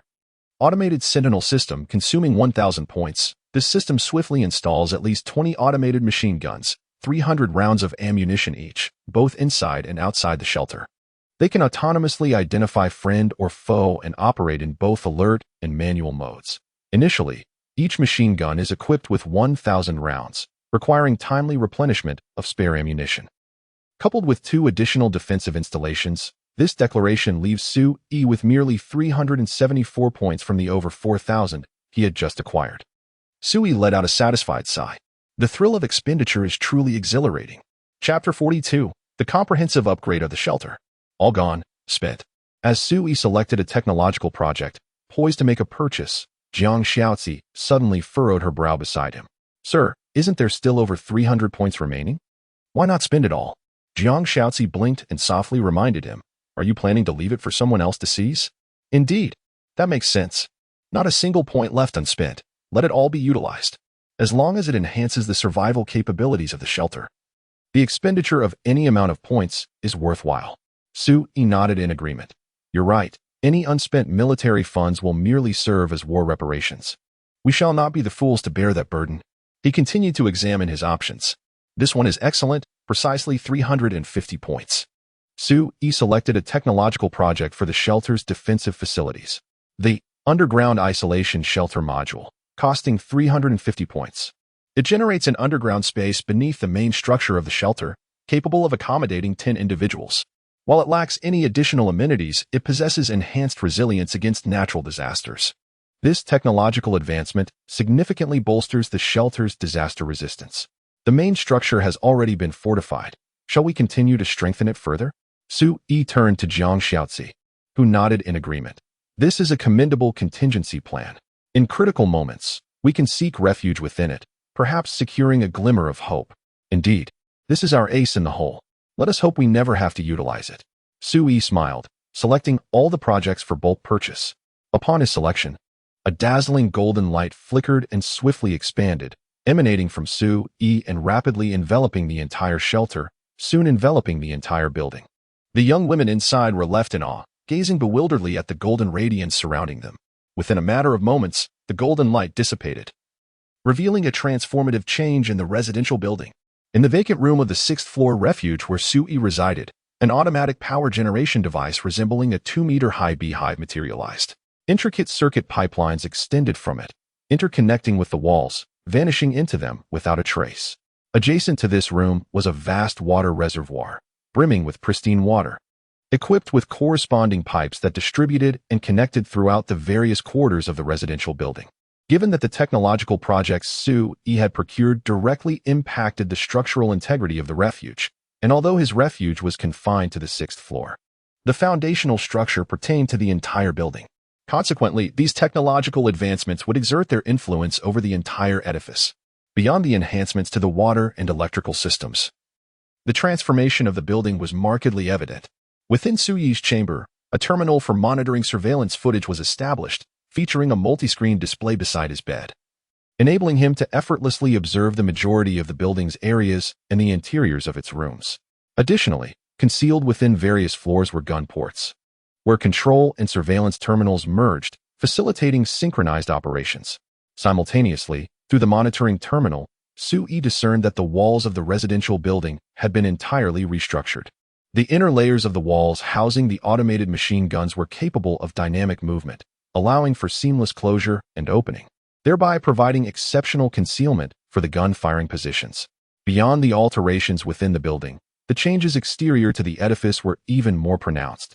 A towering 4-meter-high wall of pure iron materialized out of thin air, completely encasing the entire dilapidated building in a formidable embrace. Adorning these iron barriers were various electrified barbed wires, shimmering ominously. At first glance, it resembled the imposing perimeter of a military exclusion zone.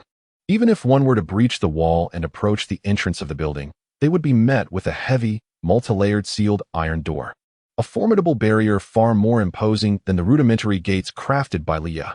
It exuded an aura akin to the vault door of a world-renowned bank, reflecting a cold metallic sheen, so weighty that it instilled a sense of despair. Within the confines of the building, the young women were the first to notice the peculiar changes. They gasped in astonishment, their eyes widening in disbelief at the surreal scene before them. Is this really the place we call home? It feels as though I have traversed into another realm. Has that sinister voice returned to play its tricks? I sense an alteration in our abode. It seems to have grown sturdier, or is it merely an illusion? This door is enormous. Wait, are we trapped inside? Li Jia, the boldest among them, gripped her steel spear tightly, cautiously approaching the iron door at the entrance. Before she could even reach out to touch it, a synthesized electronic voice resonated from within the door. Beep. Target detected. Initiating biometric recognition. Determination. Target identity belongs to a shelter resident. Identity confirmed. Recording biometric information. Startled, Li Jia was taken aback by the revelation that this peculiar iron door housed an entire suite of highly advanced electronic recognition systems. Do you need to leave the shelter? Suddenly, a resonant sound of gears in motion echoed from within the iron door, accompanied by a plume of white steam as it slowly opened. We bid you farewell. Please exercise caution in your exploration. As the door creaked, Sister Li observed several sisters standing outside, momentarily transfixed by the extraordinary sight before them. They, too, were witnessing such marvels for the first time, feeling as though they had stepped into a science fiction film. Sister Li, what are these things? Where do they come from? They seem so obedient. We can come and go freely. What naive girls. Haven't you heard what this iron contraption just said? It can recognize our identities. Is this something the commander created? I overheard that group of people with the surname Li discussing how the Shelter S panel can produce many wondrous devices. The women chattered excitedly, their faces alight with curiosity and astonishment. Before long, a girl rushed down the stairs, her voice brimming with exhilaration. We have electricity. We have water. I can turn on the air conditioning. I just tested it, and it really works. This exclamation left the women momentarily speechless. Then, with a series of pops, the lights in every room flickered to life. The external units of the air conditioners began to hum with activity. Ah, a woman inside screamed with uncontainable joy. We have electricity. It's really here. My phone can be charged. There is water from the tap. Sisters, we have finally survived. What a relief. The young women were filled with unparalleled excitement, shrieking and shouting joyfully. Some were so overwhelmed with emotion that they dashed into the room, stripped off their clothes, and rushed into their bathrooms, reveling in the refreshing embrace of cold water cascading over their bodies. This spectacle was witnessed by Sue-E, who stood before the surveillance terminal. At least half of the young women were bathing, illuminated by bright lights, their bare forms swaying across the various screens, prompting Sue-E to awkwardly avert his gaze. Xiao-Ci, this surveillance feature seems rather intrusive, infringing upon privacy. Sue-E coughed, but Jiang Xiao-Ci replied with utmost seriousness. No, sir. I believe it serves a crucial purpose. In these extraordinary times, as the leader of the shelter, you possess both the right and the obligation to monitor the actions of all residents. In this era, no one should maintain the pretense of privacy in your presence. That would be irresponsible concerning the safety of the shelter and a potential threat to you. Jiang Xiao-Ci was indifferent to whether Sue-E saw the women's nudity. Her focus was solely on the overarching development of the shelter and Sue-Yi's personal safety. In one's position, one must govern accordingly. You are correct. I have been rather outdated in my views. Sue-E smiled, feeling significantly more at ease. Sir, I believe it is necessary to establish some new regulations for the shelter. It's all right. Let them indulge a bit on the first day. Sue-E gazed at the screen and calmly remarked, Even I long for the days of water and electricity. They have endured much hardship, and a bath will hardly waste much water. Sue-E exuded a sense of confidence. After all, although the water resource system was costly, it could supply the daily water needs of 50 residents. This encompassed basic necessities such as water for washing, drinking, and sanitation. Moreover, the reservoir would automatically refill each day, alleviating concerns about waste. Sir, you are exceedingly kind, Jiang Xiaozi remarked, shaking her head, though she refrained from further persuasion. Deep down, she understood better than anyone that it was precisely Sue-Yi's gentleness and kindness that compelled her to contribute more of her abilities. However, despite her willingness, she remained focused on the long-term development of the shelter, determined not to allow the women to squander water resources. Sir, we should be able to transport the water from the reservoir, right? That's an excellent suggestion. Your thoughts always seem to outpace mine, Sue-E replied, nodding in agreement. Jiang Xiaozi's mind was indeed agile, functioning more swiftly than that of an average person, while others might still be reveling in the joy of restored water and electricity. Jiang Xiaozi was already contemplating how to leverage these restored resources to enhance the shelter's resource reserves. If you permit me, I would like to devise some new plans to make the most of these innovative technological projects.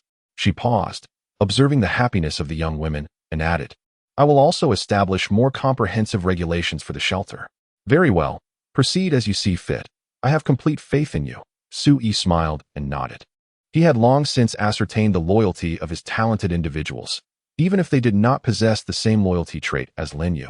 Each person exhibited a relatively high level of dedication to the shelter. As long as one refrains from chaos, betrayal by others is unlikely. Indeed, sir. Jiang Xiaozi nodded and swiftly rose to leave. Just as she reached the doorway, a thought struck her, and she turned to address Sue-E. Sir, I have one more thing. Before she could finish her sentence, Jiang Xiaozi froze. She noticed that Sue-E had partially leaned forward, his rear still resting on the chair by the surveillance terminal, while his upper body was already stretched towards the adjacent desk where the computer stood. He was booting it up. The computer's main unit emitted a soft hum as the screen gradually illuminated, revealing a stunning two-dimensional anime girl as the wallpaper, reflecting in Jiang Xiaozi's eyes. Xiaozi, do you have something else? Sir. Jiang Xiaozi suddenly smiled and shook her head. It's nothing.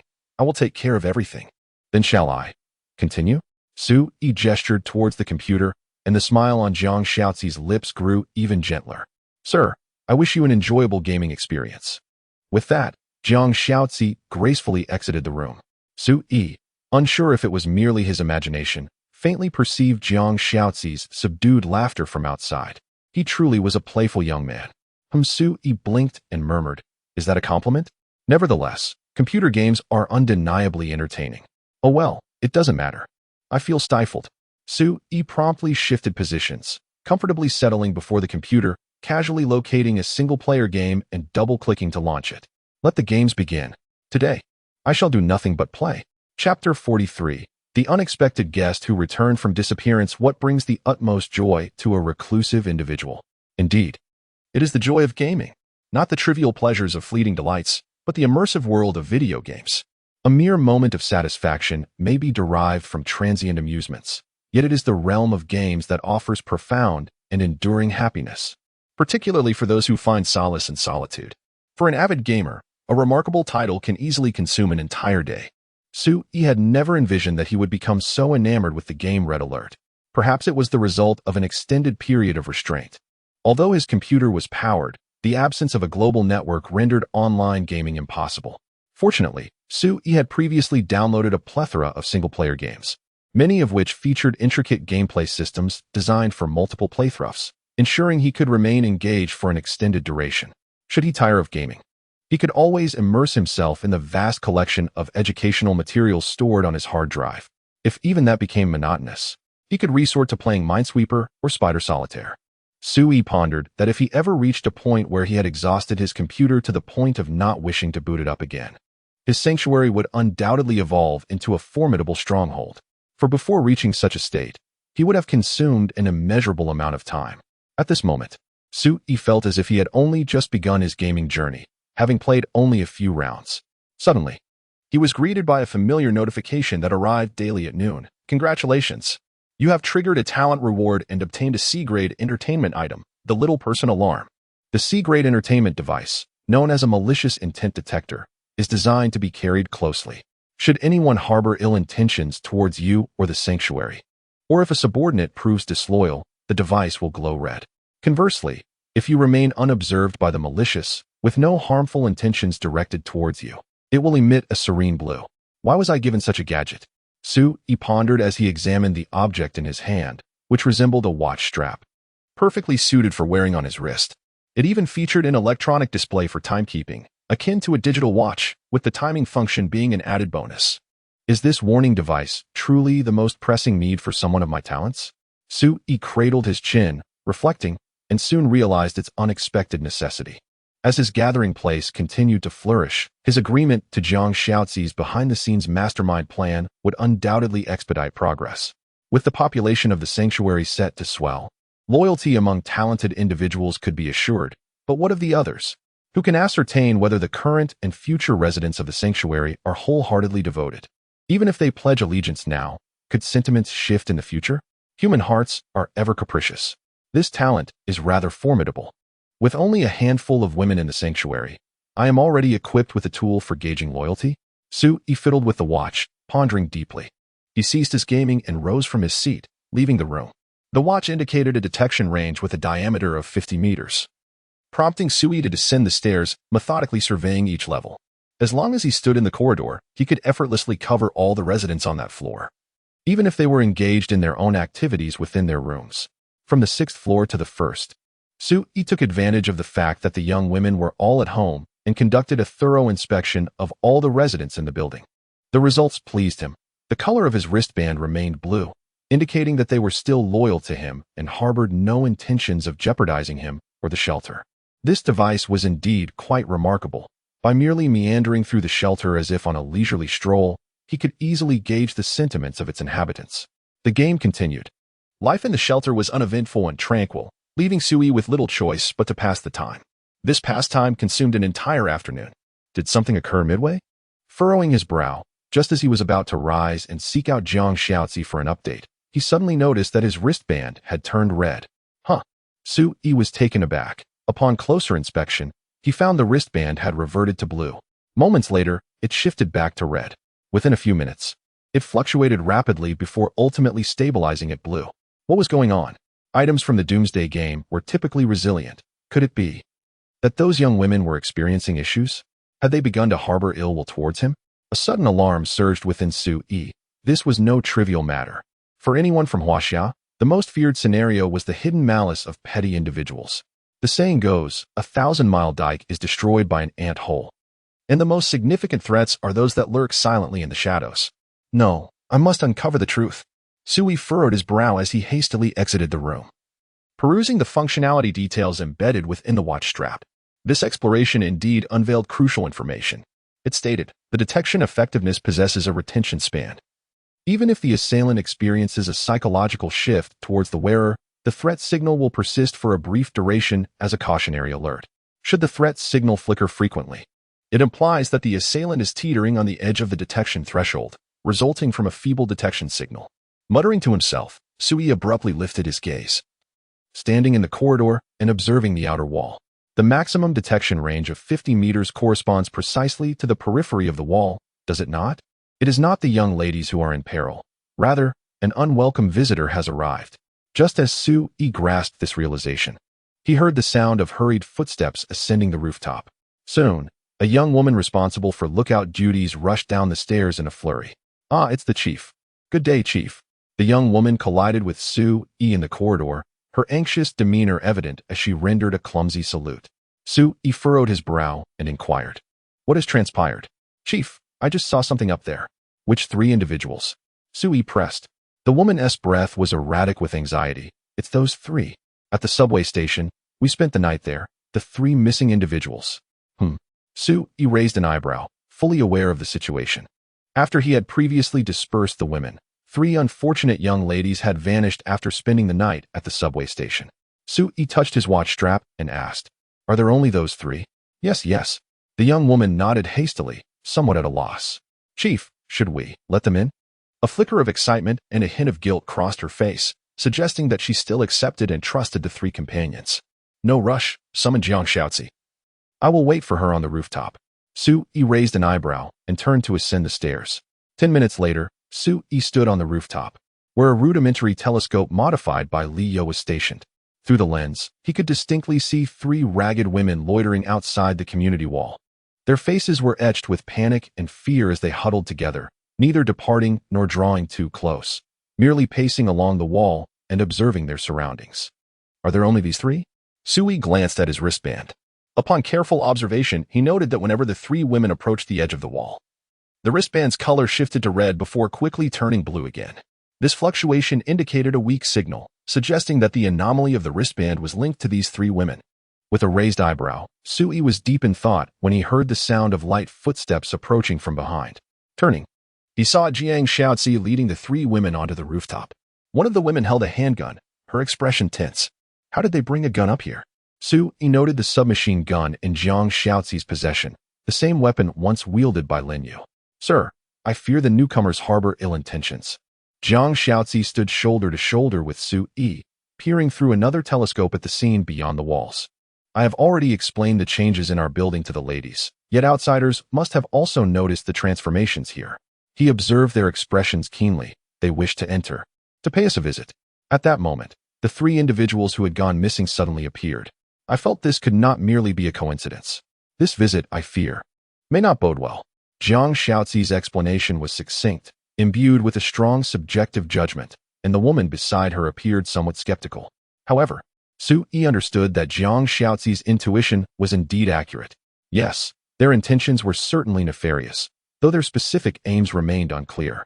Sui gestured with the strap on his wrist, offering no explanation, merely inquiring, "What is your suggestion regarding those 3 individuals?" "Sir, let them in," Jiang Shaozi replied. Her gaze fixed on the 3 women outside the wall, her voice calm. "We seem to have been targeted. There is no such thing as a 1,000-day defense against thieves. We must proactively address the potential threat." Jiang Shaozi paused, retrieving a small remote control button from her pocket and handing it to Sui. To his surprise, she had brought the control for the automatic gunfire ports in his room. How considerate, indeed, and thoughtfully prepared. Even in the absence of Lin Yu and the others at the shelter, the fully upgraded facility remained unafraid of most adversaries. These 20 automatic rifles were formidable weapons. Even Lin Yu and company would find it difficult to evade them in a direct confrontation.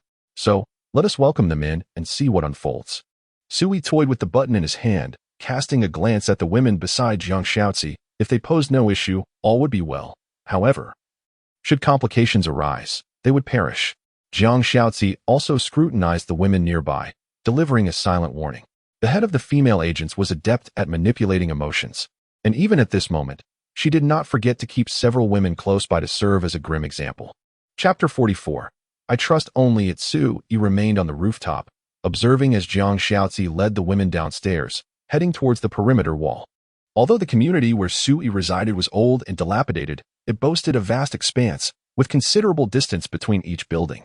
The enclosed wall essentially created a secluded area, free from disturbances. However, for the sake of convenience, there were rudimentary iron gates on all sides of the wall, which could only be opened from within.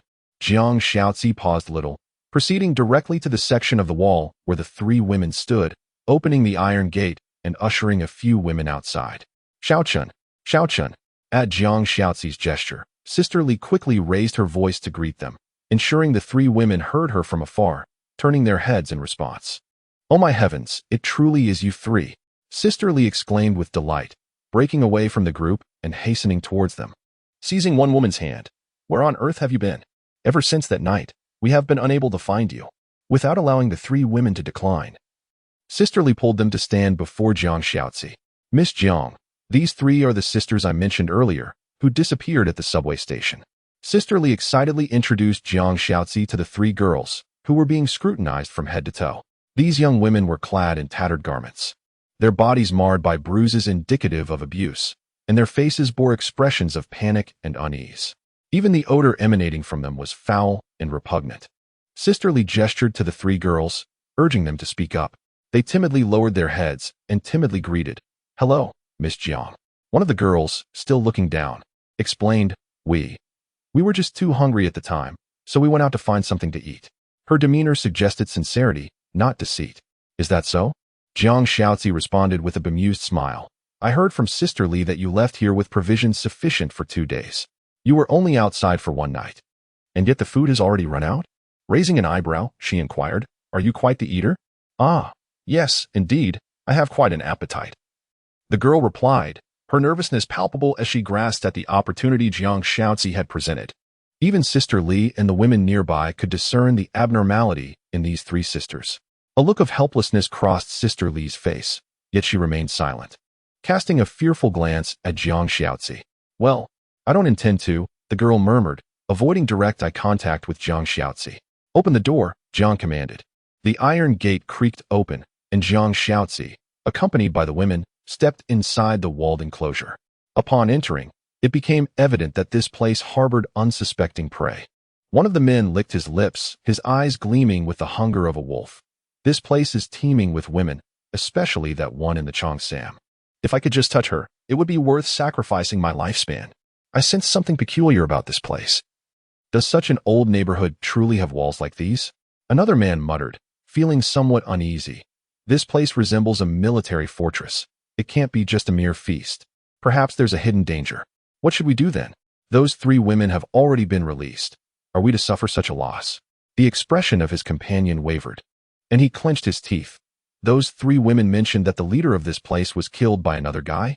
That murderer must have gathered quite a few points to construct these walls. If we can seize this place, not only will we have those women, but all of these walls will belong to us. After a brief discussion, the two men quietly turned and left the neighborhood at this moment, within Su Yi's refuge. As the three women entered the building, they were greeted by a refreshing chill, causing them to shiver involuntarily. It was so cool. The temperature inside the building was approximately 30 degrees, and it even felt cooler as they ascended. The stark contrast in temperature sent shivers down their spines, and they trembled slightly. "There are many air conditioners here. Be careful not to catch a chill." Sister Li kindly provided several garments to the three girls. Smiling as she explained, one of the girls, with an astonished expression, inquired, "Sister Li, hasn't the entire city experienced a power outage? How can it still have air conditioning? There is electricity here." "Electricity." The three girls exchanged glances, each reflecting the shock evident in their eyes. Amidst the oppressive heat and widespread blackout enveloping the city, this building stood as an oasis, where air conditioning still functioned, seemingly untouched by the chaos outside. Was this the same place they had recently inhabited? The girls felt a sense of confusion, enveloped in silence. Though they stood in familiar surroundings, an unsettling strangeness lingered in their hearts. Sister Li attempted to interject with comforting words, yet under Jiang Xiaozi's indifferent gaze, she wisely fell silent. Before the girls could articulate their thoughts, the girl behind Jiang Xiaozi, Xiao Wang, abruptly spoke. "You are lying. Ever since we emerged from the subway station, we have been searching for you, and we almost fell into danger. If it weren't for Sister Lin Yu's timely rescue, we wouldn't even know where we are now. With so many women together, we face peril, yet you three seem to have wandered about unscathed." Xiao Wang's piercing gaze bore into the trio, leaving them flustered and silent, heads bowed. Jiang Xiaozi laughed, still unwilling to speak the truth. "It seems you possess a stubborn tongue. Take them to the basement." With that, Jiang Xiaozi turned to leave, and Xiao Wang boldly stepped forward, brandishing a steel spear against the girls' backs. "Hurry up." Xiao Wang. We all know each other. There is no need for such hostility. Sisterly attempted to mediate, only to be met with Xiao Wang's fierce glare. Sisterly, it is precisely our compassion that has led to our exploitation. Miss Zhang has told me that women must be even more ruthless than men to survive in this era. Xiao Wang turned her head and sharply reprimanded. Hurry up. The steel spear pressed against their backs, causing waves of discomfort. The three girls felt a sense of panic. They could not comprehend why the previously timid and gentle Xiao Wang seemed to have transformed into a different person. This place remained unchanged. The people were familiar. Yet everything felt astonishingly alien. In the vast underground chamber, darkness was dispelled by the flickering flames of torches. There was no cool air from an air conditioner. Instead, the stifling heat permeated the entire room. The three girls were brought into the basement, where a solitary iron bed leaned against the wall. Zhang Xiaozi stood beside the bed, her slender fingers lightly tracing the edge of the iron frame. This is your final opportunity. Why have you come here? They gazed at Zhang Xiaozi in confusion, remaining silent. A sigh escaped Zhang Xiaozi's lips as she lifted her gaze to the girl guarding the three women. Xiao Wang nodded in affirmation. Sister Jiang. Xiao Zheng will be bringing the items shortly. Before long, hurried footsteps echoed from above the basement. Another girl, sporting a ponytail, entered while carrying an old cloth bag. Sister Jiang, most of the items are here, but Sister Leah mentioned that there are some things she does not wish to produce. Xiaojing handed the cloth bag to Jiang Xiaozi, who absent-mindedly acknowledged with a nod. Understood. With a sudden motion, Jiang Xiaozi emptied the contents of the bag onto the iron bed, causing the women holding torches around them to change color in shock. Within the burlap sack lay an assortment of implements: iron handcuffs, iron skewers, a branding iron, clamps, and daggers. Indeed, it was a collection of various torture devices. Do you realize that these once familiar tools now evoke uncertainty in my hands? Jiang Xiaozi casually picked up a delicate pair of scissors, nonchalantly tending to her nails. Miss Jiang, Sister Lee exclaimed, her face etched with terror. Summoning her courage, she trembled as she spoke. Must we resort to such measures? Would the chief permit this? Xiao Wang, select one and bind her to the bed. Yes. Xiao Wang hesitated momentarily, gritting her teeth in reluctant agreement. She pushed a girl forward. Go. I will. At this juncture, it became apparent to anyone that Jiang Xiaozi's intentions were sinister. The oppressive atmosphere proved too much for one of the women, who broke down in tears. I'll tell you everything. Please, don't torment me. I don't want this. I don't want this. Is that what you wish to convey? Jiang Xiaozi raised her head, tilting it slightly before breaking into a sudden smile. Too late. I no longer trust you. She selected a dagger from the iron bed and brandished it, indicating, I only trust this. Chapter 45. Sir, I am not a woman prone to indiscriminate slaughter. Oh. Sui removed his headphones, perplexed as he glanced outside the window. Just moments ago, he thought he heard the faint sound of a woman's scream. Haunting and piercing, reminiscent of a character in a horror film. Was it merely a figment of my imagination? Sui stroked his chin, glanced at the computer screen, and ultimately decided to exit the game interface. Although Jiang Xiaozi had assured him she could adeptly manage the three girls, allowing Sui to rest and indulge in leisure, a twinge of concern lingered in his mind.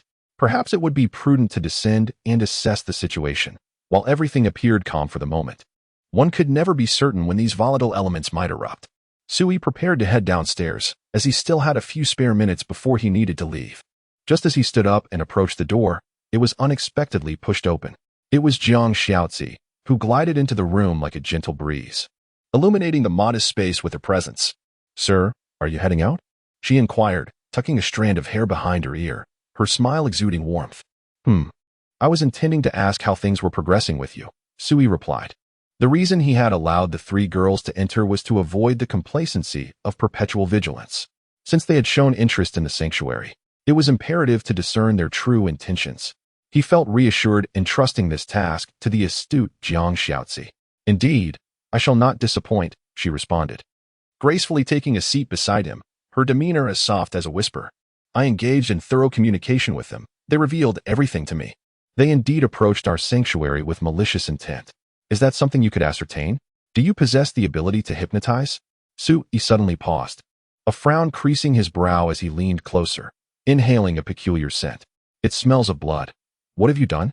After conversing with them for a while, some inadvertent contact occurred. Jiang Shaozi lowered her gaze to examine her delicate, snow-white hands, then looked up with a faint smile. There is no perfume at home. The scent cannot be easily erased. What kind of communication could be tainted with blood? Torture. Sui was momentarily taken aback, exclaiming, "You tortured them." "Indeed." Jiang Shaozi replied without deception, nodding with poise. "This ensures that they speak the truth." Jiang Shaozi spoke with utmost sincerity, harboring no intention to deceive Sui, even willing to be entirely candid. "This is indeed quite fitting for your profession." Sui inhaled deeply, momentarily at a loss for words. Instinctively, he sensed that this situation had escalated beyond bounds, yet he understood that Jiang Shaozi's actions were aimed at survival. Rationality reminded Sui that her methods were, in fact, justified. In a world teetering on the brink of collapse, coldness towards others is the utmost form of self-preservation. "I still have much to learn." Sui sighed as Jiang Shaozi tenderly massaged his temples, softly saying, "Sir, there are certain matters you need not inquire about. It suffices to know the outcome." "And what is that outcome?" Sui paused before asking. "By the way, the 3 women are not dead, are they?" "One remains alive." Jiang Shaozi replied with a calm demeanor, adding, "But she is unlikely to see tomorrow." "Ah, they will all die?" Sui was momentarily stunned, feeling a sense of unreality.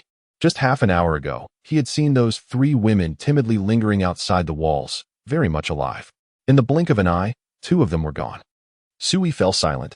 He understood that he must learn to accept such matters. If this was the price of growing up in a world on the brink of collapse, he felt it was rather swift and not easy to adapt to.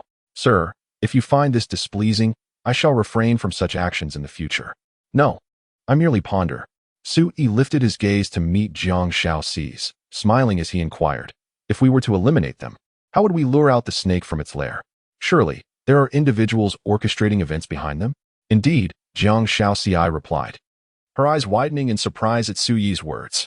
She had braced herself for a reprimand, yet to her astonishment, Sui appeared utterly unfazed.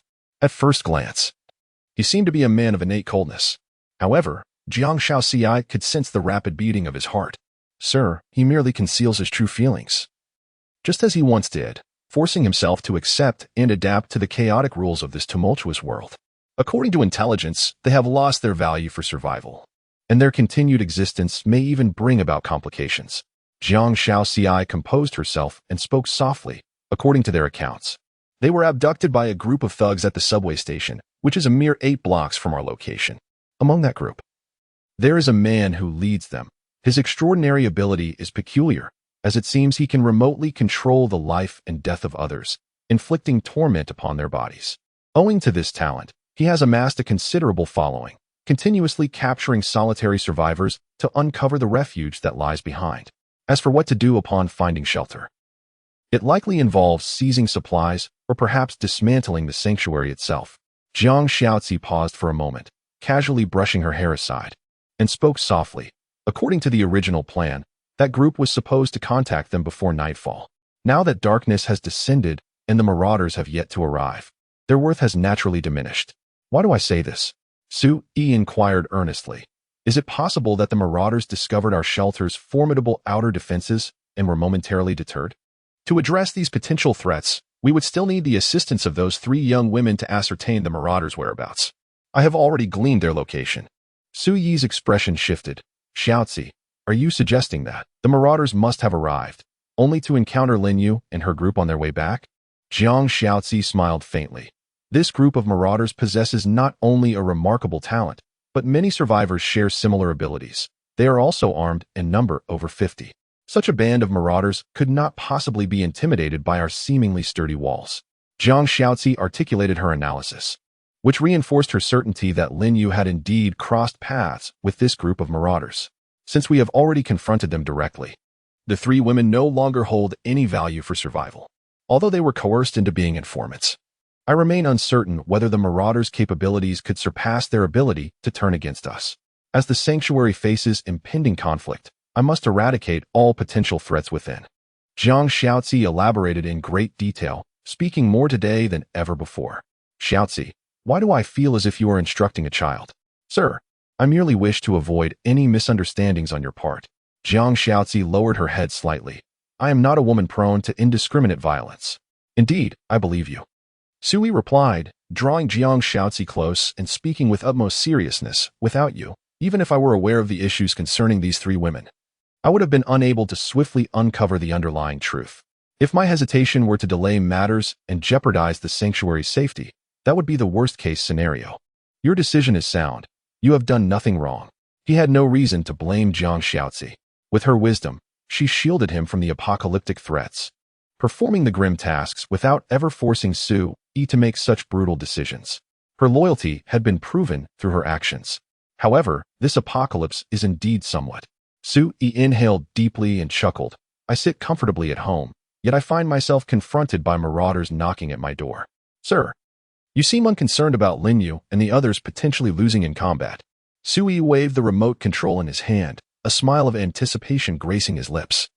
After all, we are well equipped with machine guns. No sooner had Su-yi's words left his mouth than the corridor echoed with Sister Li's urgent calls. Miss Jiang. Miss Jiang. Chapter 46. Night Raid with Unexpected Surprises. Su-yi rose and descended the stairs alongside Jiang Shaozi. Upon reaching the first floor, they observed Lin Yu and the male soldiers diligently brushing off dust and blood from their bodies. Commander. Lin Yu lifted her head and, along with her soldiers, saluted Su-yi, declaring, Lin Yu reporting for duty. Indeed, Su-yi acknowledged with a nod, approaching Lin Yu and lowering his voice to inquire. Did you encounter the enemy at our doorstep? Affirmative. Lin Yu replied, straightening her posture as she reported, after receiving Miss Jiang's assignment yesterday afternoon, I assembled a 10-member combat team and set out, centering our search on the vicinity of the shelter. Scouring a 5-block radius for potential insurgent traces while also scouting locations suspected of harboring substantial supplies. We stumbled upon a night market where we witnessed a group of assailants brutally slaughtering several survivors who had ventured out in search of resources. Through our preliminary assessment, we unanimously concluded that they aligned with our target characteristics for extermination. We engaged and eliminated the enemy, subsequently extracting further information regarding the whereabouts of additional insurgents from our captive. That night, we approached the gathering point, strategizing our tactics before launching a nighttime assault that culminated in an overnight battle. This morning, after relocating the survival supplies within the shelter to a more secure location, we prepared for our return. As dusk approached and we were on the verge of regrouping, we discovered a large contingent of armed individuals near the shelter, seemingly advancing towards it. To ensure the safety of the refuge, we initiated combat with them prematurely. Lin Yu paused before exclaiming, ultimately, we eliminated 20 foes, while the remainder fled. Concerned for the shelter's security, we refrained from pursuing them. The robust and confident voice of Lin Yu during her report elicited envious glances from the women around her. They too aspired to possess formidable combat abilities, proudly recounting their achievements. Indeed, Su-yi nodded in satisfaction, gesturing for Lin Yu to follow him upstairs. Shaozi, you come along as well. After a brief pause, he glanced at the male soldiers. Liang, take your team to the top floor and remain vigilant of enemy movements. The rest of you stay on the first floor. Alert to any disturbances beyond the walls and be prepared for potential threats. Following his succinct instructions, Su-yi ascended the stairs with the two women. In the room, Su-yi settled onto the sofa while Lin Yu stood before him. Lin Yu, please elaborate on the enemies you encountered this evening. Observing Su-yi's demeanor, Jiang Shaozi sensed an air of distrust. Although she was unaware of the watch's significance, she perceived that this skepticism was not directed at Lin Yu, but rather towards the male soldiers downstairs. The warriors were indeed formidable. Yet even the strongest could be vulnerable to the peculiar talents exhibited by individuals from various shelters. Strange movements? How did you feel about it? Su-yi inquired, lifting his gaze. Did you experience any discomfort? None at all. I felt quite well, Lin Yu replied, shaking her head. That individual had his hand shot off by Lu Rui before fleeing. Even if he possessed some abilities, I doubt he could utilize them now. Su-yi lowered his gaze to inspect the watch, noticing no change in its color. It seemed the male soldiers had been unaffected by any talents, and regarding Lin Yu, Su-yi harbored no concerns whatsoever. Lin Yu's characteristic of loyalty is exceptionally formidable. It embodies the quality of never betraying the sanctuary, even in the direst of circumstances. According to Su-yi's understanding of the mechanisms of the apocalyptic game, any attempts to control Lin Yu would inevitably fail. As for the other marauders, did you feel any pressure during the skirmish? There was no pressure, although they were well equipped with firearms and composite bows. Their combat capabilities were woefully inadequate. Lin Yu shook her head and stated solemnly, "Despite their overwhelming numbers, it is evident that they are merely a disorganized mob. They fled after only a brief engagement. How could a group armed with guns and bows, boasting a numerical advantage, fail to injure even a single warrior?" Their ferocity paled in comparison to that of Li Ji's group, who had at least fought Lin Yu tooth and nail for a considerable time without entertaining thoughts of retreat. How curious. Could there have been an error in the intelligence? Sui turned to Jiang Shaoxi and remarked, "Among those fighting, there are no gifted individuals. It is possible that the gifted one is the leader, holding a significant position. Typically, a strong leader would refrain from engaging directly on the battlefield. Lin Yu may simply not have encountered such a figure." Indeed, Sui nodded, closing his eyes in contemplative thought. Jiang Shaoxi, standing by, chose not to interrupt him this time. She refrained from offering any unsolicited advice. This time, she decided to await Su Yi's command. She astutely observed that Su Yi was maturing and evolving daily, including his decision to summon Lin Yu to the upper floor while leaving Li Yang and the other warriors together. This was evidently a strategy to have Li Yang supervise the remaining warriors while calling Lin Yu up for a deeper confirmation of intelligence. Once the group of soldiers was subdued, Su Yi was able to make a comprehensive judgment based on the performances of Lin Yu and Li Yang, thus executing a swift countermeasure. This was Jiang Shaoxi's understanding of Su Yi's actions. She was unaware that Su Yi's wristband possessed a more precise ability to gauge hostility. Su Yi did not ponder for long and quickly opened his eyes. "Lin Yu, are you tired?" "Tired?" Lin Yu paused, instinctively glancing at Jiang Shaoxi beside her, only to see Jiang Shaoxi discreetly gesture for her to continue. Lin Yu quickly grasped the situation and declared loudly, "Commander, I am not tired.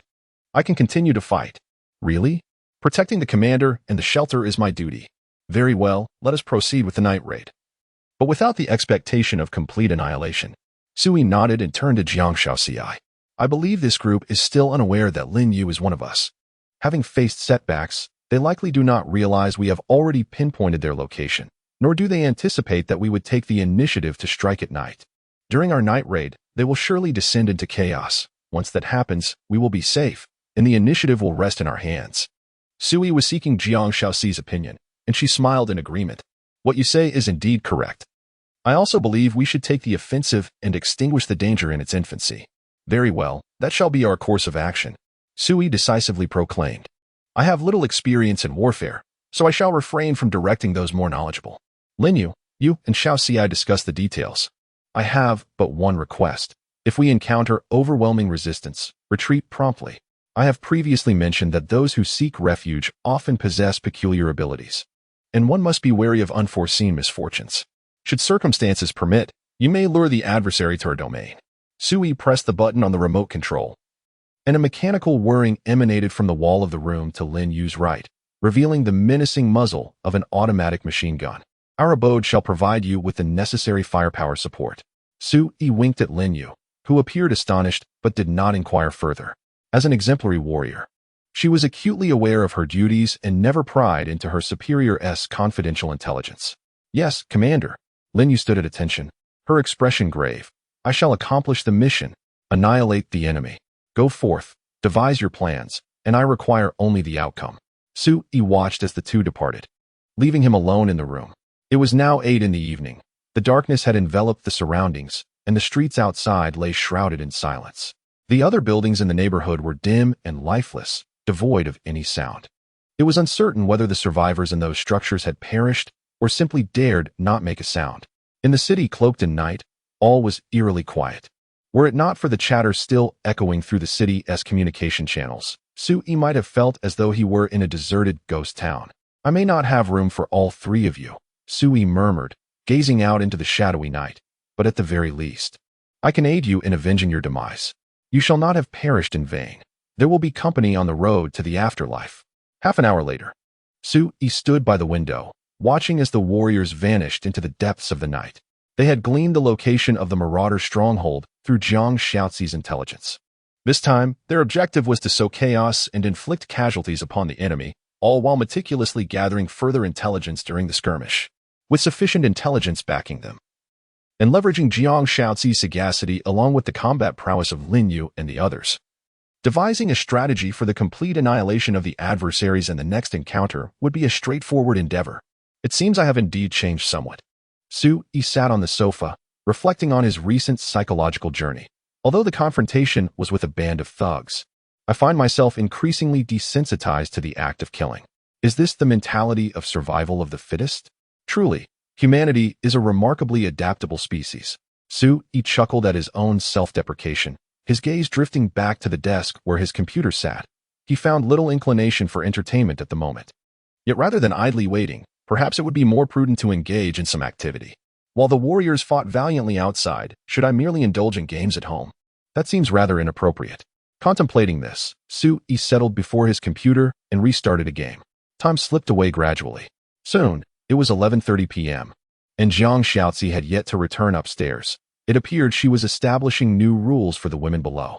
Just as Sui began to feel fatigue from the game and a sense of drowsiness washed over him, a series of new notifications suddenly appeared before him. Warning! Your shelter's combat personnel are engaged in a skirmish with another shelter in the wilderness. The battle has concluded, and your shelter has emerged victorious. Your combat personnel are currently occupying a hostile shelter. Time has been occupied. Your combat personnel have successfully destroyed a level 0 shelter. And you have inherited a remaining survival point total of 1362 from the current shelter. The item inheritance assessment is underway. Inheritance successful. You have acquired a random talent lottery ticket X1, a talent enhancement voucher X1, a personal skill voucher X1, and a D-grade weapon, a perfect composite bow with a daily allowance of 100 arrows. What? Sui stared at the information before him, momentarily taken aback. Lin Yuan? I instructed her to create chaos during the night raid, and she annihilated their shelter in one fell swoop? Wait, the items inherited seem incorrect. They appear to be extraordinary. What kind of shelter is this, and who would leave behind such an abundance of items unused? Dumbfounded, Sui pondered amidst his astonishment, contemplating a potential scenario. Could it be that Lin Yu launched a surprise attack under the cover of night, and the leader had just spent all the points to purchase items, yet had no time to utilize them before Lin Yu struck? Could it be such a remarkable stroke of luck? Suddenly, Sui fell silent as a thought crossed his mind. Lin Yu's opener trait seems to influence luck. Oh, a night raid accompanied by unexpected fortune.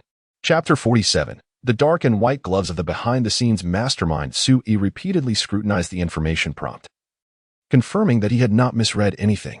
Moreover, the inherited items and points had already been transferred to his shelter's reserve panel. Sui even took out these items and arranged them before him. Random talent lottery ticket, a unique item that allows the summoning of a random DB grade survivor. This item is classified as special, and purchasers must first secure eligibility to buy it.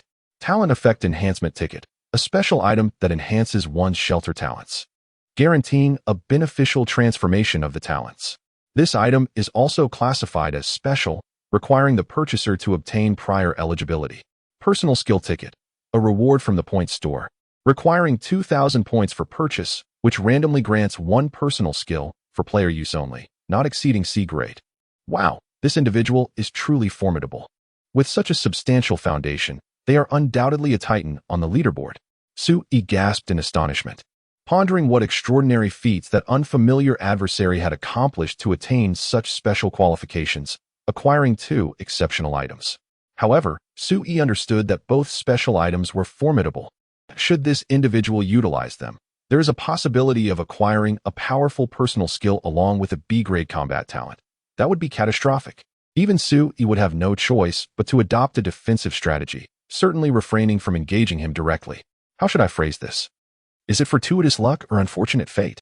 Sui scrutinized the items before him, shaking his head, a sense of trepidation creeping into his thoughts. Fortunately, it was a stroke of luck that Lin Yu had received the initiator trait reward. Otherwise, it would have been a night of misfortune for Sui. Particularly with these talent-related items, it is imperative that Lin Yu be the one to activate them, so that he might benefit from Miss Lin's fortuitous aura. In the intelligence report from Xiaoci, the stronghold of the insurgents was identified as a standalone villa in an urban area, serving primarily as a refuge. Sui waited patiently for over an hour. Once again, she returned triumphantly. This achievement could indeed be considered a significant military merit for her. Shortly thereafter, Sui heard hurried footsteps in the corridor, and Lin Yu quickly emerged through the door. Standing before Sui, Lin Yu appeared invigorated, and there lingered a faint scent of blood about her. How did the operation go? Sui inquired, examining Lin Yu with concern. Were you injured? Not at all. I annihilated the enemy, Lin Yu proclaimed proudly, her head held high. They possessed some capabilities, but under the cover of night, they exhibited no organizational strength whatsoever. I handed my rifle to Lu Rue. That lattice marksmanship truly surpasses mine, and he neutralized their resistance in the blink of an eye. However, I also performed well. I think I eliminated one of their leaders. Lin Yu beamed with delight, and Sui cautiously asked, before you dispatched that leader, was he just standing there, staring into space, much like I do on occasion? Ah, Commander, how did you know? Lin Yu exclaimed, visibly astonished. Commander, do you possess clairvoyance? You knew all this. It was exactly as you described. I crept up to his window, and he hadn't even noticed me. Then, I threw my combat knife and struck him in the head. Lin Yu shrugged, a smirk on her lips. He was far too careless. He was no match for me. Indeed, this fellow was quite unfortunate. Engaged in joyful consumption, reveling in the use of points, the next moment, one is abruptly struck down. Without even having the opportunity to showcase one's talents, the demise is shrouded in mystery. Sui, contemplating this scenario, mused that if he were to encounter such a fate, he would likely depart this world with unresolved grievances. It is indeed true that they are not your adversaries, but this is to be expected. Sui nodded in agreement. While the regular army is embroiled in a war of apocalypse, what remains are merely ordinary individuals whose combat skills cannot possibly compare to yours. Even with the most formidable talents, the majority of survivors lack the martial prowess of professional soldiers. Lin Yu's successful ambush, though seemingly a stroke of luck and cunning, is a genuine testament to the capabilities of a soldier. Congratulations, sir. Your astute calculations have eliminated the hidden dangers. You may now rest easy. Jiang Shaozi remarked with a smile. Sui chuckled, playfully rebuking. When did you suddenly acquire the art of flattery? Jiang Shaozi stifled a laugh, offering no rebuttal. What of the post-battle arrangements? Sui inquired of Lin Yu, this time with meticulous attention, refraining from delegating all responsibilities to Jiang Shaozi. Sui understood that as the leader of the refuge, it was essential for him to actively learn and ponder over matters, despite his lack of familiarity. In that villa, there were no living enemies left. However, they did discover some captives, comprising individuals of all ages and genders. I heard from the captives that they were taken to serve as mere puppets, as referred to by their captor. Seeing their plight, I took it upon myself to set them free. As they departed, they inquired about my name, and in an effort to protect our secrets, I resorted to deception. Lin Yu paused for a moment, and Sui inquired, how did you lie? I replied, my name is Lei Feng. Lin Yu scratched her head, a shy smile gracing her lips. They insisted I was a member of the People's Liberation Army, but I insisted I was from the Lei Feng Army. Ha ha. What a splendid notion, the Lei Feng Army. Sui chuckled, devoid of any reproach. Observing Sui's pleasant demeanor, Lin Yu cautiously continued, moreover, I felt sorry for them, so I allowed them to take away some supplies from the villas, merely food and drink. I thought, since we were going to battle, and given the lack of preparation, we couldn't carry away too much. The fighting was quite intense at the time, and surely the surrounding survivors heard the commotion.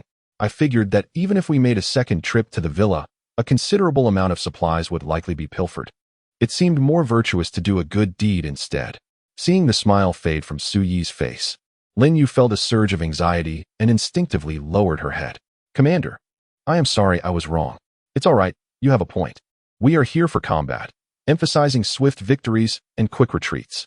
Even if we win, we wouldn't be able to carry away a great deal of supplies. Sui waved his hand. Though he felt a twinge of regret over the lost resources, he did not wish to chastise the commendable Lin Yu. What's done is done. Consider it an accumulation of merit. Commander, you are truly kind.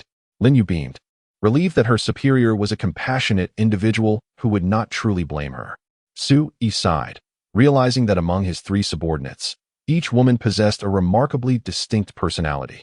Leah is a reserved individual, much like herself, a recluse who engages in research without stepping outside. Jiang Shaozi, on the other hand, is a fierce woman. Describing her as someone who can kill without a flicker of remorse would be entirely accurate. Then there is Lin Yu, a unique character. A warrior who deals with blood daily, yet harbors kindness within her heart, unable to bear the sight of the weak suffering. It seems that in the future, the more unsavory tasks will fall to Shaozi, while the more straightforward matters can be entrusted to Lin Yu. Su-yi pondered this notion and suddenly found amusement in it. Did this not imply that he effectively possessed both a black and a white glove, with representatives to express his will in any endeavor? Upon further reflection, was this not the clandestine plan that Jiang Xiaozi had devised for him? Jiang Xiaozi, standing gracefully and elegantly, remained silent, a gentle smile gracing her lips. Her beautiful gaze fixed upon Su-yi. Ah, Lu Rue is indeed a sniper, correct? There's no need to provide him with that rifle. A sniper should also be adept with a compound bow, I presume? Su-yi pointed to the compound bow resting on the table, suggesting, let him use this for now as a substitute for a sniper rifle. Understood, Commander. I shall deliver it to him at once, Lin Yu nodded. Preparing to leave with the compound bow, only to be halted by Su-yi's voice. Wait. Don't rush. I need you to assist me with something. Commander, please give your orders. Lin Yu turned sharply, standing at attention. Su-yi smiled and waved her over, saying, come here, don't be so serious. Sit beside me. Lin Yu's cheeks flushed, yet she obediently took her place next to Su-yi, inquiring, Commander, is there a new task for me? It is not so serious. Do you remember the last time when you helped me use a coupon? Yes, I remember. Today, another one has come along. Please assist me in utilizing it. Su-yi handed the random talent lottery ticket to Lin Yu, gazing at her with eager anticipation. Your luck is good. You should give it a try. The talent enhancement ticket and personal skill ticket directly affect Su-yi himself, so he could not rely on Lin Yu's good fortune for this. Therefore, for the talent lottery, it had to be Lin Yu. He was certain that her stroke of luck would benefit him. All right. Lin Yu nodded obediently and, using the same method as last time, tentatively shook the ticket in her hand. Use? Instantly, a dazzling golden light enveloped the space. In an instant, the golden radiance spread like an ocean throughout the room. And Su-yi's eyes widened in astonishment. This commotion was extraordinary. It could only be an exceptional talent. Chapter 48. The genius doctor of a former retired assassin with mental illness. Full of attributes. This was the first time Jiang Xiaozi had witnessed such a spectacle. Her beautiful eyes filled with curiosity as she observed. After a short while, the golden light faded completely. A middle-aged man, wearing gold-rimmed glasses and a white coat, stood before Su-yi. Congratulations. Successfully recruited B-level talent. Chen Xiren. B-level talent. Lin Yu's good fortune had indeed erupted. Hello, sir, the man said, standing before Su-yi with utmost respect. My name is Chen Xiren, your personal physician. His demeanor was cool, a smile lingering at the corners of his mouth. Yet his eyes betrayed an unmistakable madness and indifference. Unlike the other doctors who exude a warm sense of security, Chen Xiren emanates an aura of cold danger that instinctively puts Lin Yu on high alert, her gaze fixed intently on this perilous individual. A private physician? Jiang Xiaozi regards Chen Xiren with keen interest, sensing a kindred spirit. Indeed, at this moment, Su-yi has silently accessed Chen Xiren's data, stealing a glance. Name, Chen Xiren. Age, 40. Type, doctor, scientist. Talent level, B. Physical strength, 120. Neural response, 266. Endurance, 153. Mental will, 268. Self-healing immunity, 288. Talent characteristics, medical genius. He excels in the vast majority of medical disciplines, with surgery, internal medicine, and genetic research among his strongest domains. Poison specialization. Rather than healing, he prefers the art of killing. He is highly skilled in administering poison, but less inclined toward antidotes. Talent gift. Killer. He has a passion for murder, possessing exceptional and unconventional killing techniques. He was once a world-class assassin, but retired after falling in love with a woman, a tale steeped in melodrama. Mental illness. His psyche deviates from the norm, characterized by formidable willpower. Yet he is suspected to be afflicted. A colleague once attempted to diagnose him, but met with his demise, leaving the diagnosis shrouded in mystery. Value rating, 895. A madman doctor?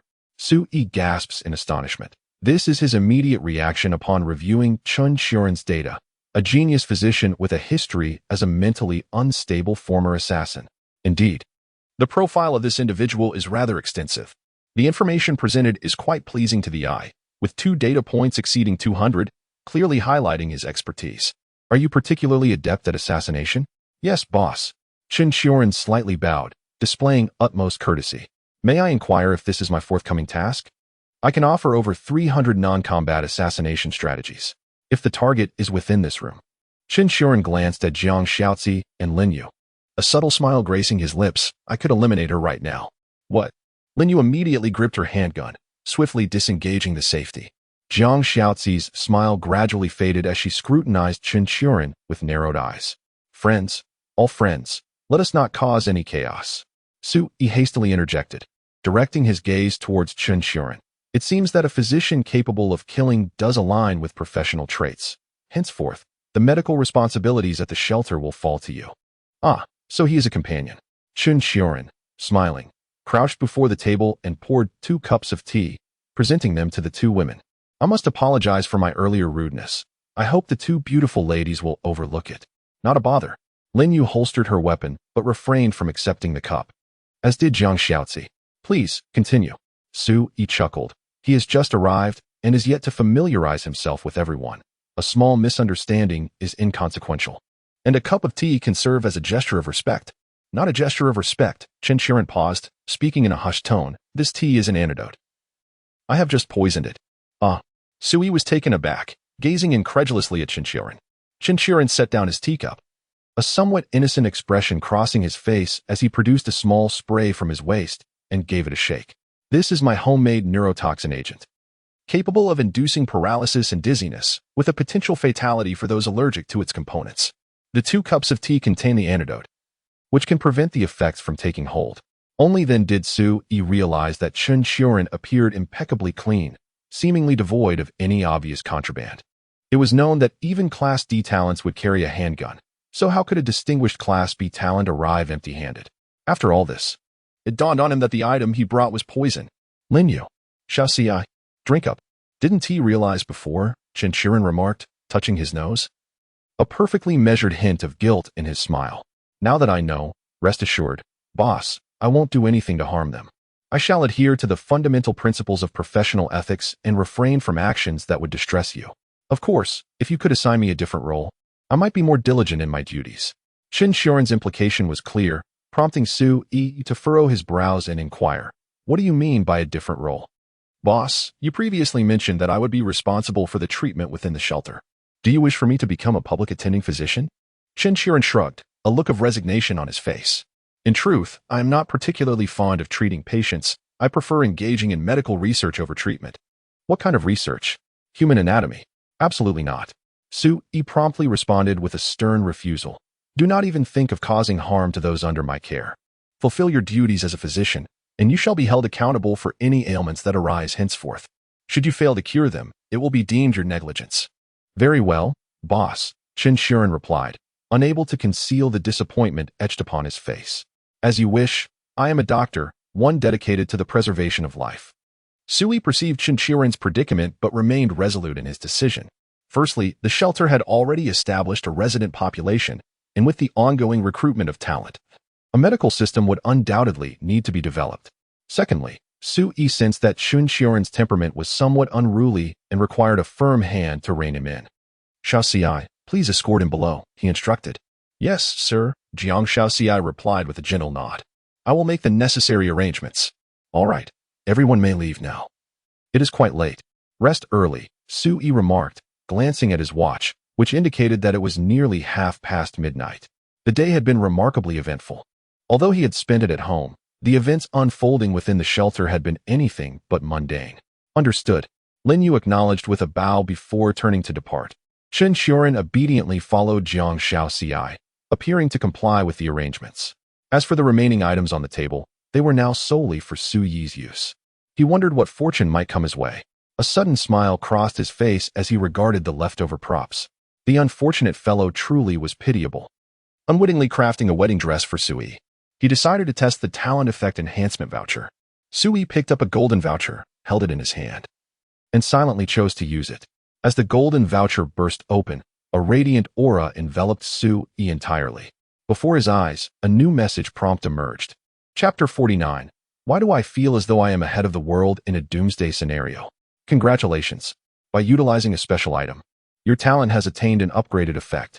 Homebody's Haven. In addition to the original effects of your talent, there is now an added bonus of cumulative talent upgrade effects. Cumulative rewards. The more frequently you utilize the talent rewards, the greater the enhancement of the rewards you receive through your talent, with a significantly increased probability of receiving higher-tier talent rewards. An upgrade effect based on luck? Sui tilted his head, scrutinizing the description, and found himself quite pleased. The enhancement of talent rewards is undoubtedly a boon, although the upgraded effects do not explicitly guarantee that each talent reward will be of a higher tier. It is important to note that Sui is able to claim rewards daily, as long as he persists. There will inevitably come a time when he secures a grand talent prize. Let us give this a try. Sui picked up the final special item, the personal skill voucher. He had seen this item in the points store before, but had refrained from purchasing it due to its exorbitant price at the early stages. Moreover, its effects conflicted with Sui's shelter talent, which inherently predisposed him to remain within the confines of his sanctuary. Sui pondered that even if he were to acquire a personal skill, his chances of utilizing it would be minimal since he rarely ventured outside. However, given that this item was easily obtainable, it would be foolish not to use it. Sui picked up the personal skill voucher and used it directly, a silvery glow manifesting in his palm before permeating into his skin and vanishing. In the next moment, a new prompt appeared before him. Congratulations! By using the personal skill voucher, you have acquired a D-grade skill, Comprehensive Resistance. Comprehensive Resistance, passive skill, your body's resilience against diseases, high fevers, extreme cold, and penetrating disasters is slightly enhanced, and your bones have become sturdier, making them less prone to fractures even if you fall. A D-grade. Sui felt a twinge of disappointment, having failed to attain the C-grade limit of the skill voucher. Moreover, it was merely a passive skill that offered a modest enhancement to his attributes. From the description of the skill, it seemed potent, yet the term slightly enhanced dampened his spirits. How much could a slight enhancement truly contribute? For instance, at this moment, Sui felt that the room was not as cold as before. He stood up and opened the window, allowing the sweltering air from outside to flood in, enveloping him in warmth. On a typical day, such an action would send shivers through his entire body, but today, it felt rather bearable. Indeed, there was some effect. Albeit not very pronounced, he still felt the heat. Sui shook his head, deeming the skill not worth the 2,000 points he had spent. Why didn't that unfortunate fellow use those 2,000 points to upgrade the shelter? An upgraded shelter would be extraordinarily powerful, transforming dramatically and allowing the purchase of numerous rooms and essential armament modules. Sui stroked his chin thoughtfully as he opened the ranking list for shelter levels. It has come to pass that it is already the 7th day of the apocalypse. In the entire city, the level 1 shelter contains but a solitary individual, while all others remain at level 0. It is peculiar that, after such an extended period, no one has upgraded their shelters. Sui furrowed his brow, pondering the multitude of survivors in the city. Surely, there must be others besides himself who meet the criteria for an upgrade. Wait a moment, perhaps what they lack is not merely points, but rather talent? Or perhaps the materials necessary for advancement. Yet, for the band of marauders outside, who revel in murder and pillaging, points should not pose a problem. The sole impediment lies in the acquisition of talent and upgrade materials. Talent, in particular, is of utmost importance. Although Sui's shelter boasts a plethora of talented individuals, most have been granted their abilities as rewards. The sole exception, Jiang Xiaozi, received his accolades through national achievements. The recent addition, Chinchiren, was acquired via a special talent lottery item. Thus, it can be concluded that talent units are exceedingly precious. Even that unfortunate fellow seems to have met some special criteria to gain the privilege of purchasing this talent item. As for the others, without proper channels, they would be hard-pressed to recruit even a single basic talent unit for their shelters, no matter their efforts. Sui lowered his head in contemplation, murmuring, why did that fellow not utilize the item sooner to recruit talent? Could it be that he has only just recently acquired the qualification to purchase the item?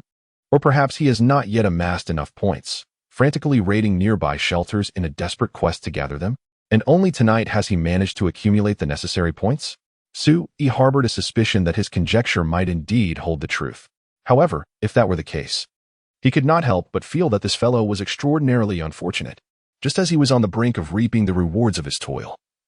The fruits of his labor had been seized by Sui. What a futile endeavor! With the tools gone, the points vanished, and lives lost. By this reasoning, I am, indeed, far ahead. After all, in the entire city, it appears that I am the sole individual who has achieved this feat, while the other unfortunate soul with a chance to upgrade their shelter has already met their demise at my hands. Hiss, why do I feel as though I am leading the others in a Doomsday version of the game? The more Sui contemplated, the stranger it felt. In the realm of talent units, he alone possessed a plethora, while the other survivor shelters lacked even a single talent unit. Upon further reflection, it seemed akin to a game where Sui was experiencing an early access version, while the others were confined to the public beta. The early access version offers a richer gameplay experience, and once it concludes, it would be the turn of the public beta. My talent truly deserves its SSS rating. It is indeed of great value. Sui chuckled, recalling how he had initially underestimated his abilities, thinking his talent was a bit too late game, the rewards seemingly lackluster. It felt somewhat unworthy of the SSS tier. Yet, now, a week into the apocalypse, surveying the entire city, he realized that he was the only one ahead in this Doomsday version. While you all struggle to upgrade your shelters, my count of talent units has already surpassed the 10-digit mark. How delightful. Sui gently caressed the nape of his neck, chuckling softly as he reclined back onto his bed. Sleep. It is only through slumber that time can be most effectively squandered. He eagerly awaited the arrival of midday tomorrow, when he could unlock the next wave of rewards. One could only hope that the forthcoming talent reward would continue to bestow upon him remarkable individuals. After a night of peaceful slumber, Sui awoke to find it was already 11:30. As he rose from his bed, he beheld Jiang Shaozi meticulously arranging an array of delicacies upon the dining table. Seemingly sensing his gaze, she lifted her head and smiled, beckoning him with a wave. "Good morning, sir. Come wash up and join me for breakfast." Her gentle demeanor resembled that of a devoted wife, often leading Sui to experience a fleeting illusion of having a family of his own. What of Chinchurin? As Sui dressed, attended to by Jiang Shaozi, he inquired about the newcomer. "Sir, he has already commenced his duties," she replied. "Commenced his duties? Indeed, it appears he is somewhat averse to my oversight, having established certain rules and a work schedule for himself." Jiang Shaozi continued softly. "I observed his arrangements and deemed them appropriate, thus allowing him to proceed. For he is also loyal to you, sir, and I do not wish to impose upon him rules of his own making. Pray do tell." Sui expressed curiosity as he seated himself at the dining table. He stated that he would rise each day at 8 o'clock and work in the infirmary until 8 in the evening. After 8, he will no longer attend to any medical matters unless specifically instructed by you. Furthermore, he intends to take 1 day off each weekend, abstaining from work and medical duties. Moreover, he desires access to Li Yu's research facility, seemingly wishing to engage in some endeavor there. I suspect it pertains to poison. Jiang Shaozi spoke with great detail, and Sui found it quite amusing. In the midst of an apocalypse, this fellow still concerns himself with establishing a work schedule. He even insists on a single day off each week. Does he truly envision himself as a physician? The doctors in the hospital are far busier, often contending with emergencies. Sui chuckled, and Jiang Shaozi inquired, "Sir, is it permissible? If not, I shall instruct him to amend his intentions." "It matters not, presently. The shelter is sparsely populated and ailments are infrequent, so let him be." However, Li Yu disallowed his entry. Jiang Shaozi whispered, "I could not persuade Li Yu. And given that she seems to be investigating a new technological module, which I believe may benefit the shelter, I chose not to disrupt her work." "Indeed, well done." Sui nodded. "Inquire with Chen Xiuren regarding the necessary equipment. Let the soldiers venture forth to seek it out. If they can procure it, splendid. If not, he must simply wait. His current role is primarily to save lives. Matters of poisoning and assassination are not yet required of him, so he need not fret. By the way, we are nearing the resumption of exploration tasks for the shelter. We must fulfill the daily quota of 3 missions, primarily to gather materials for upgrading the shelter. Sui's shelter currently boasts ample resources, comprehensive tools, and numerous talented individuals. He lacks for food and drink, but is in dire need of materials for the shelter's enhancement. Sui contemplated seizing this rare opportunity to gain an advantage, striving to propel his sanctuary far ahead. A mere 1 level of advancement was utterly insufficient. If possible, he yearned to elevate his sanctuary by 7 or 8 levels before the other survivors could upgrade theirs. "Yes, sir," Jiang Shaozi replied with a nod, and the two engaged in further conversation on various topics. As time passed, just after their meal, the moment for talent rewards arrived. Sui had just settled onto the sofa to brew himself a cup of tea when suddenly, new notification information appeared before him. Filled with anticipation, he lifted his gaze, only to be momentarily stunned. causing the full cup of tea in his hand to spill onto his trousers. Ouch! Damn it! It's hot! It's hot! Sui exclaimed, realizing his blunder. Ah, sir! Jiang Xiaozi, who was tidying up nearby, quickly noticed the commotion and rushed forward in alarm. Chapter 50, S-Class Personal Skills. A dangerous entertainment. Please remain still. Let me handle this. Jiang Xiaozi reacted swiftly, retrieving ice water from the freezer and a clean towel from nearby, rushing to Su Yi's side. She widened her beautiful eyes, meticulously assessing the injury to make an accurate judgment for the next steps. As the head of an intelligence agency, Sui was not surprised by her basic first aid knowledge. He merely felt a bit embarrassed. Sir, Jiang Xiaozi raised her delicate head, her expression serious rather than bashful. How do you feel? Is it very painful? It's nothing, just startled myself a bit, Sui replied in a lowered voice, attempting to regain his composure. Are you really all right? Should we summon Chen Xiuren for a consultation? No, absolutely not. I am perfectly fine. Sui firmly declined without a moment's hesitation, emphasizing for credibility. Xiao I received a new accolade yesterday. My heat resistance has been enhanced. I was merely startled, truly. There is nothing wrong. I haven't even broken the skin. Sui spoke with utmost sincerity, and indeed, he was unharmed. Is that really so? Jiang Xiaozi scrutinized him earnestly, and after a moment's hesitation, she raised her head. Before she could utter another word, a voice echoed from outside the door. Miss Jiang, what are today's task arrangements? We have rested well and had our meal. We are ready to set off at any moment. With that, Lin Yu entered without knocking. As Sui's most trusted warrior, she naturally possessed the privilege to enter his quarters unannounced. Fortunately, the door was positioned around a corner, so Lin Yu could not see the situation between the two. By the time Lin Yu reached the sofa, Jiang Xiaozi had already risen, and Sui's expression had returned to calmness. Commander, you are awake. Lin Yu greeted Sui with a smile and a salute, then softly remarked, Commander, you seem a bit unwell, perhaps flushed? Are you running a fever? Shall I call Chen Xiuren? There's no need, Jiang Xiaozi interjected, shaking her head. It is merely the heat. I will adjust the air conditioning. Her nonchalant explanation did not arouse Lin Yu's suspicion. Nodding, Lin Yu turned and inquired, Miss Jiang, what tasks do I have today? Are we to continue with the operational mission? Lin Yu was eager to embark on her mission.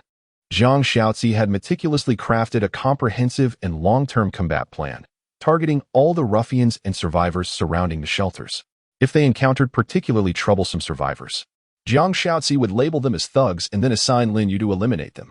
Given Lin Yu's naive disposition, she would not ponder whether the targets of Jiang Xiaozi's orders were virtuous or malevolent. She would simply execute her tasks without hesitation. Please, step outside with me. Jiang Xiaozi cast a glance at Sui and slightly lowered her head. Sir, I must attend to some matters.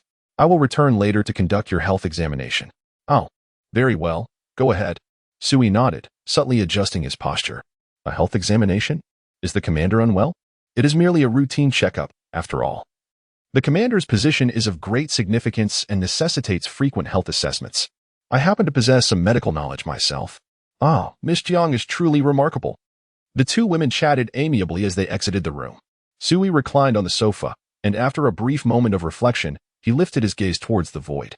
This instigator, he murmured to himself, once more scrutinizing the talent reward information before him. Congratulations. You have triggered a high-level talent reward. Congratulations. You have obtained a talent reward. S-grade personal skill, greedy parasite. Greedy parasite, an S-grade active skill, a form of entertainment. You may choose any target for parasitism, must be a living organism, and you will assuredly complete the parasitism without the target's awareness. Upon successful parasitism, you will randomly acquire a replica of one item possessed by the target each day. Skill limitation. One can only parasitize a single target at a time, and cannot switch hosts until the current one perishes. How is there such a reward? Sui murmured, momentarily perplexed by this unexpected boon. Initially, upon encountering the reward for an S-rank personal skill, he felt exhilarated, filled with joy. However, having upgraded his talent reward the previous night, he found himself face to face with yet another grand talent gift today. The quandary lies in the fact that it is merely an entertainment skill within the entire refuge. The only source of amusement appears to be a solitary computer containing single-player games that he has already traversed numerous times. Thoughts of potential diversions swiftly conjured the image of Jiang Xiaozi in his mind. Yet, He promptly dismissed this notion. Jiang Xiaozi is a prodigy, not a plaything. Following this line of reasoning, it indeed seems likely that talent rewards could frequently manifest as recreational types, intended to alleviate my existential ennui. After all, for a reclusive individual, sustenance may hold little significance, but engaging in games is paramount. The pressing question remains, how does one utilize this skill? Su-yi pondered deeply.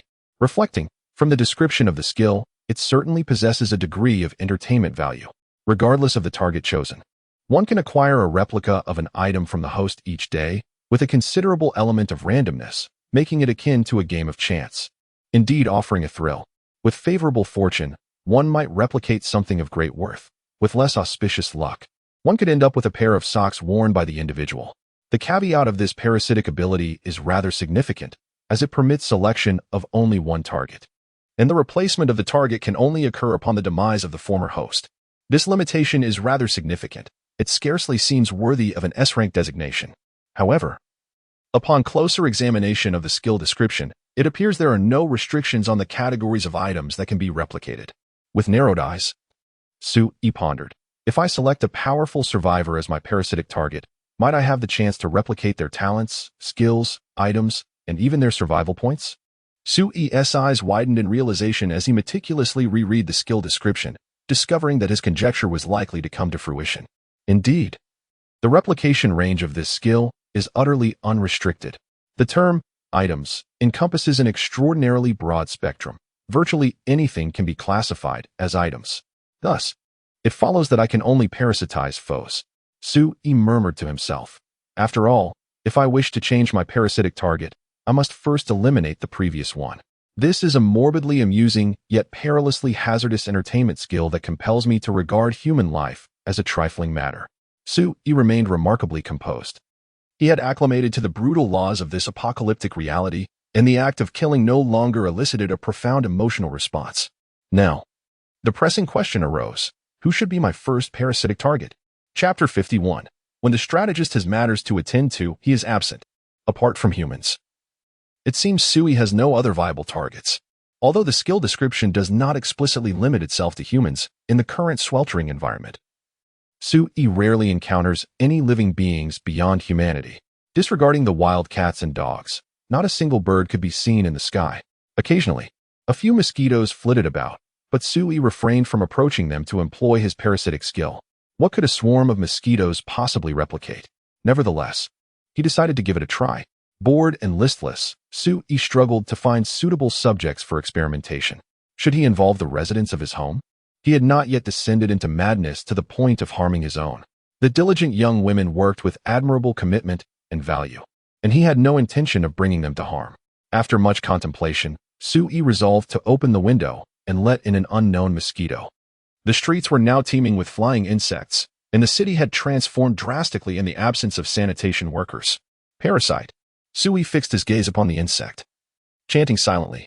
In the next moment, he was struck by a sudden wave of dizziness, and his body involuntarily collapsed onto the sofa. As Su-yi struggled to steady himself and regain consciousness, he was horrified to discover that his perception had become disoriented. He could distinctly feel himself possessing two perspectives: one, the human viewpoint of an observer, and the other, the compound-eyed perspective of the insect lying on the table, staring back at him in terror. This was the viewpoint of a bug. Goodness, this is truly parasitism. I have somehow acquired the perspective of an insect. Su-yi's mind was profoundly shaken. No, this dizziness is unbearable, and it is only intensifying. He clutched his head, and alongside the insect's struggles, he felt as if the very fabric of reality was turning upside down. Unable to endure any longer, fighting against the urge to vomit, he instinctively grabbed a book and swatted the insect dead. Thwack! With the demise of the flying insects, the parasitic effects dissipated, and Su-yi felt considerably better. By heavens, what an absurd situation. Su-yi took a deep breath to calm himself. Astonishingly, this entity possessed a latent effect that granted him the perspective of the parasite. Hiss! He needed to select an optimal host. What secrets could he possibly hold from me? Su-yi murmured to himself, acknowledging that possessing two viewpoints might be quite uncomfortable. Yet he resolved to adapt. The potential benefits of this talent far outweighed the unpleasant side effects. Based on the experimental outcomes, he determined that he should seek out a survivor to inhabit, preferably one of considerable strength within the shelter. This approach would ensure that an additional human perspective would not be overly burdensome, allowing for easier adaptation. Moreover, he might fortuitously replicate items of significant value. However, if he were to indiscriminately choose a host, resulting in a lackluster replication, this skill would merely devolve into a trivial amusement. Sui furrowed his brow, and a name immediately sprang to mind: the Little White Bear Shelter. As far as formidable survivors were concerned, he was the only one he truly recognized. Sui opened the leaderboard and discovered that this individual still held a remarkably high rank, with a staggering number of destroyed shelters far surpassing others. Extraordinary. He truly was the reigning champion of the PK leaderboard, a veritable harbinger of devastation. It was evident that this individual must possess formidable talents, and that their effects would undoubtedly be powerful. If it were not for his temporary inability to acquire personnel units or the constraints imposed by upgrade materials, he could have upgraded the shelter multiple times with the survival points he has acquired. If I could manage to parasitize him, the probability of duplicating valuable items would undoubtedly increase significantly. But how am I to locate him? Sui pondered. He could not simply shout in the chat channel, "Little White Bear, where are you? Come and meet me." Such an approach would be utterly impractical. For parasitism does not equate to control. The target retains their subjective consciousness post-parasitism and can resist Sui's influence. According to Sui's strategy, he aimed to complete the act of parasitism without Little White Bear's awareness, maintaining a dynamic where he remains in the shadows while Little White Bear is in the light. Previously, he had not wished for an early encounter, but now he found himself yearning to see him. Reclining on the sofa, Sui contemplated briefly before rising and descending the stairs to find Zhang Xiaoci. At that moment, Zhang Xiaoci was in a command room on the second floor, assigning tasks to the soldiers for the day. As Sui entered, he observed Lin Yu and the others, fully armed and prepared to set off. "Sir, are there any further instructions?" Zhang Xiaoci inquired. She was astute. It was rare for her to see Sui come downstairs, and whenever he did, it signified the importance of the matter at hand. "Yes," Sui nodded, gesturing for everyone to gather around once more. "Xiaoci, have you mentioned the Little White Bear Shelter I spoke of earlier to the group?" "I have brought it up," Zhang Xiaoci affirmed. "I have consistently emphasized the importance of avoiding direct confrontations with the Little White Bear Shelter during mission execution, focusing primarily on gathering intelligence on the opponent." Zhang Xiaoci was acutely aware of Sui's innate talent, which grew stronger with the passage of time. To fully harness Sui's potential, Zhang Xiaoci had always advocated for a defensive strategy in the development of the shelter. She envisioned constructing multiple defensive chains around the sanctuary, creating a progressively expansive territory and methodically advancing outward. However, an unexpected development had arisen. Sui pondered for a moment before speaking. "Xiaoci, I now need to locate the leader of the Little White Bear Shelter. I possess a method that can effectively target him in the long run." "Sir, may I inquire what this method entails?" "Parasite." Sui weighed his words carefully, revealing nothing but the truth. Those present were his trusted talents, their loyalty assured, and their fates intertwined with that of the shelter. "I have acquired a parasitic skill. As long as I can see the leader of the Little White Bear Shelter, I can initiate the parasitism and gain access to all his hidden cards." He paused, a smile gracing his lips. Of course, it is merely a probability, not a certainty. To possess all of his hidden cards. Zhang Xiaoci's eyes lit up, fully comprehending the extraordinary nature of this skill. If this were indeed the case, Sui's shelter would be invincible. "Sir, is it sufficient just to see the leader of the Little White Bear Shelter?" "Essentially, yes. I am still testing additional methods of parasitism." Sui nodded. From his preliminary tests, he concluded that the foremost requirement for parasitism was to at least have a visual of the target. If he could not even see the individual, the parasitic process could not be initiated at all. "Well," Zhang Xiaoci pondered slightly, while Sui gazed at her with eager anticipation. "Xiaoci, is there a way?" he inquired. "I understand this may be challenging, but if we succeed, those individuals would undoubtedly be working for us." Sui coughed lightly, feeling as though he was imposing an unreasonable demand. The Little White Bear Refuge was notorious throughout the city for its ruthless killers. Approaching them was no simple feat, and any attempt to draw near could result in immense peril. "Indeed, it is not insurmountable." Zhang Xiaoci raised an eyebrow, speaking gently. "Sir, I will take full responsibility for this matter. However, I require your confirmation. Is it truly sufficient to simply see him?" "Yes," Sui replied without hesitation, as this strategy had already been validated by him.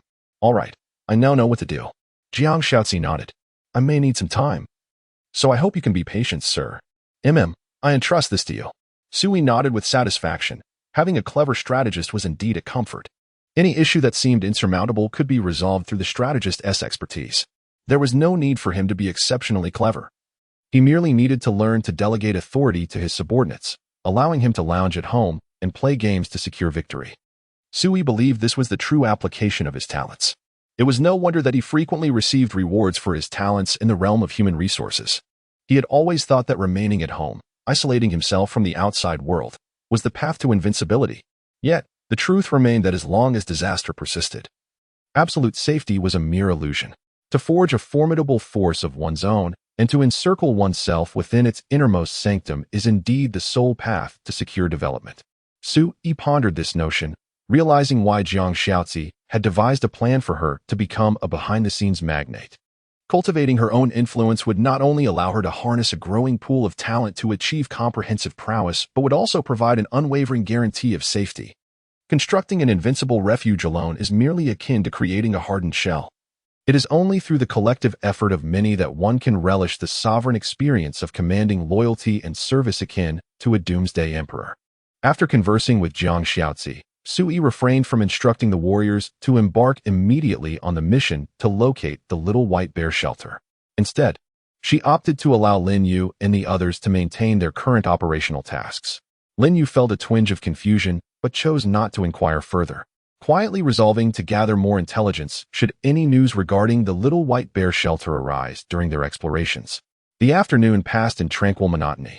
The women within the shelter, under Jiang Shaozi's guidance, tirelessly repaired and fortified the defensive mechanisms of their haven. Utilizing various contrivances crafted by Liya to lay an increasing array of traps and warning systems. Among the inhabitants, only 2 men found themselves ennui-ridden, Sui and Qinqiren. However, Sui found himself slightly more engaged, as he had a new skill to hone. Though the sensation of parasitizing non-human entities was rather discomforting, Sui devoted the entire afternoon to relentless experimentation in pursuit of mastering this ability. He experimented with various parasitic methods, targeting different categories of organisms in search of more subtle techniques for skill application. Naturally, to ensure his own safety, he refrained from adopting anything chaotic or hazardous onto himself. Each of Sui's experimental processes was relatively brief, ensuring that he could swiftly eliminate the parasitic target, thus avoiding the unintentional acquisition of an insect's wing or a lizard's tail. As nightfall approached, Sui stood by the window, gazing into the distance at the gradually deteriorating cityscape, his heart heavy with reflection. Thick smoke billowed from the industrial district, where it seemed a fire had ignited anew. Faint echoes of explosions could be heard, hinting at yet another unfolding disaster. With less than 3 weeks remaining, this bout of apocalyptic heat would soon come to an end. He pondered how many lives might still endure by that time. However, the rewards promised by the government for their triumph had arrived early, likely ensuring the survival of many across the nation. Lost in thought, Sui suddenly noticed the entrance of the residential building below had swung open, and Qinqiren emerged, carrying several large burlap sacks. The mouths of these sacks gaped wide, filled with drinking water, food, daily necessities, and various trinkets crafted by Liya. What on earth was he planning to do with all these items? Chapter 52, a twofold achievement and expansion. Qinqiren's departure must have been orchestrated by Jiang Shaozi. Although this fellow had only recently joined the talent unit, Sui could discern that certain aspects of Qinqiren's personality mirrored his own. He preferred the comforts of home, relishing in solitude.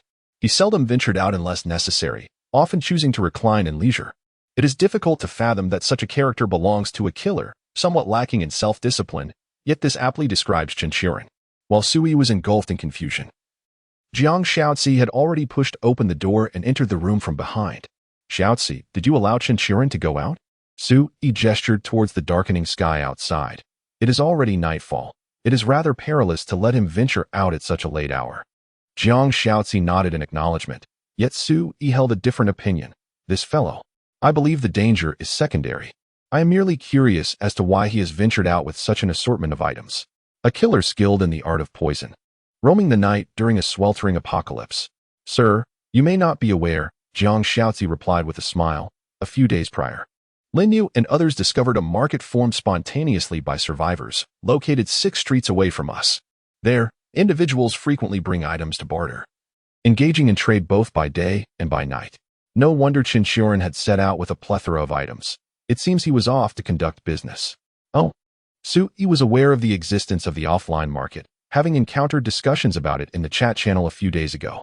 Although the shelter platform offers a range of goods for online trading throughout the city, many items cannot be listed for exchange. Among the most inconspicuous, yet highly sought after, are various non-consumable materials. These materials might include table legs, concrete, and rebar from construction sites. They do not fall under the primary categories recognized by the apocalyptic game mechanics, such as food, drinking water, or weaponry, and therefore cannot be listed for trade.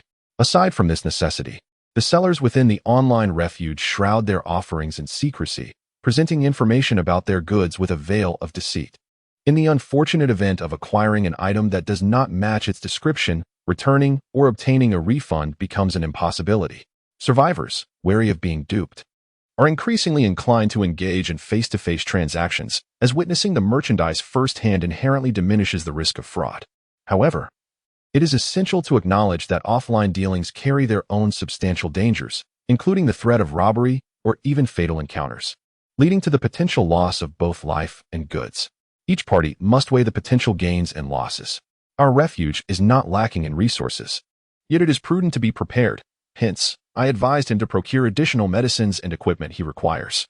Jiang Shaozi paused momentarily, then smiled as he remarked, "Of course." I also encouraged him to promote the supplies available in our refuge more generously. More generous? Sui furrowed his brow, as he seemed to grasp Jiang Shaozi's intentions. You wish to gather intelligence on the Little White Bear refuge through trade? Sui inquired, acknowledging that where there are crowds, information tends to circulate. In the bustling online communication channels, the sheer volume of irrelevant data often obscures valuable leads, making it challenging to acquire critical intelligence. Conversely, the dynamics of offline transactions differ. As long as Chinchorn is sufficiently open-handed, he can easily dismantle the psychological barriers between buyers and sellers, allowing for at least a preliminary exchange of information. I have such intentions, but it is not solely for that purpose, Jiang Shaozi affirmed, nodding before shaking his head. Sir, offline transactions are inherently fraught with instability. As individuals remain on high alert, I suspect that this method of intelligence gathering might resemble searching for a needle in a haystack. While it may be possible to obtain information about the Little White Bear Sanctuary, gaining deeper insights into its operations or establishing contact proves to be quite challenging. What then? Is Chinchorn's true objective? Sui fixed his gaze on Jiang Shaozi, fully aware that this woman would not engage in futile endeavors. Since Chinchorn's primary aim does not revolve around intelligence gathering, what else could it entail? Demonstrating strength. Jiang Shaozi spoke softly, Sir. I need him to represent our sanctuary in reaching out to the survivors within the offline trading market. We must exhibit our prowess and expand our influence. Once the time is ripe, we will seize control of the offline trading market. Sui exclaimed, realization dawning upon him. It's not for me. Jiang Shaozi replied with a slight smile, emphasizing, it is for you, sir. Gradually, the gentleman began to acclimate to this era, already anticipating her intentions. Jiang Shaozi recognized that Sui was not lacking in intellect. Rather, he had yet to adapt his habitual way of thinking, controlling the offline trading market. This strategy, while audacious, is indeed feasible. Furthermore, by presenting ourselves as the masters of the offline trading market, we inherently adopt the role and stance of business people. Little White Bear, despite his brutality, would have no reason to eliminate us. He is fierce, yet not foolish. He surely understands that fostering a good relationship with us could provide him with a more stable influx of resources. Thus, we can not only obscure our sanctuary's existence through the remote control of the trading market, but also showcase our strength, thereby establishing a tangible connection with the Little White Bear Sanctuary. Then, Shaozi, do you intend to regard this trading market merely as a facade to conceal our identities? Sui inquired, casting a glance at Jiang Shaozi. She shook her head in response. Naturally, it is not so simplistic, as our esteemed sir brings in more new companions. The pressure to provide for our families will inevitably escalate. A sanctuary can only shield a limited number of individuals. We require more territory, greater influence, and enhanced military strength to ensure our sir's safety to the utmost extent. Jiang Shaozi's intentions were straightforward. She sought to acquire the domain of the trading market not solely to connect with the Little White Bear Sanctuary, but also to fortify the sanctuary itself while simultaneously establishing a perilous buffer zone. By seizing control of the trading market, they could divert a significant portion of the animosity directed towards Suyi's sanctuary. Should anyone wish to provoke Suyi, the trading market, as a visible territory, would undoubtedly bear the brunt of the assault. In this manner, the sanctuary where Suyi resided might not be the first to encounter an enemy's onslaught, thereby enhancing its security considerably. Without external territory, if adversaries discerned the sanctuary's location, Suyi would have to confront the threats looming beyond its walls. Although the sanctuary's safety was continuously improving and fortifying, there remained an inherent fear of unforeseen circumstances. Should the enemy prove overwhelmingly powerful, far exceeding the sanctuary's capacity to withstand, the breach of its defenses would spell disaster. Upon deeper contemplation, it becomes evident that once the trading market is seized, it may serve as a new springboard from which to rally more external survivors around Suyi's sanctuary, uniting them in solidarity to withstand the apocalypse. Under Jiang Xiaozi's management system, however, these external survivors are unlikely to encounter Suyi directly. This mirrors the corporate hierarchy prior to the end times, where employees at the base of the pyramid rarely have the opportunity to meet the chairman, yet continuously toil for the wealth that the chairman represents.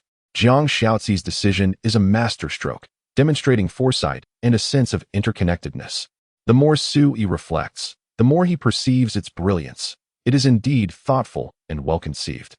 After a prolonged silence, Suyi finally exclaims, "Xiaozi, you are truly remarkable.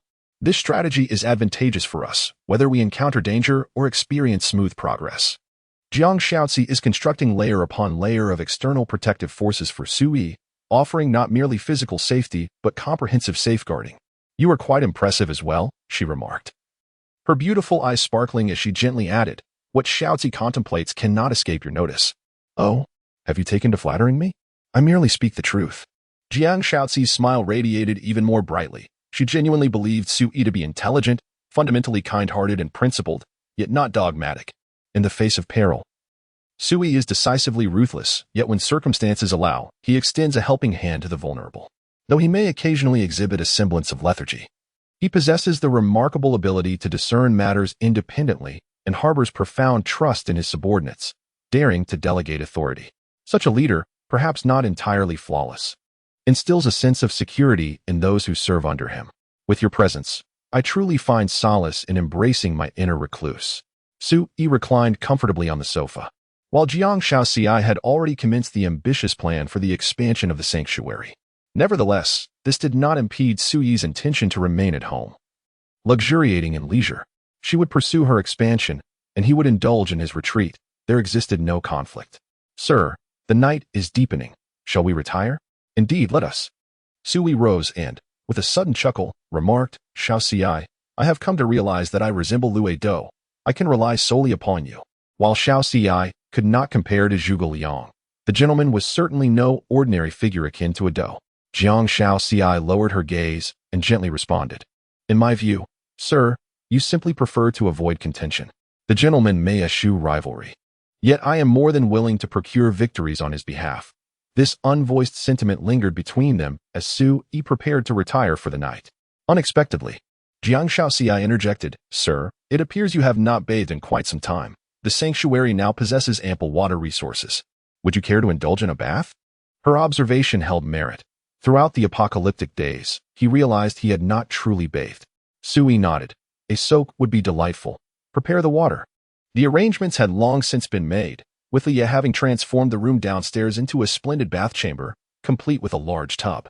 Jiang Xiaozi gently opened the door, guiding Suyi down to the room below. The house has undergone a thorough transformation, with all original facilities completely removed. 1/3 of the room, rising along the walls, is a raised platform that encloses the clear water, allowing a distinct view of the neatly arranged outlets at the bottom. "Is this not a swimming pool?" Suyi's eyes widened in astonishment as he exclaimed, "Did Leah create this? She transformed the entire room into a swimming pool?" "Indeed," Jiang Xiaozi replied gently, nodding. "It was my idea, and Leah designed the blueprints and planned the layout, as well as crafted the necessary components. The remaining tasks were accomplished by the young ladies themselves. I was wondering what all that clattering was down below these past few days. It turns out there was such a delightful surprise in store. Sir, this is a surprise prepared for you by the young ladies." Jiang Shaoxi murmured. You have provided them with shelter, and they felt a deep sense of gratitude. Wishing to do something to ensure your comfort. Quite right, indeed. An indoor swimming pool, I am quite fond of it. Sui nodded with satisfaction. Though the pool appeared somewhat rudimentary at present, it was already a promising development. With the pool established, what other delights could be far behind? Sui felt that the quality of his life as a recluse was gradually improving. Sir, shall we swim now? You go outside. Wait. Why are you taking off your clothes? Sir, I must accompany you. What if you were to drown? I need to keep watch. Her reasoning was sound, yet he questioned. But why are you wearing a swimsuit underneath? This seems premeditated. You were indeed well prepared. Sir, this is known as being prudent. If you disapprove of this color, then I shall gladly remove it. Chapter 53. The medicine that satisfies Miss Jiang. Jiang Shaoxi was exceedingly direct, showing little regard for any actions taken by Sui. Ultimately, as anticipated, Sui indulged in a delightful bath. This experience, how shall I put it, bore some distinction from a playful frolic of mandarin ducks, at the very least. Nothing truly untoward transpired. However, a certain degree of physical interaction was undoubtedly inevitable, though it was not Sui who instigated such encounters. After a bout of splashing, the night deepened. A night filled with peaceful and sweet dreams lasted until the following morning, when Sui was roused by the resounding complaints of Chun Xiuren outside the door. This simply will not do. I must seek out the boss. A raise. It is imperative that my salary be increased. This is additional overtime. I toiled through the entire night, and you expect me to linger in the infirmary? Even if the diligent are rewarded with more work, it should not be to this extent. The boss would surely sympathize with my plight. Moreover, there is not a soul here who is ill. What purpose does my presence serve there? Resembling a fool. There are young ladies who might tease me, do you understand? They are perfectly healthy, yet they incessantly flock to the infirmary for no reason. This matter is quite serious. As a doctor, how can I allow myself to be subjected to such frivolous encounters with patients? Chen Xiuren's loud proclamations roused Sui, who turned his gaze towards the door. Jiang Shaoxi's voice, calm and unhurried, echoed, Lower your voice. If the sir awakens, I shall not spare you. What now? Is it unacceptable to voice grievances about the exploitation of middle-aged individuals? The boss is a good person, and surely you shall not see such behavior tolerated. Chen Xiuren was utterly unafraid of Jiang Shaoxi, his voice rising in pitch. I am 40. I am half buried in the ground. Yet you continue to exploit me. I toiled through the night, and you still deny me sleep. I demand to see the boss. I shall report you. Chen Xiuren. Sui interjected, slightly elevating his voice. Come in. Ah, boss. I'm here. Chen Xiuren's response was filled with a lively urgency, tinged with a hint of pride. The boss has awakened. You are finished. I will expose you. As Chen Xiuren pushed the door open, he beheld Sui reclining against the bed and immediately bowed respectfully. Good morning, boss. Sui gestured toward the teacup on the table. Chen Xiuren hurriedly trotted over, bowing with great deference as he poured tea and presented it to Sui. Is it poisoned? Sui inquired, taking a delicate sip of the tea, a sudden question that left Chen Xiuren momentarily stunned. Boss, how could I dare to poison you? That remains to be seen. Boss. Chen Xiuren awkwardly lowered his head, falling silent.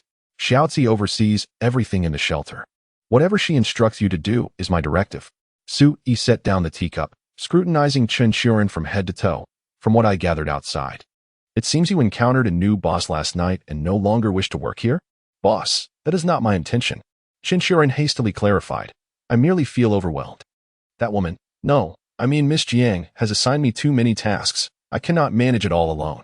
Well, shall I increase your salary? Sui nodded and inquired. But there is no such thing as a salary in my sanctuary. What shall we do about that? Fire you? Please, no, boss. Chen Xiuren scratched his head, his smile growing increasingly awkward. Where else could I possibly go? I realize my mistake, and I assure you, it won't happen again. Sui remained silent, rising to attend to his personal grooming while Chen Xiuren quietly trailed behind him. Once Sui had finished preparing himself, he turned to the mirror and regarded Chen Xiuren, asking nonchalantly, Speak up, what brings you to me? It cannot be merely to lament about Shaoxi. You are astute, understanding Shaoxi's stature within the sanctuary. Boss. Chen Xiuren rubbed the back of his neck, glancing at Jiang Shaoxi, who stood at the doorway observing the two. Lowering his voice, he continued, Last night. I went out. I am aware. Proceed. Sui took a seat at the dining table, where a sumptuous breakfast had been prepared by Jiang Shaoxiai. Even though Sui may not awaken at this hour, Jiang Shaoxiai diligently arranged a lavish meal each day, ensuring that Sui would have sustenance upon rising. And then, I took some lives. Qin Shuren's head sank lower, and Sui's eating momentarily paused. He lifted his gaze to glance at Jiang Shaoxiai outside the door, then scrutinized the bowed head of Qin Shuren. Qin Shuren, if I recall correctly, Shaoxiai sent you out to expand our influence, to lay the groundwork for seizing control of the trading market, correct? Indeed, boss. You took lives to enhance that influence. Did you not? Sui tilted his head slightly. Was it to intimidate, or had he been compelled to retaliate due to imminent danger? For the sake of intimidation.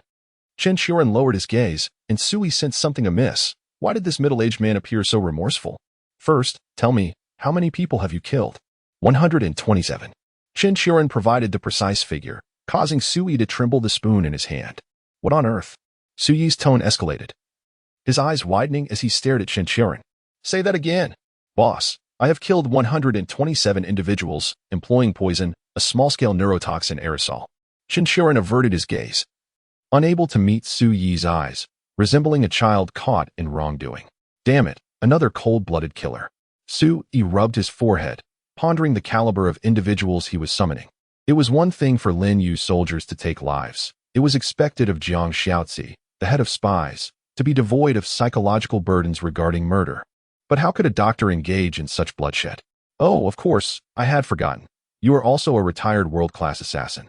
When dispatched on a mission, what necessitated the slaughter of so many? They covet what I possess. And then Miss Jiang suggested we should appropriately expand our influence, showcasing our capabilities. Qin Shuren explained in a hushed tone. Sui took a deep breath. Now tell me, how many individuals were present at that transaction site? 268. According to intelligence gathered from the shelter, it is a relatively large trading market, while other nearby markets typically host only 40 to 50 individuals at most. 268 individuals, and you have mercilessly eliminated 127. You have extinguished nearly half. Sui clenched his fingers, striving to maintain his composure as he gazed at Qin Shuren, earnestly inquiring, is this what you call deterrence? This is deterrence? You have annihilated an entire lineage. Sui felt utterly numb. His concern did not stem from empathy for the deceased. Rather, he sensed that this plan was on the verge of collapse. Who among the virtuous would seize territory through such indiscriminate slaughter as Qin Shuren has done? With all the people gone, what land is there to claim? With all the people gone, whom can you trade with? Boss, seizing territory. Qin Shuren awkwardly chuckled as he attempted to explain. Leave the land. At least the territory remains. What a profound notion of leaving the land. You are truly remarkable. Sui raised his thumb in mock admiration. Finally grasping how Qin Shuren had managed to quarrel with Jiang Shaozi must have berated him mercilessly upon learning of this affair. Thank you for the compliment, boss. Damn, does this uncle think I am praising him? Nevertheless, what has done is done. Sui inhaled deeply, surprisingly refraining from an outburst, which left Qin Shuren somewhat astonished. Boss, aren't you angry? Angry, but scolding you would be futile. Sui shook his head, his fingers fiddling with the spoon as he pondered. These individuals are already dead. What a pity. You have slain them without any value. No shelters were destroyed, nor were any heirlooms obtained. Their deaths were in vain and will only incite panic, likely deterring anyone from approaching this trading location again. Individuals arrive with the intent of conducting business, only to encounter a merciless killer. Who would dare to engage in transactions in such a place? Alas, it seems we must seek a different marketplace. Sui sighed deeply, contemplating the need to delegate this task to another. However, with insufficient manpower, Lin Yu and others must continue to gather materials daily. Do exercise caution next time. Unable to restrain himself, Sui sternly admonished Qin Shuren. Many matters cannot be resolved merely through violence. Our objective is to secure territory. Can an uninhabited space truly be deemed territory? The aim of dominating the marketplace is to facilitate transactions for all. Under our protection, these individuals should adhere to our directives, surrounding themselves with our influence as an external force. Yet, you have recklessly eliminated half of them. Rolling his eyes, Sui was taken aback when Qin Shuren suddenly raised his head, expressing confusion. Boss, I have fulfilled the mission objective. What have you accomplished? I have spread our influence, ensuring that the marketplace remains under our control, encouraging more survivors to rely on us and become part of our faction. Qin Shuren paused momentarily, then added softly. Those few who survived clung to my hand before leaving, weeping as they insisted they would return for trading tomorrow night, urging me to be present. Sui was momentarily stunned, then inquired, "Wait, they begged you to return tomorrow night?" "Indeed, boss. Is there something you have not disclosed to me?" "Is there?" Shinshiren tilted his head, suddenly enlightened. "Oh, it seems I forgot to mention that the group I eliminated was allegedly affiliated with the Celestial Gang, who appeared to be here to vie for territory, having arrived 2 days prior to my arrival. They mistakenly believed I was another survivor here for trade, demanding that I relinquish half of my goods as a stall fee. Feeling it was an unfair exchange, I decided to eliminate them all." He paused for a moment before breaking into laughter. "As for the remaining traders, I provided them with antidotes, so they survived, while that band of competitors was completely eradicated. So, you have inadvertently done a good deed by driving away the competition, offering protection, and earning the traders' trust. Does this not imply that we have effectively secured control over the trading market?" Sui suddenly realized that this marketplace had already been targeted, only to fall prey to the ruthless Shinshiren. "Yes, boss, I have fulfilled my mission." Shinshiren beamed with delight, showing no signs of remorse for his earlier actions. This fellow had been putting on an act. Fuming, Sui retorted, "Why didn't you mention this earlier?" Shinshiren looked up, his expression innocent, a smile lingering at the corners of his mouth. "You didn't ask, did you?" His grin was filled with the thrill of mischief. "So if I don't inquire, you simply remain silent? How could I forget that this guy is a lunatic?" Sui glanced at Jiang Shaozi outside the door, who appeared equally astonished, clearly unaware that Shinshiren had withheld this information from her as well. It seemed that Shinshiren had intentionally chosen to reveal only half the story, relishing in the amusement it brought him. "Let this be the last time," Sui declared sternly, pointing at Shinshiren. "Your efficiency is commendable, yet your approach can easily lead to misunderstandings."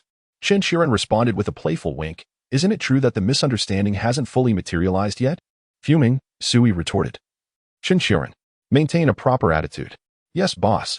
Shinshiren replied emphatically, though Sui was uncertain whether he truly absorbed the message. "Tomorrow, continue your watch. For now, oversee the venue for a few nights," Sui instructed, his fingers rhythmically tapping on the table as he pondered. "You eliminated that group of individuals, and trouble is likely to follow. Let's observe for a few nights before proceeding. This approach will also bolster our influence, although it places a burden on you, having to guard the venue alone.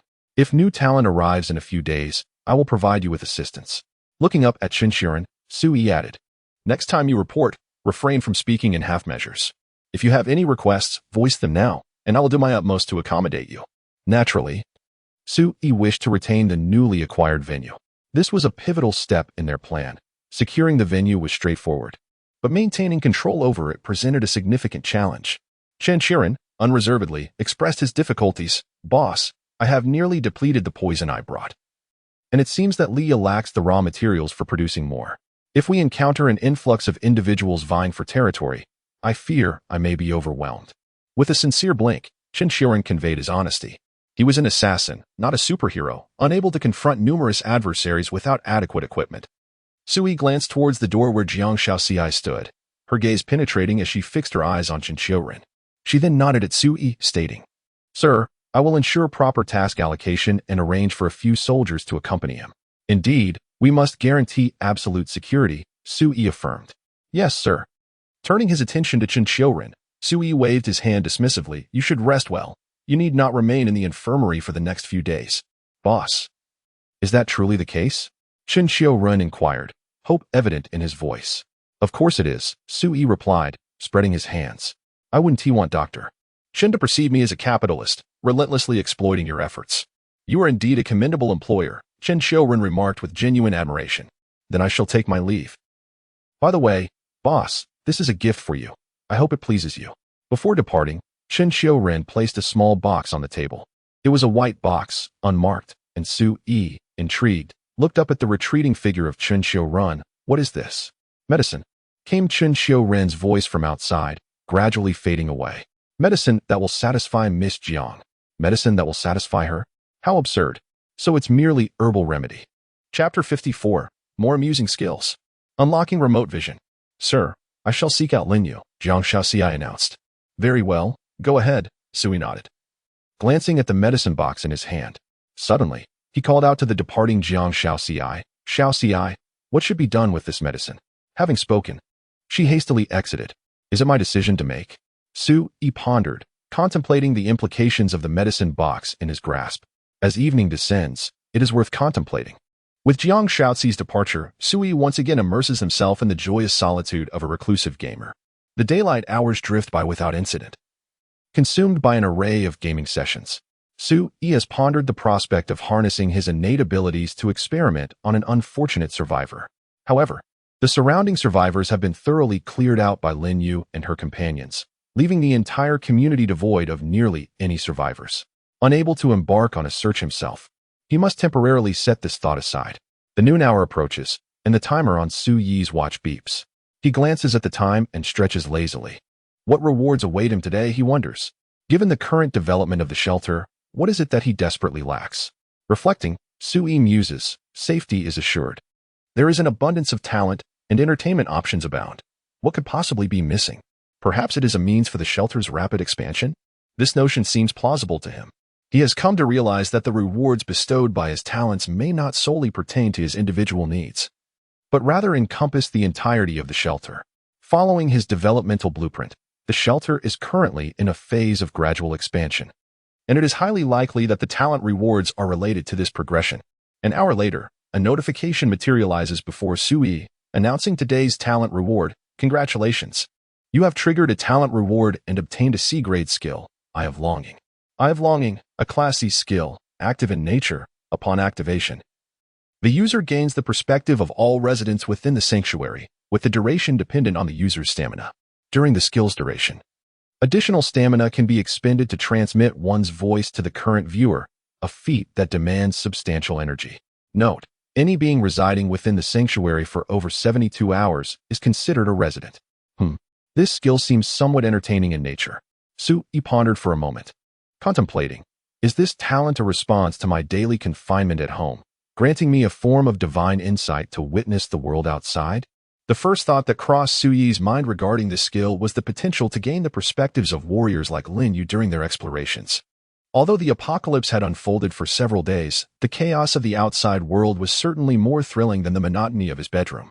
Naturally, this skill could be applied not only to external warriors, but also to every resident within the sanctuary. If Su Yi wished, he could observe even the young women during their bathing rituals, though he lacked such prurient interests. This skill seems perfectly complementary to the parasitic ability I acquired yesterday.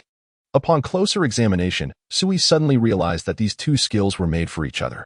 The parasitic skill is formidable, yet its sole limitation arises from Su Yi's innate talent. Due to this talent, Su Yi must inevitably spend a significant amount of time confined indoors, which directly hinders his ability to interact with others.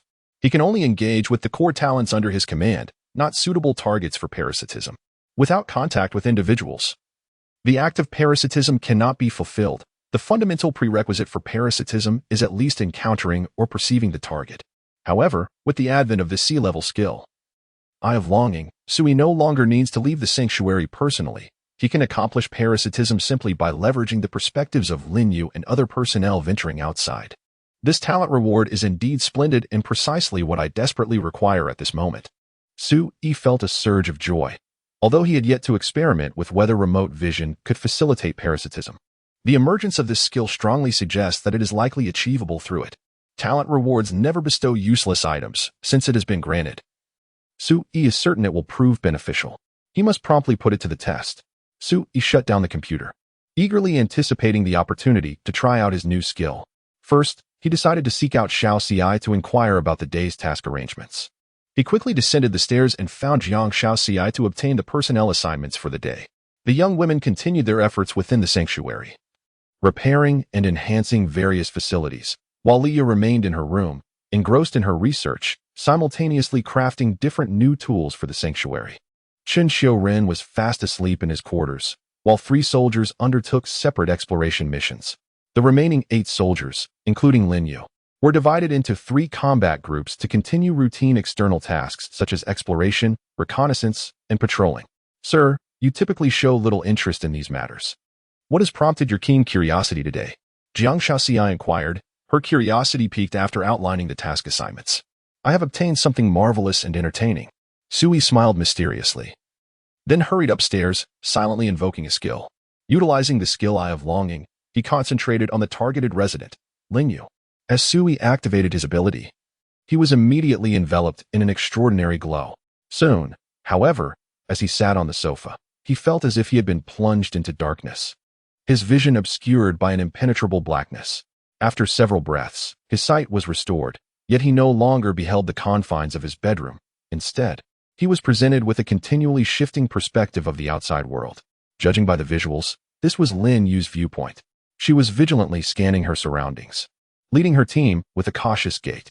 The environment appeared to be a street within a residential complex, littered with dilapidated greenery, and the pavement beneath was cracked and uneven. Beside her stood two warriors from the gathering, the sharpshooter Lu Rue and the communicator Li Yang.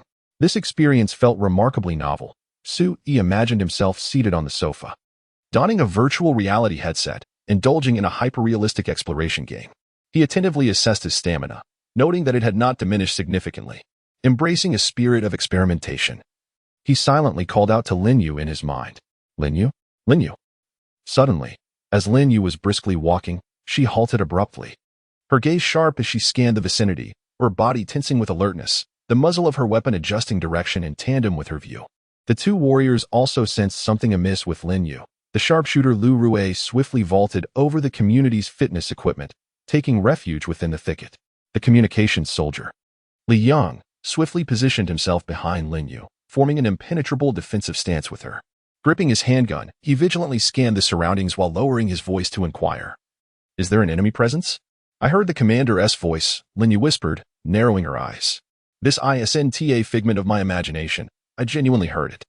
The commander is at home, yet how could I hear him without a communication device? I recall the commander mentioning that many survivors possess unique abilities, which may suggest that we are being watched. Someone is impersonating the commander to communicate with me. Chapter 55. The comprehensive cleansing plan for the entire community. The soldier's rescue. Sui was taken aback, realizing that not only could he perceive Lin Yu's perspective, but he could also hear the sounds around her. Lin Yu, it's truly me. I have acquired a new skill. I can share your viewpoint. Sui attempted to produce more sounds, feeling his stamina waning, yet it was not critical. He could endure. Indeed, someone was watching us. Lin Yu became increasingly alert, her body bristling with tension, ready to fire at any moment. The voice and intonation were indistinguishable from that of the commander. Li Yang, be cautious. If you hear any sounds, remember not to place your trust blindly. Lin Yu warned. The survivors in this city possess many extraordinary abilities. I've previously encountered those who are immortal. This young girl is exceedingly wary. Sui mused. Yet this is indeed beneficial. As a soldier venturing into the unknown, it is far better to be overly cautious than to be arrogantly negligent. Lin Yu, it is truly me. Sui observed Lin Yu's silence and took a deep breath before revealing his trump card. When you were injured, I took care of you. You have 2 moles on the inner side of your thigh. Moreover, there is no hair. Commander! Lin Yu was immediately taken aback, exclaiming, it really is the commander. This secret was known only to Sui and Leo within the entire shelter, for Lin Yu had only been injured on that one occasion. And only Sui and Leo had seen her body. Now, do you believe me? Sui smiled helplessly. I can now share your perspective. This is my new ability. However, I cannot communicate with you too frequently, as it may deplete my energy. I can hear your words and see what you see. I plan to use this perspective to search for suitable parasitic targets. Sui explained as succinctly as possible. Lin Yu's beautiful eyes displayed a sense of wonder. Feeling it was incredible, yet she gradually accepted it. As long as it is truly the commander, that is sufficient. Naturally, she still harbored a hint of vigilance, merely nodding silently and quietly saying, Understood, Commander. Is it really the commander? Lowering my guard. Yes. Lu Rue was about to emerge from the bushes, but was halted by Lin Yu's raised hand. Stay hidden and follow us. Today's objective for our small team is to thoroughly search the neighborhood where our shelter is located. There are many buildings and ample cover here. Lu Rue's concealment will be of greater significance. Lin Yu explained this, also intending for Sui to hear. If this were not true, the commander would undoubtedly harbor concerns upon discovering a concealed sniper within his ranks. Sui remained silent, merely observing Lin Yu's instructions and arrangements. After issuing her orders, Lin Yu proceeded towards the room on her left. Our refuge is located in Building 6 of this community, which comprises a total of 12 buildings. We shall commence our search from the first building, aiming to complete the inspection of all floors before nightfall. Remember Miss Jiang's command to expand our influence and ensure the safety surrounding the refuge. Although Miss Jiang has granted us the liberty to fire at will, we should refrain from harming anyone unless they are genuine villains. Lin Yu's approach was imbued with a measure of compassion that distinguished her from the other 10 soldiers. Were they to encounter the elderly, the infirm, or the weak, Lin Yu might find it difficult to act against them, even if they exhibited hostility. This was precisely why Jiang Shaoxi had entrusted Lin Yu with the task of searching the entire community. She sought to utilize Lin Yu's disposition to convey a message of goodwill to any potential survivors within the vicinity. Although the community where Sui resided was somewhat dilapidated, it sprawled over a vast area, with generous spacing between each building. Lin Yu's team made no effort to conceal their presence or actions. As she cautiously approached the first floor, commencing a thorough search from door to door. Is anyone inside? We are fellow survivors from the community, harboring no ill intentions. We come to unite and resist the apocalypse. Lin Yu gently tapped the door with the insulated part of her rifle stock while calling out loudly. In the distance behind her stood Li Yang, weapon drawn and vigilant, their positions mutually supportive. I understood that everyone might harbor suspicions should anyone wish to make contact. They could proceed to Building 6, the one encircled by a wall. We are soldiers. We vow to provide protection, sustenance, and water, dedicated to restoring the community's original tranquility and order. Lin Yu called out several times, yet silence prevailed within the first floor. She turned and continued her search of the remaining floors. Captain Lin, should we not break down the door and take a look? There is no need, replied Miss Jiang. We must not leave too negative an impression on any potential survivors. That would tarnish our refuge's reputation. Lin Yu shook her head. Miss Jiang stated that we should appropriately reveal our military identity. As for the choice, let it be decided by the survivors within. Do not provoke this woman. She intends to thoroughly cleanse every area of the community within 2 days. Fortunately, Lin Yu's concerns did not linger for long. Upon reaching the second floor, a timid and panicked voice emanated from one of the households as she knocked. You are truly soldiers. Indeed. Liars. You are deceivers. All soldiers have gone to the apocalyptic war realms. There are no regular troops left in the nation. We are not the People's Liberation Army. And we certainly mean you no harm, Lin Yu replied sincerely. If you require assistance, please open the door. If not, we shall take our leave. Creak. The aged wooden door slowly creaked open, revealing a narrow gap behind the security door. A disheveled woman emerged, her suspicious gaze scrutinizing Lin Yu, who stood outside. Hello. Lin Yu greeted, her expression solemn, gripping a rifle with an upright posture. Clad in military camouflage, she bore an unmistakable resemblance to the soldiers familiar to the people of Huaxia. With an aura of righteousness and a resolute gaze, she inspired an involuntary sense of trust and reliance. Could it be a soldier? A female soldier? The woman murmured, her voice tinged with uncertainty. A boy's voice echoed from within. Mom, this is a rescue. She truly is our savior. No, it's too dangerous. Her origins are unclear. What if she turns out to be a villain once we open the door? She wields a firearm. If her intent was malicious, she could have stormed in already. We have nothing to offer, just half a bucket of instant noodles. What could she possibly take? Our lives are already forfeit. Perhaps, in this apocalyptic war, they do not require female soldiers. If she is indeed one of them, we may yet be saved. A brief argument ensued within. But soon the woman opened the door wide, revealing her figure while shielding the 3 older boys behind her. Lin Yu caught a glimpse of them. They appeared to be middle school-aged, still minors. He had already learned through the chat channel that at the onset of the apocalypse, minors lacking self-defense capabilities and elderly individuals unable to care for themselves would not receive independent shelters but would instead remain in the same refuge as their direct relatives. Lin Yu was aware of this and was not surprised. She merely nodded at the woman, saying, Hello, I am here to rescue you. Truly a soldier. The woman expressed some astonishment, hesitating for a moment before slowly opening the security door. For the people of Huaxia, those who wield firearms are not necessarily villains. If she is clad in military attire, it is highly likely that she is a savior of the people. If her professional identity could be confirmed, there would be no doubt that she is the most trustworthy individual. I may not trust my family, but I will certainly place my faith in the soldiers of my country. This sentiment is indeed unique across the globe. Chapter 56. Comrade. I am also a victim of disaster. As the security door swung open, the woman did not perceive any hostile intentions from Lin Yu. with her firearm pointed downward. Lin Yu addressed the woman. Are these the only people in your home? Is there anything you need to gather? If possible, I can escort you to Building 6, our gathering point, where we can provide safety for the vulnerable survivors. If you prefer not to go, we will not insist. But I do need to complete basic information registration. Lin Yu diligently adhered to the operational protocols, striving to convey her goodwill. You are here to rescue us? The woman's eyes widened in disbelief as she urgently inquired, how many of you have arrived? Has the main force entered the city? How long until we are liberated? There is no main force. Our numbers are insufficient, Lin Yu patiently replied. At present, we can only endeavor to ensure the safety of the survivors in this community. Oh, so it is not a rescue operation entering the city. The woman's face was etched with disappointment. The long-anticipated arrival of the army had not transpired. The awaited savior had not come. Only a woman who appeared to be a soldier had arrived. Oh. And there stood a male soldier beside her. What if we refuse to follow you? A timid voice emerged from behind the woman, a boy speaking candidly. You are not the People's Liberation Army. I do not believe you. I apologize, but a military curfew is now in effect for the community. All survivors must be gathered in Building 6 for unified management and distribution.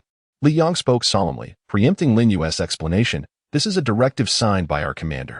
We can ensure your safety, but to protect both the greater number of survivors and our commander, we cannot allow any unstable elements to jeopardize this security. Lin Yu remained silent, aware that Li Yang believed she was being overly gentle with this mother and child, potentially hindering the efficiency of their mission. Are you willing to accompany us? Li Yang inquired. The woman hesitated slightly before resolutely nodding. Since we are all soldiers, there should be no difference. I will go with you. After all, there is hardly anything to eat at home. Will you be able to provide food? Is there rationing? Yes, but it will not be without effort, Li Yang affirmed. Food will be distributed according to labor. No one will receive provisions without contributing. It is the end of days, and the resources in the shelter are limited. Of course, you will not be assigned to any perilous tasks, at most. You will be responsible for cleaning and reinforcing the city's defenses. All right, I understand, she replied. The women nodded repeatedly, acknowledging the nation's plight and the difficulties faced by others. We will comply with the arrangements and follow the allocations. With a slight nod. Li Yang was about to speak when, unexpectedly, the adjacent door swung open. In an instant, Li Yang reacted, aiming his firearm. Don't shoot. Don't shoot. A burly man emerged from the neighboring residence, raising his hands in a gesture of surrender. Comrades, I am also a victim of this disaster. Please don't leave me behind. Li Yang frowned. Have you been eavesdropping this entire time? What do you mean by eavesdropping? How can you speak to a comrade like that? The stout man retorted, rolling his eyes. Aren't you here to rescue me? I am only being cooperative, making your job easier. Isn't that a good thing? Li Yang found himself at a loss for words. Indeed, the man's logic was somewhat valid. His awareness of the situation saved Li Yang the trouble of knocking on doors. Well then, Team Lin, let us continue our search. Li Yang turned to Lin Yu, who nodded and led the team onward. During the ensuing 3 hours of searching, Lin Yu uncovered a considerable number of survivors within the community. In the first building alone, there were a total of 25 individuals, with at least half of the shelters having opened their doors. However, their circumstances were dire, as they faced severe shortages of supplies and were struggling to sustain themselves. Jiang Xiaozi had already instructed Sister Li to wait near the city walls. Upon Lin Yu's return, Sister Li's eyes brightened as she waved to the survivors behind Lin Yu. Come, line up here. Everyone must ensure that their registration information is complete, including family circumstances, member details, occupation, age, and so forth. It is imperative to disclose any special abilities related to the shelter. Deliberate concealment is strictly prohibited, as it would undermine subsequent arrangements. Any individual found to be intentionally withholding information will face immediate expulsion. Sister Li called out loudly, and among the crowd of survivors, several women expressed their astonishment. Isn't that Sister Li? Look, it really is Old Li. I can't believe she's here too. I knew the Liberation Army would come. What status does Old Li have? She is part of the neighborhood committee. Of course, she would be here to handle matters. Oh, Old Li, why didn't you mention this sooner? I've gone days hungry at home.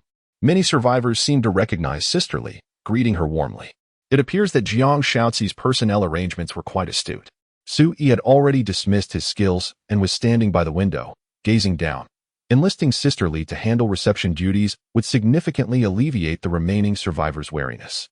Successfully gathering the survivors of the community serves a dual purpose. It reduces uncontrollable risks surrounding the shelter while also bolstering the numerical advantage within it, enhancing the strength that can be mobilized. Su-yi had undergone considerable transformation. He could easily discern Jiang Xiaozi's intentions behind this arrangement. By bringing survivors in through Lin Yu's military identity and employing Sister Li's previous profession to provide reassurance, it would be effortless to rally external support for the shelter and attract more manpower. The strength of a faction is often gauged by the number of its members. Thus, in Jiang Xiaozi's comprehensive development plan for the shelter, it is imperative to establish a sanctuary force unique to Su-yi. Come on, everyone is from the same neighborhood. We are all acquaintances, so let us dispense with formalities, Sister Li said, her face beaming with a smile, displaying an evident ease in handling such matters. However, let me make it clear from the outset. As you all know, I, Old Li, have a particular temperament. I expect everyone to follow my lead without disrupting the order. Otherwise, before the commander can say a word, I will not spare you. Please cooperate with my efforts, form an orderly line, and refrain from making noise. Let us strive to showcase the commendable qualities of our community. While Sister Li coordinated the proceedings, Lin Yu had already discreetly departed with her team members to continue their search through the remaining buildings. Lin Yu worked with remarkable efficiency, managing to complete a thorough search of 10 buildings within a single afternoon, resulting in the rescue of over 300 survivors. Observing from Su-yi's perspective, it was evident that the majority of these survivors were exceedingly cooperative. Essentially, whenever Lin Yu knocked on a door and stood at the threshold, her feminine presence and dignified demeanor facilitated the easy emergence of those hiding within the shelter. Viewed from another angle, this was indeed a bloodless conquest of a significant portion of the community's refuge. Su-yi couldn't help but marvel at Jiang Xiaozi's cunning strategies. She had deftly grasped the trust that the people of this era placed in their military, skillfully assigning Lin Yu to execute the task, thereby effortlessly securing a substantial portion of the community in less than a day. What astonished Su-yi even further was his incessant observation of the color of his watch throughout the entire afternoon. It consistently displayed a serene blue. This indicated that among the 300 survivors, there existed no ill will towards Su-yi's refuge. Rather, there was a profound sense of trust and reliance. While it sounded quite incredible, upon reflection, it indeed made sense. Had Su-yi encountered the military's entrance into the city on the very first day of the apocalypse, he might have followed suit and enlisted. After all, at that time, he had not yet fully realized the benefits of his innate gifts. He would not relinquish his hope for salvation over something unactualized. In the face of the military's arrival, any hesitation, even for a fleeting moment, would be a disservice to the soldiers who serve the people. How remarkably seamless it all seemed. As Su-yi observed the night descending, he murmured, "Is the entire community truly so effortlessly organized and managed? Are they all so cooperative? Indeed, this places a certain pressure upon me." With a deep sigh, he suddenly felt the weight of a heavy burden on his shoulders. The unconditional trust these individuals had in the refuge stemmed primarily from the identity of soldiers. Yet, Lin Yu and the others were not the military personnel of this world. There existed a misunderstanding, one that Jiang Xiaozi had deliberately orchestrated. Nevertheless, at least what I have done is not so different from providing rescue.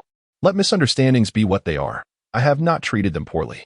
Before Su-yi could gather his thoughts, a sudden barrage of gunfire erupted deep within the community. Rat-tat-tat, rat-tat-tat, boom, boom, boom, boom. The cadence of rifle and pistol fire sounded intensely fierce. Su-yi was momentarily taken aback, quickly raising his gaze. In the darkness of a certain building within the neighborhood, flashes of gunfire illuminated the night. That was the direction taken by Lin Yu's team. They had encountered the enemy. Chapter 57, Honesty and Integrity by Chen Qiuren. Gunfire has erupted. My goodness, are we about to witness a battle here? Let me in, Old Li. Allow me to take refuge. Downstairs, the survivors who were still lining up outside the wall immediately fell into chaos, with signs of panic surging toward the entrance. Stay calm. Do not be afraid. Silence. At this moment, Sister Li displayed remarkable courage. She stepped forward and called out loudly, "Everyone, prepare. The soldiers outside must be facing some difficulties. But this does not concern us. There are authorities to handle it. Trust in the military. Trust in our armed forces. Everyone, quiet down, continue lining up, and do not create disorder. In times of crisis, we must maintain order and not add to the chaos."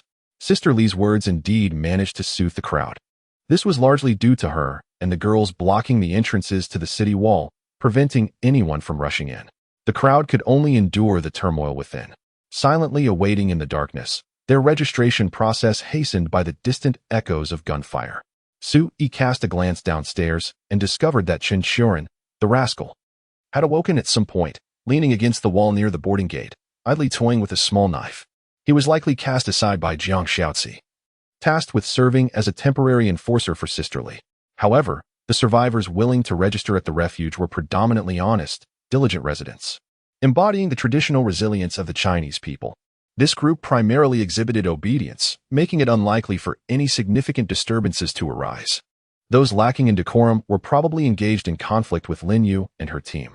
After reconnecting, Su-yi was greeted by an abyss of darkness.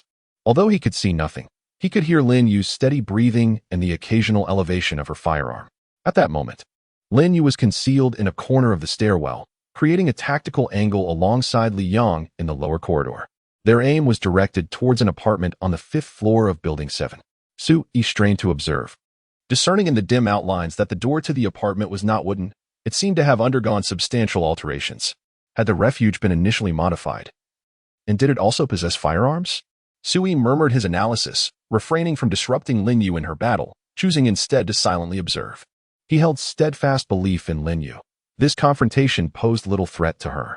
Presently, Lin Yu wielded a rifle with limitless ammunition, had leveled up her skills, and was accompanied by 2 military allies. As Lin Yu now confronted the intensity of the enemy's firepower, Su-yi discerned that it was even inferior to the arsenal once wielded by Li and his comrades. Bang, bang, bang, bang. Su-yi attentively listened to the gunfire, deducing that the enemy likely possessed only 3 or 4 handguns, devoid of rifles or any devastating corridor weaponry like grenades.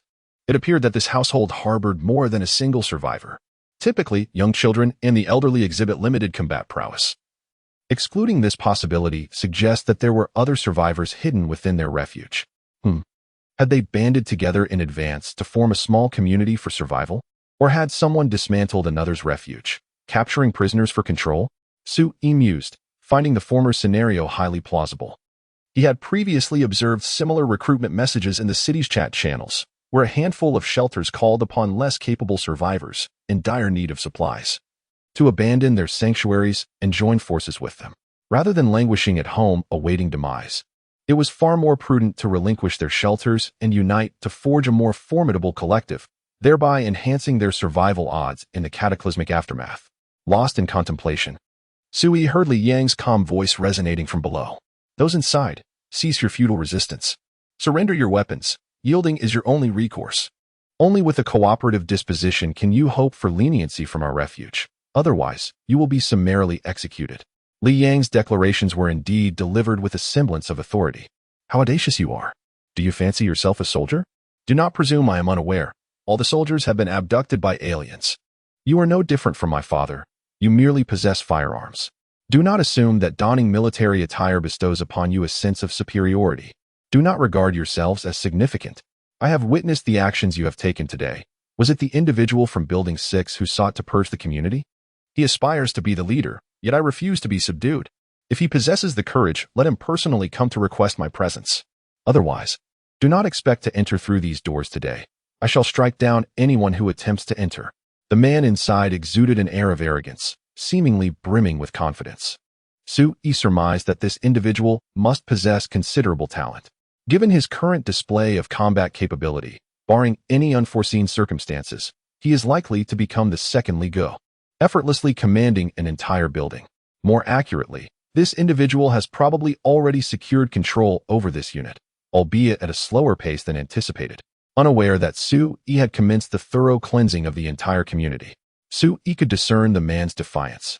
It resembled that of a warlord wielding military power who would willingly submit to serve another. While it is true that the Chinese people are generally honest and upright, when armed and amidst chaos, even the most principled among them might proclaim nobility and power. Who dares to be less? Indeed, this nation is remarkably intriguing. This is your final warning. Li Yang shouted coldly. Surrender now, or all will be executed. You think I fear you? If you have the audacity, step inside. The occupants of the room were audacious to the extreme, their voices brash. There are only 2 of you, with 2 guns. We are 7, armed with 4 firearms. I can eliminate you both, even if we are to discuss leadership. It is that scoundrel from Building 6 who ought to kneel before me and acknowledge me as his elder brother. This evening, if you possess the audacity to storm in here, I shall bow to you. Damn it, this rascal is insufferably arrogant. Li Yong furrowed his brows, feeling an overwhelming urge to break down the door, and he was confident in his ability to do so. Both he and Lin Yu were seasoned warriors, willing to risk injury to mount a fierce assault on this dwelling. Moreover, outside, the sharpshooter Lu Rue was poised with his compound bow. Do not act impulsively. Lin Yu's cold voice echoed from downstairs. She seemed to sense the fury boiling within Li Yong. Lu Rue has not loosed an arrow, which signifies his intent.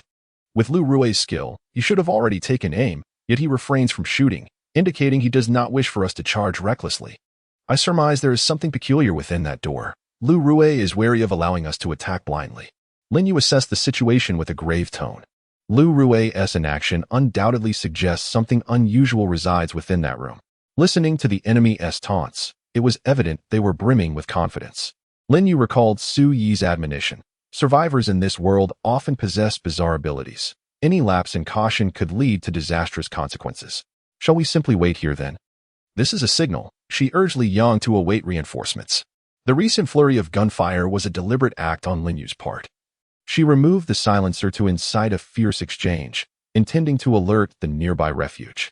She trusted that Jiang Shaoxi's brilliance would yield a more effective tactical support. At this moment, Su Yi too sensed Lin Yu's predicament. This situation is quite unfavorable for Lin Yu. She can only compel Li Yong to leave but is unable to penetrate the defenses. It is imperative to send reinforcements. However, with just 3 individuals, it seems unlikely they can subdue this household. Sui decisively assesses the situation, having discerned that this family is particularly resilient, a quintessential example of stubbornness. Since a gentle approach is futile, it is time to adopt a more forceful strategy. Sui interrupted his skill, preparing to rise and descend the stairs, only to find Jiang Shaozi already standing at the entrance. Shaozi, your timing is impeccable. Sui spoke in a low tone, send someone to assist Lin Yu. She has encountered enemies, and I suspect they are survivors endowed with unique abilities. Sir, I have come to report this matter to you, Jiang Shaozi gently replied, bowing her head as she spoke. Currently, the other warriors have not returned. I have dispatched Chen Qiren to the scene. He is gone? Sui frowned. He possesses only a single firearm. It seems rather precarious. Why not send Chen Qiren to notify the remaining warriors to return promptly? Sir, Chen Qiren insists that he can accomplish the task. How can he succeed? He is an expert in poison. Without any toxins, how can he engage in combat? Sir, he claims he still has a small amount of poison. Jiang Shaozi helplessly spread her hands, seemingly taken aback. He just stated that he has a little bit of neurotoxin left, just enough to assist Lin Yu. A little bit? Just enough? Sui was momentarily stunned, exclaiming, that madman. Surely he must be deceiving me. I cannot believe he truly has so little left. What a remarkable coincidence. Just during the day, one claimed to be out of supplies. Yet by nightfall, like a magician, he suddenly asserts that he still possesses poison. What is this? Can't you utter a single word of truth? Sir. Jiang Shaozi hesitated. Forcing a wry smile as he spoke, he asked me to convey a message to you, stating, if the boss accuses me of being a fraud, please inform him that this time, I truly did not deceive him. I, Chen Qiren, am a trustworthy and honest top employee. Furthermore, this operation can be considered a temporary overtime. Jiang Shaozi lowered his gaze. These are his exact words. Chapter 58. Unexpected Gains, Guardian Robots. A top employee? Sui rolled his eyes. I could grant some leniency to that statement, but as for honesty and trustworthiness, I remain skeptical. This madman possesses an excessively unruly work style. He indeed wished to connect with Chen Qiren's perspective, yet this fellow had not resided in the shelter for more than 72 hours. The standoff in the corridor persisted, with Lin Yu refraining from a direct assault, while those inside hesitated to emerge, seemingly convinced that as long as they remained in their room, they were assured safety. This stalemate endured for approximately 30 minutes, when suddenly, Su Yi heard a flurry of panicked voices emanating from the residents' quarters. Old 3. Old 3, what has happened? What the hell? Old 3 has been poisoned. Why is he bleeding from his orifices? Boss, why is your nose? Thud. There is smoke. Where is this smoke coming from? A cacophony of chaos and shrieks echoed through the air, swiftly followed by the sound of bodies collapsing. Lin Yu and Li Yong were taken aback, and before they could voice their concerns, they heard the distinct sound of footsteps resonating from the street below. Soon after, the languid voice of Qin Qiuren drifted up to them. "Captain Lin, stop hiding. Everyone inside has perished." No sooner had the words left his mouth than Lin Yu shone her tactical flashlight downward, revealing Qin Qiuren leaning against the wall, contentedly smoking a cigarette. This man seemed to have come merely to deliver a message. Lin Yu signaled to Li Yong, and the two adopted a tactical formation to break through the door and enter the room. As the beam of the tactical flashlight illuminated the scene, they were met with a grim sight. A multitude of bodies, both male and female, sprawled lifelessly on the ground, all entrenched in pools of blood. Their faces tinged with a purplish hue and blood oozing from their orifices, clearly victims of poisoning. The air was thick with a faint, lingering white smoke. Lin Yu furrowed her brow, covering her mouth and nose before swiftly assessing the battlefield. Upon inspection, she discovered a specially crafted arrow on the ground, an arrow shot by Lu Rue, with a shattered vial nearby its tip. He had instructed Lu Rue to introduce the poison, subsequently eliminating the occupants of the room. Lin Yu murmured, her mind conjuring images of the earlier chaos that had unfolded within those cramped quarters, where Qin Qiuren's toxin had been exponentially amplified. "Captain Lin, there's a robot here," Li Yong suddenly called out, crouching down to sift through the bodies, unearthing a complete male robotic figure. It possesses the physique of an adult, indistinguishable from that of a human, yet its exterior is adorned with a gleaming metallic sheen, and several pairs of electronic eyes are affixed to its head. Weapons components are scattered across its arms, knees, shoulders, and body, featuring dark gun barrels and muzzles, presenting itself as a formidable Terminator-type weapon. Is this their source of confidence? Lin Yu furrowed her brow as she attempted to strike the robot's body, producing a dull metallic sound. Its defense appears remarkably robust, seemingly impervious to ordinary bullets. It is perplexing, with such a weapon at their disposal. Why do they not unleash it to eradicate us? Lin Yu found herself bewildered, while Sui perceived the situation with clarity. He discovered that he could view the robot's item information through Lin Yu's perspective. "I love my home. Model D6612 Guardian Robot, a talent item of the shelter. It can evolve in accordance with the shelter's level, allowing for adjustments to its three states: Guardian form, Support form, and Research form each time the shelter is upgraded. It is loyal and powerful, serving as the shelter's finest assistant. However, it cannot venture beyond the confines of the shelter, its movements limited to the interior." "A robot resulting from talent rewards?" Sui murmured, astonished by the existence of such a peculiar entity. No wonder these individuals are emboldened. Should Lin Yu force her way through the door, this robot could easily reduce her to a mere sieve. Speaking of which, if the robot is equipped with gun barrels, why does it not fire outward at the entrance of the shelter? Is its weapon's attack range also constrained by the shelter's limits? Is it possible that the brute fears the formidable firepower of the robot's cannon might collapse the old building? At first glance, this robot appears to be an extraordinary combat entity. With such a device at home, one's defensive capabilities would be unparalleled. Unless faced with a natural disaster like an earthquake that could directly obliterate the shelter, ordinary calamities pose no threat to its inhabitants. Of course, with the exception of Qin Qiuren's poison. This contraption also possesses the ability to grow, which is indeed a remarkable gift. Sui sighed, feeling a tinge of envy. He mused that having such a robot in his own shelter would be immensely gratifying. Once the threats to this household were neutralized, Lin Yu proceeded with the task protocol, meticulously inventorying the remaining supplies and any potential hiding spots within the refuge. Zhang Xiaozi had emphasized to her on multiple occasions that once war commenced, it was imperative to ensure no enemy survived. Eradicating all threats is the foremost principle in a post-apocalyptic world. However, due to this delay, Lin Yu and Li Yong lingered in the current shelter for over 30 minutes. Sui noticed a new prompt materializing before him. "Your talent Lin Yu has destroyed a level 0 shelter. You have inherited the survival points of the current shelter, 263 points. What? Sui was taken aback, his eyes widening in astonishment. No way. I've inherited this robot. Wait a minute. Isn't it a shelter talent? Aren't talents supposed to be non-transferable? Sui blinked, hastily exiting the connection view and opening the reserve information panel of the shelter interface. There it was, the robot, right before him. With urgency, Sui swiftly extracted the robot from the shelter's inventory panel. Indeed, it was the very same robot, having been relocated from that room to rest silently before him. As if it had not yet been activated, the information displayed above its head remained unchanged. leading Sui to ponder whether it had been regarded merely as an item of the shelter, subsequently inherited by him. Frowning in frustration, he found himself unable to awaken the robot, and thus set that matter aside, turning his attention to the other two inherited items. The first was the Robot Maintenance Facility and User Manual, a collection of papers detailing the robot's origins, operational instructions, and upgrade modules. A mere glance at the document filled Sui with unexpected delight. To his astonishment, he realized he could indeed utilize this robot. Chapter 59, The Exceedingly Abnormal Data Robot. A Supreme Guardian and Protector. According to the manual, Sui gleaned insights into the talents of the robot's original owner. This individual possessed the extraordinary ability to create a formidable robot that would pledge allegiance directly to the shelter.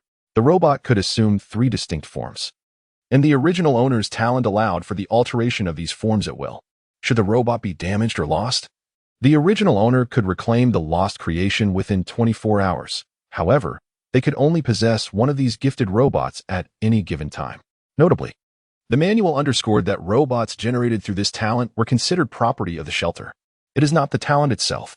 Rather, it is an artifact birthed by talent, classified within the realm of sanctuary items, signifying its potential for inheritance by others.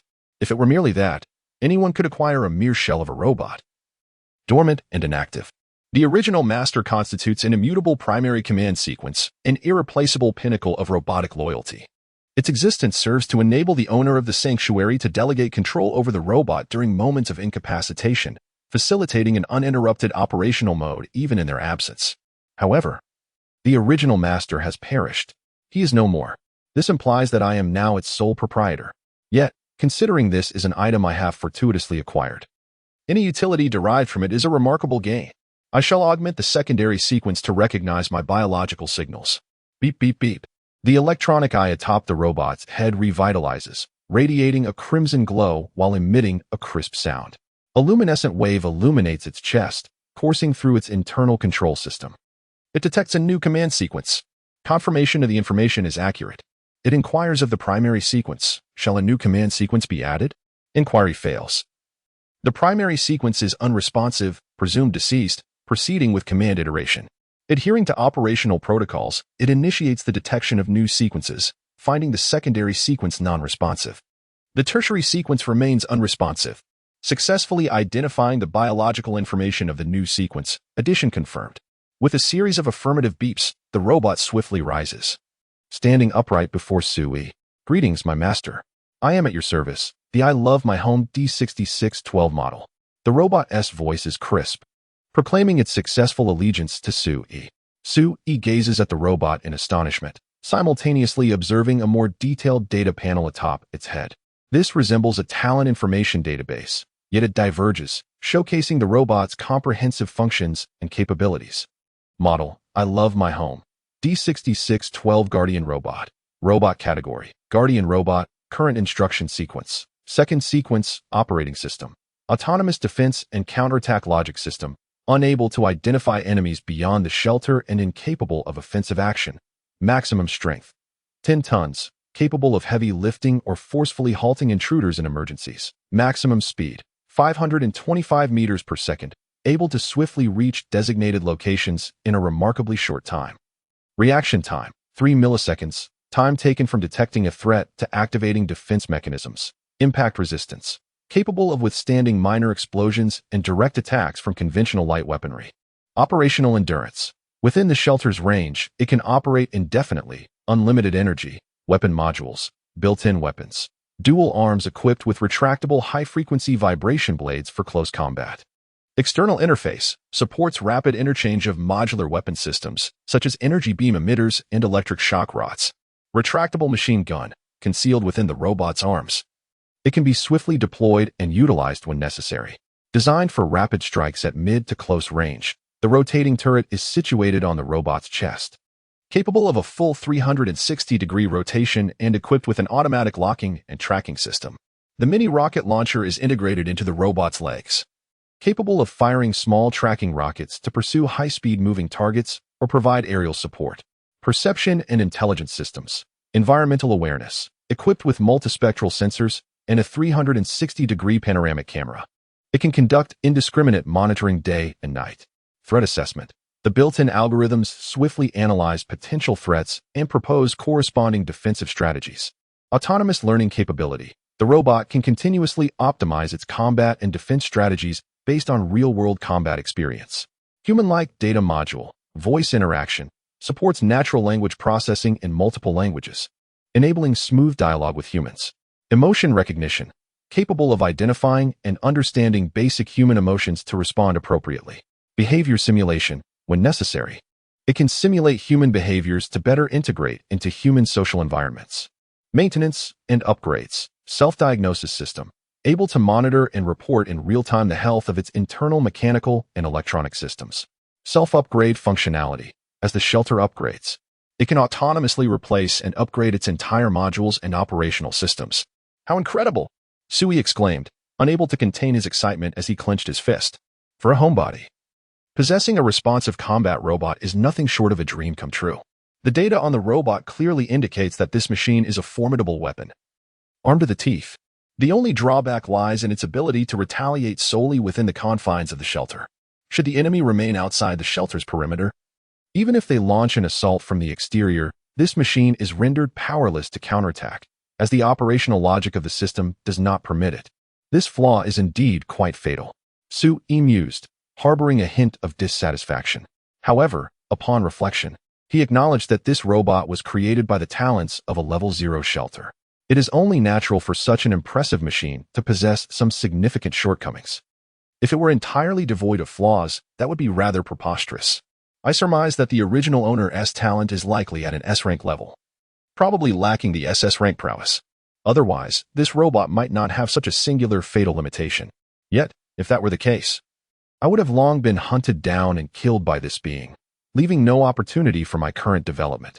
Sui contemplated, feeling a sense of relief within. Fortunately, he had not encountered an excessively formidable shelter in the initial days of the apocalypse. Moreover, owing to Chen Qiren's poison, even if all warriors were to launch a full assault on that household, success would have been improbable. Sui examined the robot, growing increasingly satisfied. This contraption in my shelter is nothing short of invincible. Now, even if all the warriors are dispatched to undertake missions, the safety of the home is assured. Sui suddenly recalled the original owner's arrogant demeanor, resonating with him at this moment. Whoever dares to cross the threshold shall meet their demise. Chapter 60. A surge in population. The era of significant development for the sanctuary has arrived. After reviewing the comprehensive data on the robot, Sui promptly summoned Jiang Shaoxi. Congratulations, sir. You have acquired a remarkable treasure, Jiang Shaoxi remarked with a smile. Her beautiful eyes filled with curiosity as she examined the robot, marveling at its formidable combat capabilities. This contraption will likely need to be stationed on the 6th floor for protection. Although we have control over this entire building, it does not yet fall within the sanctuary's jurisdiction. For now, let us position it at the entrance as a guardian. Its utility will only expand as the sanctuary grows. Sui dispatched the robot to the doorway and then inquired of Jiang Shaoxi, what are your plans for the group of surviving residents downstairs? Given our current resources, sustaining them might prove to be a challenge. Sui could surmise Jiang Shaoxi's intentions, though his understanding was incomplete. He sought to hear her detailed strategy. Sir, the total number of survivors we have gathered from the entire community is roughly estimated to exceed 300, which, when combined with our original residents, brings the total to approximately 400 individuals. Jiang Shaoxi had prepared in advance, gently elucidating her plan to Sui. Considering the current reserves of the sanctuary, we can only provide adequate supplies for 1 week. However, since I have invited these individuals here, I shall not allow them to remain idle and squander our provisions. According to the current development strategy of the shelter, whether through the expansion into external markets or processing the location information of various supermarkets obtained by Lin Yu during her recent explorations, we require a substantial population to sustain the acquisition of these resources. I intend for these individuals to rest and recuperate for a day, after which they will be assigned roles based on gender and age. Among them, a contingent of 20 to 30 males will be allocated to Chen Qiren alongside 3 warriors, equipped with basic armaments to maintain order within the trading market. Provided we diligently uphold the integrity of the operations, the offline trading venues will continuously yield new profits. At this juncture, Jiang Shaoxi was interrupted by Sui's sudden inquiry. What do you intend to charge for the stalls? Or rather, the protection fee? Jiang Shaoxi's stance was unequivocal. Her acquisition of the trading market was not merely a benevolent gesture to provide survivors with a secure offline trading environment. She also sought to derive profits to offset the shelter's expenditures. Not much, merely 1/10, Jiang Shaoxi replied with a smile. That is far less than the half that those thugs demand, and I have proposed various stall options, which should not provoke much dissent. This is merely an initial plan. Should we continue to expand the scale of the trading market or occupy additional trading posts, our profits will only become more substantial. Simultaneously, the trading market's security team, led by Chun Xiuren, will provide a deterrent force, enhancing the positive influence of our shelter. In addition to the trading market, I also intend to organize a transport team comprising approximately 120 to 150 individuals, dedicated to assisting the remaining warriors in transporting surrounding supplies. Currently, Leah has yet to devise a technological means to restart old vehicles. Thus, we must continue to rely on human labor for the transportation and coordination of resources. Until we can restore more technological capabilities, the number of individuals at our disposal directly reflects the strength of our sanctuary. Sui is acutely aware of this. Well, I have a general understanding. Proceed with your plans. Sui is unafraid of trial and error. Even if Jiang Shaoxi's strategy encounters flaws that might disrupt the supply chain of the sanctuary, Sui remains unperturbed. At worst, it would merely consume a few extra days of his talent rewards. As soon as the sanctuary faces a shortage of provisions, the talent rewards will undoubtedly come forth. Naturally, Sui hopes to witness Jiang Shaoxi's plan unfold smoothly, fostering a snowball effect that continuously strengthens and expands the sanctuary. Sir, I will manage it well. Jiang Shaoxi replied respectfully.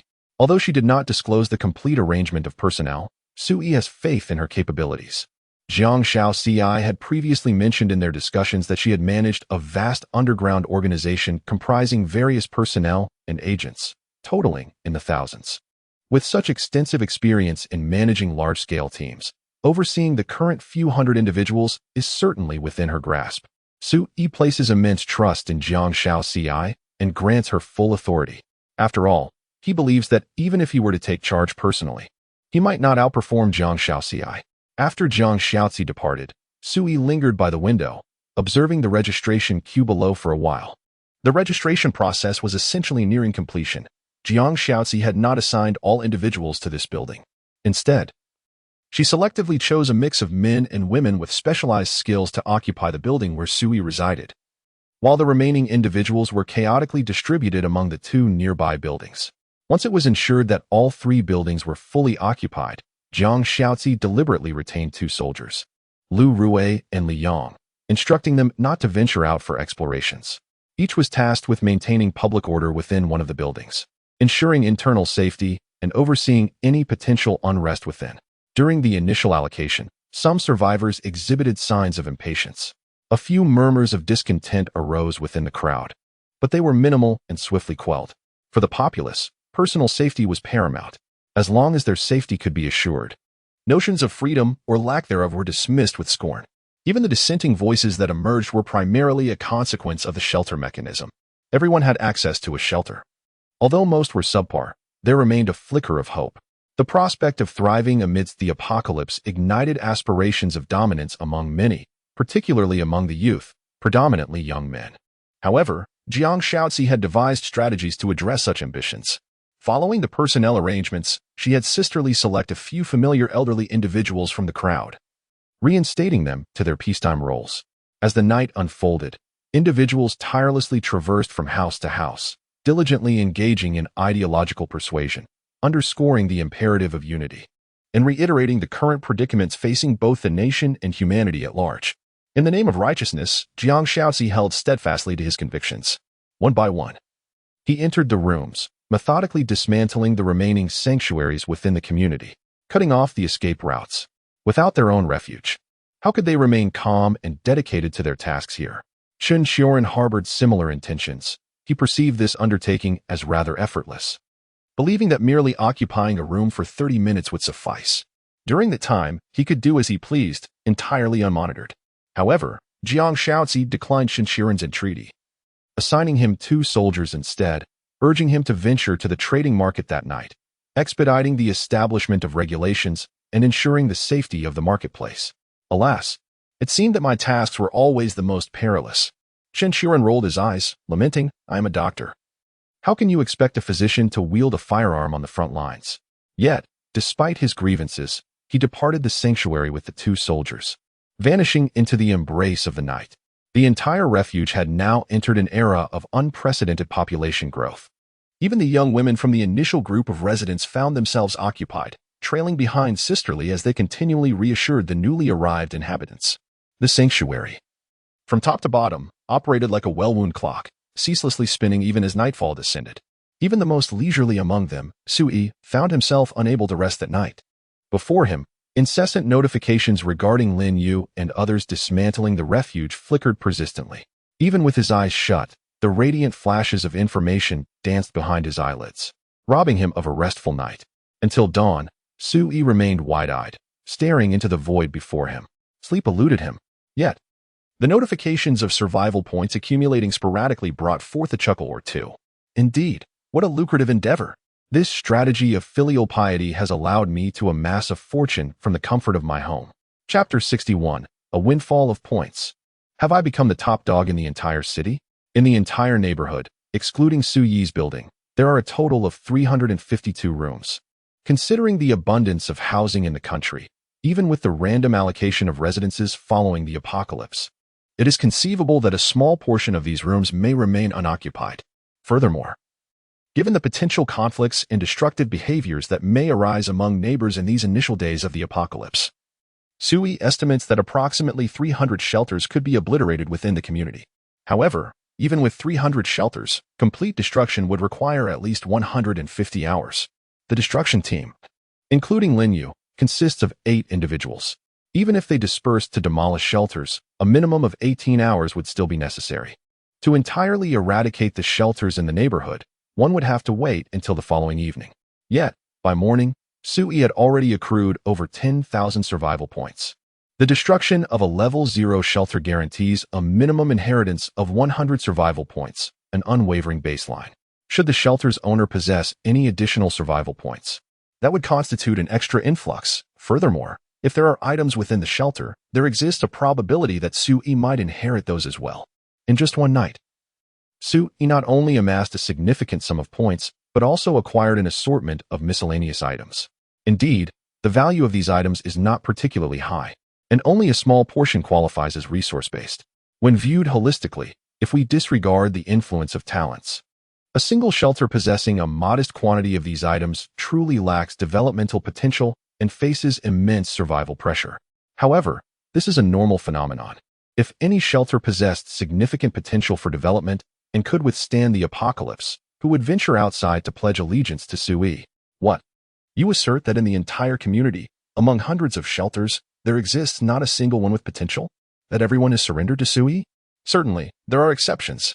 Indeed, there are individuals who aspire to develop independently. Yet, these individuals have vanished. Last night, Lin Yu did not merely lead a team to eliminate the household with robots. In addition, Jiang Xiaozi had assigned her a cleansing mission. Jiang Xiaozi instructed the soldiers to ensure that every room was opened while destroying the shelter. Even rooms with tightly shut doors were to be breached and subsequently destroyed. Should there be survivors within, they would receive another chance for rescue. However, if they refused, then forceful measures would be employed, resulting in immediate execution. In the dead of night, Jiang Xiaozi revealed her cold-blooded and ruthless nature. She harbored no regard for human life. Her pursuit was for the entire community to operate under her control, allowing no uncontrolled survivors to exist, even if they posed minimal threat. Under Jiang Xiaozi's comprehensive assault, Sui also began to contemplate new mechanisms of survival in this apocalyptic scenario. This group of survivors, gathered here, had not lost their capacity for resistance. Could Lin Yu and her companions truly succeed in obliterating the shelter? Indeed, they have merely lost their freedom. Is the loss of liberty a prerequisite for the destruction of a sanctuary? If that is the case, it appears that the proprietor of the sanctuary cannot freely depart from their own refuge. Upon reflection, the very term sanctuary encapsulates the fundamental mechanism of this apocalyptic game. If one has sought refuge, it would be folly to venture outside constantly, as that would invite theft. Personally, I am indifferent. I remain ensconced within my abode. Who could possibly intrude? With a slight shrug, Su-yi observed the robot stationed at the entrance, his heart swelling with a sense of security. The robot's capabilities were truly formidable, akin to a Doomsday version of the Terminator. Any frontal assault would find it impossible to breach the defenses of this mechanical sentinel. Shortly thereafter, Su-yi accessed the leaderboard data and discovered that his survival points ranking had swiftly ascended to the pinnacle position within the entire city. The Little White Bear Sanctuary had fallen to second place, boasting just over 5,000 points. Of course, Su-yi was aware that if total accumulated survival scores were to be considered, he might not surpass the Little White Bear Sanctuary. This individual had fluctuated in survival points, evidently consuming and utilizing them to bolster his own strength during this period. Nevertheless, even so, the Little White Bear Sanctuary had maintained its #1 position for over a week. It was only today, under special circumstances, that Su-yi's sanctuary had overtaken it in ranking. This individual remains a considerable threat. Thankfully, he has yet to master the method of upgrading his sanctuary. Otherwise, who in the city could possibly contain this ruthless killer? Su-yi murmured to himself as he glanced at the other leaderboard data, confirming that he could promptly access information about the survivors throughout the city. The remaining leaderboard changes were minimal, particularly the shelter ranking, where Su-yi remained in a solitary lead.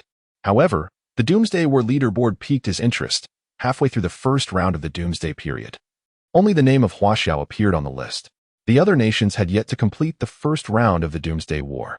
What a perplexing challenge this Doomsday War was. Could it be that citizens and military were genuinely sabotaging one another? Su-yi stroked his chin, his curiosity about foreign affairs limited to mere gossip. The morning swiftly passed, and by the time Su-yi drowsily awaited noon, Lin Yu finally returned with her team. This signaled that the survival points of the community had been entirely seized by Su-yi, aside from his own room. There were no other shelters remaining in the entire community. It is noteworthy that prior to Lin Yu's return, several buildings had witnessed minor disputes and chaos. Su-yi's watch had also illuminated in red, indicating that numerous survivors were in a state of panic upon receiving notifications that their shelters had been destroyed. However, this disturbance subsided swiftly.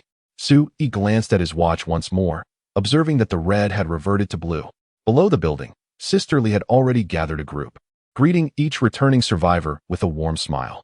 Alas, keeping that house was of no use. Just look at me. I lost my shelter on the very first day, yet I am still thriving. Those who possess such things are unworthy of residing here. Even if those soldiers wish to protect you, their reach is limited. Heed my advice. There is nothing of value here. In a place where one cannot even satiate their hunger, it is futile to linger. Sister Lee is indeed adept at navigating such matters, effortlessly glossing over the situation with a few words, resonating with many survivors.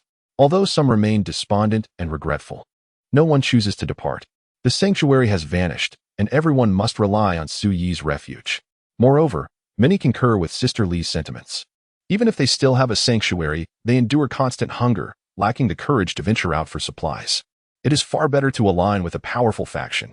Here, at least, we can partake in proper meals, drink clean water, and have guards to ensure our safety.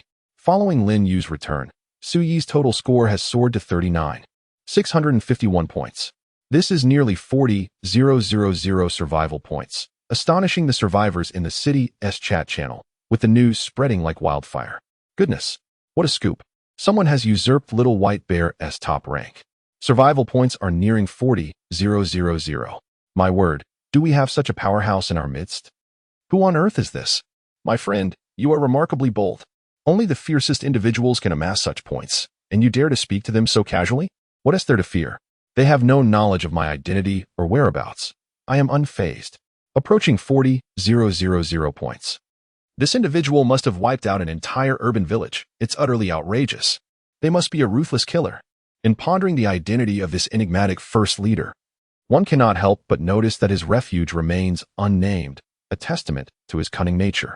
By withholding a name, he effectively shrouds himself in mystery, enhancing his elusiveness. Su-yi, too, observed the fervent discussions unfolding in the chat channel, where it appeared that the entire city's survivors were captivated by his sudden rise to prominence. Whispers circulated about the extraordinary feats he had accomplished to amass such a staggering 40,000 survival points in a remarkably short span. What shall I pursue with these points? Su-yi mused as he accessed the upgrade requirements for elevating his refuge to level 2. The materials required included 1,000 units and an additional 1,000 points of survival. Furthermore, a minimum of 3 personnel units was necessary, one of which must be a C-grade talent. The prerequisites seemed daunting, yet Sui realized he was merely one condition shy of success. His points were sufficient, and he possessed the requisite personnel units. Only the upgrade materials remained elusive. Currently, these materials could only be procured through dispatched exploration missions, yielding a modest output of around 100 units daily, with luck perhaps doubling that to 200 or 300. Although Sui had accumulated a fair amount of upgrade materials, his refuge had opted for a technological specialization, limiting him to electronic components. Presently, he had amassed over 300 of these components, yet he still faced a shortfall of nearly 700. At this pace, he estimated that he would need to wait approximately a week, though with a stroke of good fortune, he might achieve his goal in as little as 3 days. In his mind, Sui contemplated the situation, having already assessed the prerequisites for enhancing the technological benefits. For an ordinary survivor aiming to upgrade a level 2 shelter, even with sufficient personnel, it would take no less than 10 days of effort. Since an upgrade was currently unfeasible, he resolved to undertake a substantial renovation of the shelter. He pondered whether he could procure new shelter rooms. Oh, blast it! To his astonishment, he discovered that his capacity for constructing additional rooms was exhausted. He could only establish 4 rooms: his master bedroom, a research room, a greenhouse, and a utility room for essential facilities like the water purifier. These 4 rooms were completely filled, leaving no space for Sui to create new shelter rooms. However, if constructing new rooms was out of the question, surely he could upgrade and renovate the existing ones. Chapter 62. Crafting the Ultimate Safe Haven. The happy den of a homebody. Yet, there remained potential for transformation in both his master bedroom and utility room. First, the utility room, which was not designated as a special shelter room, but rather a space intended for storing essential supplies and tools of considerable size. For instance, the operational core of the waste disposal center and the water purifier. Given the limited space on the 6th floor, Sui was reluctant to place these critical items in the remaining non-shelter areas of the building and had to temporarily store them in the utility room. It was time to enhance the defenses of the utility room. Sui mused, with a decisive wave of his hand. He proceeded to procure 2 upgrade projects for room renovation. Wall reinforcement. Consuming 500 survival points, this upgrade enhances the resilience of a designated room within the shelter, fortifying it against damage, fire, and freezing temperatures. Smart home defense system. For 1,000 survival points, this system constructs an intelligent defense network in a selected room, incorporating biometric locks, weapon defense modules, and autonomous alarm systems, significantly bolstering the room's security. A storage room does not require lavish conditions. These 2 enhancements alone suffice. The primary bedroom where I reside is the crux of the renovation. Sui meticulously adjusted the room's specifications, commencing a serious transformation of his master bedroom. This is the space where he will dwell long-term. Therefore, both security and intelligence must reach their zenith. With an ample supply of points at his disposal, Sui was not hesitant. Prioritizing his safety, he embarked on the ambitious journey of creating the ultimate safe haven, fervently investing points into extensive renovations. Intelligent laser lockdown network. At the cost of 2,000 survival points, this upgrade establishes a comprehensive laser security network within a chosen room, capable of intelligently discerning friend from foe and responding to any commands issued by the room's owner. Once activated, the alert mode engulfs the room in a laser grid, with immense power capable of vaporizing 20 centimeters of alloy steel in an instant. While the laser network may damage items within the room, it will not compromise the fundamental structure. This is an extraordinary trump card, a potent weapon. Although costly, it is undeniably a worthy investment. Sui was filled with joy. Who dares to come in? I'll treat him to some laser beams. Intelligent life support system. Consumes 2,000 survival points. This system, when installed throughout the entire residence, ensures that essential living conditions are maintained for survivors even in extreme external environments. It provides clean air, suitable temperatures, and necessary moisture and food. The system requires no additional resources for maintenance, but can supply survival resources for a maximum of 5 individuals each day. Emergency evacuation system. Consumes 1,000 survival points. The homeowner has the liberty to control it in the event of an insurmountable threat. The emergency evacuation device can be activated from any area within the room, launching occupants in a special biological capsule into the sky, swiftly distancing them from the house, and ensuring a smooth landing up to 100,000 meters away. That should suffice. There doesn't seem to be anything else of value. Sui smacked his lips and shook his head. No matter how advanced the items are, I lack the purchasing authority. This much should be adequate, right? As he pondered, he calculated the expenses and realized that despite acquiring numerous room renovation projects, he had only spent a total of 18,000 survival points.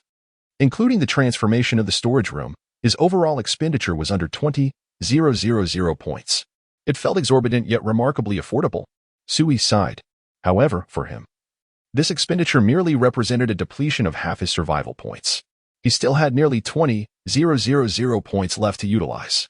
It was time to choose to purchase and commence the transformation. With a sweeping gesture, Sui witnessed a dramatic decrease in his survival points, accompanied by a cascade of golden light enveloping his bedroom and the adjacent storage room. This resplendent glow persisted for approximately 10 minutes, and as it dissipated, Sui's room appeared to have undergone a remarkable transformation. The once antiquated concrete walls had metamorphosed into a sophisticated structure crafted from advanced materials, exuding a hard yet smooth texture that continuously shifted in hue. These walls possessed the remarkable ability to adapt to Sui's current mood, state, and visual fatigue, providing optimal lighting adjustments and color modifications. The entire layout of the room exhibited a heightened sense of scientific innovation, adorned with various collapsible technological modules. Even the furniture had undergone a radical change, seamlessly integrating with the floor and revealing concealed laser ports and weaponry when necessary. Moreover, Sui noticed a comforting warmth enveloping the room. Distinct from the chilling draft of outside air, it was the ideal temperature for human habitation, starkly contrasting with the oppressive heat beyond.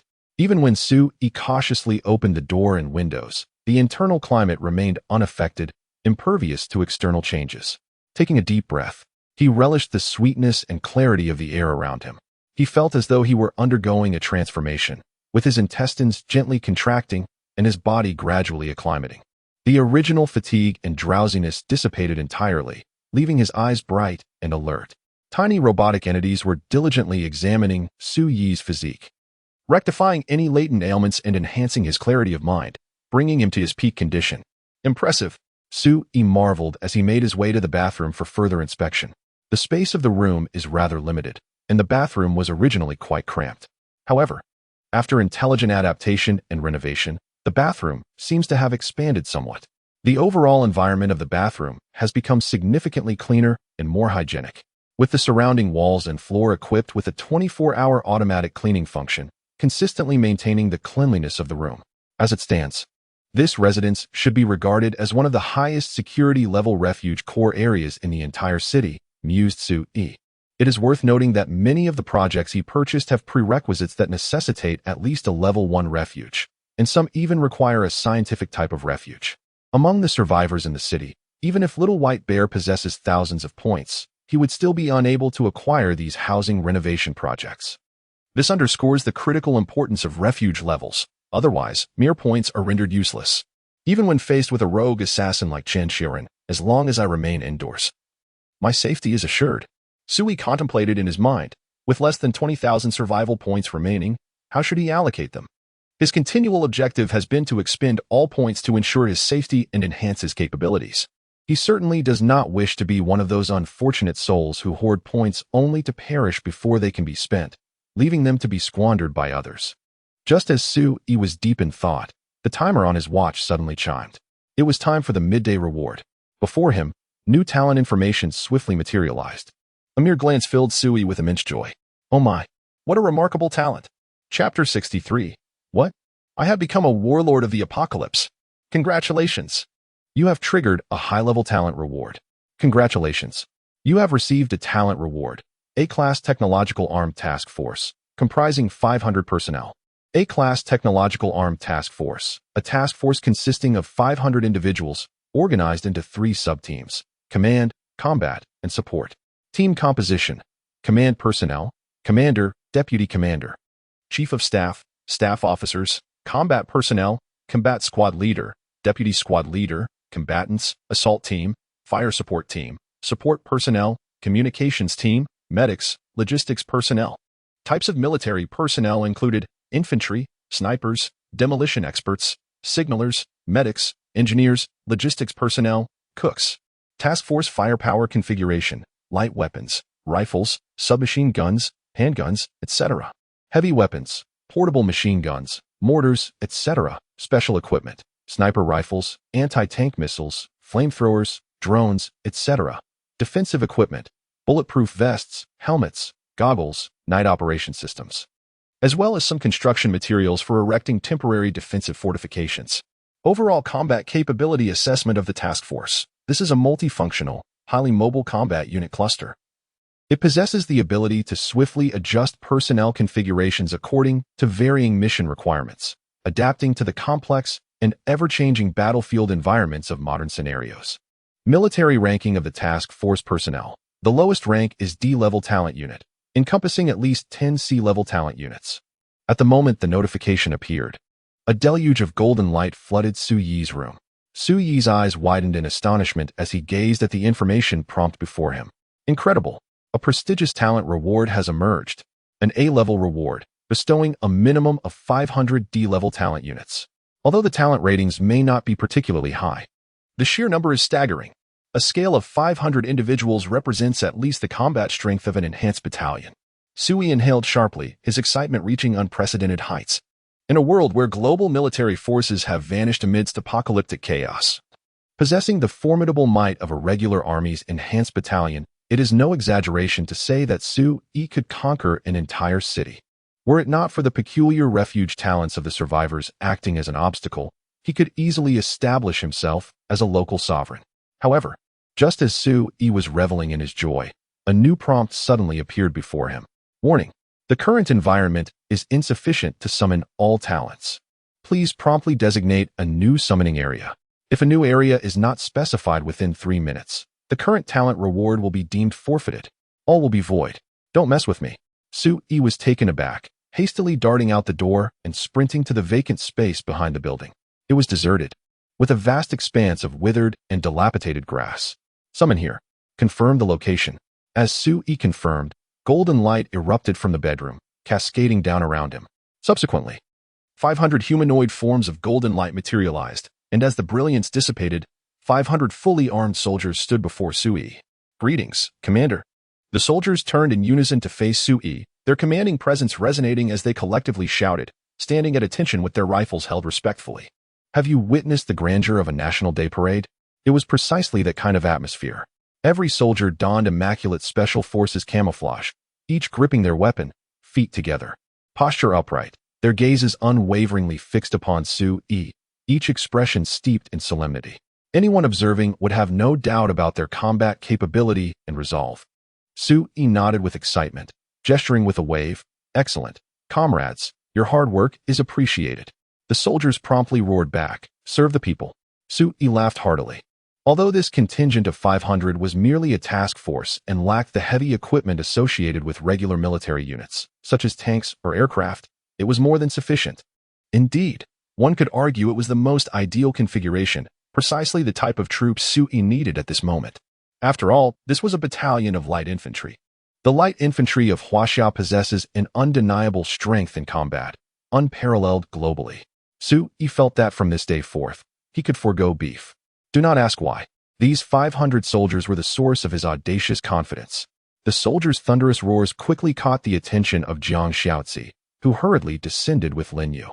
During their descent, Jiang Xiaozi caught sight of Su Yi and promptly instructed Sister Li and Lin Yu to secure the back entrance of the building, preventing others from wandering outside to observe. However, there were hardly any people loitering outside, as the interior was considerably cooler and equipped with electricity, leaving no one inclined to meander aimlessly outdoors. Only a few residents, alerted by the commotion, opened their windows and peered down to catch a glimpse of Su Yi's silhouette, discernible as that of a youthful figure. Is this our leader? He appears remarkably young. He must possess extraordinary talent to have established such a formidable force at this age. Is that a new army? A fresh wave of reinforcements? Goodness! When did they arrive? Is the apocalypse merely a ruse? What happened to the promised withdrawal of global forces?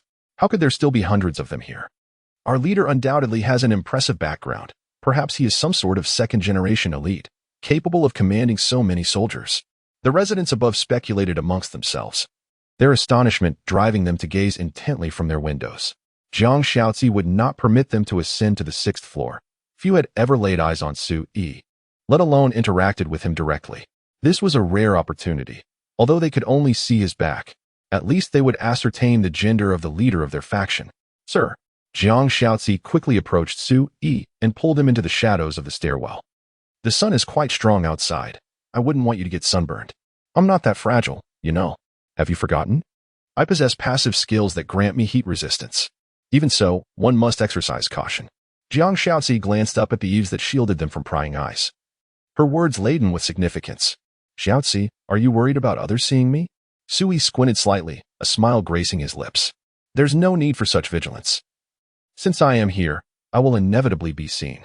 In your grand scheme behind the scenes, it cannot be that I am to remain hidden from view forever, can it? Sir, that is not what I intended. Jiang Shaozi quickly lowered her head to clarify. It is merely that the morale in the shelter is currently unstable, and I remain uncertain about the number of those with nefarious intentions among us. Thus, we must exercise caution.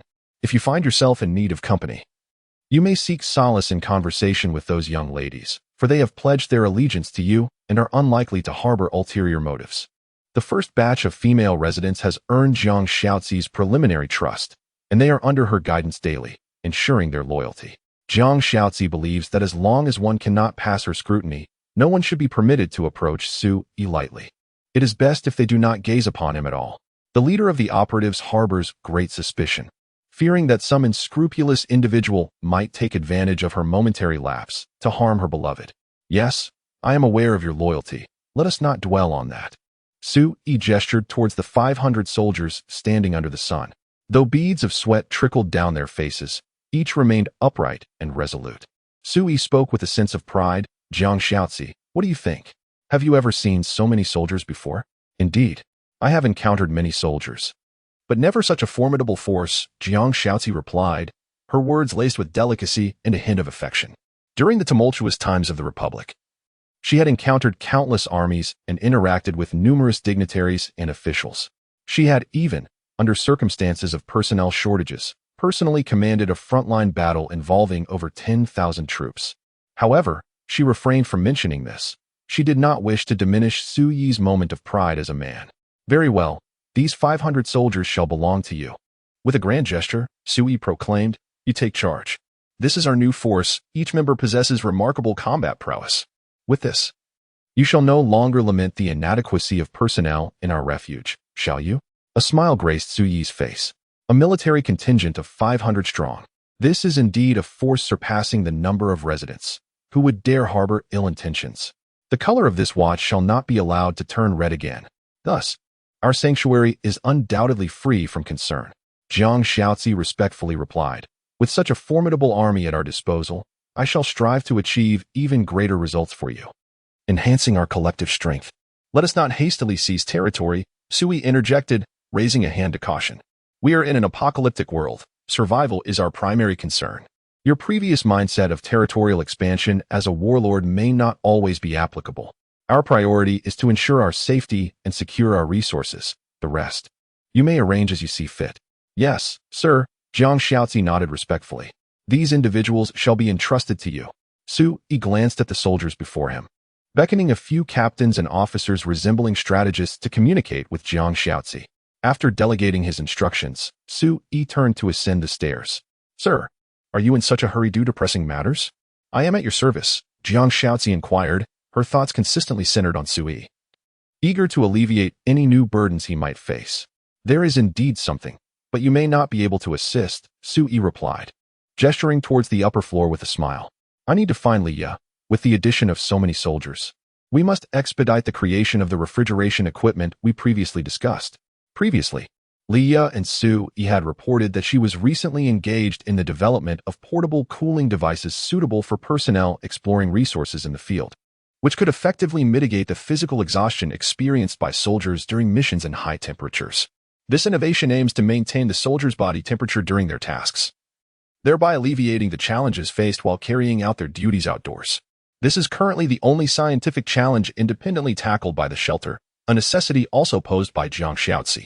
With the recent addition of 500 soldiers, Su-yi naturally preferred not to wait for Liya to finalize her research. He intended to inquire further. If there were still no leads, he would simply purchase the solution with his points. With nearly 20,000 points remaining, investing them all in this military unit would undoubtedly yield profitable returns. Enhancing the strength of the army directly translates to bolstering his own power. I truly cannot assist with that, Jiang Xiaozi remarked gently, watching as Su-yi ascended the stairs. Just as Su-yi reached the 6th floor and approached the research facility's entrance, a notification abruptly appeared before him, startling him into a jump. Damn! Liya has made a significant breakthrough. Chapter 64, Workers. Technology. Army. What more do I lack? Congratulations.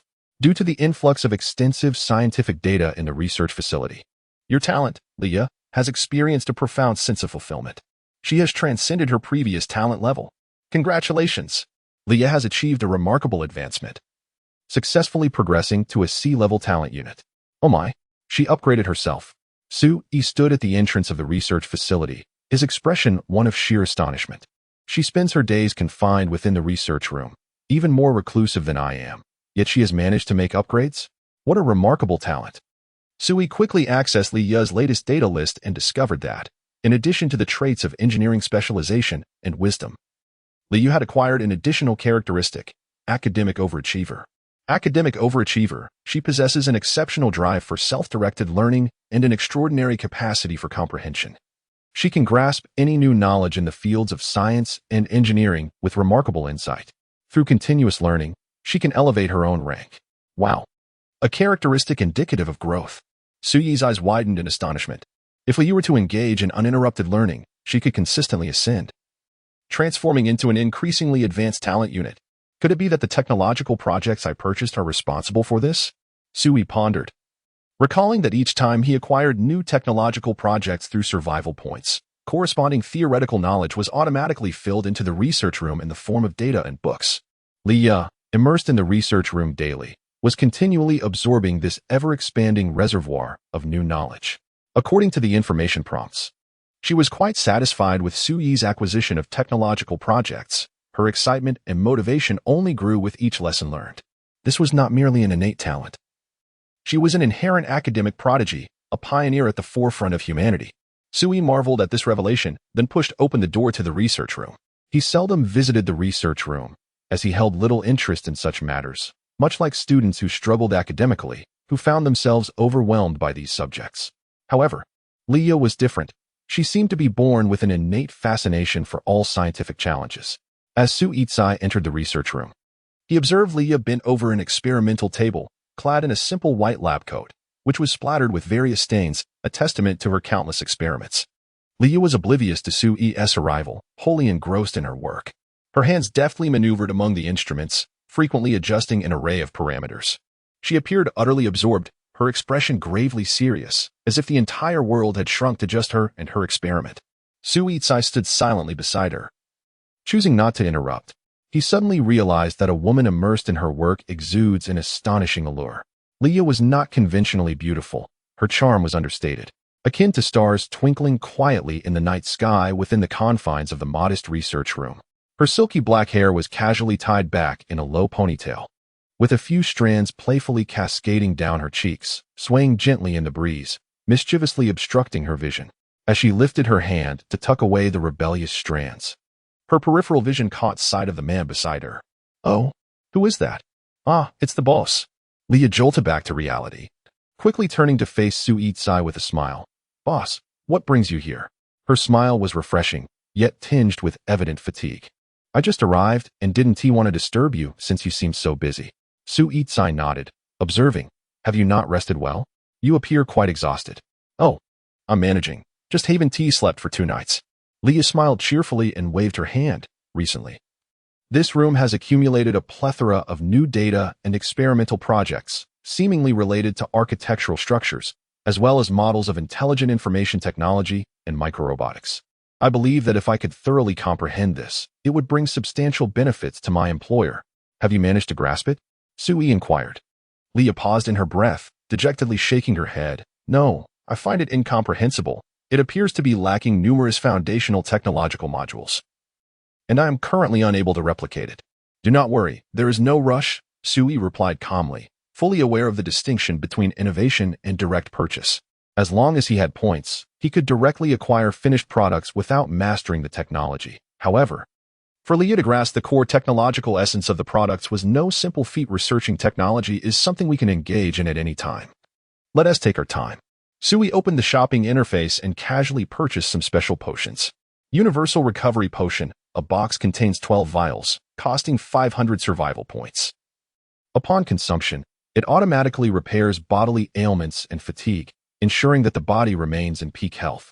This potion cannot replace the role of food and cannot satiate hunger. It resembles an exhilarating stimulant typically found in the shelter, yet without side effects and imbued with healing properties. Take this, Sui said, purchasing 10 boxes in one breath, spending 5,000 points without a flicker of hesitation.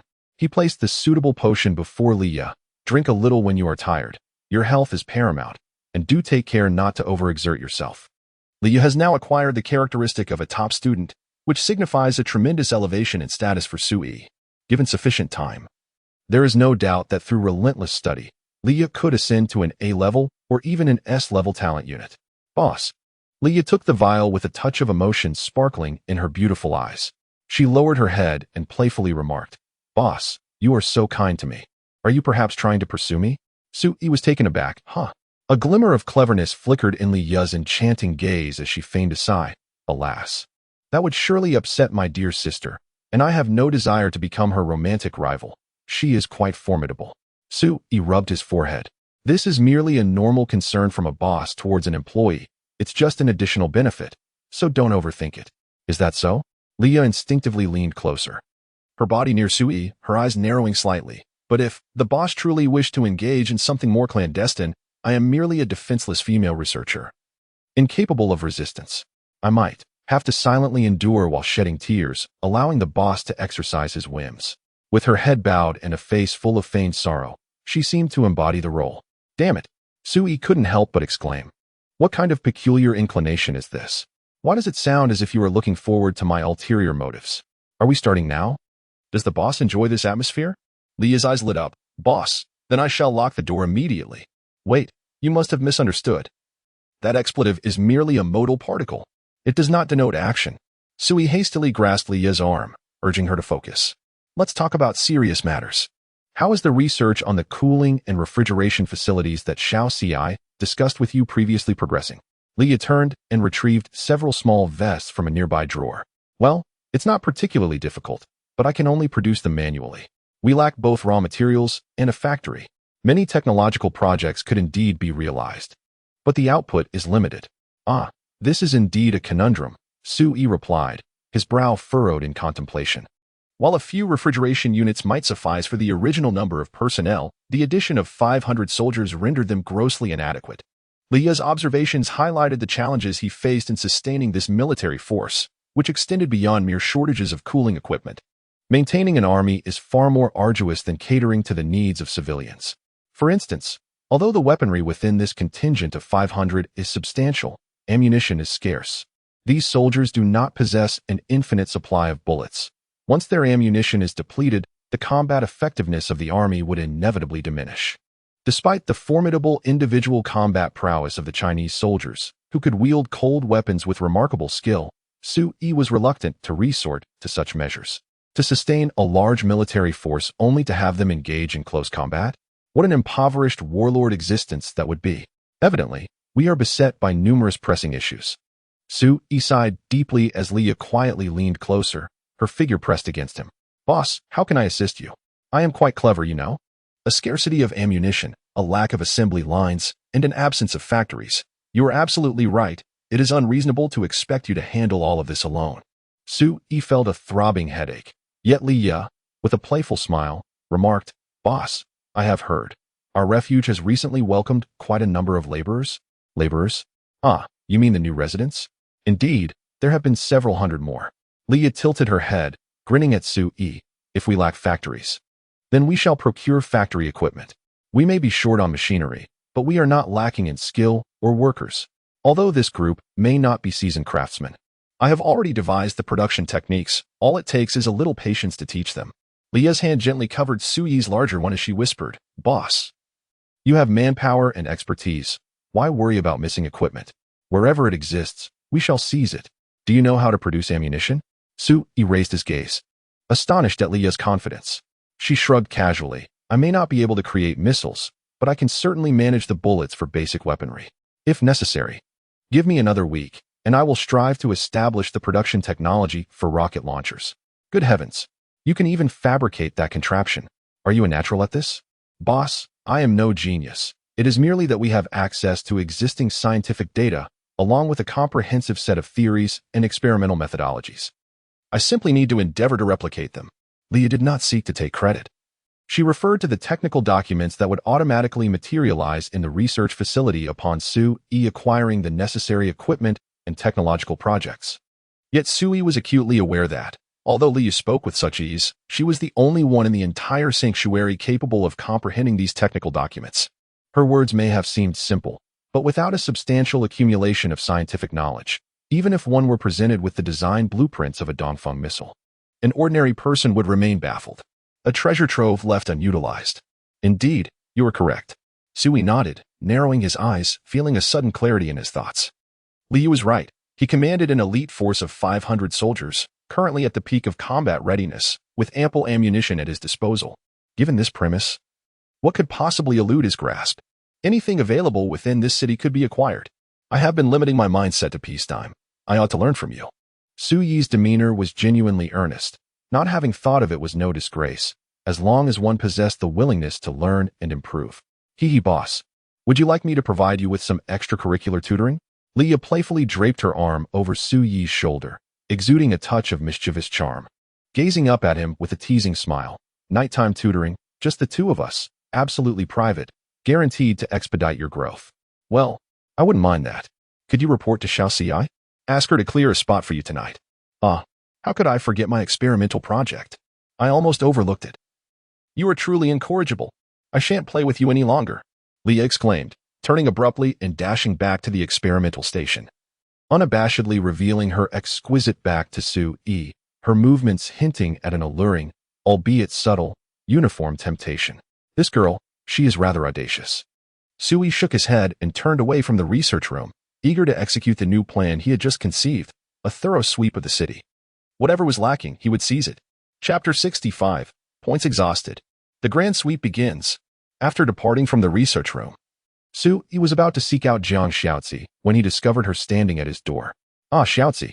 Suyi's eyes brightened. Before he could speak, Jiang Xiaozi smiled and opened the door, stepping inside. "Xiaozi, were you waiting for me?" Suyi followed closely behind, somewhat astonished, sensing that Jiang Xiaozi had indeed been waiting for him to emerge.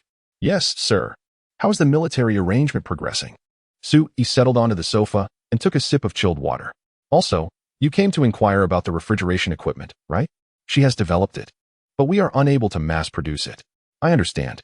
Jiang Xiaozi nodded, standing respectfully before Suyi. "The military has not yet arranged anything. They have only instructed the personnel to rest indoors." Why the delay? "I believe that after you meet with Leah, there may be new considerations." Jiang Xiaozi paused, her words carrying a hint of implication. "You hold Leah in high regard, and her nature is not one to be confined by rules. So perhaps she can offer you fresh insights. I think that as long as Leah presents a challenge, you will surely find a way to resolve it for her. For instance, the issues regarding the absence of production lines and the logistical production of weaponry." Jiang Xiaozi lowered her gaze, echoing the current challenges faced by the refuge. Much like Leah had. "Xiaozi, did you discuss this with Leah previously?" Suyi raised an eyebrow, remarking, "Your statements are remarkably consistent." "I have not had much interaction with Miss Li and have not uttered such words." Jiang Xiaozi smiled gently, stating, "Sir, the emergence of these troops signifies the pressing issue we currently face. The greatest challenge of maintaining an army lies in logistics." "Indeed." Leah suggested that I venture out to seize supplies. Suyi reclined on the sofa, speaking in a calm tone. "What do you believe I should do?" "My counsel aligns with yours." After a brief pause, Jiang Xiaozi softly continued, "In the nearby streets, there are 2 police precincts. According to your account, the officers have entered the apocalyptic battlefield. Thus, those occupying the precincts are likely to be some vagrants, possibly committing misdeeds under the guise of weaponry. I believe a man of your virtue cannot tolerate these marauding miscreants. Jiang Xiaozi's words elicited a chuckle from Sui. Are you suggesting I raid the police station for equipment? To become a new sort of marauder? Must we seize territories again? No, sir. Wielding a firearm will only usher in greater peace, Jiang Xiaozi countered, shaking her head. Though the apocalypse has lingered for some time. You have never taken a life. Instead, you have embraced many who are weak. In times of national peril, it is essential for heroes to step forth. And I believe you are the hero our era demands. We do not seek to plunder. We are not warlords. Rather, we aim to cleanse the realm for the sake of the nation and its people. Is that not so? Jiang Xiaozi tilted her head slightly and suddenly smiled, saying, Perhaps it is due to your exemplary guidance, sir. I believe that righteousness should rest in our hands, and we must not approach matters with the mindset of warlords. Survival must take precedence, and we must strive to ensure the welfare of our people. Ah, what a revelation. It seems that a mere casual remark from me has transformed her disposition from that of a party-state spy chief into a vanguard of communism. I was left speechless. She was indeed correct. Sui stroked his chin thoughtfully. Very well, let us proceed with this plan. We shall seize the existing weapons and equipment within the city. While we may not possess heavy artillery, we can at least replenish our ammunition supplies. Understood, sir, Jiang Xiaozi replied with a nod before turning to leave. She had been awaiting Sui's affirmation, for the army's principal maneuvers required his consent. By the way, sir, she paused at the door and turned back to inquire. Shall we have Lin Yu lead the team? I can remain here to accompany you.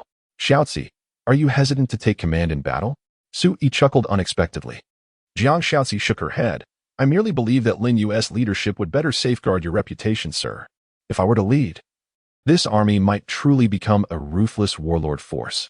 However, under Lin Yu's command, they are more likely to be perceived by the public as a miraculous and almost mythical strong army. Very well, Sui nodded in agreement. As he browsed the interface of the points exchange, suddenly discovering that vehicles could be purchased. Wait a moment, Xiaozi, let me acquire some supplies to equip the army. Sui hurriedly called out to Jiang Xiaozi. Vehicles, these are truly valuable assets.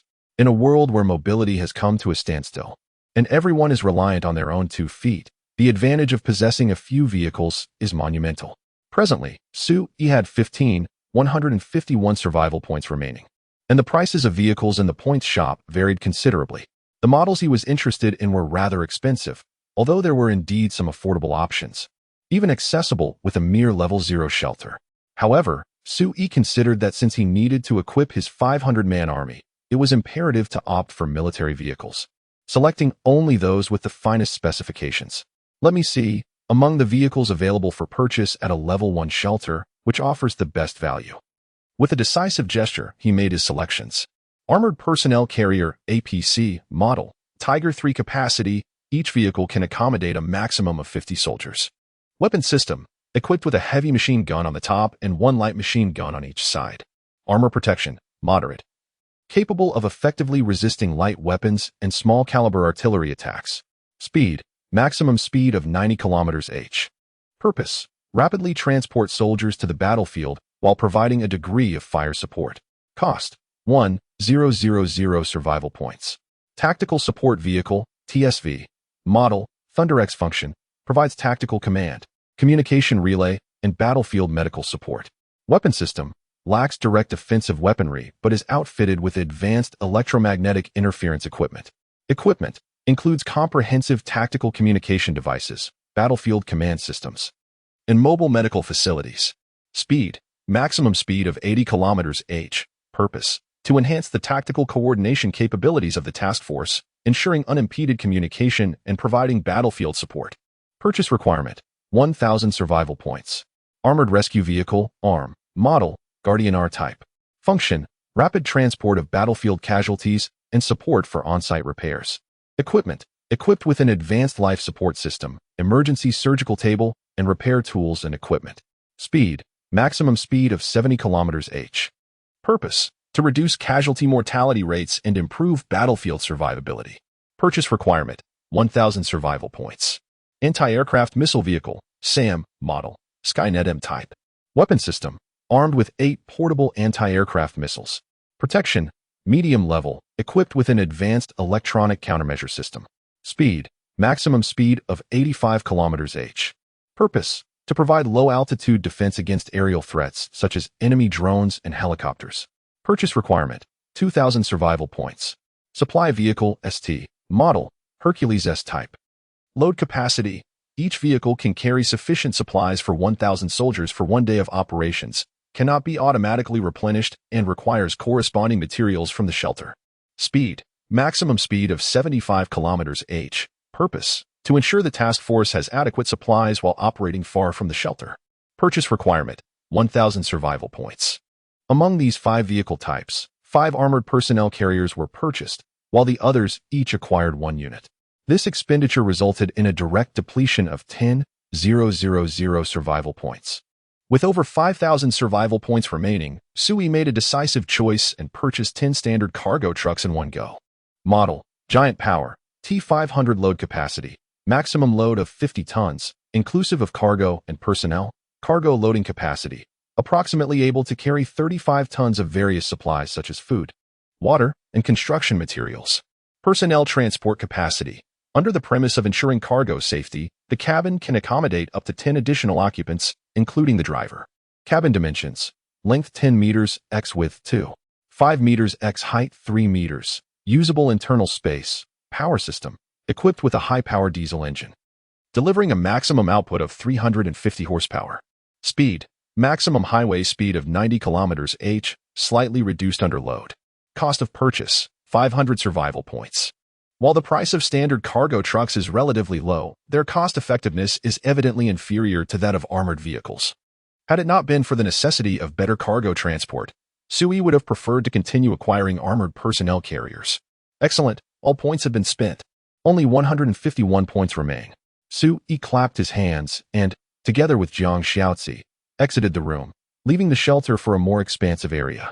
He then retrieved all the purchased vehicles from the shelter's storage space. As golden light shimmered, a formidable array of vehicles manifested before Sui. They encircled him like a magnificent dragon, their bodies reflecting a dazzling metallic sheen under the sun. Linyu.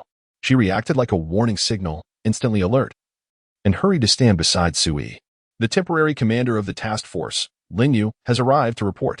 Have you seen these vehicles? They are now entrusted to you. Sui gestured towards the military vehicles beside him. All military vehicles are under your command, while the civilian trucks will remain. Additionally, you are to allocate the combat team of 200 personnel to remain. These military vehicles can accommodate only 300 individuals. Do you believe that leading 300 men will not hinder combat effectiveness? Sui inquired. Linyu gazed at the military trucks with eyes sparkling with excitement and replied without hesitation, "It will absolutely not affect us. I guarantee the completion of all tasks. These are not mere transportation devices. They are a formidable enhancement to our military strength. Just look at these military vehicles, particularly the armored transport trucks with their dart gun barrels, which provide the greatest sense of security for soldiers." Linyu envisioned positioning several machine gunners on board, driving the vehicle. Which enemy would dare to approach? A barrage from the machine gun would obliterate them. These assets could elevate the combat prowess of the task force by several tiers. Most importantly, Sui's next statement, as it stands. We are the sole possessors of such equipment in the entire city. These are assets obtainable only through a level 1 shelter. Of course, it is possible that some military armaments may have been left behind by national forces, but they likely cannot surpass our military vehicles, and the opposing side may not even utilize them. You are all soldiers and should be more adept at operating these military vehicles than the enemy. MMM. Linyu nodded vigorously, overwhelmed with excitement to the point of speechlessness. Very well, let us depart. Sui waved his hand, instructing. Leave the remaining 200 individuals in your care, Xiaozi. Allocate some personnel to operate the military trucks and facilitate the residents in their tasks.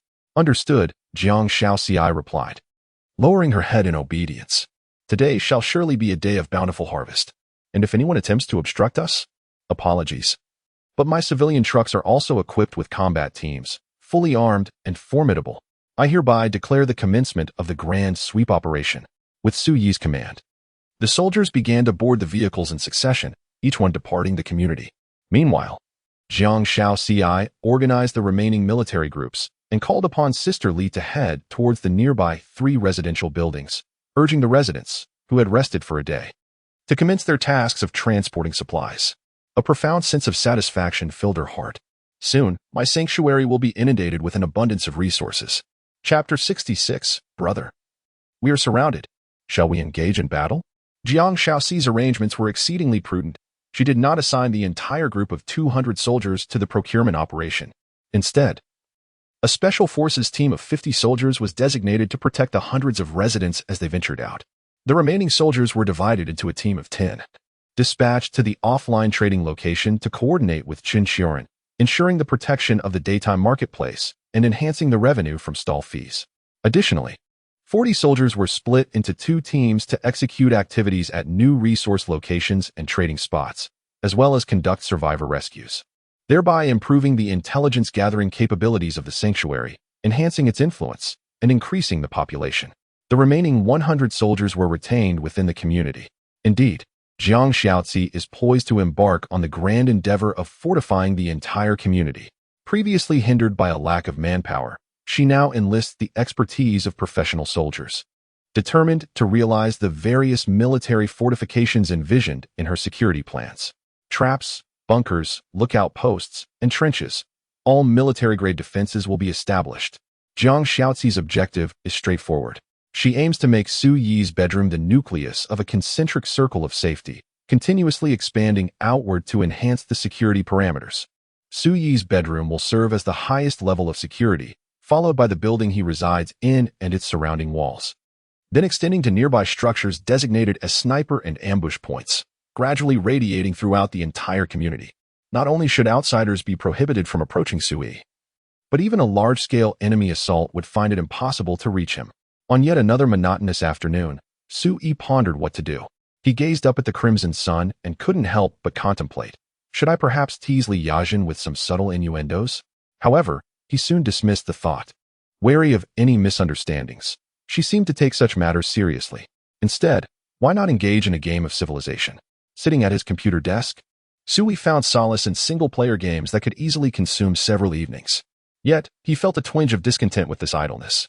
As his sanctuary grew ever more robust, he recognized the need for diligence. In times of vigorous development, caution is paramount. Moreover, engaging in video games pales in comparison to his own skills. He could instead conduct remote observations, issuing commands with far greater efficacy. Su Yi decided to recline on the bed, assuming a comfortable position before establishing a connection to Lin Yu's perspective. To ensure that his stamina would not be excessively depleted, he retrieved several stamina-replenishing items from his reserve storage. These trinkets, inherited from the remnants of other shelters, were of modest value but served the purpose of replenishing the energy consumed by Su Yi's skills. As he established the connection, his target was Lin Yu. Darkness enveloped his vision momentarily. When clarity returned, Su Yi found himself within Lin Yu's viewpoint. At that moment, Lin Yu was seated inside an armored personnel carrier, surrounded by fully armed soldiers. They sat in solemn silence, each absorbed in their own thoughts, exuding a palpable sense of duty towards their mission. Lin Yu was intently examining a city map, while simultaneously manipulating an electronic information map that was continually being updated and refined with the latest data, remarkably comprehensive in detail. Su Yi discerned that this electronic map likely originated from the command vehicle. The military vehicles were acquired at a significant bargain, equipped with an array of military apparatus.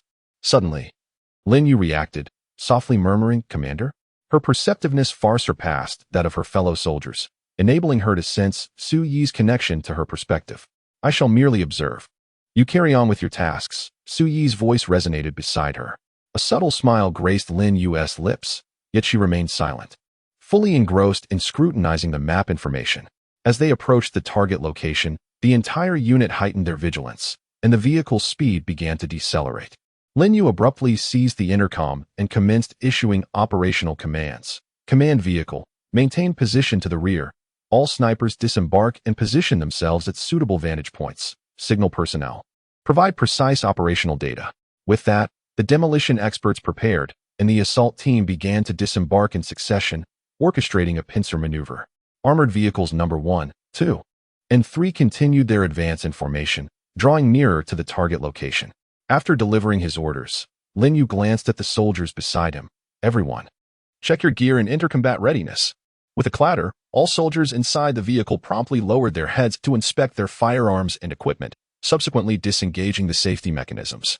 They then rose, bending at the waist to position themselves at the vehicle's entrance. As the vehicle came to a halt, the doors swung open. At Lin Yu's command, "Disembark." All soldiers poured out in a steady stream, instinctively forming a standard combat formation while vigilantly observing their surroundings and quickly seeking cover to assume a state of readiness. After Lin Yu exited, Su-yi also noticed the transport vehicles discharging soldiers, who automatically grouped into trios, dispersing into the urban obstacles around them. Meanwhile, Lin Yu re-entered the command vehicle, directing the 3 armored vehicles as they approached a police station situated in the heart of the street. This was a relatively large police station, bustling with activity. The glass doors, which should have been ajar, lay shattered. A massive glass shard strewn across a heap of rubble and debris, forming a makeshift defensive structure. "Chief, it appears to be military vehicles outside." In the hall of the police station, a young lad with tousled blonde hair lowered his binoculars, expressing surprise as he addressed the bald giant beside him. Within the precinct, more than a dozen men clad in bulletproof vests wielded various types of law enforcement firearms. However, this motley crew sported a kaleidoscope of hair colors, their vests ill-fitted, and their postures askew, seemingly at odds with the solemnity of the building. Military vehicles? The bald man furrowed his brow. He had initially surmised that the commotion outside was merely the arrival of survivors seeking to trade for gear. Yet, the situation appeared far less optimistic than he had hoped. Grasping the military binoculars around his neck, he ascended to the 3rd floor and peered out. To his astonishment, he beheld 3 armored vehicles lined up at the entrance, their ominous machine gun barrels swiveling as they scanned for any sign of nearby enemies. Surrounding the armored vehicles were fully armed soldiers, their bodies largely concealed behind barriers, rendering it impossible to ascertain their numbers. Only the unmistakable presence of soldiers was visible in the vicinity. "Damn, these are regular troops." The bald man was taken aback. He was no fool. The scale of the scene outside clearly indicated a legitimate military force. This was no charade by imposters nor a display of bravado by their adversaries equipped with police gear. The demeanor, movements, and equipment of these individuals unmistakably marked them as bona fide soldiers of the people.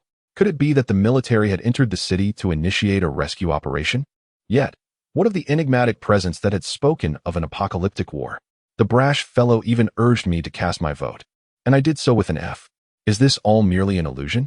The bald giant felt somewhat perplexed. He glanced down at his handgun, then raised his gaze to the military vehicle outside, rubbing his eyes for a clearer view. The military vehicle remained. With a swift motion, he struck down with his hand, causing a nearby subordinate to yelp in pain, clutching his thigh. "Brother, why did you hit me? Does it hurt?" "Brother, it hurts." Am I not dreaming? The bald giant stared at the military vehicle outside, murmuring, "What on earth is happening? They said the army was gone, yet here they are again." Before he could fully comprehend the situation, a clear and resonant announcement emanated from the military vehicle outside, filled with an air of authority. "Attention! We have surrounded this area. All individuals, lay down your weapons and exit with your hands on your heads. Do not resist futilely. Tenacious resistance will only lead to dire consequences. This is the 2nd solemn warning. Lay down your arms immediately and surrender unconditionally. We assure that any individuals who surrender voluntarily and cooperate with the investigation will be treated leniently. Should you persist in defiance, we will be compelled to take stringent measures, and you will bear the consequences." The clear voice echoed through the streets, and all the ruffians in the police station heard it distinctly. Beside the bald giant, his subordinate, still cradling his injured thigh, trembled as he asked, "Brother, what should we do? Shall we fight them?" "Fight? With what shall we fight?" The bald giant glared at his subordinate, barely restraining his urge to deliver a resounding slap. "Are you truly a fool? Engaging in a brawl with the troops? Do you believe yourself to be the best in the world? How many lives do you possess to dare to court death in such a manner? What should we do? Big brother, what should we do?" "Surrender," the bald giant declared with unwavering resolve. "Lay down your weapons and capitulate on the spot, striving for leniency. Do not harbor any illusions. I would rather endure imprisonment than face a bullet." It was evident that the bald giant was mistaken. He assumed the forces outside were regular troops, unaware that they were an army recruited by Su-yi. Ambitious and determined, he, like all the people of Huaxia, was acutely aware of the formidable combat prowess of his own military. Resistance? That was a laughable notion. It would lead to a gruesome demise. Chapter 67. Comrade. I am truly devoted to my country and its people. The subordinate remained somewhat bewildered, glancing at the handgun in his hand and the bulletproof vest on his body. Then turning to observe the massive military vehicle outside. He swallowed hard and, in a moment of folly, asked, "Boss, didn't you say your talents were extraordinary and that you fear no one? Shouldn't we take down those outside? Damn it, I should take you down first." The bald giant erupted in fury, striking his subordinate with such force that he became dizzy, his heart swelling with grievance. It seemed that his elder brother lacked ambition. Just yesterday, he had been brimming with aspirations, commanding respect and aiming for dominance, ready to confront any challenger. Yet today, upon witnessing the situation, all his fighting spirit had vanished, leaving him utterly deflated. "Relay my message, prepare everything and get ready to surrender." The bald man inhaled deeply, his eyes gleaming with a spark of intelligence. "This is a chaotic era. We possess both men and arms. This does not constitute surrender. Rather, it is the mark of a wise individual who understands the times. We are here to accept the decree of pacification." As his declaration echoed through the precinct, chaos erupted within. Observing from outside, Lin Yu noticed a flurry of personnel moving energetically between the floors, yet it was evident they were not engaged in combat. Reports from the sniper indicated that, although equipped, they had not assumed combat positions and were congregated in the lobby. Such a dense formation would render them vulnerable to a few sweeping bursts from mounted machine guns. Just as Lin Yu contemplated the next course of action, a bald man emerged from the precinct, flanked by several youthful figures, all with their hands raised high. "Comrades, do not fire. I surrender." He quickly added, "No, I do not surrender. I am cooperating with the investigation. Let it be known, I have committed no wrongdoing. Since the calamity struck, I have been safeguarding national assets." The bald man shouted confidently, his words crafted with finesse. The act of seizing a police station carried significant implications. However, by emphasizing the apocalyptic crisis and voluntarily clarifying his intentions, he sought to mitigate the consequences of his actions, banking on the possibility of understanding given a correct subjective mindset. "Commander, the opposing party has surrendered," a staff officer reported gravely. Lin Yu nodded in agreement. "Send a few individuals to make contact and ascertain their origins. Remain vigilant. Do not be deceived. It is essential to remember that if the opposing party genuinely surrenders, one should refrain from inflicting any harsh treatment upon them for the time being. We must honor the captives and uphold the commendable traditions of our army, recognizing that we are all compatriots in times of crisis. It is not necessary to resort to fratricide. Indeed, I shall personally attend to this matter." The chief of staff stepped forward, descending from the command vehicle, accompanied by several soldiers as they approached the bald man. "Comrade," upon noticing an individual who unmistakably bore the semblance of an officer emerging from the military vehicle, the bald man's expression grew increasingly respectful. He instinctively tensed, raising his hands high, unwilling to lower them for fear of misinterpretation.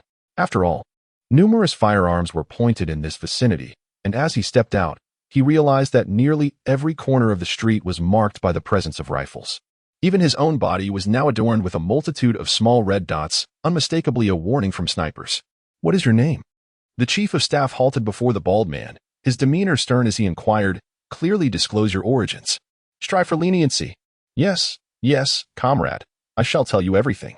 The bald man responded with utmost cooperation, even going so far as to squat down with his hands clasped atop his head, a motion executed with a fluidity that suggested familiarity. "Comrade, I am aware of our regulations. Honesty invites clemency. My name is Wang Daniel, and I have come from Huizhou to work, accompanied by several nephews from my village to engage in construction work. Recently, the world has grown chaotic, with some ominous voices proclaiming the arrival of the apocalypse, and the weather has turned abominably hot. I am a person of few hobbies, primarily indulging in novels. As I contemplated the onset of the apocalypse, I realized that military assistance had seemingly vanished. Alas, you must be aware of the rumors, the voices claiming that the army has been captured. Thus, I resolved to ensure my own safety and promptly took my nephews to the nearest police station. Truly, my sole intention was to safeguard my well-being. I harbor no nefarious thoughts, I swear." Wang Daniel raised his hand, his expression solemn, fervently declaring, "However, upon arrival, I pondered. This is not right. In the face of catastrophe, with our nation in peril, every citizen bears responsibility.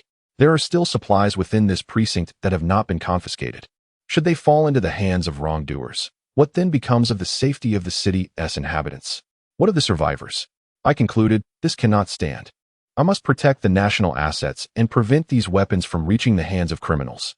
I am determined to do everything within my power to safeguard the city's survivors, buying enough time for rescue forces to arrive. Thus, I vigilantly remained at the police station, eagerly awaiting your arrival. At last, the heavens have heeded my daily prayers and pleas. You have finally come. The nearby nephews listened, wide-eyed, thinking their uncle was an extraordinary actor. His subtle expressions and gestures were utterly vivid. How could he not pursue a career in acting but instead become a contractor? Truly, such talent is wasted. The chief of staff stood speechless, captivated by his words. This fellow certainly possesses the gift of gab. In just a few phrases, he had managed to exonerate himself entirely. One could easily mistake him for a seasoned criminal. The chief of staff cast a piercing gaze at Wang Daniu. Have you ever broken the law and served time? His eyes seemed to penetrate the very essence of Wang Daniu's soul. The latter quickly lowered his head, displaying a certain rugged honesty as he nodded in acknowledgement. In my youth, I was reckless. I harmed others in fights and, unable to compensate them, spent 2 years in prison. But rest assured, comrade, the government has completely reformed me. I have long since turned over a new leaf and am determined to become a better person. My heart is devoted to my country and my people.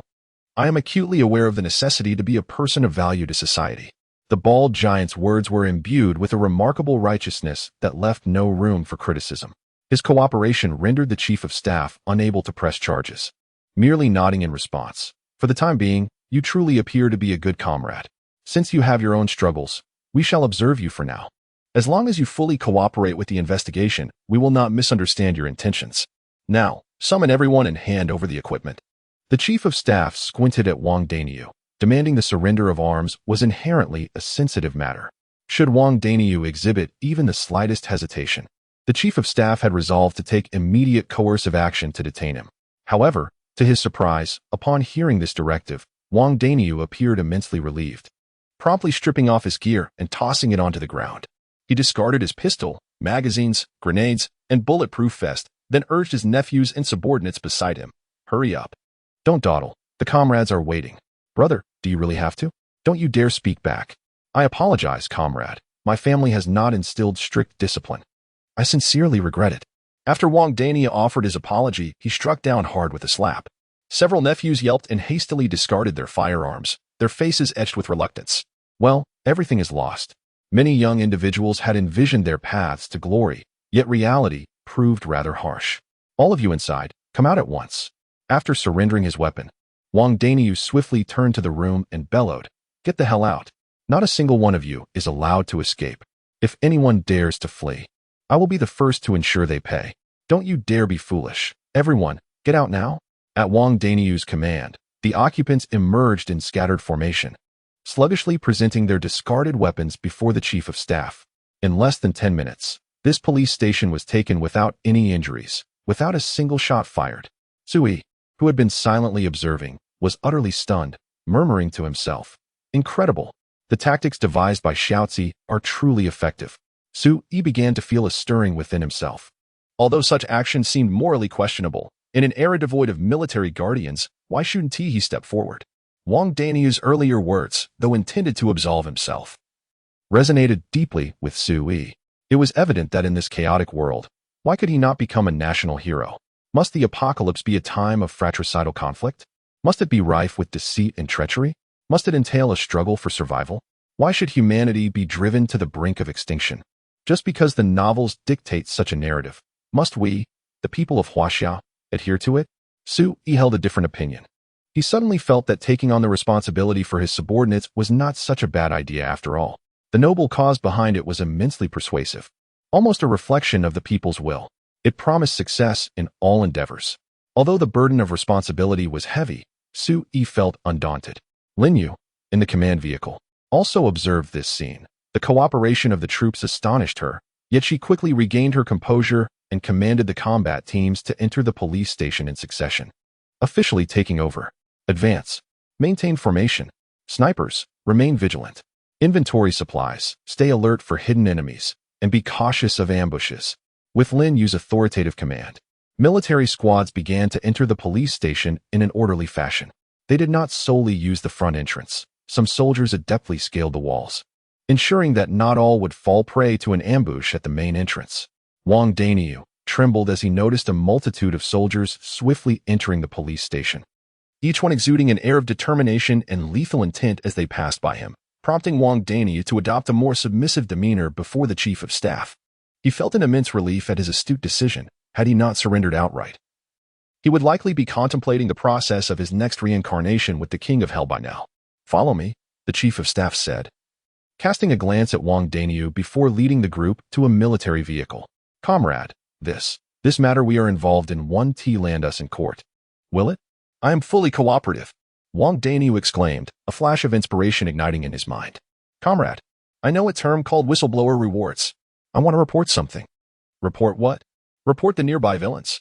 They commit heinous acts, monopolize resources, seize police stations, abduct women, and kill without a flicker of remorse." Chapter 68. In the event of my demise, a page shall be opened in the family genealogy. After an hour of inspection and inventory, the entire police station was declared completely conquered. Half an hour later, a detailed list appeared before Lin Yu, meticulously cataloging the materials and weapons stored within the police precinct. Weapons and equipment: 126 handguns, encompassing various standard police models, 12 rifles, primarily automatic types such as the Type 95, 1 light machine gun, 2 sniper rifles, 12 shotguns. Defensive gear: 215 bulletproof vests, a complete set including explosive helmets, shields, and stab-resistant clothing totaling 35 sets. Miscellaneous items such as bulletproof vests, helmets, goggles, and gas masks amounting to 300 sets.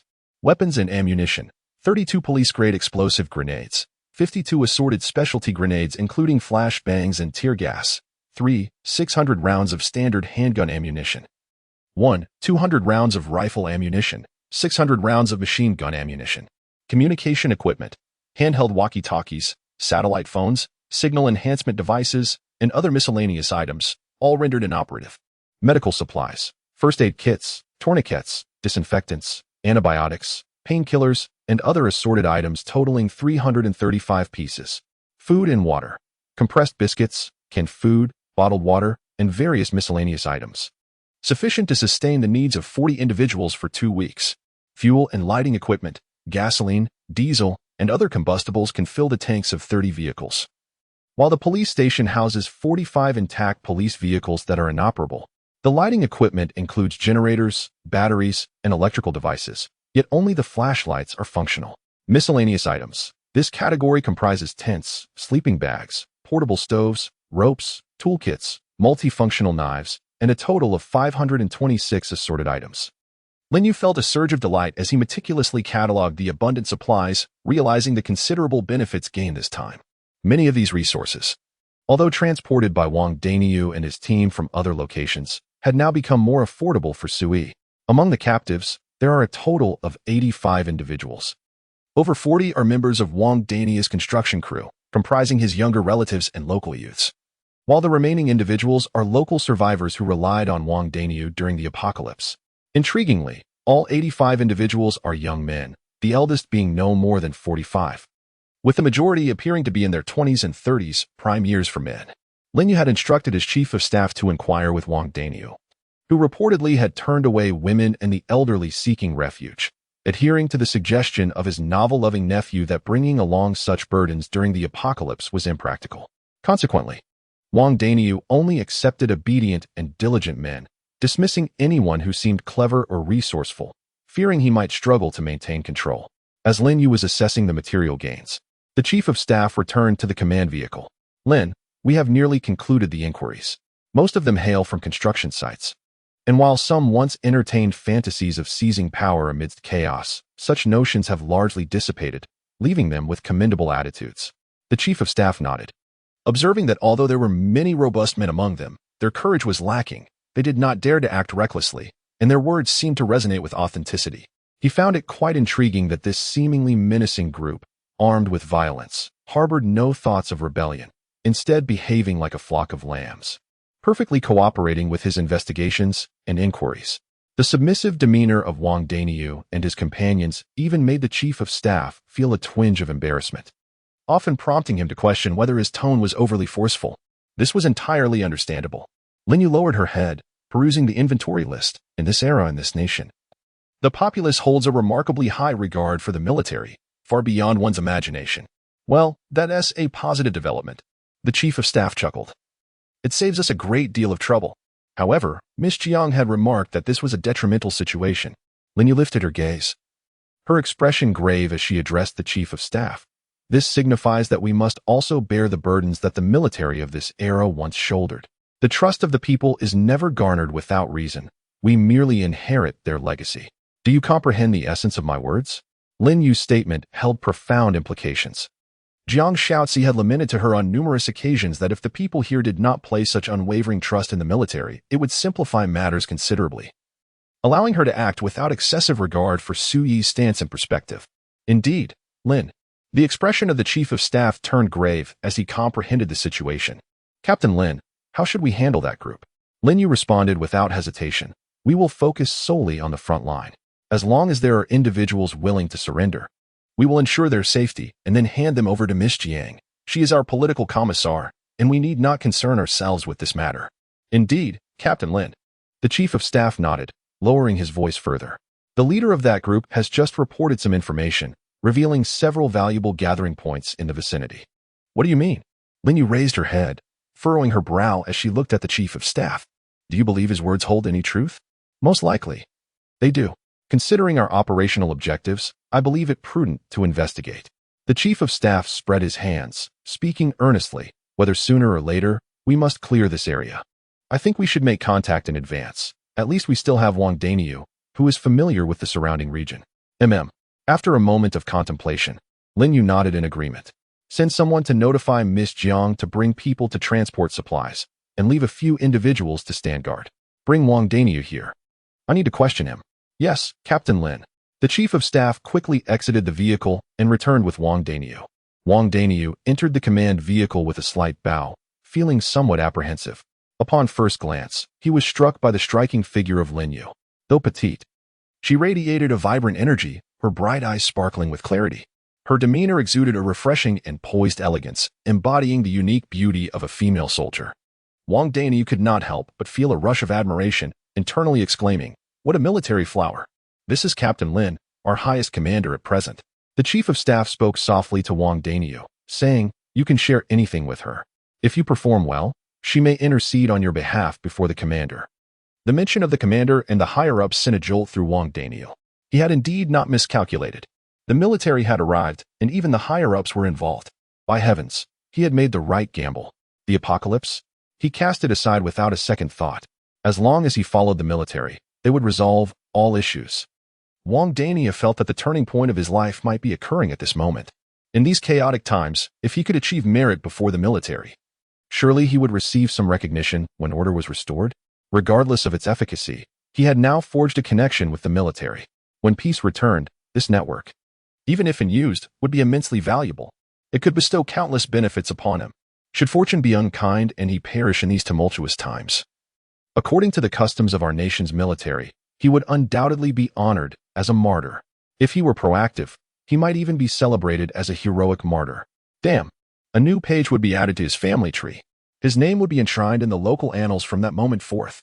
Upon contemplating this, Wang Daniu's eyes involuntarily became misty, his expression filled with overwhelming emotion. Chapter 69. My comrades, I protect. My people, I defend. Wang Daniu, what is the matter with you?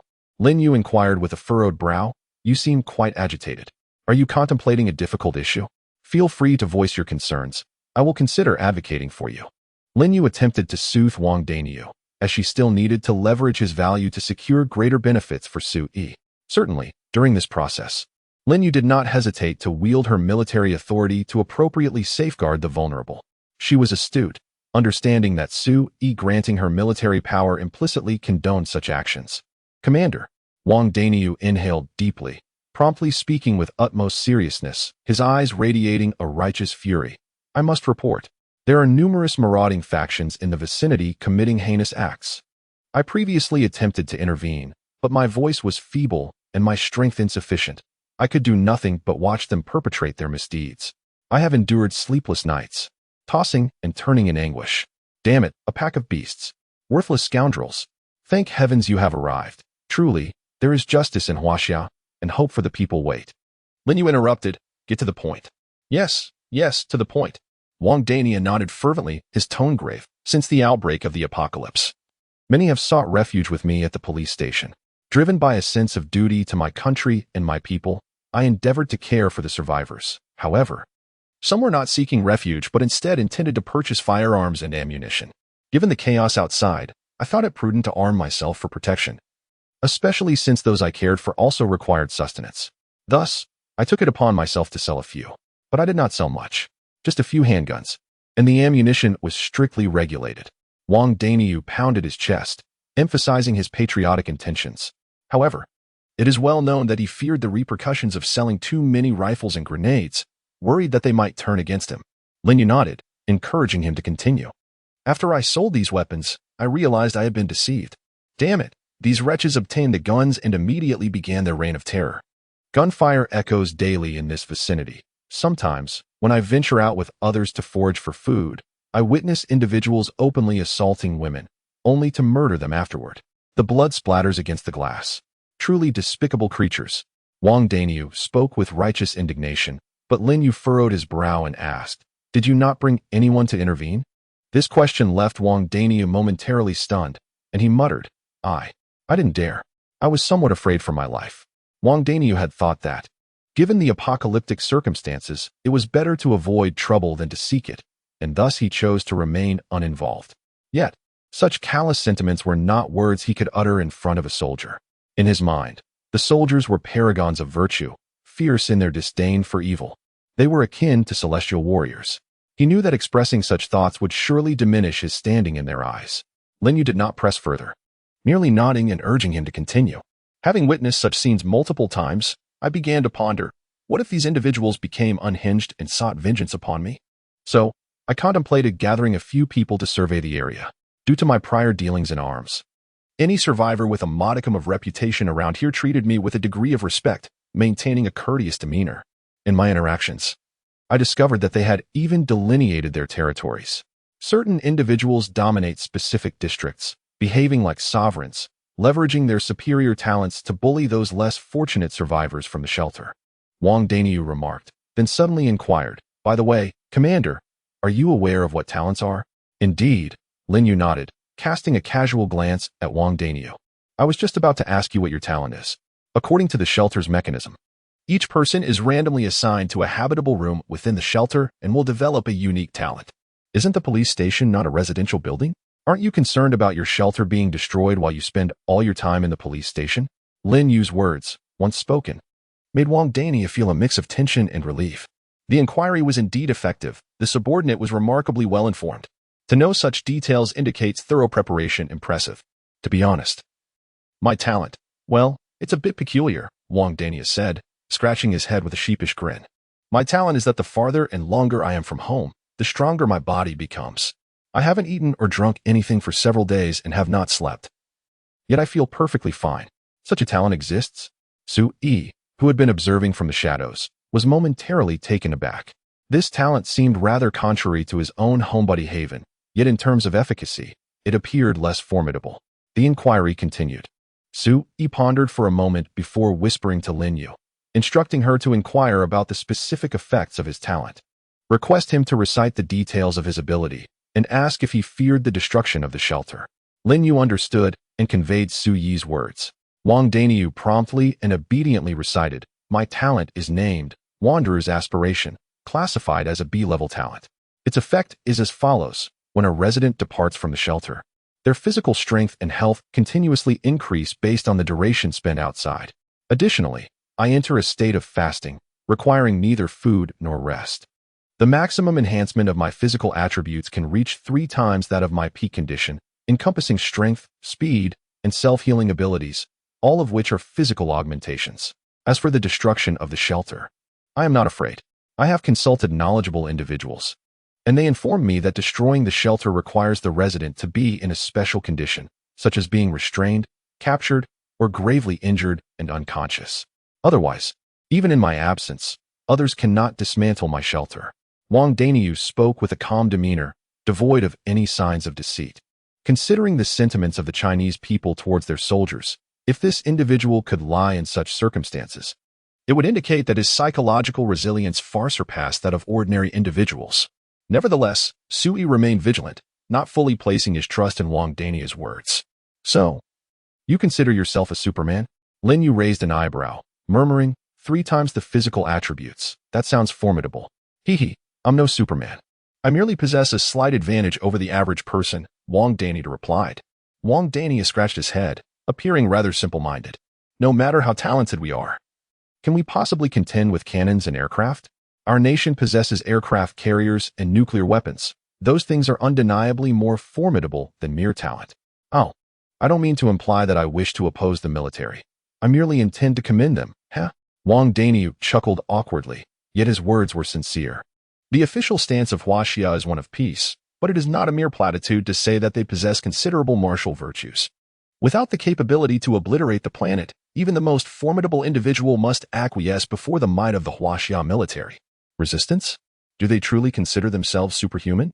Yet, even should a superhuman arrive, they would inevitably be vanquished. This perspective is predicated on Wang Dania's belief that Lin Yu is backed by the Huaxia military. Despite his own considerable talent, he dared not act recklessly. Lin Yu scrutinized Wang Daniu in silence, her gaze making him somewhat uneasy. He mumbled, "Comrade, am I perhaps behaving inappropriately? Please, speak to me. Don't just look at me. I'm frightened." "Do not be afraid," Lin Yu replied, shaking her head. She suddenly inquired, "Would you be interested in joining the military?" "Oh, team leader has taken a liking to talent." Sui chuckled, surprised that Lin Yu would actively seek to recruit capable survivors. "Ah, join the military?" Wang Daniu was taken aback, incredulity evident as he pointed to himself. "Me? A person like me could become a soldier? I've been to prison. I am aware, but these are exceptional times that require exceptional individuals." Lin Yu nodded and spoke calmly. "You possess remarkable combat capabilities. I overheard your earlier words upon surrender. Since you are willing to serve the nation and its people, why not proactively step forward to demonstrate your value?" Initially, Lin Yu intended to employ a method of provocation, but to his surprise, Wang Daniu responded without hesitation, immediately asserting, "I must enlist. I shall join the army. As long as my country is in need, I will willingly shed blood and sacrifice my life without a second thought. Even if it means dying here, no, I shall certainly die in battle. I aspire to lay down my life for my country. Truly, to sacrifice myself." Wang Daniu spoke with fervor and passion, his blood boiling with enthusiasm. Lin Yu chuckled, remarking, "It won't be that dire. Death is not a certainty." "No way. If death were an option, Wang Daniu would genuinely contemplate it. If I survive, it may bear little consequence. But should I perish, what a tremendous gain that would be. Of course, this presupposes that our soldiers can indeed handle the apocalypse." On this matter, Wang Daniu held unwavering faith, believing it to be a certainty. Thus, if he were to die, it would undoubtedly hold immense value for his family. Even if his entire family perished in the chaos, he would still leave a mark in history. Future generations would certainly find his illustrious deeds recorded in their textbooks, vividly chronicling the achievements of Wang Daniu. "Since you are willing, let us begin by making you a soldier, starting from the very basics." Lin Yu paused for a moment, gazing meaningfully at Wang Daniu. "You are the first soldier I have summoned. I hope you do not disappoint me. Commander, I shall make every effort to excel." Wang Daniu immediately stood tall, declaring loudly, "Commander, when do we depart? What is our mission?" "To eradicate the wicked and safeguard the populace," Wang Daniu proclaimed loudly, gesturing towards the nearby street. "I am aware of their hiding places and their military capabilities. I am willing to take the lead. The most perilous tasks shall fall upon me. My comrades, I shall protect you. My people, I shall defend you." "Damn it." Sui cursed at home, utterly astonished. Just an hour ago, this man was a rebel. And now he has transformed into a soldier of righteousness. His identity has shifted, and so too has his demeanor, exuding an aura of integrity. Who could possibly discern that he had once languished in prison? Anyone witnessing this would undoubtedly commend him as a valiant man, especially with such fervent slogans. Sui felt his blood surge, nearly compelled to charge into battle against the evildoers. Lin Yu glanced at the chief of staff and nodded in agreement. "There is still time today. Let us investigate." Wang Daniu is right. We cannot remain indifferent to the lives and safety of the citizens. Lin Yu understood the weight of these words, feeling a profound willingness to contribute to this cause. The chief of staff nodded. "Very well, I shall make the necessary arrangements." With that, the chief of staff prepared to exit the vehicle, but Wang Daniu urgently shouted, "Brother, take me with you. I truly wish to lead the charge. I am fierce, I am indeed formidable. Lin nodded. Let him join us. The commander wishes to see. Very well. The chief of staff asked no further questions and simply nodded in assent. Wang Danio. Present. Follow me, don your uniform, arm yourselves, and prepare ammunition. Chapter 70. The vanguard leader, Wang Daniu's subordinates felt somewhat disoriented upon witnessing this scene. Why is my uncle dressed in military uniform? Has he enlisted?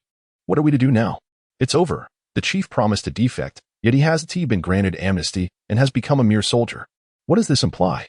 Our elder brother has become an officer, while we remain outlaws. Damn, this is truly unfortunate for us. A group of men engaged in fervent discussion, their hearts brimming with anxiety and trepidation regarding the uncertain future. However, shortly thereafter, the chief of staff approached, accompanied by Wang Danio. The chief of staff turned to Wang Danio and stated, all these individuals are present. You mentioned knowing of some promising talents within. Choose wisely. Remember, our army prefers quality over quantity, and we shall not accept just anyone. Even those who do join must undergo rigorous evaluation. He then turned and surveyed his former subordinates, calling out several names. Wang Xiaoshan, Wang Er, Wang Qinfeng. You few, step forward. The names alone revealed that Wang Danio had chosen individuals from his own family. Uncle, what is going on? The bewildered nephews stepped forward, while the young men from their village were equally perplexed, their minds swirling with questions. What do you mean? What is going on? Do you think I would send you to face bullets? Wang Danio shot them a stern glance and said in a grave tone, I have been summoned by the commander to serve as a soldier, participating in operations for rescue and resistance against the impending apocalypse. You all have been obedient in the past, and your talents are suited for combat. Thus, I recommended you all to enlist alongside me. Enlist? The group exchanged glances, excitement evident in their eyes. Serving in peacetime may merely entail enduring hardship without the prospect of earning military accolades, but in tumultuous times, becoming a soldier signifies seizing the banner and transcending one's familial status. Moreover, we possess a notable advantage. While others strive desperately to become bandits, we are directly part of the military. The nobility of this cause and the distinction of our roles are entirely incomparable. What? Do you not wish to enlist? Yes. Yes. The nephews nodded in unison. The young men from the countryside are grounded and resilient, capable of enduring hardships. Their hearts are simple, driven by one conviction. My uncle will surely not lead me astray. Take them along. I shall personally lead this contingent. However, the military has its regulations. You cannot all be in the same unit. The chief of staff looked at Wang Danio. During this extraordinary period, uniforms are scarce, so you'll have to make do with bulletproof vests for now. Certainly. Wang Danio stood tall, saluting with utmost seriousness. This demeanor elicited envy from the other men. What man does not aspire to serve in the military? If one were to partake in a rescue mission, how glorious that would be. And if they encountered a few female survivors, wouldn't that be a quintessentially heroic act of saving the damsel in distress? Following which, one might receive their affection? It's not beyond the realm of possibility. The allure and status of a soldier in our homeland are unparalleled, unmatched by any other. Chief, what shall we do? Brother, I too wish to enlist.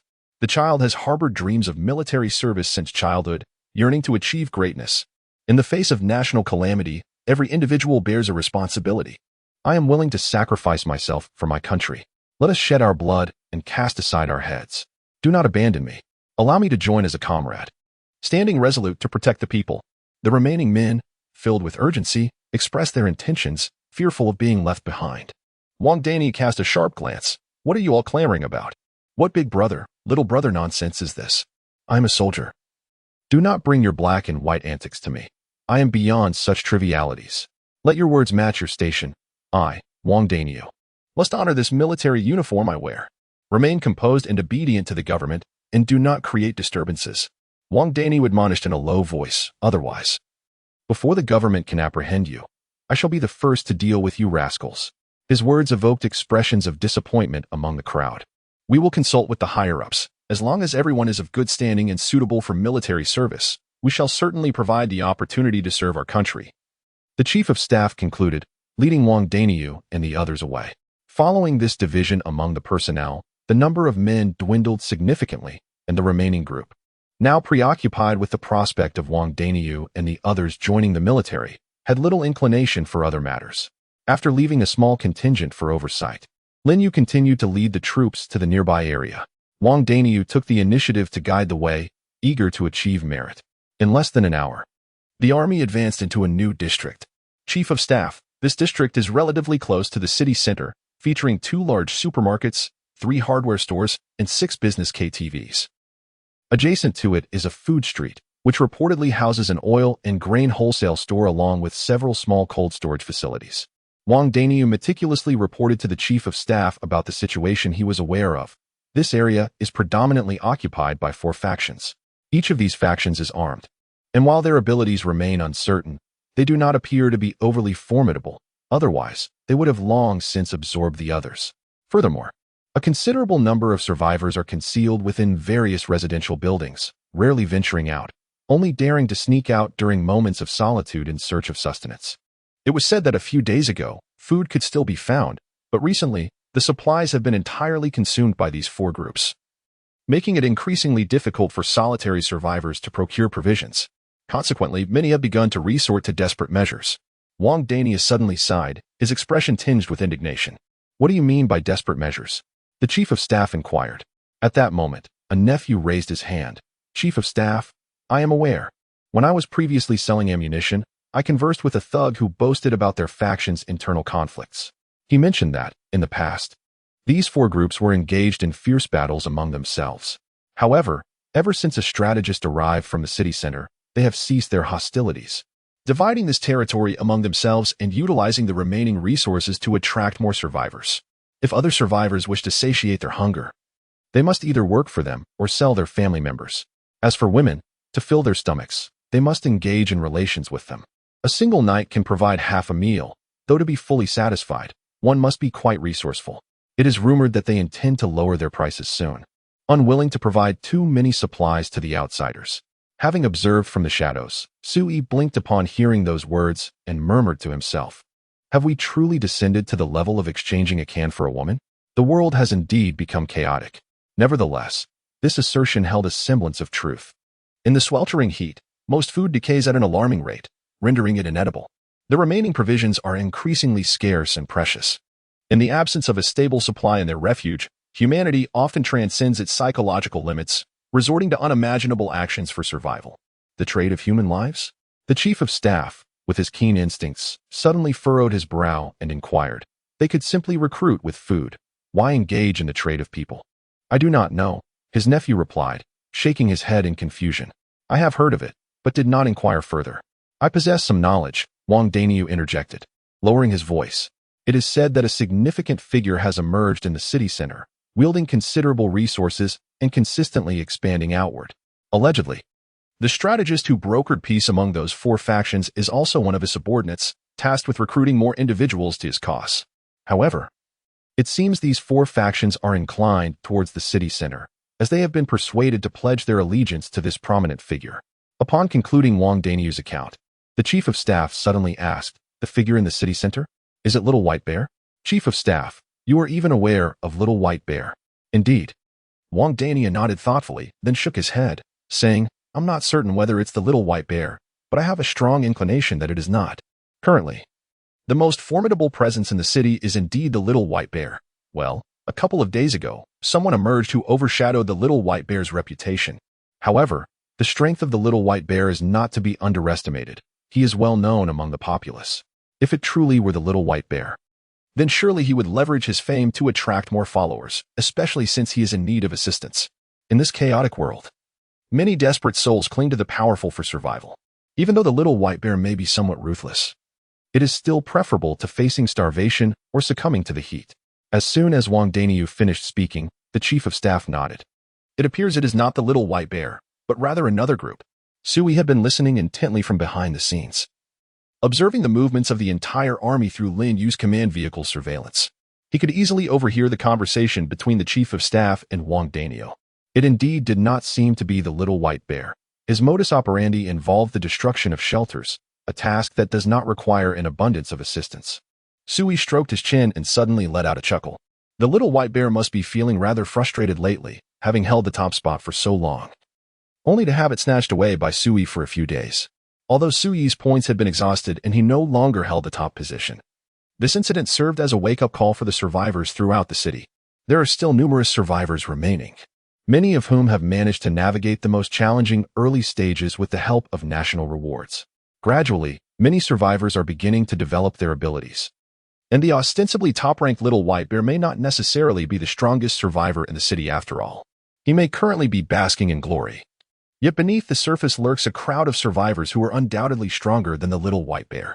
Moreover, Sui believes that their numbers are certainly not insignificant. To illustrate with a straightforward example, he has yet to receive any pertinent intelligence regarding that enigmatic figure in the city center. It is worth noting that Sui is a reclusive individual, spending his days idly, perusing the city's chat channels with greater frequency than anyone else. Despite the passage of several days, not a single survivor has broached the subject within the city chat. Nor has anyone disclosed even the slightest information regarding the distribution of survivor factions in the city center. Perhaps it is not just him. Recently, while scanning the chat, it seems that numerous gifted individuals have begun to make their presence known, with many emerging from obscurity. Currently, my unequivocal advantage lies solely in the level of the shelter. As for the other aspects, it is difficult to say. Although a military force of 500 is formidable, what if? What if there exists an SSS-class combat talent in Jinling? That 500 may not suffice. Sui pondered deeply, understanding through his own SSS-class talent that the power of other SSS-class talents is surely no less formidable. The Homebody talent is a quintessential late-blooming ability, growing increasingly powerful, yet not particularly impressive in the early stages. Should he encounter an SSS-class talent that is astonishingly powerful from the outset, Sui fears he may not withstand the scrutiny and hostility of such an adversary. This situation is rather troubling. Being unaware of the talent circumstances of all survivors in the city instills a sense of impending crisis. Sui let out a deep sigh. As he pondered, Wang Danyu had already seized the military loudspeaker, standing atop the army vehicle, and began to proclaim loudly along the street. The army has entered the city. The rescue operation has commenced. All armed individuals, lay down your weapons and submit to investigation. All surviving individuals, please contact us actively. To ensure the unified management of more survivors and the provision of supplies, we are about to take control of all supply locations in this district. Should any rioters resist, they will be shot on the spot. Do not say you were not warned. Damn, he never imagined he would one day don the mantle of a soldier. This sensation is truly exhilarating. These statements were crafted by the Chief of Staff for Wang Danyu, delineating the army's bottom line, showcasing its strength, and simultaneously providing a potential retreat for adversaries while deterring malcontents. It is vital not to corner people into desperation by labeling them as terrorists or armed thugs, as that merely provokes them to fight back. By initially designating them as armed individuals, the emphasis should be placed on the Army's humanitarian mission and the nature of collecting supplies, thereby alleviating hostility and wariness among most factions. In these extraordinary times, extraordinary measures must be taken. The Chief of Staff peered through binoculars, stationed at the machine gun point of the military vehicle, surveying the surrounding buildings.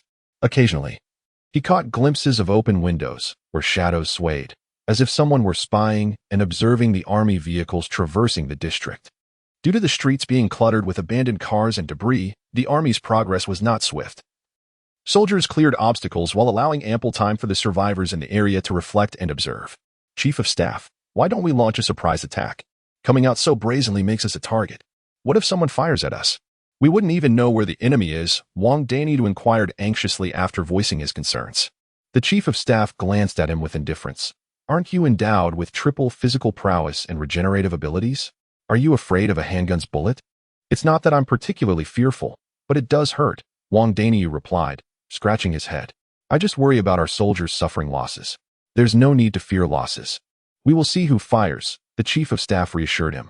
After a brief pause, he continued, our snipers are strategically positioned along the route, monitoring the surroundings to counterattack and pinpoint the enemy's location.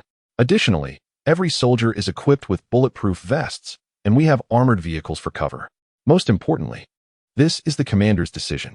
The Chief of Staff cast a serious glance towards the command vehicle and stated, Captain Lin emphasized that we are a righteous force, and our actions must be transparent and honorable. If we cower while rescuing and gathering supplies, what message does that send? Can the survivors who witness our actions still trust us? Those hidden thugs will only perceive us as easy targets. We must act with integrity and boldness to deter the wicked. Wang Danyu was thoroughly convinced by the Chief of Staff's words. Yes, Yes, it's my lack of understanding. Given our identity, how can we engage in such underhanded deeds?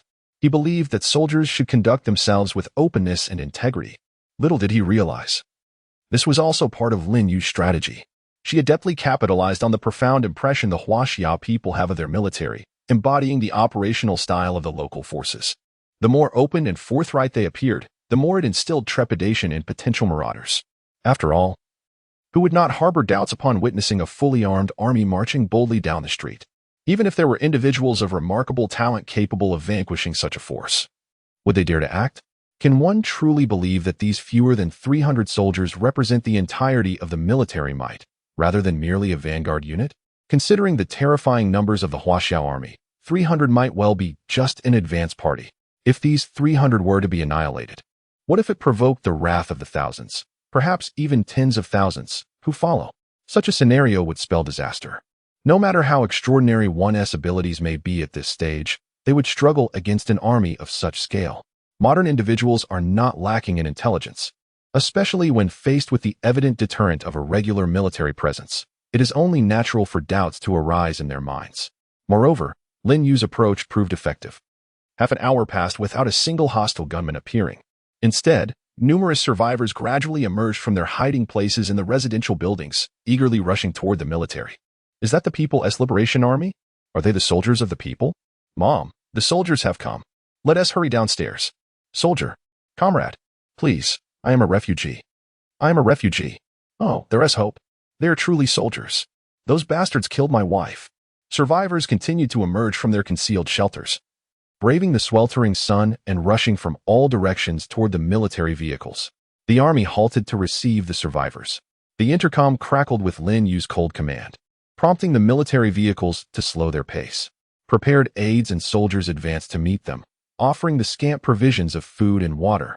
Some soldiers even held ice water. Meticulously adjusted by Liya, although its cooling effect had diminished, it still provided a refreshing chill. Lin Yu, truly generous. Su Yi observed with a wry smile, but refrained from intervening. The supplies within the gathering area were relatively abundant, coupled with Su Yi's formidable innate abilities. He faced no dilemma regarding resource scarcity, and thus tacitly approved Lin Yu's actions in distributing provisions to aid the survivors. He had already considered allowing Lin Yu to lead the troops. This woman's disposition was indeed benevolent, but without such traits, how could she execute Jiang Shaoxi's strategy of legacy inheritance or earn the trust of others? Without trust, discussions of expanding Jiang Shaoxi's influence and personnel would be futile, rendering the vast protective network for Su Yi's layered power unattainable. Thank you, thank you. You have finally arrived. I have waited for you for so long. I knew it. I knew that in times of great calamity, you would surely appear. You truly came. I knew you would. I have waited. I have finally waited.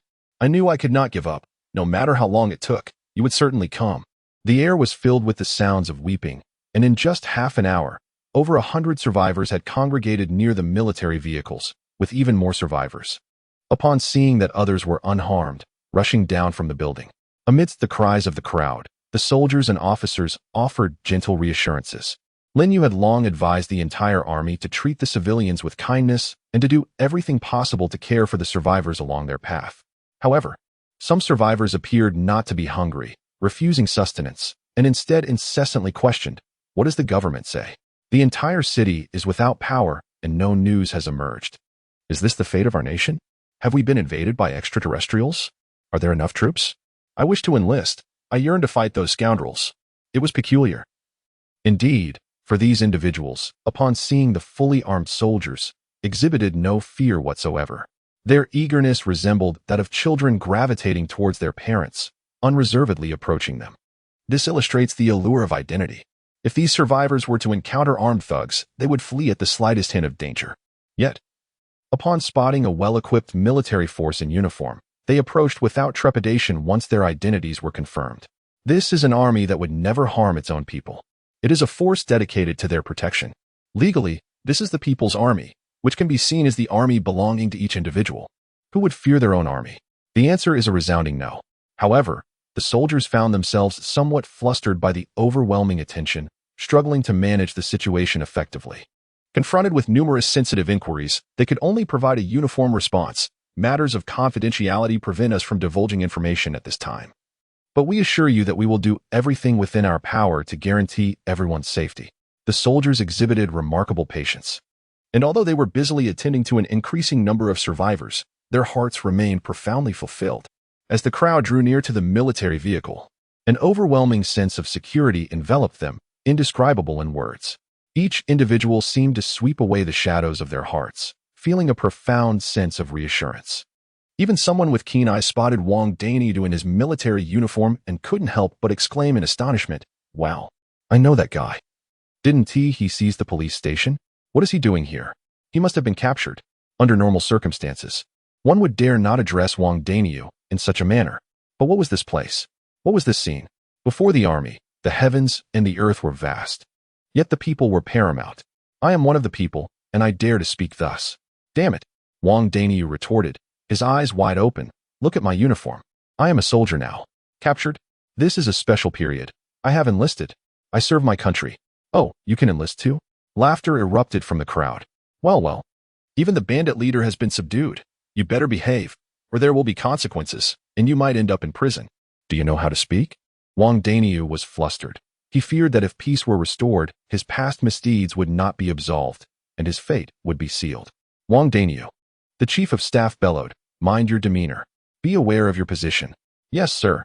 Wang Danyu scratched his head and rolled his eyes at the crowd, declaring, "I will certainly perform well and welcome the people's scrutiny. Who's afraid? I want to end up in prison." The crowd erupted into hearty laughter, filling the air with a joyous atmosphere that dispelled the haze and confusion brought on by the sweltering heat. An increasing number of survivors has indeed hindered the army's progress. However, Lin Yu has refrained from ordering the military vehicles to resume their journey. Instead, he has directed many soldiers to disembark, allowing the positions in the transport vehicles to be occupied by the elderly, children, and women. The male survivors have exhibited a commendable sense of responsibility, willingly cooperating to care for the vulnerable within the crowd, standing beside the soldiers. Although they may lack tactical formations and knowledge of how to maintain vigilance, they at least understand that they should not create disorder. While they are unable to offer assistance, they also do not wish to be a burden.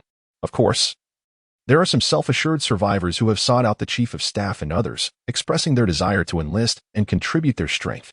Their intentions are simple. If everyone lends a hand, they might swiftly restore order to this chaotic apocalypse and return to a better life.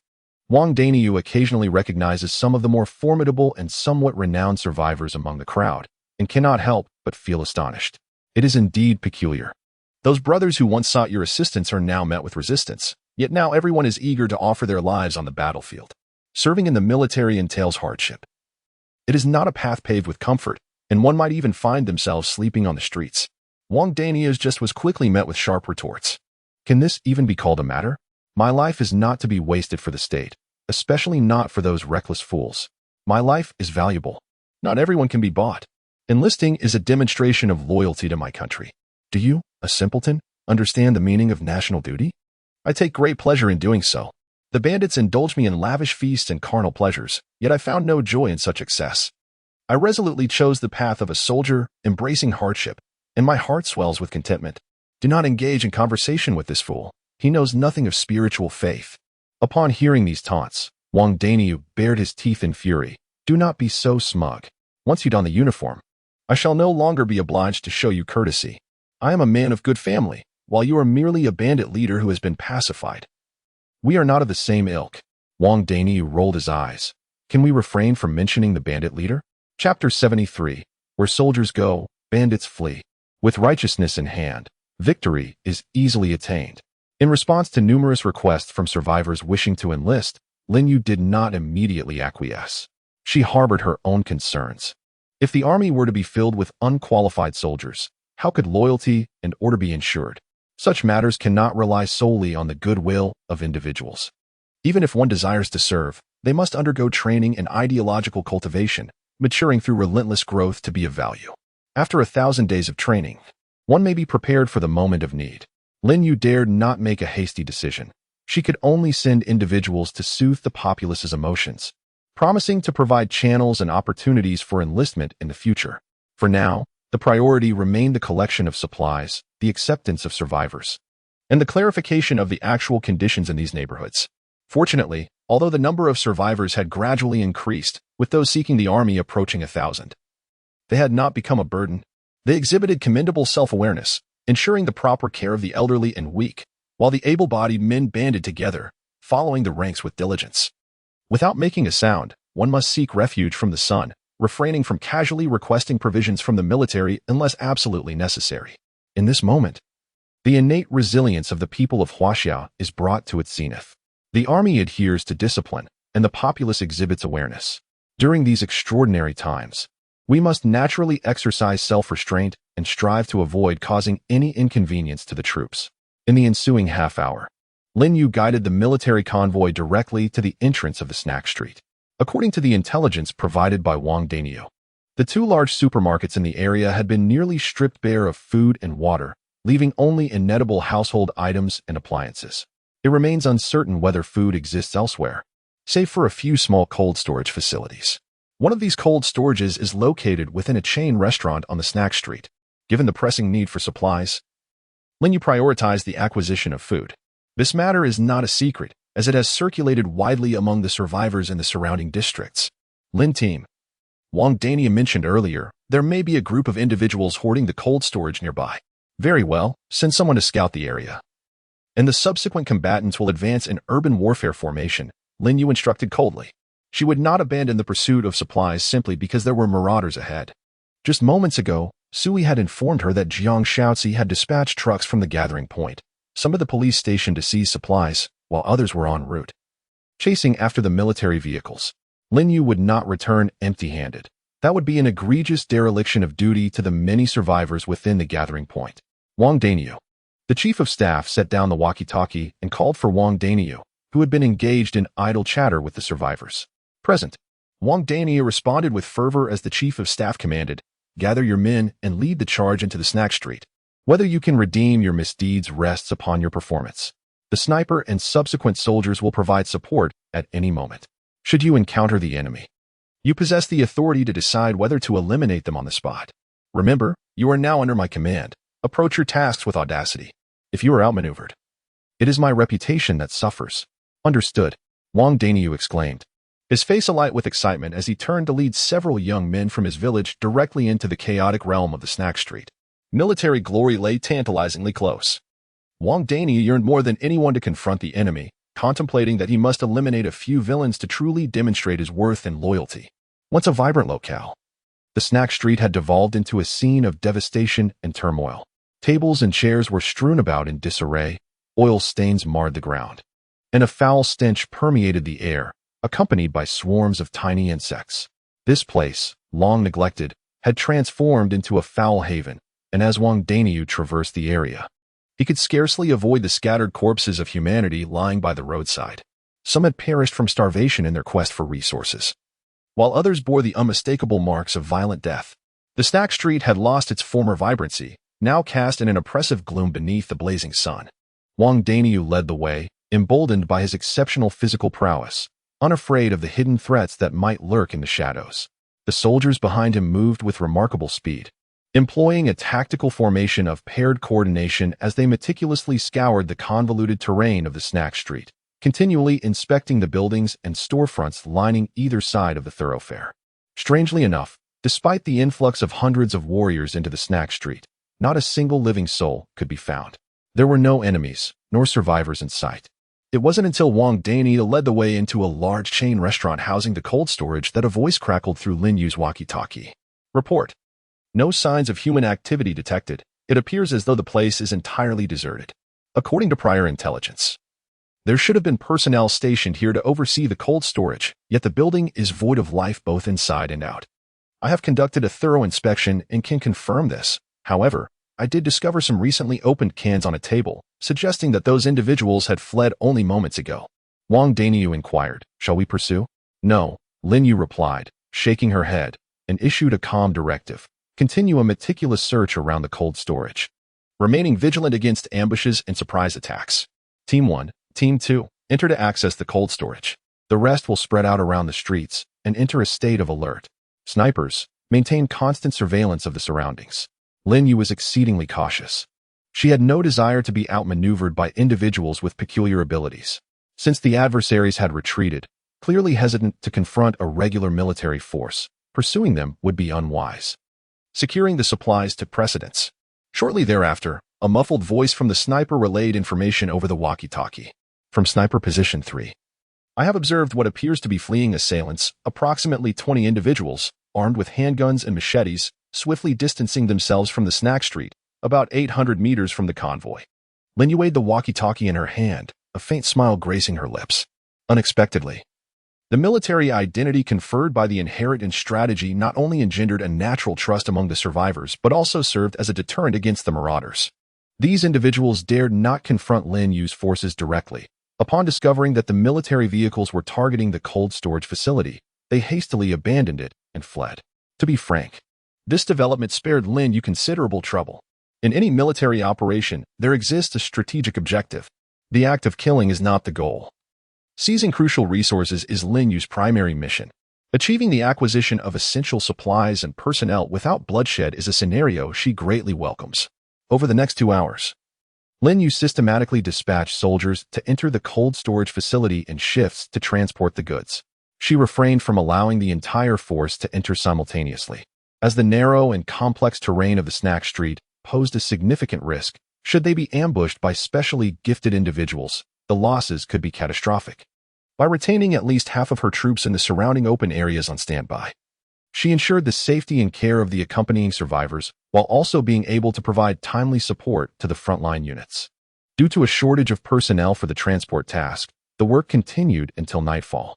As the supplies were being moved, large trucks from the gathering point gradually approached, and several soldiers in the convoy managed to rescue additional survivors along the way. Notably, the quantity of supplies within the cold storage exceeded initial expectations. In addition to the anticipated refrigerated poultry and frozen foods, there was a substantial amount of various drinking water and food items evidently transported from supermarkets, all stored within the facility. These provisions surpassed Lin Yu's expectations, encompassing a diverse array of foodstuffs and even a significant stock of basic medical supplies, causing the entire cold storage to be filled to capacity. By rough estimation, if frugally managed, these supplies could sustain the needs of over 100 individuals for an entire week. Their retreat has indeed benefited us. The chief of staff observed the soldiers diligently transporting the provisions, a satisfied smile gracing his lips. To conquer without battle is to acquire a vast bounty of resources effortlessly. Wang Daniu, your performance this time has been commendable. I shall record your merit. Yes, Wang Daniu exclaimed with delight, promptly beckoning his nephews to join the ranks of those transporting the supplies. By the time the logistics were completed, it was already 10 o'clock at night. Lin Yu glanced at the time and resolved to continue gathering resources in the vicinity. The army possessed night vision equipment, but the marauders likely did not. Night operations provided a distinct advantage for the military. As trucks gradually rolled into the community, an increasing number of survivors disembarked, immediately spotting others like themselves arriving from all directions. Without hesitation, these individuals boarded the vehicles to assist in the transport of supplies. The crowd comprised men and women of all ages, most with rosy complexions and tidy clothing, chatting and laughing as they collaboratively moved various items, subsequently categorizing them for storage under the supervision of coordinators. Perishables should go into the building with electricity. Don't mix them up. Long-lasting items over here. Hey, no disorder. You there. Put that down. No snacking allowed. Who asked this little rascal? Why is he so greedy? Didn't you have enough dinner? I'm sorry. Son, come here. Don't cause trouble. The crowd buzzed with noise, the entrance of the community illuminated and alive with the sound of voices. Since the apocalypse, they had never witnessed so many survivors gathered in one place. Even on ordinary days, those who peeked through the windows at clusters of humanity were often nefarious criminals, far from being normal individuals. A young man, exhibiting polite curiosity, inquired of the nearby staff, "We are newcomers. What arrangements does the government intend to make for us?" The government? The staff member glanced at the supply list in hand before casually raising her gaze. I have only recently joined myself. This does not appear to be a government relief station. I suspect it is a temporary military zone, overseen by soldiers. As for arrangements, you might want to ask them. Chapter 74. In times of national crisis, we are all exemplary citizens. This way, everyone, please gather here to complete your registration. Collect your identification badges. Those without badges are not permitted to move within the community. Each individual must carefully safeguard their badge. Replacement for a lost badge is quite troublesome. Do not take it lightly. Upon hearing the calls, the new survivors obediently converged, quickly forming an orderly queue under the guidance of the young women. The line extended like a serpent toward Li Jie and her fellow community workers. During the waiting period, maintain silence and uphold order. If you have questions, direct them to the staff ahead. No loud talking or disturbances that might disrupt the rest of the survivors, who have tasks to attend to during the day. We must exhibit decorum and courtesy. The entire workflow is remarkably uncomplicated, largely adhering to the management protocols established during peacetime. With the occasional addition of regulations introduced by Jiang Shaoxi herself, the overall atmosphere is one of familiarity. Even new survivors can seamlessly integrate into the environment. Cooperation and compliance are all that is required. There is no need for contemplation or concern. Simply follow instructions, and the essentials of sustenance, hydration, and safety are assured. Indeed, this is the essence, a comforting and familiar sensation. Sister Li's face brightens with a warm and enthusiastic smile as she observes the newly arrived survivors. Aware that tonight will once again usher in a bustling, sleepless endeavor. Yet, she feels no fatigue. Rather, she senses a gradual improvement within the community. As life slowly returns to a semblance of its former peaceful state, although challenges remain, be it hardship, exhaustion, or heat, it is a far cry from the uncertainty of existence itself. Moreover, during the daytime, Miss Jiang has gathered the elder residents to share the overarching plans and arrangements for the future. Under Miss Jiang's assurances, each original inhabitant can envision a promising future for the community and distinctly recognize the management's relentless efforts to maintain a cohesive vision. In times of crisis, Sister Li believes that individuals like herself, once grassroots workers, must shoulder responsibilities and step forward to alleviate the burdens of leadership. Come, comrades, gather here. Please form an orderly line and complete the information registration. The details required for this registration are quite similar to those in peacetime, with the addition of relevant shelter information. As for the information regarding the shelter, there is no need for everyone to be overly cautious. It suffices to disclose one's talents and abilities. As for the items within the shelter, individuals may retain them, provided they do not pose any harm. The authorities will not inquire further. However, should there be any items that violate regulations or that could assist in the rescue efforts, it is imperative that everyone voluntarily discloses such information and complies with the directives.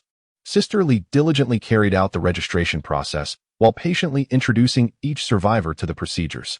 This registration process, overall, is considerably more lenient than the previous one.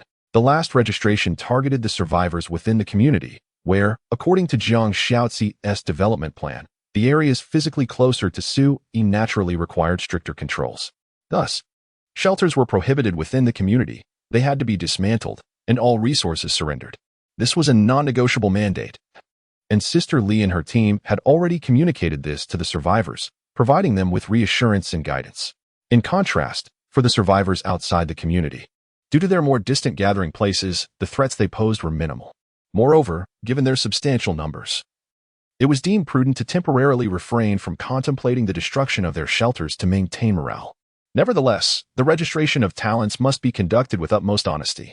Jiang Shaoxi had previously considered this, since the leaders emphasized that most survivors possessed distinct shelter-related abilities.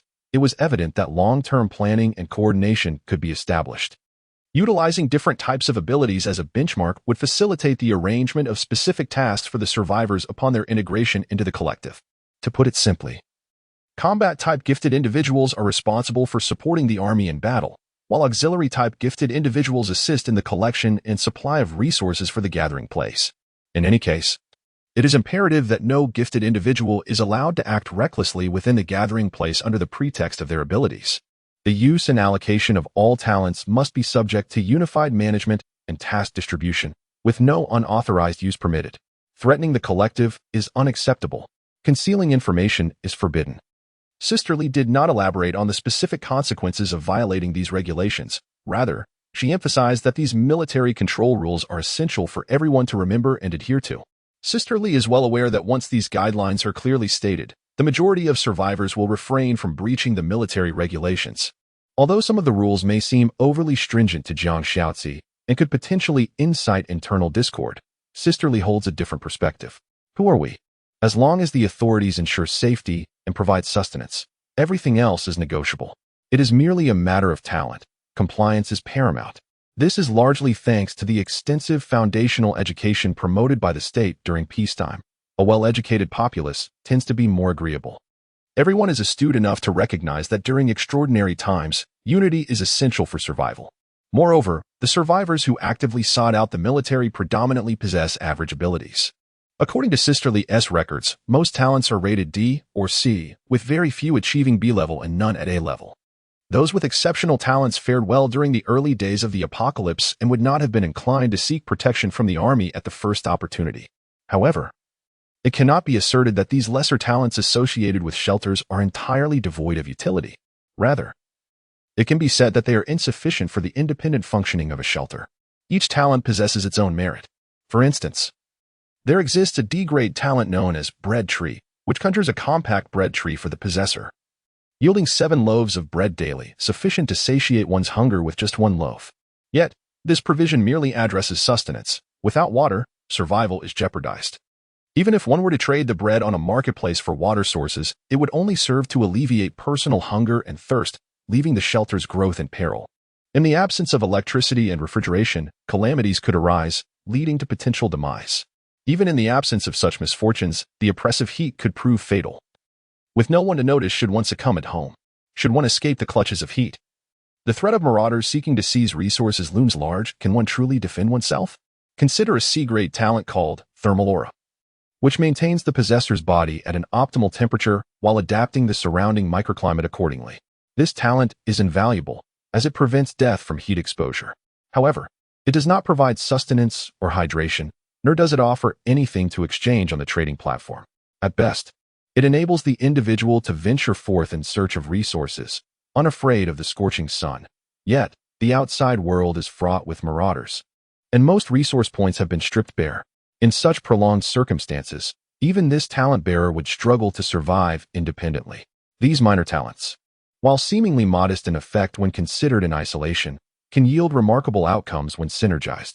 Surplus bread can be shared, excess water can be distributed, ensuring that none suffer from hunger or thirst. After the task is completed, let the temperature-regulating halo serve as a patrolling guard, casually wandering amidst the crowd, functioning as a humanoid mobile air conditioner. With such a straightforward arrangement, everyone's life can become more comfortable.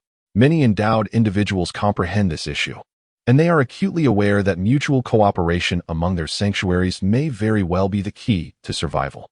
However, the challenge lies in the treachery of human hearts during the apocalypse. Trust is a rare commodity. What if I offer you bread, yet you refuse to allow me some shade? Once distrust seeps into human relationships, complete trust becomes unattainable. Yet, with the military's oversight, the situation transforms entirely. The military's orchestration of the entire area undoubtedly assumes the role of a mediator, ensuring the credibility of camaraderie among numerous small sanctuaries while providing the most scarce resource for endowed individuals, security. Consequently, the collaboration and unity among the various endowed individuals find a solid and feasible foundation. Most survivors can discern these principles on their own. It is clearly advantageous for oneself. Who would hesitate? Thus, even with thousands of survivors flooding into the community to register, the scene remains orderly and composed, reflecting the admirable qualities of a great nation's populace in times of peril. During Sister Lee's registration process, Sui stood beside the window, surveying the crowd while occasionally checking the color of his watch. A faint red hue, subtle yet discernible. This was anticipated by Sui. With thousands of survivors converging at the gathering point, it is unrealistic to expect immediate trust among them, as there are bound to be individuals harboring ulterior motives. Xiao Xi, how do you intend to manage them? A week? Might it be too brief? I fear the hearts of men may waver. Suyi's fingers tapped the windowsill as he murmured, Xiao Xi, among these people, there must be those with ulterior motives. Xiao Xi was aware. Jiang Xiao Xi nodded, her smile remaining gentle.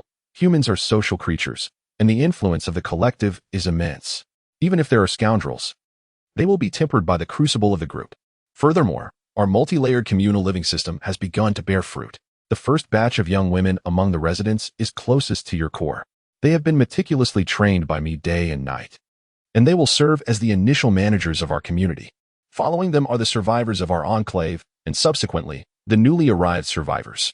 Even if they harbor ill intentions to threaten the sanctuary and you, sir, they must navigate numerous obstacles, facing the military suppression and deterrence, as well as the scrutiny and oversight of various talents within the sanctuary. Even if someone were to miraculously approach you physically, they would still contend with that robot in this nearly impregnable abode of yours. If, under these circumstances, someone could still harm you, I believe it would only be within the realm of the divine. Jiang Shaoxi could scarcely fathom that, amidst her stringent arrangements, along with the military and various technological initiatives, there could still be a threat to Su Yi. It seemed nearly impossible, in her eyes. The level of Su Yi's safety was approaching absolute certainty. Moreover, she continued to enhance his security, expanding the influence of the Enclave while never neglecting his personal safety. Yes, Su Yi nodded, reassured by your competence. The gentleman acknowledged this, and Shaoxi felt a surge of joy. After a brief pause, Jiang Shaoxi gently spoke. Initially, there were concerns regarding the shortage of food and water. However, considering that this group of survivors has persevered until now, it stands to reason that they possess certain exceptional qualities that may help alleviate the scarcity of supplies. Therefore, there is no need to excessively worry about the food situation. Observing the thousands of survivors gathered below, Su Yi suddenly smiled. Given the scale of tonight's gathering, it is likely that I shall receive some form of material reward tomorrow. I can only wonder if I might encounter another grand prize.